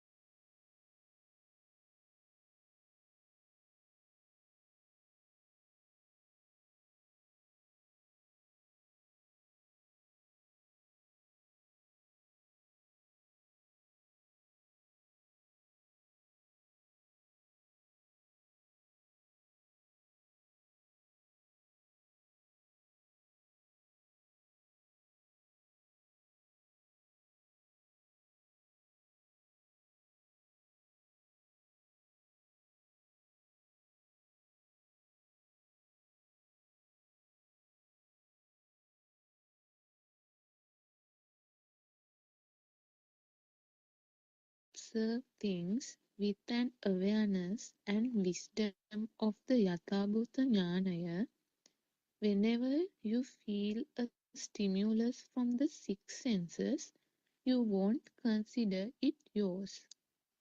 You let go of the stimulus with the wisdom that it is an illusion.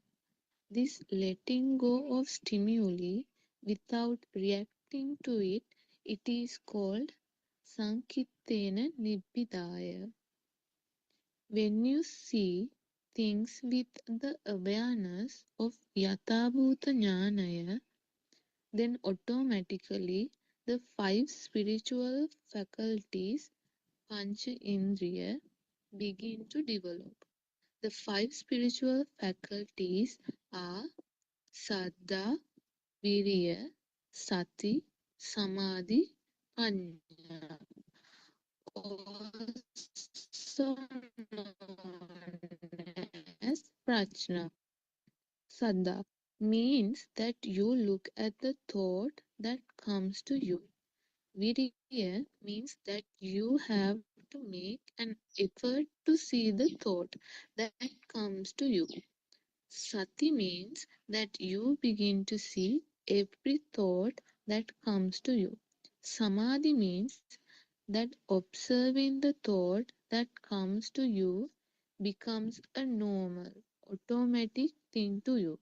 By this point, seeing the thought becomes effortless, and there is a constant attentiveness to the thoughts that come to you. You have to apply some effort to the first two steps, Saddha and Virya. These two steps will slowly allow you to advance to the third step, which is Sati. Samadhi is an attentiveness beyond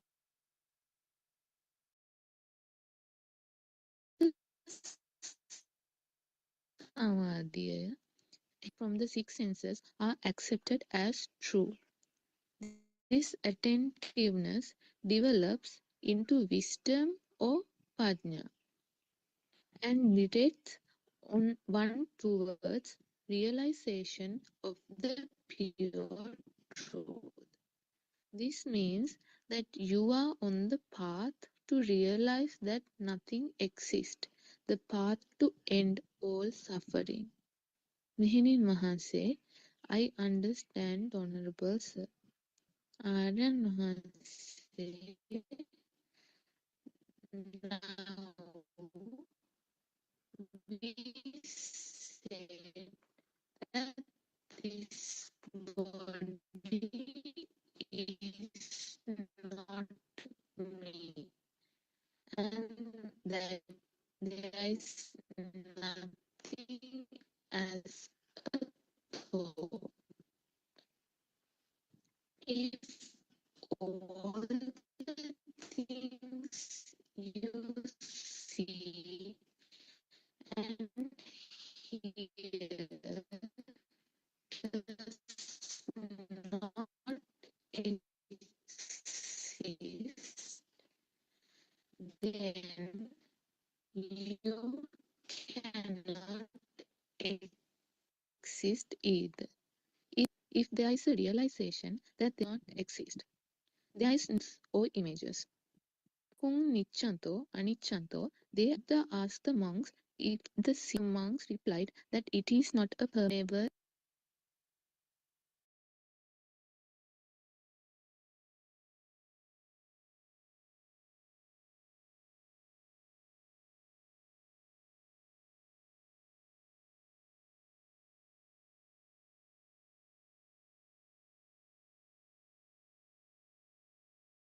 seeing means what we see. We see a book, a table, a bed, a daughter, a son, the moon. The process of seeing means we see things, we see shapes. It is a Rupa Aramane. an input from the eye sense. After the monks replied that the seeing is not a permanent thing, the Buddha asked the monks, is the seeing a pleasure or a suffering? The monks replied, Dukkam Bhante. The monks replied that the process of seeing is suffering. Body.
Sarah Shani, I think your connection is not good, right? Has Dr. Pakula. yeah, has anyone, sorry, I just joined. Did Jani finish the reading? Actually, Shani was reading the book. I think she doesn't have a good connection. That's why we cannot hear. Oh, okay. Yeah. Okay. Do you remember what was the topic, like, roughly? Uh, sorry, I wasn't listening to it. Yeah. Yeah, okay. Shani, can you hear me?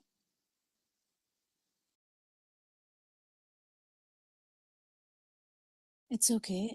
I'll continue to talk. We'll start the discussion today. So we were talking about, I mean, the I will go with the flow because we were talking about that part of the book yesterday. I don't have the book in front of me, so I'll just. Shani, can you hear me? Yes, can you hear me?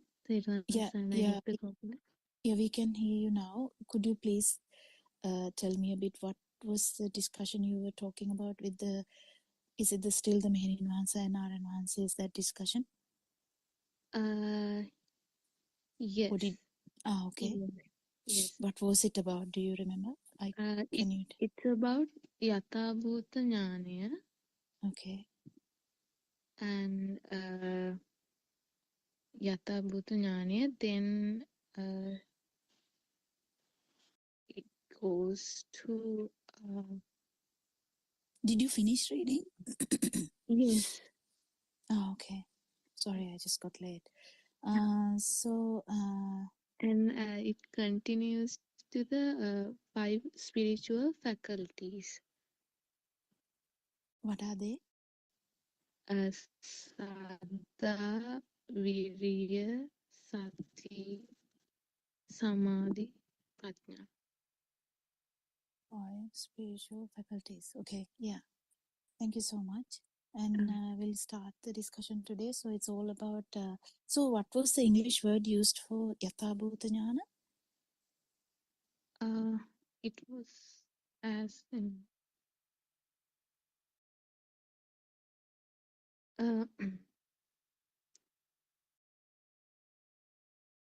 Was there a word, or you just told it in single? yeah, it's mentioned as Yathabhuta Jnana in the book also. Yeah, I think it's finding it very difficult, but I think the Yathabhuta Jnana is like how we feel the construct. because jnana is like how you feel it, and yathabhuta is like how what It, how it happened, isn't it? it described as when you observe things with an awareness and wisdom of the Yatha Bhuta Jnana, whenever you feel a stimulus from the six senses, you won't consider it yours. You let go of the stimulus with the wisdom that it is an illusion, and this letting go of stimuli without reacting to it, it is called Sankitteya Nibbidaya. Mm. Okay, thank you. So we would continue discussion. I think Suranka is also here. We can have a discussion. So actually, when we talk about this knowing the truth or knowing that it's an illusion, we look at it in the correct way. But when we take it in the word sense, actually there's no sense in the words. Any thought, there's no value. But if we actually feel this, and when we feel it all the time, it becomes the new normal, and that gives us the Sankitteya Nibbidaya, or the super awareness, or the I don't know what the words used for that, Sankitteya Nibbidaya, but the that you will be the cessation of suffering, basically. So we have been talking a lot about this truth last few days, and I don't think we can finish talking about it any day. Like, we continue to speak about it, and we continue to dwell on that, and think about that. But there was a very good point today, 5 a.m. discussion. I would like to add that that what Aran Honse was telling one of the mothers who told that she has no idea about what Nibbana is, and it was so important. I I thought we would actually add that part here, because it's really important to understand that when we understand the truth, or when we understand the Satyajnana part, that how the thoughts are made, how the thoughts bring about the self, how the film is made by these five senses. Because when, imagine, there are five lights directed towards a stage, there will be like a mixture of lights. If you remember, in some like musical shows or night parties, they put so many light beams from everywhere, and we can see how they intermingle and bring about a new kind of thing. Likewise, these five senses coming together, when they come together, when they spark simultaneously, that brings about like a beautiful film that we actually live in. For each and every person, it is different, even though it's kind of twins living in the same house. So we feel that the film will be similar. Don't we feel like that? The siblings will feel the film will be similar. Actually, it is not, because the perceptions are different. The way they perceive things are different. So each and every being, the film would be different. So what we try to understand here is that the film is actually not real, because we know how. So we have understood that it is just a construct, and when we know that, we start to feel the truth. So that is the best, I think, way we can put it into the English words. But we have problems in doing translating some stuff. But when we try to say that we feel it, in the morning when Aranwanse was delivering that discussion, actually it's really nice and important to understand how we avoid realizations because of our eagerness. So our eagerness, or whatever the eagerness we have for anything in that case, transfers to the this topic. When we talk about nirvana, the eagerness for money, eagerness for status, eagerness for health, eagerness for whatever, what, the family, the, whatever the thing, transfers, that the interest is transferred or changed or directed towards the nirvana or the liberation. So we kind of have like a great eagerness to achieve liberation. Then that itself is a problem, because then you are there. So once we fully kind of get this sense of this truth, how the light is formed, how the sound is formed, how the feelings are felt, the skin, tongue, and the nose, and how these sensory organs bring about the mind world.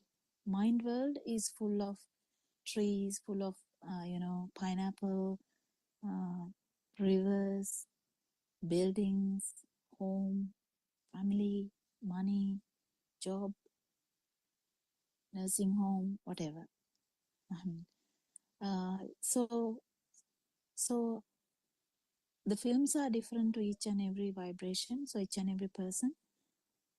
But when we keep understanding this, there's a kind of a level that if someone has listened to Dhamma for a long time, there should be a point where we should feel relaxed enough or comfortable enough to stop thinking too much about it. Because if we keep transferring that eagerness for money, or eagerness for status, or eagerness for the family, the unity, whatever the things that we want in life, if we shift that interest towards nirvana, it is the same self, it is the same self vibration and self perception and self thought that gets highlighted there.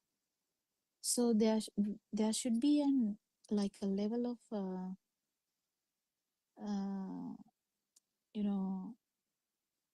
confidence to let go of that eagerness. It's very difficult, I think, because we feel that we may not know something,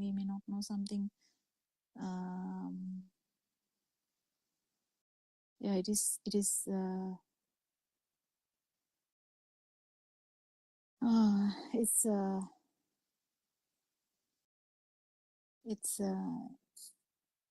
it's very interesting how one would get Sila Samadhi.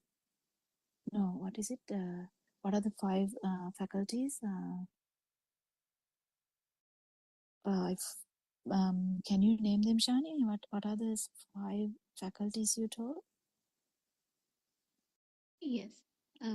Saddha, Viriya, Saddha, Sati, Samadhi, Prajna. Shraddha, Viriya, Sati, Samadhi, Prajna. Yes. So all these 5 faculties, spiritual faculties, they would actually mature in an arahant. They are all matured enough. But even if you feel it for a fraction of a second, or like just you haven't become of it, but you have felt it at least once, then also that has matured, that only transiently. So they all actually fulfill together. We can't actually separate these Saddha, Virya, Sati, Samadhi, Prajna into different ones, because they all get, like, they all mature simultaneously or simultaneously, and that is actually non-vibration.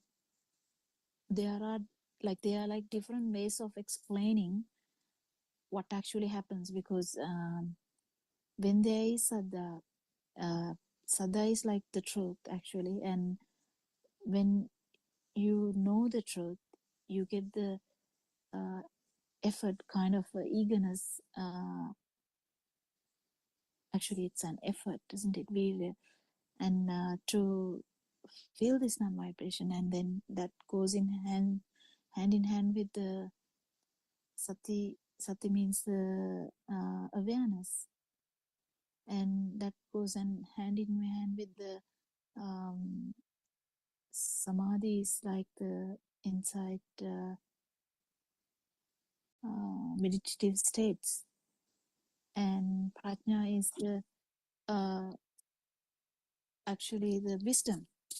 But these are all actually, when you say awareness here, you have to know that it's actually about non-vibration, because we have an awareness. So imagine I come to the room, I have an awareness that the chair would be in that other corner. So if you, even if you are like someone has blinded you with a piece of cloth, you will still know that the chair would be in the other side, and if I walk towards that, I might get, I might fall onto that.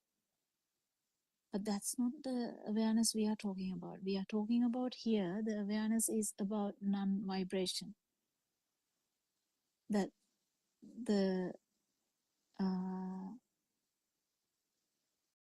anitya sanya, or that there is no living being here, like that. It's actually like a mirage. So it's really important to understand that these 5 faculties are actually explained towards nibbana, or the liberation. Do you have anything to add, Surangika? I mean, it would be nice to have a discussion.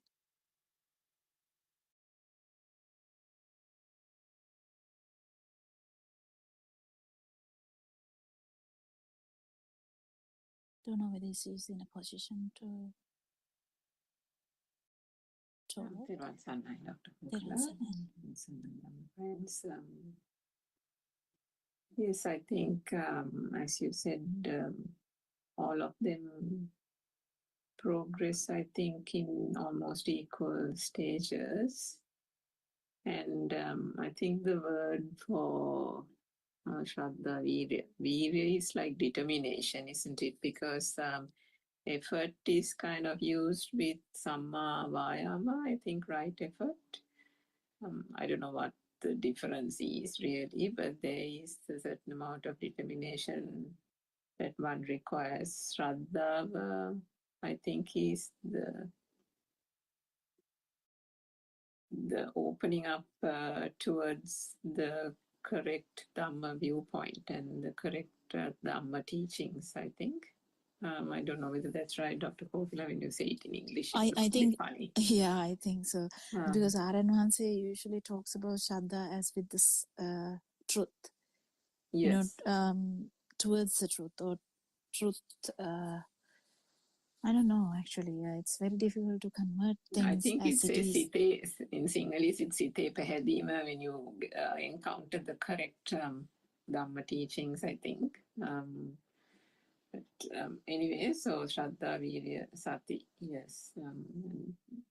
Then the fact, I mean, all those things kind of come to a point of almost like a practical thing, isn't it? Once the core Dhamma teachings are understood, Yeah. well understood, it doesn't mean that that's a separate thing and this is a separate thing. The sati comes almost involuntarily, isn't it? and the samadhi follows, kind of. And the sati samadhi, I don't know whether that sati samadhi prajna is the thing that Dhammadinna, the Mehinin Mahansa actually mentioned about the rope example. Would that be these three as well?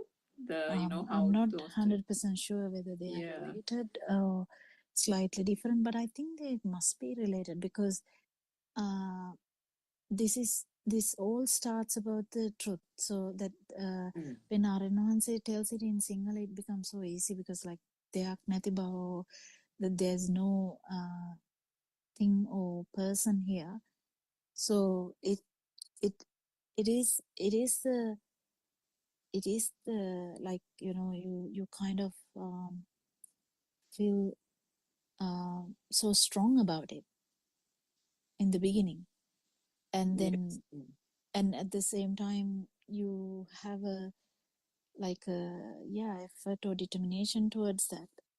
And because we talk about non-vibration, we don't talk about anything else. We don't talk about like living happily ever after or something, because a lot of other religions talk about living happily ever after in the in heaven or whatever.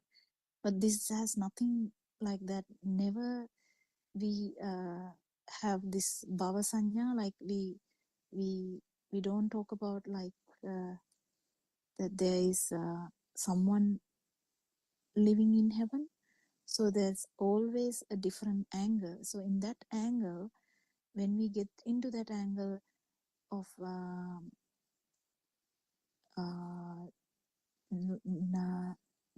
non-existence part, or non-existence perception, that is where the actual the satya is. Awareness is for that. Actually, awareness is about that. Awareness is wrongly described everywhere, so it's very difficult to correlate everything now. But that's why I think Aranahansi put that super awareness, because super awareness is about that there's nothing here, or in the sense there's no value in anything, and then at the same time there's no one here. They go in hand in hand together, because if there's a thing, there is a person. Also, So at the same time, he takes great pains to emphasize to everyone that everything is still the same. Whatever you see is you see, whatever you hear, you get about your daily activities. yeah, but Everything is the same, nothing has disappeared, kind of thing, because everybody then expects everything to kind of vanish almost. Yeah, true. just because there are the understanding as such, unless arahant is the life is the last breath comes, there would be this film will be ongoing. The five senses will be working, and the mind world will be there. It's just that it's not true. The super awareness will be there, the samadhi will be there, the prajna will be there. So all the five sensory faculties will be there from the beginning, but they will be fulfilled or matured in an arahant. That's what happens. But they are there in certain levels in everyone. That's how I feel in that context, because the until you become an arahant, all these five are needed and will be there anyway. So five spiritual faculties will be there, not actually needed, because needed is something else. I can't remember those. There are four things that are needed, isn't it? That is It is Sattara Samya Pradana. That one. Yeah, they are the ones that are needed, kind of thing. But here, these are the things that will mature, kind of arise and keep maturing, isn't it? Yes, correct words. I remember, I think, something about the determination part of it, where I don't know whether it was a monk or whether it was the Buddha, who said it, that, I mean, if the Buddha is preaching the Dhamma at Jetavanarame, I mean, one can't stay at home and think that I have now got the Dhamma. No, there has to be an amount of effort that or determination to actually go seek the Dhamma, either to the Jetavana Grove or to, in nowadays fashion, listen to it. And then again, Aryan Mahanse says, you can't just listen to it for the sake of listening to it, because there's often times that he tells mothers on the Zoom that you've listened to it for 3-4 years and you listen to it as if you've been listening to a song. It's gone from one year and gone out to the other year kind of thing. So determination can take various forms. One thing is to just get the thing onto your phone, take the trouble, look at the playlist, go to the core Dhamma teachings without listening to various things randomly. One has to organize oneself first and say, okay, if I'm a beginner, I need to go and look at the core teachings first. And if Aryan Man says sometimes the speed is too much in the current talks, then there are things that where he gives the talks very slowly those days, very clearly. Then one needs to find those out and listen. So that's one aspect of it. And then the other thing is, I think recently also he mentioned, you will say, he was saying to a mother, you will say you don't have time. You will say you are listening in between various other activities, or you say you have to look after your daughter's children or something. And he says, I think he said, why can't you make this the number one priority, because you are putting an end to this entire samsaric cycle. And he was, I think, actually showing a sense of frustration or sadness or compassion, shall we say, as to how people were trying to take it but not really putting enough effort of their own. Yes, Dr. Cynthia. Yeah, actually, I sometimes feel that too, because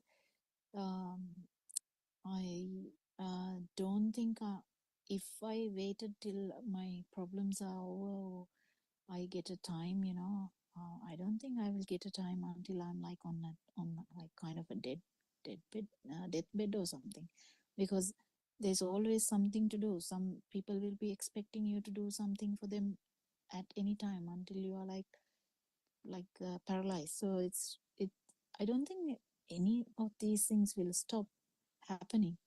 So it's really important. But when you prioritize non-vibration, that actually the initial part is difficult because you have to actually listen. So it takes some time. But if you kind of get it, then it's becoming easier and easier. I think we have Sudharma and Mr. Bernard on the call now. So if there's any questions, you can raise. තෙරුවන් සරණයි ආර්යයන් වහන්සේ නමස්කාර වේවා. තෙරුවන් සරණයි Dr. Kokila, Miss Surangika. Yes, you are talking about 5 spiritual faculties. I think that is the section that Shanika read today, isn't it? So as you said, first we should have some willingness. You were talking about Chanda Chitta Virya Vimansa. Is it that for Satara Samyak Pradana, 4 basic requisites? It's not clear. And as Dr. Kokila said, everybody has these 5 spiritual faculties at some level, and then it matures into 5 spiritual powers, I think. That in an article also I have read that. So these 5 spiritual faculties, The faith, Baladharma, isn't it? Baladharma. yeah, doctor, that Pancha Baladharma, they become Pancha Baladharma, I think. In an It's arahant, it has matured into Baladharma. Yeah, okay. So basically, that faith here is also, there are two types. Maybe someone who doesn't really understand what the wisdom of truth also just blindly follow this, just I mean with the intention of having birth in a heaven or some other higher realm or whatever. So that is blind faith, but here I think it's reasoned faith, Akaravati Shraddha and Namolika Shraddha. So this faith is the ability to see the uh, truth in the stimulus. And Yes. then, yes, then um, Shraddha, very effort.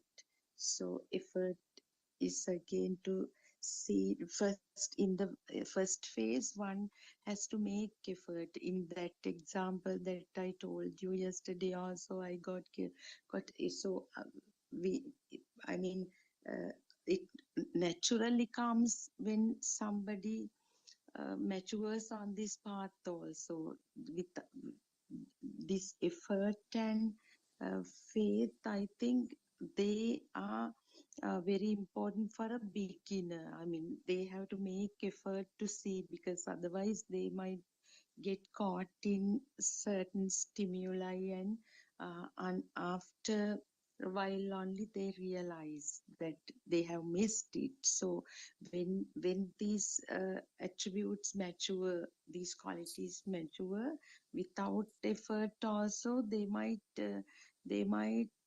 not, I mean, make the things real. I mean, the things, the stimuli do not become real to people when they become more and more confident, or more and more kind of this becomes self-evident when the more they show the truth of the stimuli to their mind, it becomes a day-to-day stuff, and effortlessly things happen.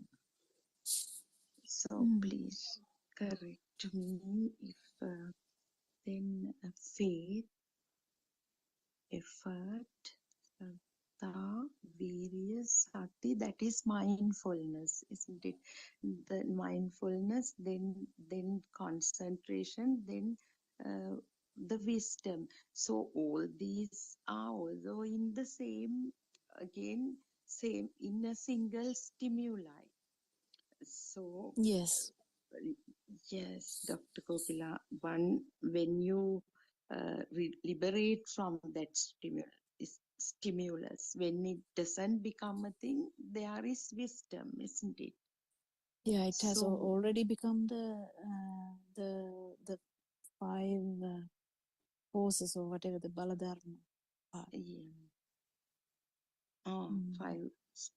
five spiritual powers, isn't it? Yeah, it So, has already become a Saranai, part.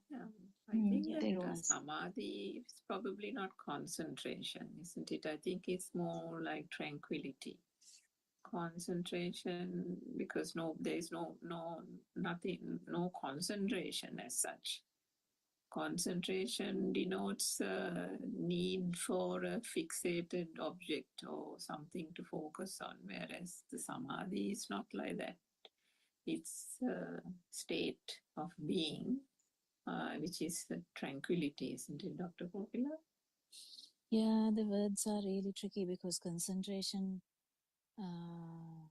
maybe it is used in the past, but I don't know whether it match the yeah, way we discuss. What is actually word in Sinhala for concentration before, not samadhi? I don't think it's Yes, the samatha, no? Samatha? it's, ekagra. The concentration is the ekagra, means like you pointed, doesn't it? The concentration. I don't know actually. Ekagra is, one-pointedness. one-pointedness, yeah.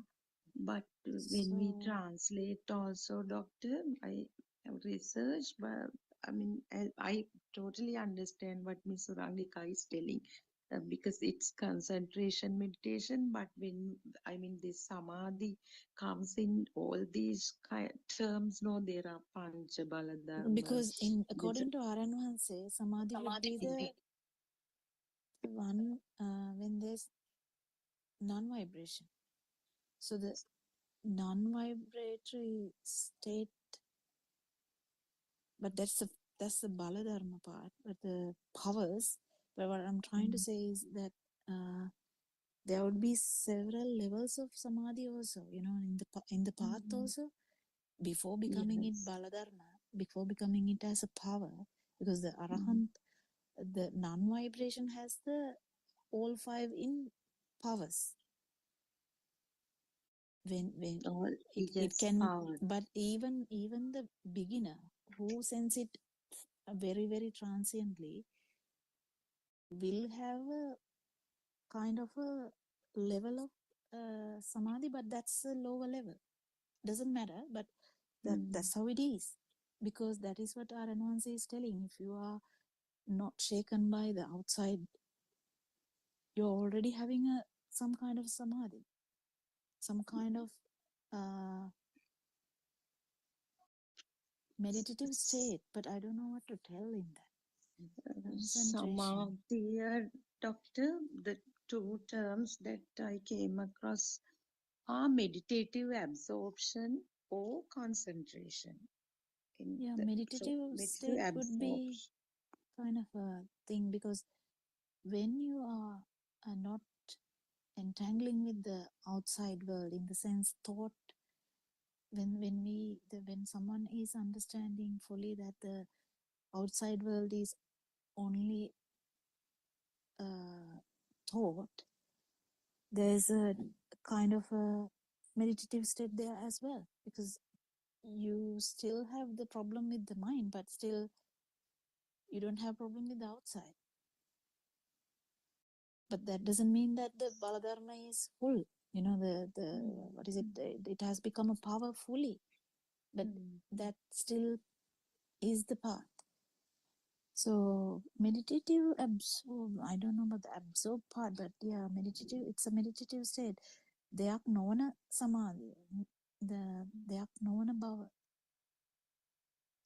දෙයක් නොවන බව in the sense that has levels. So the බාහිර දෙයක් නොවන බව, how can we say that in English? That is again liberating from the external or world or stimuli. Is it the doctor perceptionless samadhi, perceptionless concentration, animitta samadhi? Is it No, that's an arahant. No, I'm talking about the sotapanna.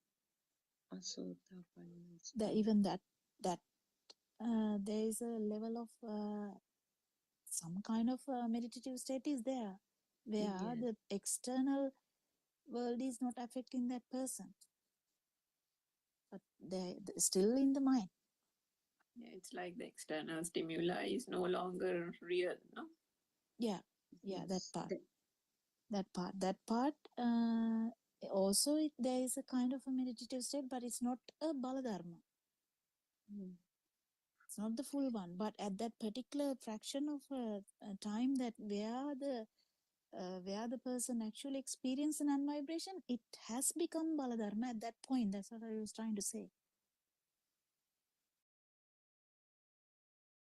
At this sotapanna stage, so this person doesn't have the self view, so that means he or she knows the truth, understand that it's a mechanism, but still does not You have to fully be careful. release. You have to be careful in that, because when we understand the chair, because the chair is me, like the all the thoughts are similar.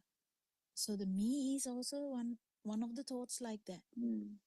The me thought is similar to the chair thought, because the chair, if we take it as existent,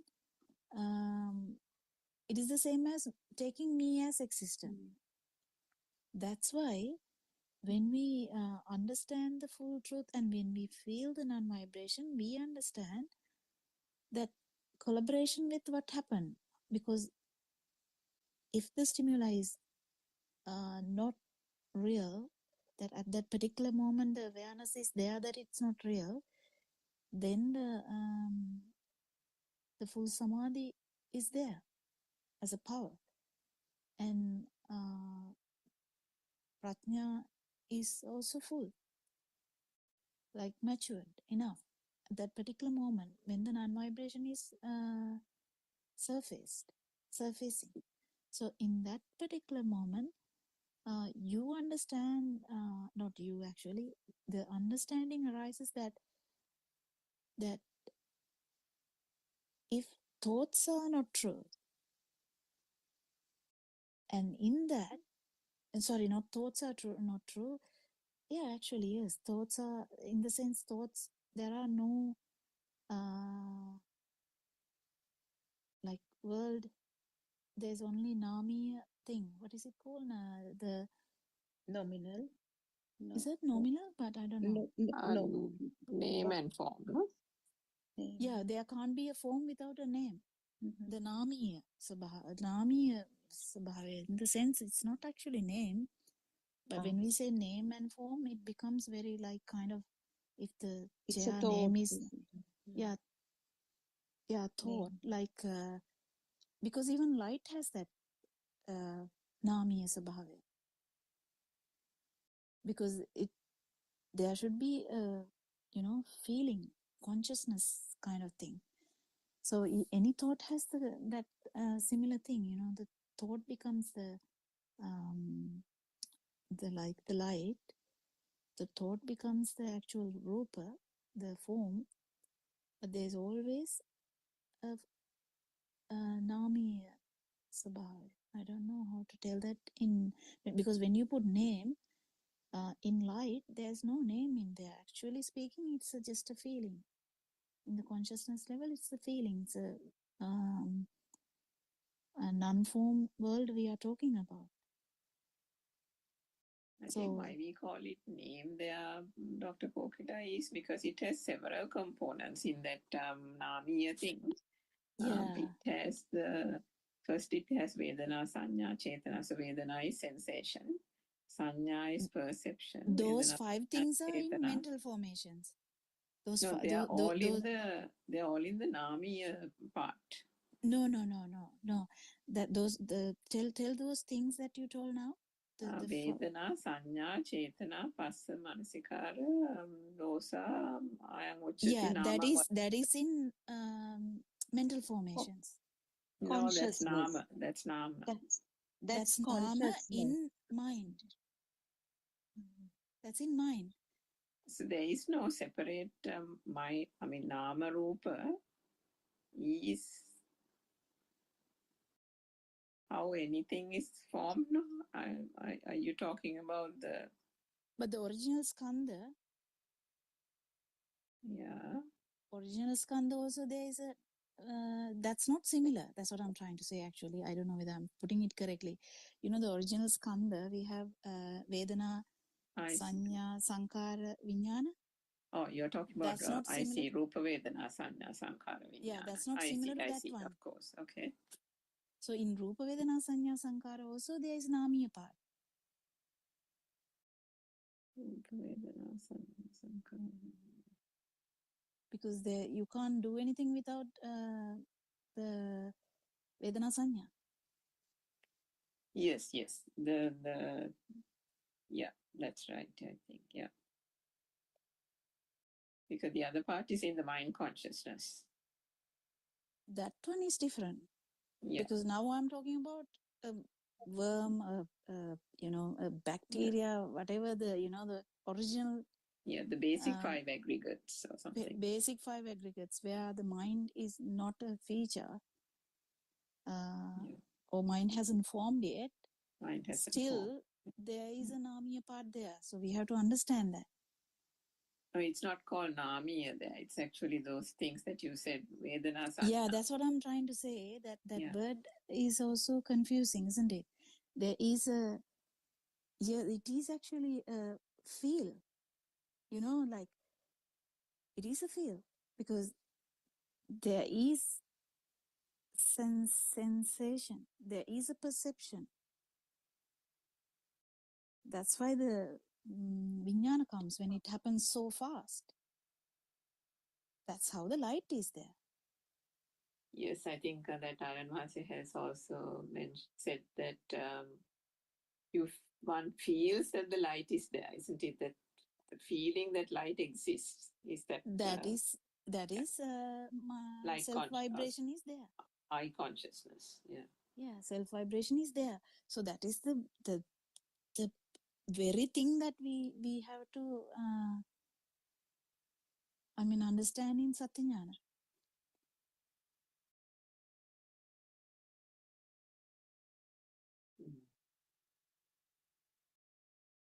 I think so, Dharma. One day, very recently, you asked Aryan Mahanse that question about the baby in the cot, isn't it? I don't know, Sudharma is here. Yes, Miss Rangita, that was to because I told that as the baby doesn't know this name, mother, uh, so what I actually couldn't understand whether the baby, although the baby doesn't know the name, um, whether still the baby, when some image, shape of light appears, the baby feels that something is out there, and the mother's touch, then the warmth, the baby must have felt. So, whether the thought of mother is there in the baby's mind, that's what I asked, whether this process of Ditta Sutta Mutta happens there. Then Aryan was telling that is the syllabus, this Ditta Sutta Mutta and all. No, even Even that the, yeah, question has yeah, some problem. yeah. Even that question has a problem Mm, because imagine a fetus. Now I'm not talking about mm, the baby in the cot. Fetus, mm, mm, here the hearing is not good in fetuses, but fetuses are good in smell. Fetuses are good mm, in the touch kind of thing. mm, So whatever they feel, whatever they smell, whatever they hear, they happen simultaneously. So there is some mm, kind of um, like a understanding that is what is happening to even the worm. mm, That is what is happening to. That's what Aranwasir was trying to say. Even mm, the the little ducklings would go after a cat mm. because the cat was nearby when they were born. So the mother figure can be anything. That's what he said. Yeah. So the Yeah. thing is here to understand is that was the main thing I was trying to tell to like Surangika at that particular point. In the skandha level, there is a feel that is sense. What is it called? The Rupa Vedana Sanya. Vedana Sanya. There is Vedana Sanya in the eye, in the skin, whatever Vedana Sanya. And there is a when it happens so fast, there is a consciousness. That's the eye consciousness. That's the skin consciousness. That's the ear consciousness. But what happens with the mind is, mind can be formed in different ways. Tarzan doesn't know anything about a mother.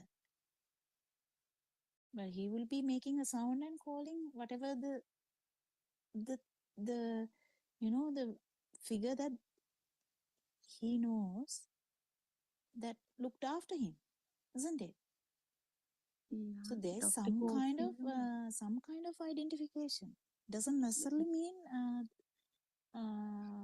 anything actually, but there Why is do we leave out? Why do we leave out form there? Then we this what form form? can be the sound, even this tactility. The form does not necessarily mean, although we call Rupa, it is not what is perceived by I also know. I only know it can be even we refer to the sensation of the body as also form, the tactility. So the sound form, Shabda Rupa. So but here why do we mention say that Vedana Sanya only feeling and That's in the perception? vibration level. That's the non-form level I'm talking. Ah. I'm not talking about the form level. Form level, you have a aloka sanya. Oh, definitely aloka sanya. So when I talk about a tunnel in Haputale, do I feel like it's like such a beautiful, lighted event? It's very dark now. The what is it called? That the long tunnel we have in between Haliala and I'm forgetting the words actually now. It's not Alla, it's something. There's a long tunnel, and when you say a tunnel, do you feel like that it has so many lights? But when you go in one of the underground passages in some of the countries, it would be lighted like illuminated like another dream, isn't it, Surangika? So then, Yeah, true. but what I'm trying to say is aloka sanya, there is aloka sanya. But Aryan definitely says aloka sanya doesn't have alok. What that means is it's a vibration which doesn't have any form. It's a vibration only.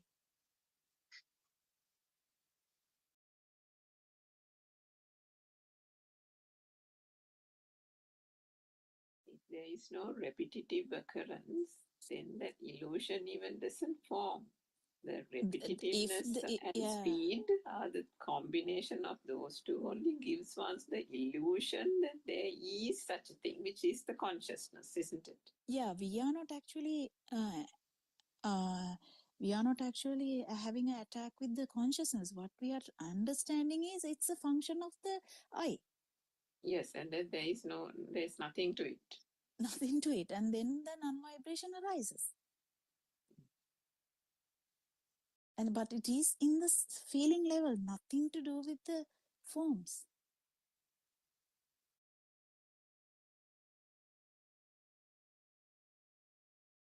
Must But be Aryan confusing. Mahanse always say, Dr. Kokila, if you say that, okay, I see it, but it is not the wall, it only the seeing, he says that he doesn't believe it, it doesn't happen. Always name and form, they come together. 100%, He 100%, Hmm. 100%. This is kind of a eye-opening thing only. Because now I would say, do you understand that even someone who has attained the third level of, I don't know, the non-enterer, is it non-enterer? Non-returner. Non-returner, okay. Non-returner, that is not that worlds, 5 worlds that Lord Buddha has given, explained. There's no 5 worlds like that. It's just another like levels in the existence. But what I'm trying to say is that is in form level. Don't you see? Until death, we will be in the form level anyway.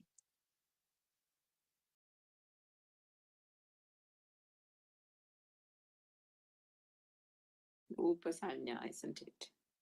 Yeah, we are in the form level anyway until our but even in the in any discussion, we have the form level, but understanding the non-form level. So we see the ball. No problem, but Yes. it doesn't make it doesn't it's not a thing. And Dr. Kokila, those days actually when we heard the first time this true Dharma, we were so carried away by it. No, so when I was I practicing think this second, yeah. second, Are we running into has the joined. other We, Zoom discussion? No, we have 15 No, minutes. we have we, time. Yeah, we have. and I think so Aranwanse also say has has joined. joined. Yeah. So, Yeah. It's okay. Kokila, but time is now. Just now I'm doing. What is it, Aranwanse? No, time is now over because other Zoom discussion is coming up. Other Zoom discussion is At 4. 2:45. No, 2:4. No, this one is at what time is now? That now it is 3:45, isn't it, Aranwanse? So okay, Yeah, we have about 14 minutes. yeah, it's okay. What's discussion today? I know. Well, we started from one end and Aranwanse, and we are actually ending somewhere else. So discussion goes here and there, but it began with 5 spiritual faculties, and then 5 spiritual forces, and we were talking about and then the discussion was going towards some other parts too. What was it, Surangika? No, I can't even remember how we were. What I was think the? we started with the Shraddha, Virya, Sati, Samadhi, Prajna, and Mahansa Thiruvan Saranai. Yeah, it's okay. Yeah. Then Five it went spiritual on to, faculties. Yeah. and then it went on to the baby and in the basic aggregates, 5 aggregates, how the baby still has the Itta Sanyava or Atmiya company, self-ego perception, even in that. Yeah, it's especially the baby in the cot, radiant mind. So don't know anything. It's very important point because that one is the beginning. Uh, uh, how is five faculties? No, it's, what's Buddha told the birth? Birth is not the mother's one. So normally guys are talking about the birth. Birth is mother's. No, mother's one is the zygote time. No, it's coming, dropping, and but Buddha's not told that. Buddha's word is the I is the birth. What's the meaning is what is your real birth? It's your sense creations given you to birth. Because how do you know you are woman or men uh, where are you in Sri Lanka or where's your country and what is red or yellow, blue? Is kindergarten time, no? It's happening. Why kindergarten time that teacher teaching this? Red, yellow, blue colors. What is this colors? These thoughts. I given the picture sound given the ear. There's red sound. What is the red? Oh, you have given someone red is sound. The Sri Lankans are not talking about red. Sri Lanka Sinhalese language. What is the red? Is Ratupad. What is this Ratupad? Oh, the Tamil guys are talking other sounds. Hacha. No. So what is the Chinese guys are talking about? Chant, we don't know that sounds. So what is the real red? Is real? No. That's why you have red, you have yellow, you have green, you have black, you have white. What is these colors? How is this happening? That is why your eye creation and your ear creation is happening. Eye creation, the the effort is cause and effect down. What is that effort? Eye creation. Effort is light. It's okay. But we are talking about the consciousness. What is this consciousness? How is this consciousness talking? How is consciousness coming? The perception become and the turn in the consciousness. Perception have the power. Perception have the existent feel.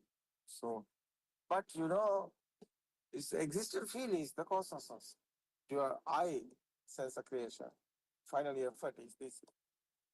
The cause is the vibration, effort is the light. So okay. Other sense also same. Vibration is your ear creation. Your yeah. The sound is the effort. The vibration is the happening this, no? That's the cause. Effort is sound. Same is other senses. It's a create. This process is same. It's vibration. No, it's a wave. It's a effort is the various of senses, even the various of type of the perceptions, various of type of the senses creations. So this is your world. This Salatana Loco. What is the Buddha told? What is Buddha tell? What is Buddha tell this? Salatana Loco. It's your sense creation. Is happening. Nobody is doing this. Sela Sutra is there. Nahidang Atthakatam Bimban Nahidang Parakata. Meaning is no one is doing, nobody is doing, you are also not doing. It's happening. The light also, everything.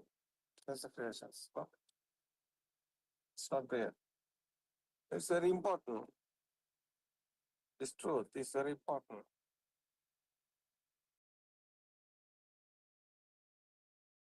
Yeah. So that's the beginning. Beginning step is the vibration. It's very important. Today topic is high is uh, five spiritual faculties, no? Sattva, Vira, Sasamadhi, Prajna. So, what is this five spiritual faculties? Meaning is spiritual side is a real one. Is a truth. What is the truth? It's a nothing is here, anything. It's a creation. It's here, but it's not real.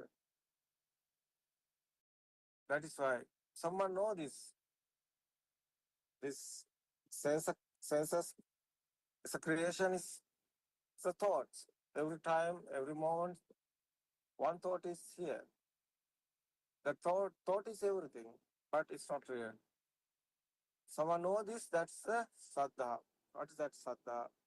So Buddha's word, Buddha's explanation is very important, not other religion. They are talking about the Saddha, other one. But Buddha's word is other one. It's not outside anything. It's not outside anything existent. It's not real. Everything is your mind, it's not real. That's just coming understood. Someone understood what is the truth. It's nothing else. System is working, everything is creating. Creations, it's not real one. Okay. That's very important. What this saddha is okay. You like know the truth. You like how is here, no one is here, how is happening this, I feel how is coming. That's the way. It's real. It's okay.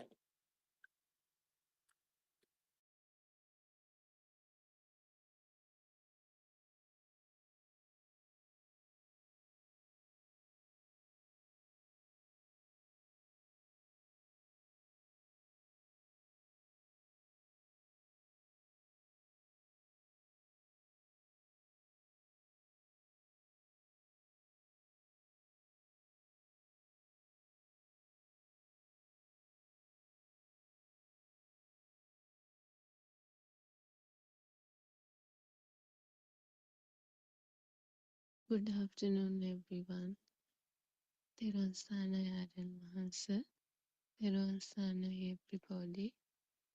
Let's continue with the book reading. The True Dhamma Has Awakened, Volume 1, page number 51, second paragraph. Yatha Bhuta Jnanaya means you have to maintain awareness that whatever you receive from your six senses as if it is from so-called outside is only a thought. You have to be aware that the outside does not exist at all. And the feeling of inside, the concept of me, does not exist at all either. You also have to maintain your awareness that even the thought does not exist. It is also a lie. Mehenin Mahanse, I understand, Honorable Sir. Mehenin Mahanse, Buddhist nun, pardon me, Honorable Sir, can you please explain to me how I should practice the Buddhist nun's rule of pratyamoksha and at the same time say the truth in them? Pratyamoksha rule is part of the Buddhist monk's code of conduct. A Buddhist monk has four primary requisites: the robe, food, lodging, and medicine. The monk should be solely concerned with simplicity and lack of attachment towards these things. Whenever he uses these items or eats some food, he should silently chant in his mind that these items are used not for pride, not for beautification, not to build the body, not to entertain a greed for taste, but that these are bare necessities to help him on the path to realize the pure truth. This is a silent reflection or a silent chanting that they have to practice in their day-to-day life.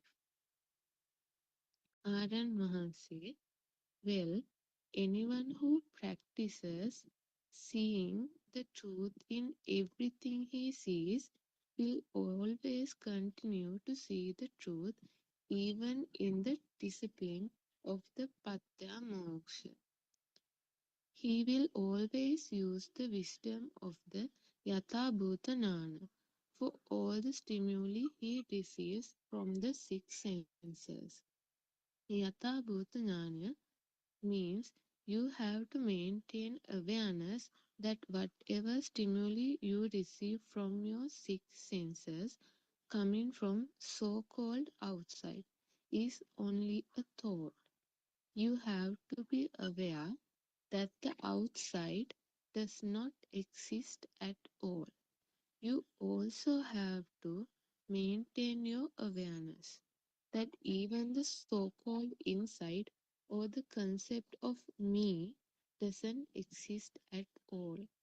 That everything you feel is only a thought, and that even a thought does not exist at all. That it is also a lie. Aran Mahanse, you can discipline, also known as Sanvara Sila, and maintain your awareness that whatever interaction you have with the world outside is not true. You can apply that same awareness to the eye, the nose, the tongue, the ear, the body, and the mind. You ask me about how to practice the Buddhist code of conduct for the four requisites of a monk. These four are the robe, food, lodging, and medicine. When you have food, you feel the taste on your tongue. Now be aware and ask yourself, where am I? The taste will be felt by your tongue. You have to maintain an awareness that at that point of taste you don't exist, it is only a taste. It is at this point Janato Passo means we keep a watch or maintain an awareness about the truth in every stimulus we receive. This awareness is at one moment you awaken to the pure truth. With the realization of the pure truth, you develop the wisdom of Asavakya Jnana, which means you are aware that your taints are being destroyed and you realize that you don't get disturbed or react to the outside world anymore. Teruvan Sarnai, everybody. Teruvan Sarnai Shani, Teruvan Sarnai, all Dhamma friends, Teruvan Sarnai Aryan answer. Today we start describing about code of conduct. The priests they follow code of conduct. So before that, the Aryanans explains that you want to understand the true Dhamma first. If you don't understand true Dhamma, how the mind consciousness get started, and uh, how this illusion fooled us. So we have to understand that illusion, all the things you see, and your existence is also an illusion. So if you don't understand this Yathabhutanana or the pure Buddhism, how the mind consciousness is created, how you are created, and how the world is created, or how the outside is created and inside you are created, then only you can understand how this world is it true or not.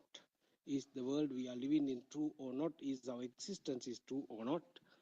So in order to understand this step by step, it is clear that Aryan Nancy explains today. First of all, we have to understand what this Yata Bhutajnana is, how the thought is created, how all the senses create, they give you different type of perceptions. Are these perceptions real or are they an illusion? So in order to understand this, the conversation continues. So this nanas, even if we use our food, our lodging, our robes, and our lodging, and all these things, do we have to understand the Yathabhuta Jnana and apply that particular Jnana? So Aryan Nansi explains that wherever you go, whatever you do, you have to keep awareness. The awareness is the main point today, so we'll discuss it about the awareness. Yes, would like to invite our Dr. Kokila has just joined. Dr. Kokila, yes, please contribute your ideas. Well, Aran said, Namaskar. There, may Triple Gem bless you all. I think, I think it is a continuation from yesterday and about how none of these consciousnesses are true, in the sense they are not real and they shouldn't be a thing. But in that, normally, even though we talk about like that, it becomes a thought when we talk about it. But we have to understand why it is so, and we go deep into the understanding, then only we will actually be able to think differently. So to feel it, we have to start beginning to think differently and also practice think differently in non-self angle. So when we try to understand that the eye, ear, nose, because those are the only things that is actually happening at one moment. It's only one of them, one of the sensory organs. Namely, they are like ear, eye, nose, tongue, and the skin. And with the actual vibration of them, actually they vibrate together. So we have to understand this. So when a cat hears a sound, first the cat will just notice the sound, but then every time that cat hears the sound, cat will see the food. Just imagine that the owner of the cat will, owner of the cat will be touching the plate, like tapping the plate. So it makes like a specific sound. Just imagine this. So then cat will notice this sound. Cat doesn't have a great idea about it, but cat will actually have some idea about the sound. You will get used to that. It becomes a pattern. But with that, there's another pattern which is going to come. The food is going to come. So what happens? The owner of the cat will keep doing this. Before giving the food, the owner will, like, she will, if it's a lady, she will tap the plate, and then there will be a sound, and the cat will run anywhere from the garden. She will be running to the area that the food is given. This will happen to any dog, any animal which is getting used to this kind of a pattern. So these are like habits. So can you say that even though their mind is that not that developed like a human, don't you see there's a pattern that the sound and the food has gotten into like a one pattern?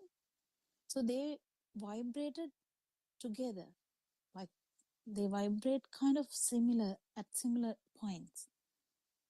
That's why the cat is aware that if the sound is there, you may not get the actually if the owner, that lady of the owner of the cat, if she wants to actually catch the cat or pet the cat or try to take her inside to the house also, she might tap the plate.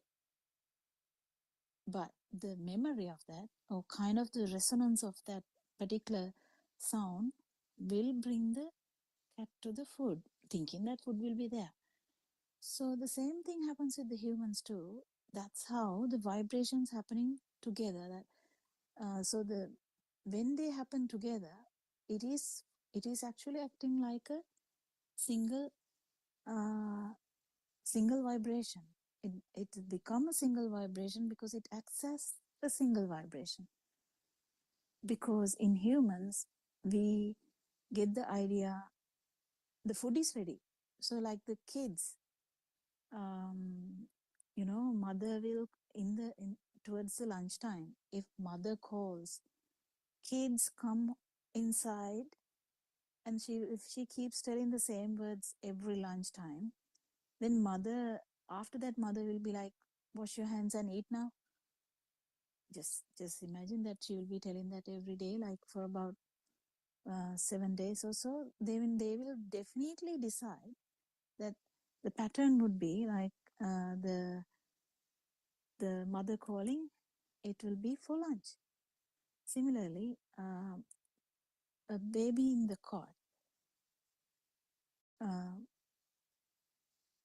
has like a eye vibration. There would be like some pattern of light, and then smell of the mom will be coming closer, because with the light pattern, the smell also will come closer, because the mother is walking towards the baby. And then mother will be talking, to the baby, or manicure like that, the mother will be talking. And then what about the the touch, mother's touch? Mother will be touching the baby's head, stuff like that. They all vibrate together. Then that is what the mother is. So when, if you talk about mother, doesn't all the patterns come at the same time? If you hear a bell in the school, just imagine for the lunch, or what do we call it? Like interval. We call it interval, isn't it? And we heard it. We definitely know that we can go out and play. So that's kind of a pattern. So interval has a meaning. It's okay to have a meaning, but what we are trying to say is how this arises. This arises with the help of the five sensory organs. Okay, now then we know that if it is arising from something, it can't be actually there. Can it be? Like, we can't be like, there is something called interval, or there is something called food, or something called apple. Specifically, we feel some sensations, yes, but is apple is not there. Definitely, you feel like your tongue is being entertained, but if you really look into that, you won't find the apple there. You will sense something in the nose, but definitely the apple will be not there. Likewise, every five organs, you can understand, you would be seeing pattern of light, but that doesn't necessarily mean it's a apple. But we call it apple, that's fine. For communication, we have so many, like billions and billions of ways and means to communicate. So but the problem is, we keep forgetting this, how this world arises. Actually, we don't even think about it. The world becomes very active and alive, so we feel like we are living there and everything is true. The tree is true. We never thought about it. But with Dhamma, with our enhances help, actually we have started to understand, okay, this is really funny, because we were talking so highly about things, like just imagine $1 or rupee, how much value we have into that. But the actual, it is a notion, it's a concept. Concepts can be there, but it's not actually true. It's a part of the actual dream. So then we come to the understanding about the five sensory organs, which actually help to form this thought. So the five sensory organs, are they doing anything actually? So are they true? What happens there is, if you talk about the sound, humans have a sound vibration range. We can't hear what the dog can hear. We definitely know this very well. The animals will hear before us, and animals will hear very slightest things that we can't hear, and very high notes also. So what sounds are there? What sounds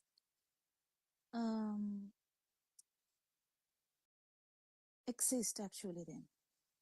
Is it the sounds that could be heard by the dog, or are they the sounds that heard by the dog, or are they the sounds that heard by the human, or are they the sounds heard by some other animal who would hear everything? So which one is true? For the dog, whatever the sound, the pattern that they hear, the range of the sounds would be true to the dog. But for us, there's a range that we hear and we feel like, yeah, that's the truth, but that's not true. I mean, that's not actually true.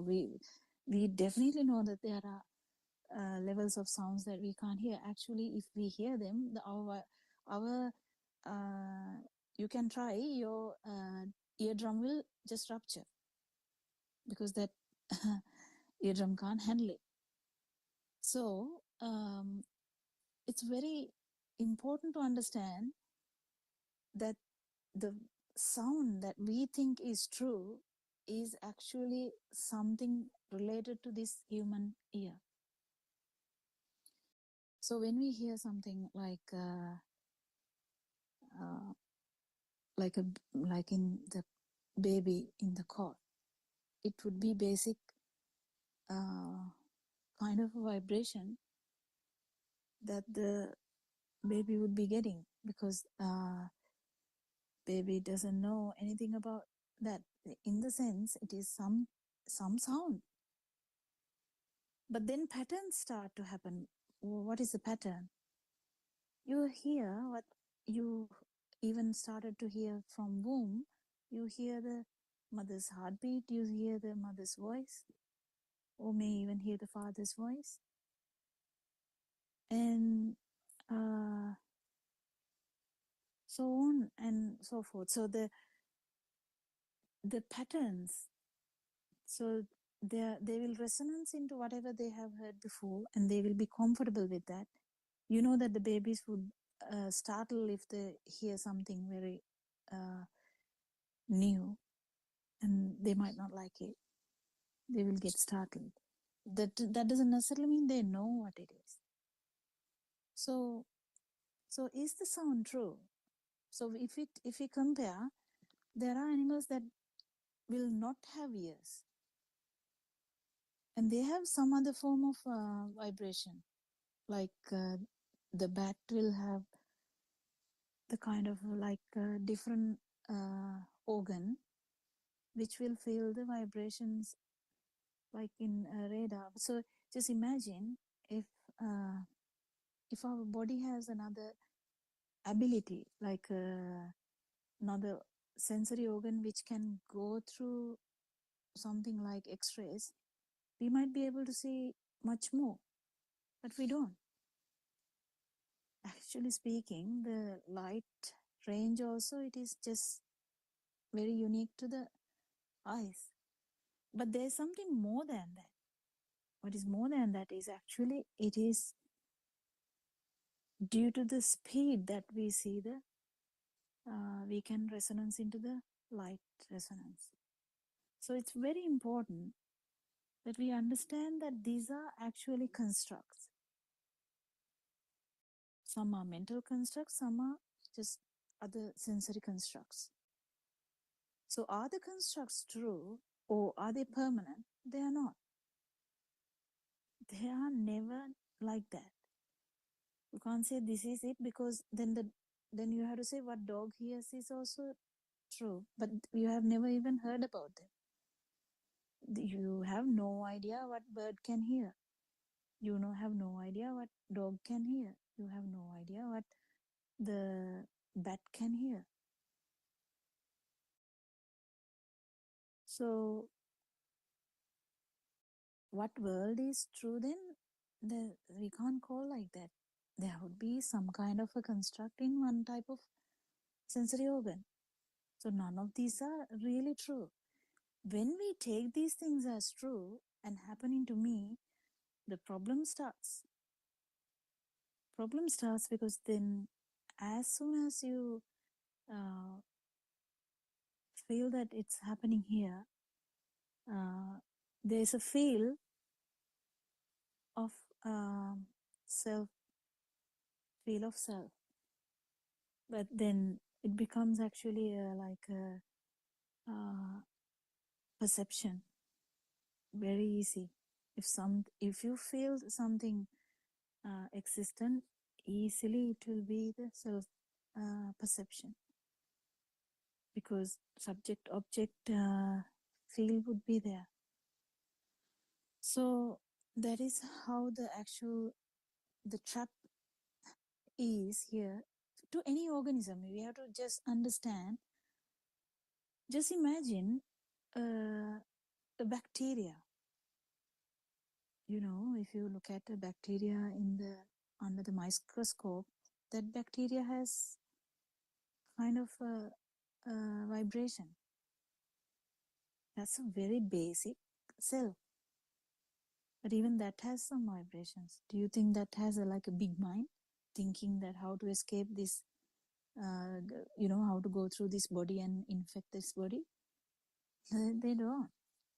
They don't have a plan like that. It just happens because the chemical attraction happens. But in that, there's some kind of feel to every cell. Some kind of vibration is there in every cell. So this is very, very nice to know, like to understand this, how 31 realms would be there. Like there are so many things that we can't see. It doesn't necessarily mean that it's not happening. It's just that we don't have the capacity to, like we don't have any sensory organ to catch them. That's all. That's okay. But the problem is not having the sensory organs. Problem is we getting trapped into the idea of that I am here. I, me, mine is the main problem that arises from all these situations.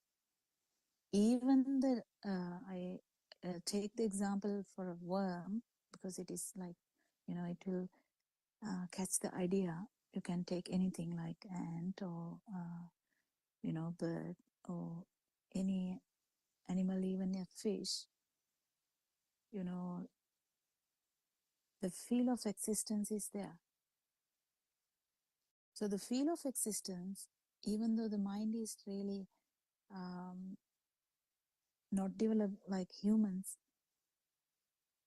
they are also scared to die. They also struggle, and they would like to feel the next moment. They definitely will like to feel the next feel.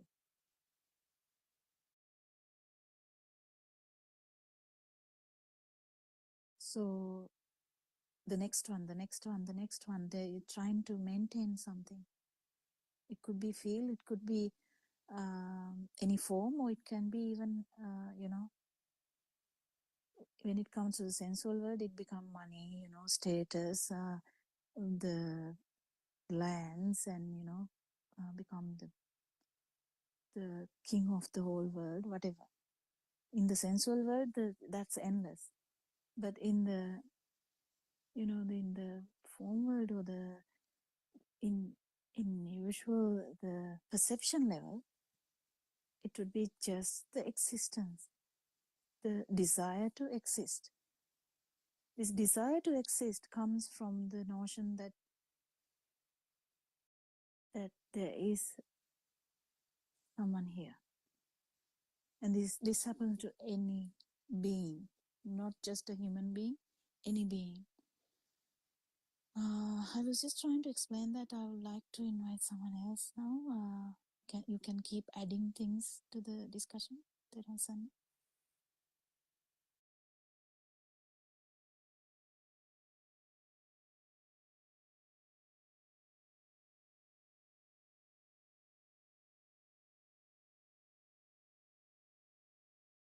Hiruvan Saranai Dr. Kokila. ආර්යයන් වහන්සේට නමස්කාර වේවා.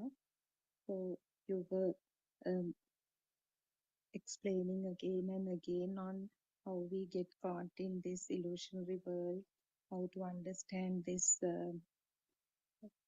stimulus, how we get caught in the stimulus, and most importantly, you reminded that there are this vibration, self vibration is present in every cell of the body. Is it, Dr. Kokila, what you meant when you said this vibration is there in every cell of the body? You No, meant not in the not the body, any cell. any I cell, mean, any because we call it a body. I mean, yeah, it's again it's another also thought. Yeah, yeah, even the cell, yeah, it's a thought. But what I'm trying to yeah. say is any being, Anyway. yeah, any being in the sense, one cell has that ability. The vibration Hmm. is there. Yes. Mhm. In other words, it's the taint, right? Taint, so that self vibration. Well, Although, that's resonance happens anyway. It's not hmm, anyone doing it. No, like it's not I see. anyone doing it. There would be like a like imagine something like a bacteria. You can't really explain too much, but then there is feel of existence in a Hmm. very subtle way. Mhm. Yes, that's what you explained the other day with in terms of the worm also. And since you were referring to the animal sensation and how, I mean, this is a common phenomena for anyone. So I have some personal experience where I have just wondered about the sense systems of dogs because I have a dog here. So some kids come to my place and sometimes some kids are really scared of this dog. It's in the kennel, and they when they have to go to the washroom, they have to go past that kennel, the cage of the dog. And always when they come and say, "Teacher, this one is really scared of Rex. He's so scared of going past the cage." I have noticed the moment that girl or boy with fear walks past that cage, the dog barks. Within the cage, it definitely barks at the one. And I have actually experienced it for several years now after hearing this come. And some kids, they even do, don't actually think about the dog, they just go to the washroom. And in such instances, this dog doesn't notice them or doesn't walk past them. So I was just wondering when they walk with No, fear, these that's thoughts. Yeah. usually actually it may be not even the fear, but sometimes the fearful person makes the eye contact. So No, doctor. they might try Yeah. to keep looking at them or walk slowly or like walk weirdly. So there may be Mm, something that is catching it, his attention, or maybe even the vibration. I'm not sure. But there are so many instances where dogs can even sense some. So there are trained dogs where they mm, instantly find out that the patient, some person is going to have a seizure or fit, mhm, and will make the owner to lie down.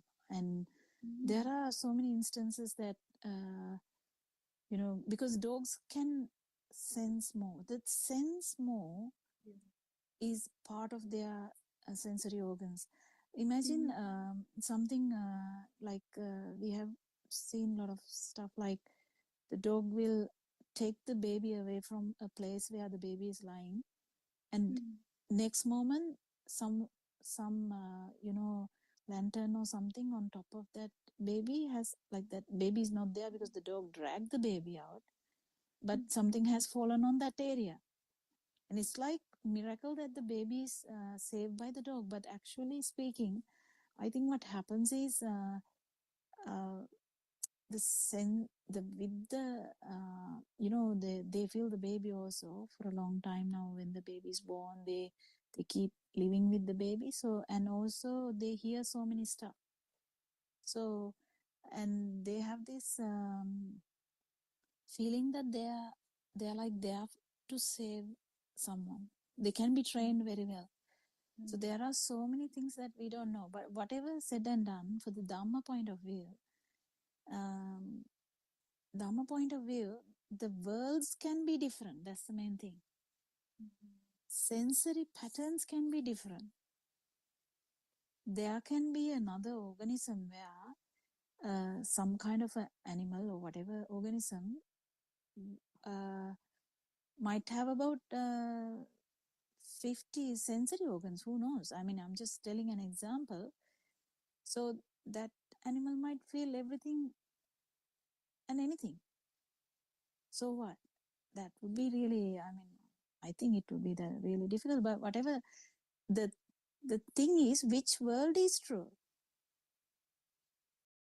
Which one's world is true? Whether it's the bacteria's world, or whether it's the worm's world, or whether it's the ants' world, or elephant's world, or the bird's world, or this dog's world, or human world, or any world in that sense, because it's a core that's where the third what is it, the we do 4 things, the program, in that we have the first one is outside. It's actually, we don't have any experience with the outside, we have only experience of our mind. That's because we have, as humans, we have like a really interesting, very mind, like a system, something like mind. And then we understand that there are other sensory organs which has vibrations, which keep vibrating anyway. And that's it. That is the only thing that has happened, nothing else. So the thoughts are not true, and even the other vibrations are actually not true. They just happen because there is a sensory organ like that. Some vibration, the ability to vibrate, that's all. Ability to vibrate. So even a cell has the ability to vibrate, that's all. But the thing is, the only humans can understand this, because the worm can't understand how the dog is feeling. But because we have a beautiful mind, in the sense, not beautiful, but like a developed mind system, that we can extrapolate, we can imagine, we can understand how these things are happening. So we can understand that every world, whatever the sensory organ develops, is just a construct. None of these things are true. If we take one thing true, what is the other one? What about the other one? So there's nothing like that. They are all constructs according to the whatever the sensory organ. So we had dinosaurs in the past. We say that we had dinosaurs in the past. They had a complete different. If we talk about the dragons are actually like a story, like an animal which is developing the story level, but still, if you think about it, the dragon would have another different type of organs. And which world is true? None of these worlds are true.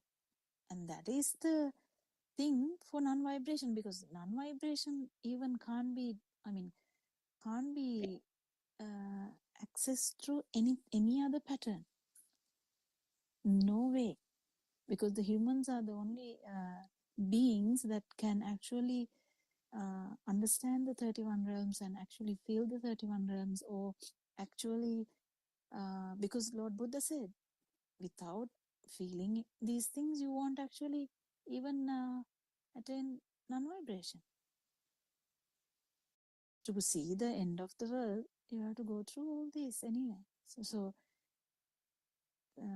it's really beautiful to understand, because we get very interested in how the other people are seeing, how the other the animals are seeing, what do they feel, are they feeling weird stuff, or what stuff are they feeling.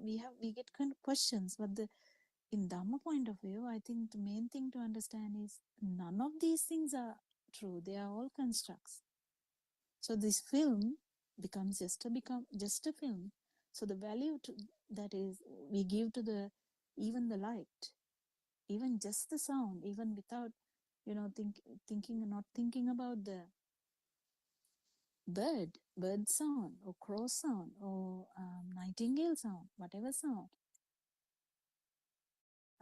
even just basic sound, if we take it like that, is even that is happening due to the vibration of the eardrum.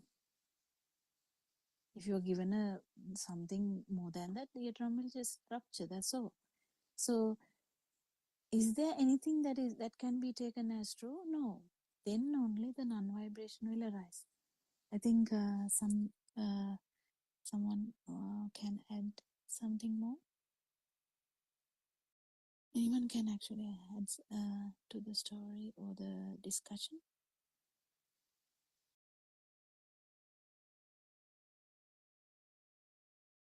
Everyone Sanai, Dr. Kokila. Everyone Sanai, Dr. Friends.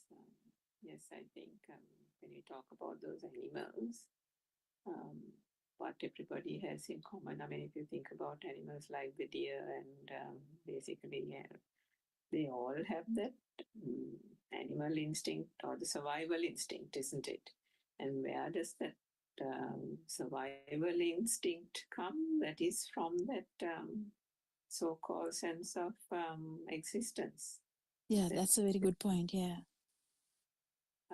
They don't know it themselves because they don't have any kind of awareness. I mean, if we think about people who have not accessed the true Dhamma, most of society people dwelling in the mind and the mind objects and everything becoming real, they don't know that there is something beyond the senses and the fact that there can be an awakening to the basic, I'm going to get this wrong, basic vibrations or basic feel is also something completely beyond the comprehension, isn't it, Dr. Kokila? It is only through the access of the true Dhamma that one can even understand that this is what the senses do.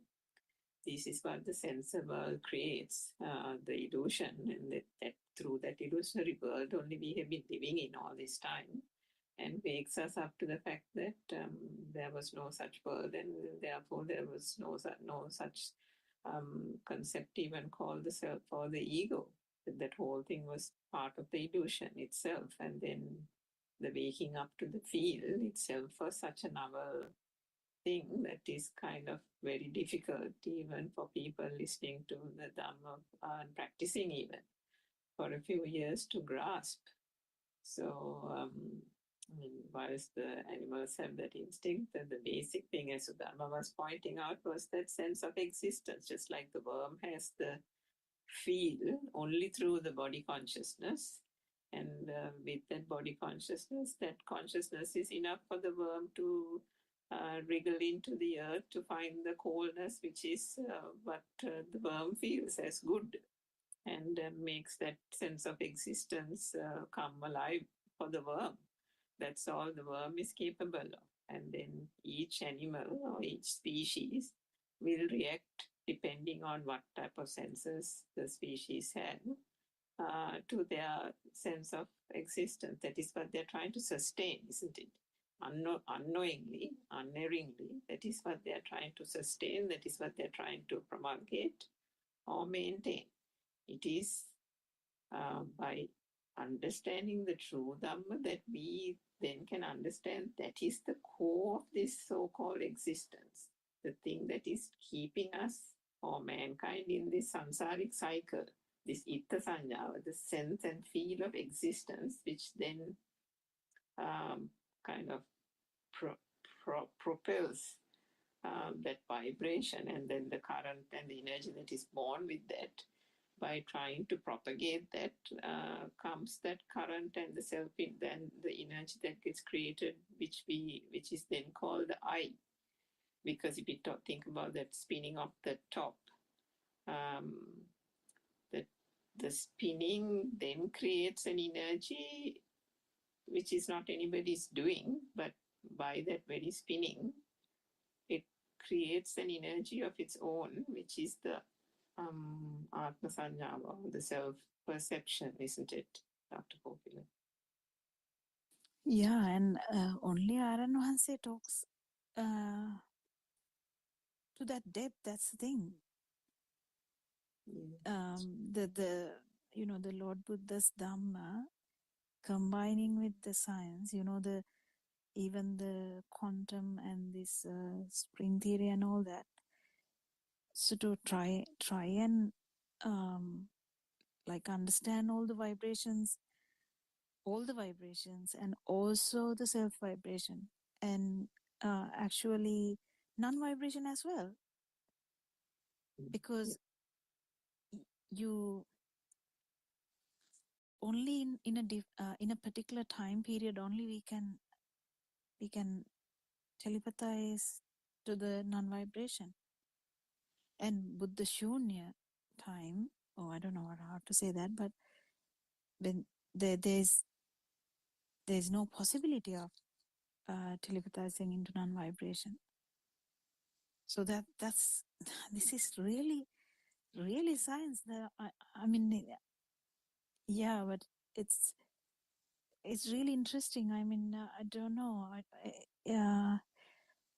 I salute Aran Hanse in bringing out all these things, and like trying to explain it as much as possible, because I know that Aran Hanse has not told half of the things that he feels, because it's very very people will definitely keep misunderstanding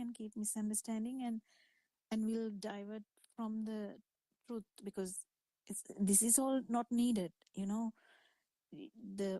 don't have to understand all the vibrations. We just have to understand about the self vibration and non-vibration. That's it. We don't need to know all the vibrations. That's why Yes. there are different types of arahants. Like there are arahants who can feel everything, like Lord Buddha was actually like that. Likewise, there would be an arahant will not feel that much at all, but they all are aware about one thing, about the self vibration and also the non vibration. So we don't need all these, like, theory kind of not theory actually, even the but if we are actually interested in non-vibration, it's very important to understand that all the vibrations are also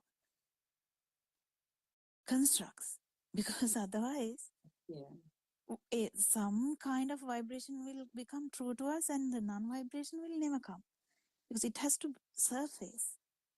It has to be telepathized. So to telepathize into non-vibration or Buddha's vibration, or whatever the way we tell it, that will never happen when there is something, when we take something for granted or something as real. But if we keep understanding Dhamma, and we keep understanding even the light is just a vibration of the eye, we just convert we this the rubber band will have like a power, just because there's two ends. If someone is dragging from two ends, The tension, isn't it? tension will not be there when this side is gone. Exactly. So it becomes only the flower, it becomes only that cross sound or whatever the stimuli that is. And then when that arahant, actually the body system stop, or this thinking stops, there's nothing, because that system stopped. The stimuli, all that when what we live means like very fast occurrence of stimuli. So when the stimuli stops, there's no rebirth because there's no descent. Because that power is there only when there are two ends. So it's this really nice Dhamma. I think it's Yeah. I think it is our, I mean, if we can't give it to the world, it's our kind of no hakiya. What is the English word for that?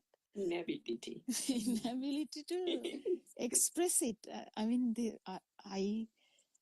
more I feel it, the more I feel, it's such a good thing to explain it and, to let people know. And hopefully we will be able to do something, because we all should help Varanasi to express this to more and more people, because, I mean, as someone who has studied science from the beginning,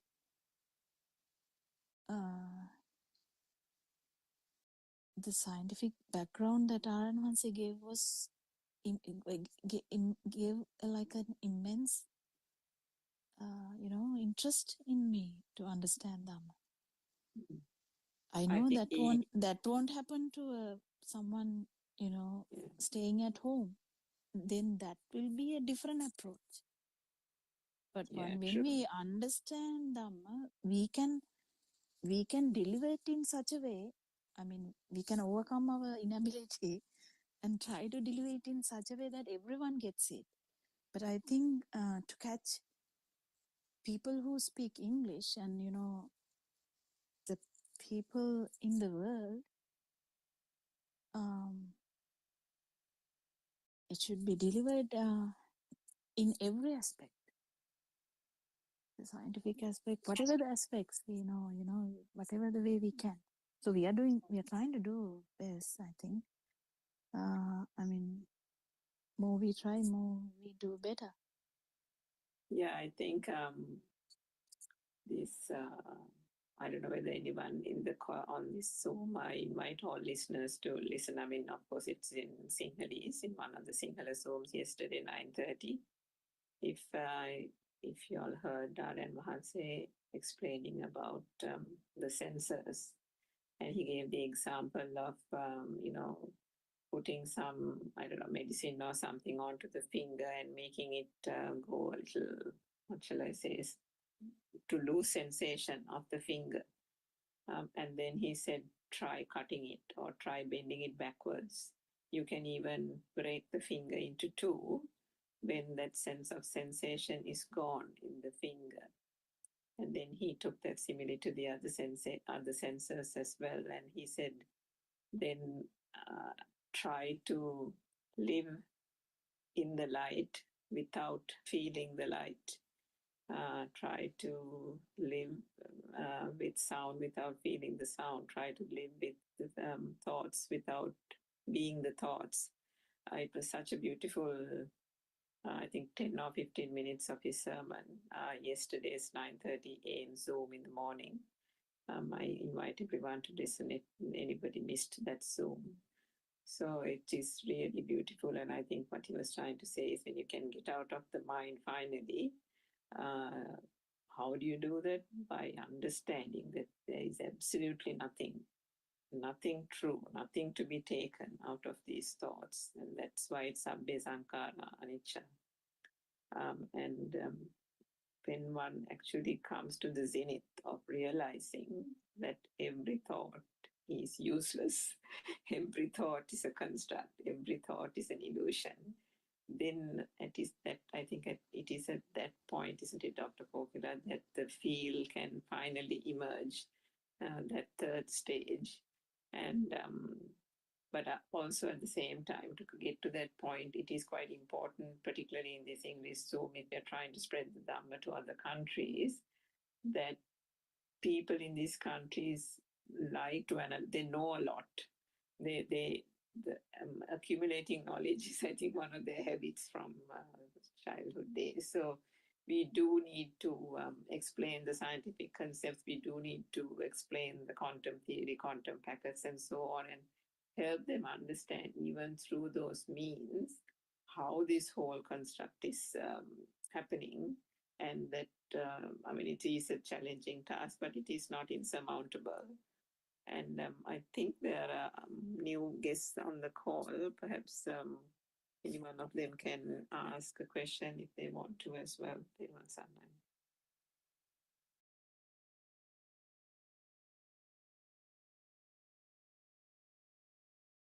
Yeah, actually, it's really beautiful, and also, as you said, there's so many aspects, because there's only one thought at one time, and one stimulus at one time, and the power which has brought about this whole samsara thing. Then once night, Dr. Gopal, I think there's someone was going to ask a question.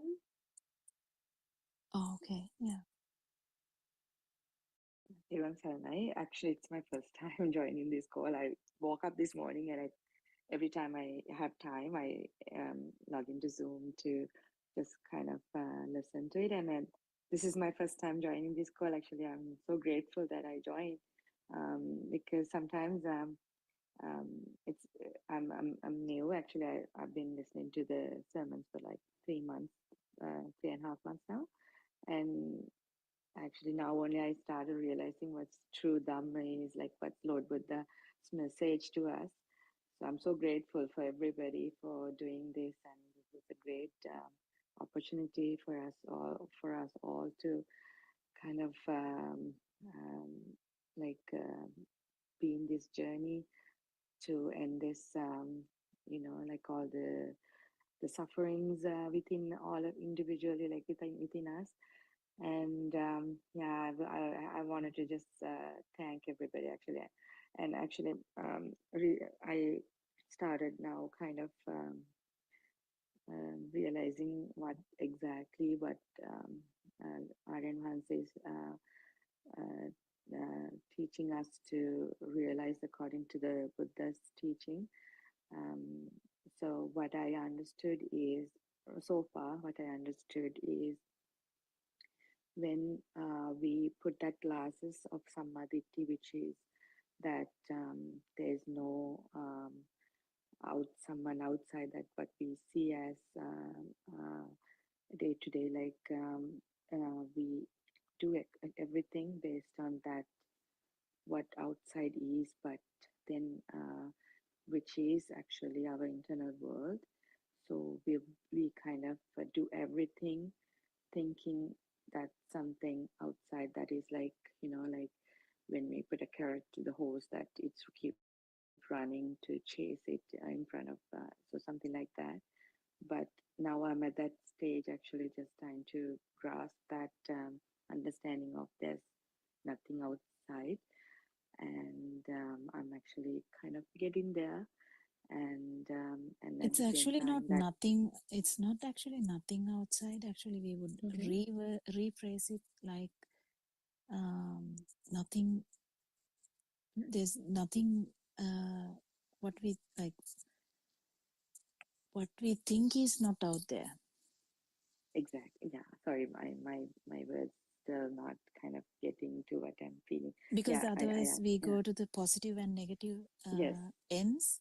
But actually, we trying to understand our thoughts are not real, so that whatever we think out there is not there. Yeah, you can go on. Yeah, I just wanted to correct that. Yeah, thank you so much. I'm actually still not so well with words explaining what exactly how, but that is very I never realized until I start joining the Zoom calls how important the Kalyana Mitra Sevana is, why Lord Buddha gave that such an importance to that. I never realized it. Actually, I would have never kind of to where at least where I am right now without joining the Zoom call by just listening to Dhamma. this is like from every part of where that all our misunderstanding, delusion, kind of breaking point. And yeah, that's and what I was just saying, that where I am right now is like I get that feeling, that how kind of, and at the same time my thoughts. So I'm in between that, and um, um, like I'm still, I feel it. I feel it. That my burning, my suffering inside, through all that. So I'm actually kind of in that where I keep noticing all that. And Aryan once actually one point said that that's just the beginning, and I'm at that point right now. Yeah, that's Experience, great. I don't know. Yeah, that's great. Yeah, I mean, this is such a beautiful thing. And when you come to understanding, yes, those even, so we keep understanding, and the understanding becomes wider and wider. And when we hear like even the light is just a speedy vibration of the eyes, just like that, there's not that I am seeing anything. It's just occurrence of the light is, that is all what is the consciousness is. The consciousness itself has some weight in it, because the consciousness has that, you know, that feel that there is someone. That's the tricky part, actually, the consciousness level, because the mental construct we can really easily understand, but even that is not easy. I mean, we struggle to understand even the thoughts are not there, or thoughts are not true. But even the consciousness, that is also not true. That is only the speedy vibration of the sensory organs. Then when that is really felt, that's where you would resonance into the non-vibration. So this is really a beautiful Dhamma. And I mean, anyone who listen to this Dhamma and will feel like, so it's the experience that I had was like, even to hear that, my God, there's no self and it is just a construct, was such a beautiful thing. And this got so much better, so much wider, and even the consciousness is challenged now, because in a lot of podcasts in the world, what they say is they were like good olden days, not good, but olden days, they used to say time and space is, fundamental. Now they are trying to shift that to the consciousness. The consciousness is fundamental. And we are saying, no, actually there's nothing fundamental, but the non-vibration would be the finals. So it's really interesting. And whenever we try to explain something, whatever these words coming out of from this system is not true. But we keep telling that because there's only one way to um, transfer this understanding to someone, is by talking and transfer that, the understanding, and then another person start feeling that, oh wow, what did Aaron wants to say? What is happening? Why are they saying that there's no self when there's only non-vibration? And there's an inquisitive mind, then there's some eagerness to feel this, and that's the beginning of the path. And that's so beautiful, as someone said, that's so beautiful. And I would encourage everyone to listen to Dhamma, ask questions. There's like 9 or 10 Zoom discussions. Sinhala English is only one. I mean, we accept that we struggle every day to like find words to convert this into English, but I think with time And with more vocabulary, we will actually master this, and we will try to do our best to give this to the whole world, that non-vibration is out there again. It is out there again. So there is a chance you can resonance into that. Yes, I think we are running into 4 o'clock, are we? No, we have 10 minutes more. Can someone add anything more? Teruvan Saranai, Dr. Kokila. Now I just see the level of defilements. Sometimes I get the burning. Although I show the truth to the mind, it takes a lot of time to get rid of that burning. Whose It burning doesn't, is that? but I don't know the person, doctor, but still really uncomfortable. That is actually heavy thought is really the So that what? realized, doctor, when I realized that someone else has felt uncomfortable because of me. So both people are there. So, but I know that, but still that heaviness, that inconvenience, that doesn't go, no, doctor. For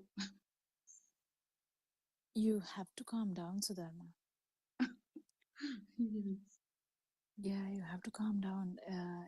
I actually will expect that to happen in the next few months. You have to calm down.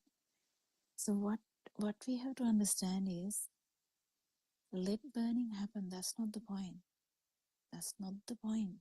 Let burning happen, but you have to see through what your eagerness is, because there are so many eagerness. Like in the consciousness level, it is to maintain the consciousness. In the mind level, it is to maintain some mind, some thought. So there are several thoughts that we take for granted, like seriously, as like, it can be children, it can be husband, it can be wife, it can be, money, it can be your status, it can be anything. And if there is a notion, like if there is an idea that I have to be a good person, well, that can be a headache too. So, but the thing is, there's always something underlying. And I invite everyone to actually go through that. Like, when you see through something, you see through that. Like that, you see through what is burning. Not actually, how can I say this? Not actually put patchwork. Because burning, root cause, can be even sometimes you may be not even aware. In English we use the subconscious, but in Sinhala there's nothing like that. There are root causes for our delusions, like our defilements. But when you talk those few words before, it sounds as you're frustrated about being frustrated. Yeah, You're doctor, today something happened. Then actually now kind of I have like got rid of that, but for 4 5 hours I was like upset about it, honestly. Know the true Dhamma, but still it's yeah, there. no. I'm trying to sort out that part. So you can be. No, I'm trying to address the frustration about being frustrated. You are frustrated about being upset. You're frustrated about making others upset or whatever. But then the self angle is being cultivated, not the non-self angle. because the way you said those words, your vibration is higher. Anyone would feel it. So then that means you are so flustered, so anxious or agitated, or in a stressful situation where the self vibration is very evident. It's good. It's good. I mean, you know that it has happened, but the seeing through that particular one thought which is bothering you is different. You have to actually go through that, not just say, oh, this is just a thought, this is just a thought, this is just a thought. That is not actually the path. If you feel that one particular anger makes you more flustered, then there is always a reason. There's always a reason. So imagine a child didn't have, so imagine a war zone in Gaza or wherever. A child is there shivering with fear that a shrapnel will fall on the child's head. You know, this fear, even though the war is gone, when the child, now imagine the child is 12 now, and when the person is like 80-year-old, if there is a similar sound, that person will shiver with the fear. This is how the resonance works.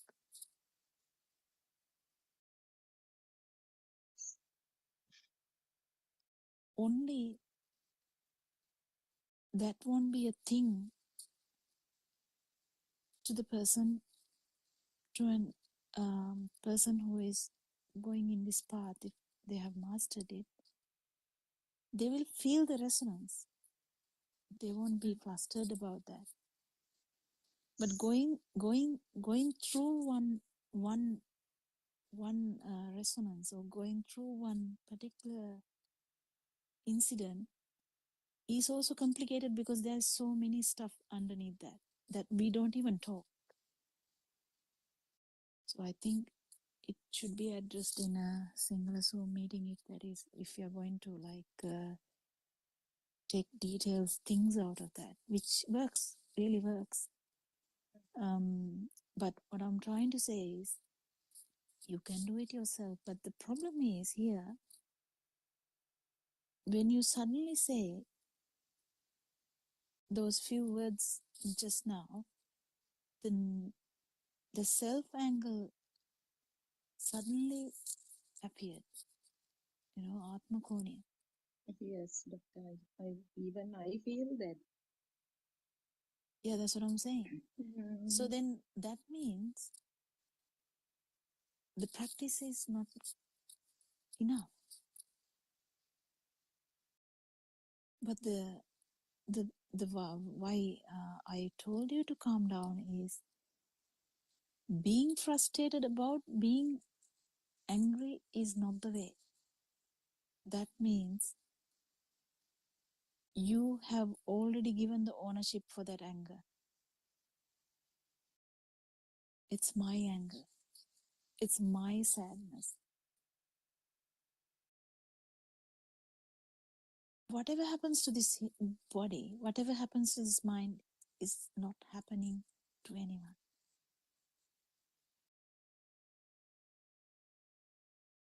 Just have to get this properly. Otherwise,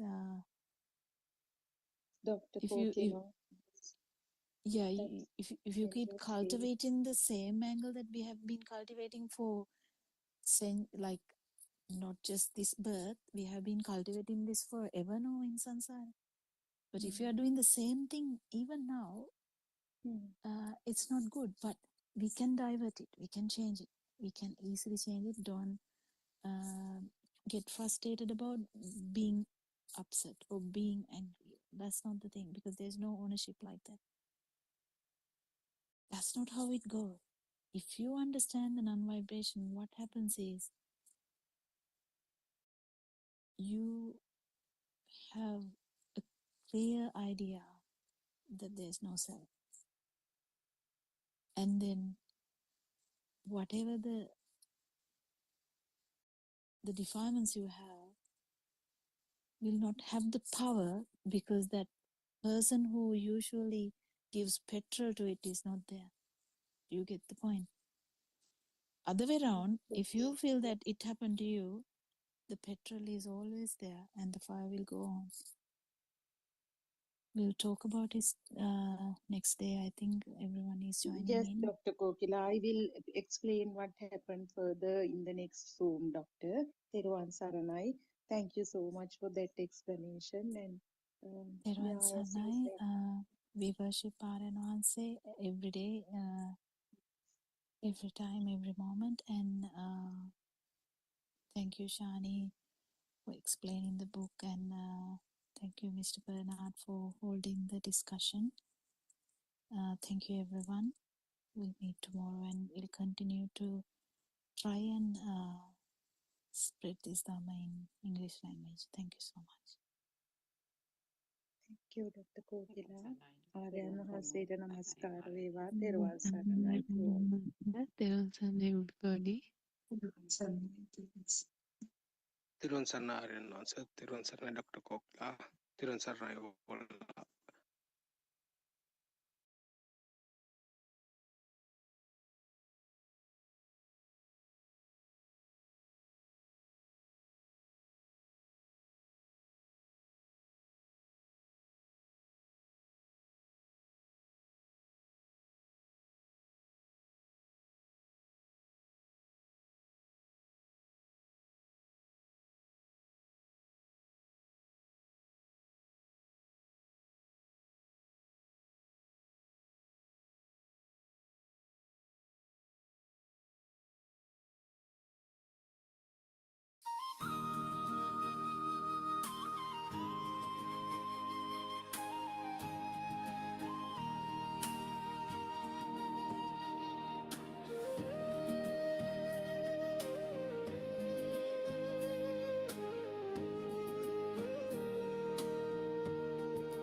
Buddothpada Ariani, loving and kind.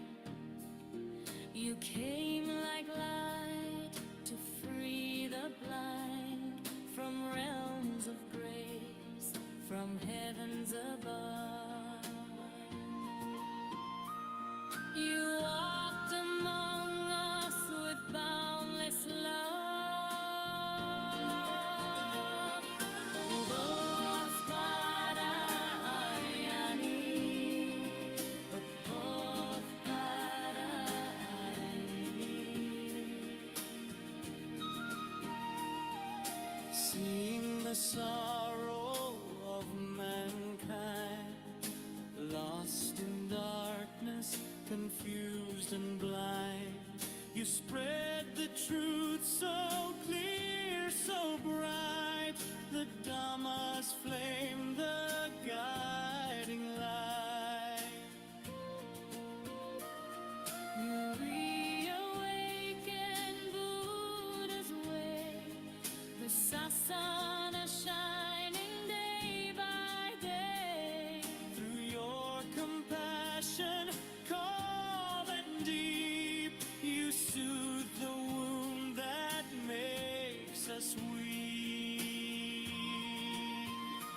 Buddothpada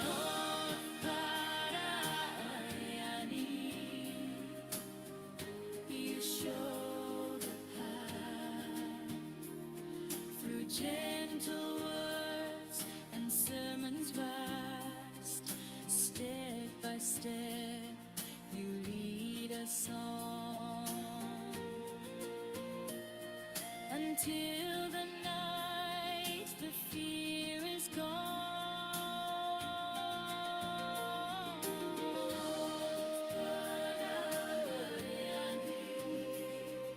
Buddothpada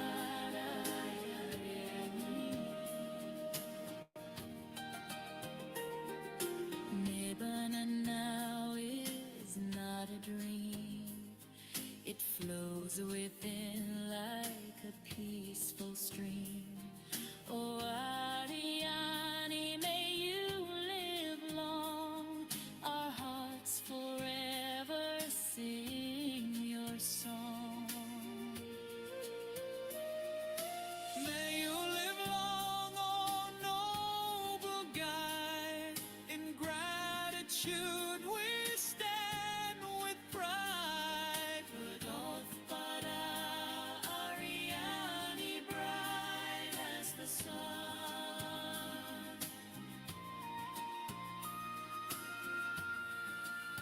May your holy work never be done. May your holy work never be done.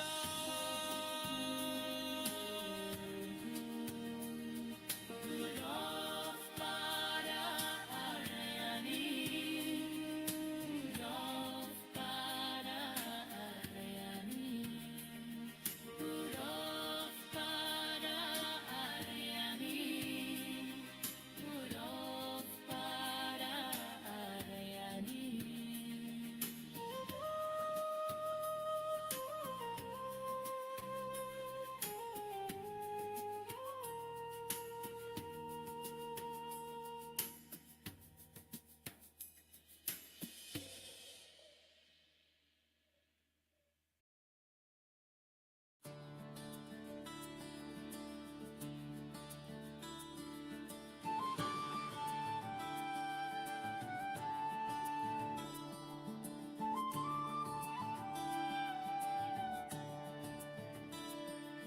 Spring of wisdom rising bright, spring of love radiant light, spring of joy that fills the earth, timeless heart of sacred birth, wisdom of Asia,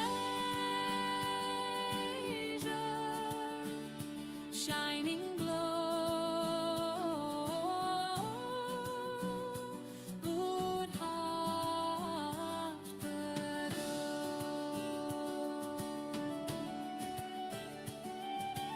Liberation from all birth, liberative from mind's deep thirst, liberation from fear and death, freedom carried on each breath, wisdom of Asia, ever aglow.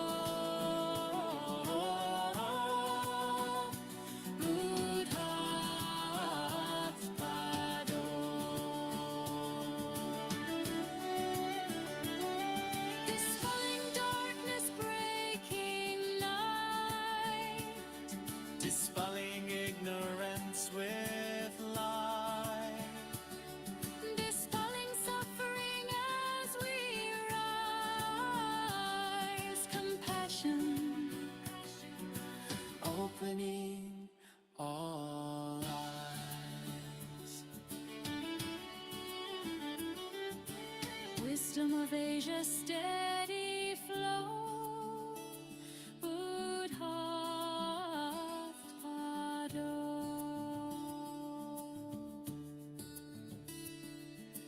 Truth of life and truth of mind.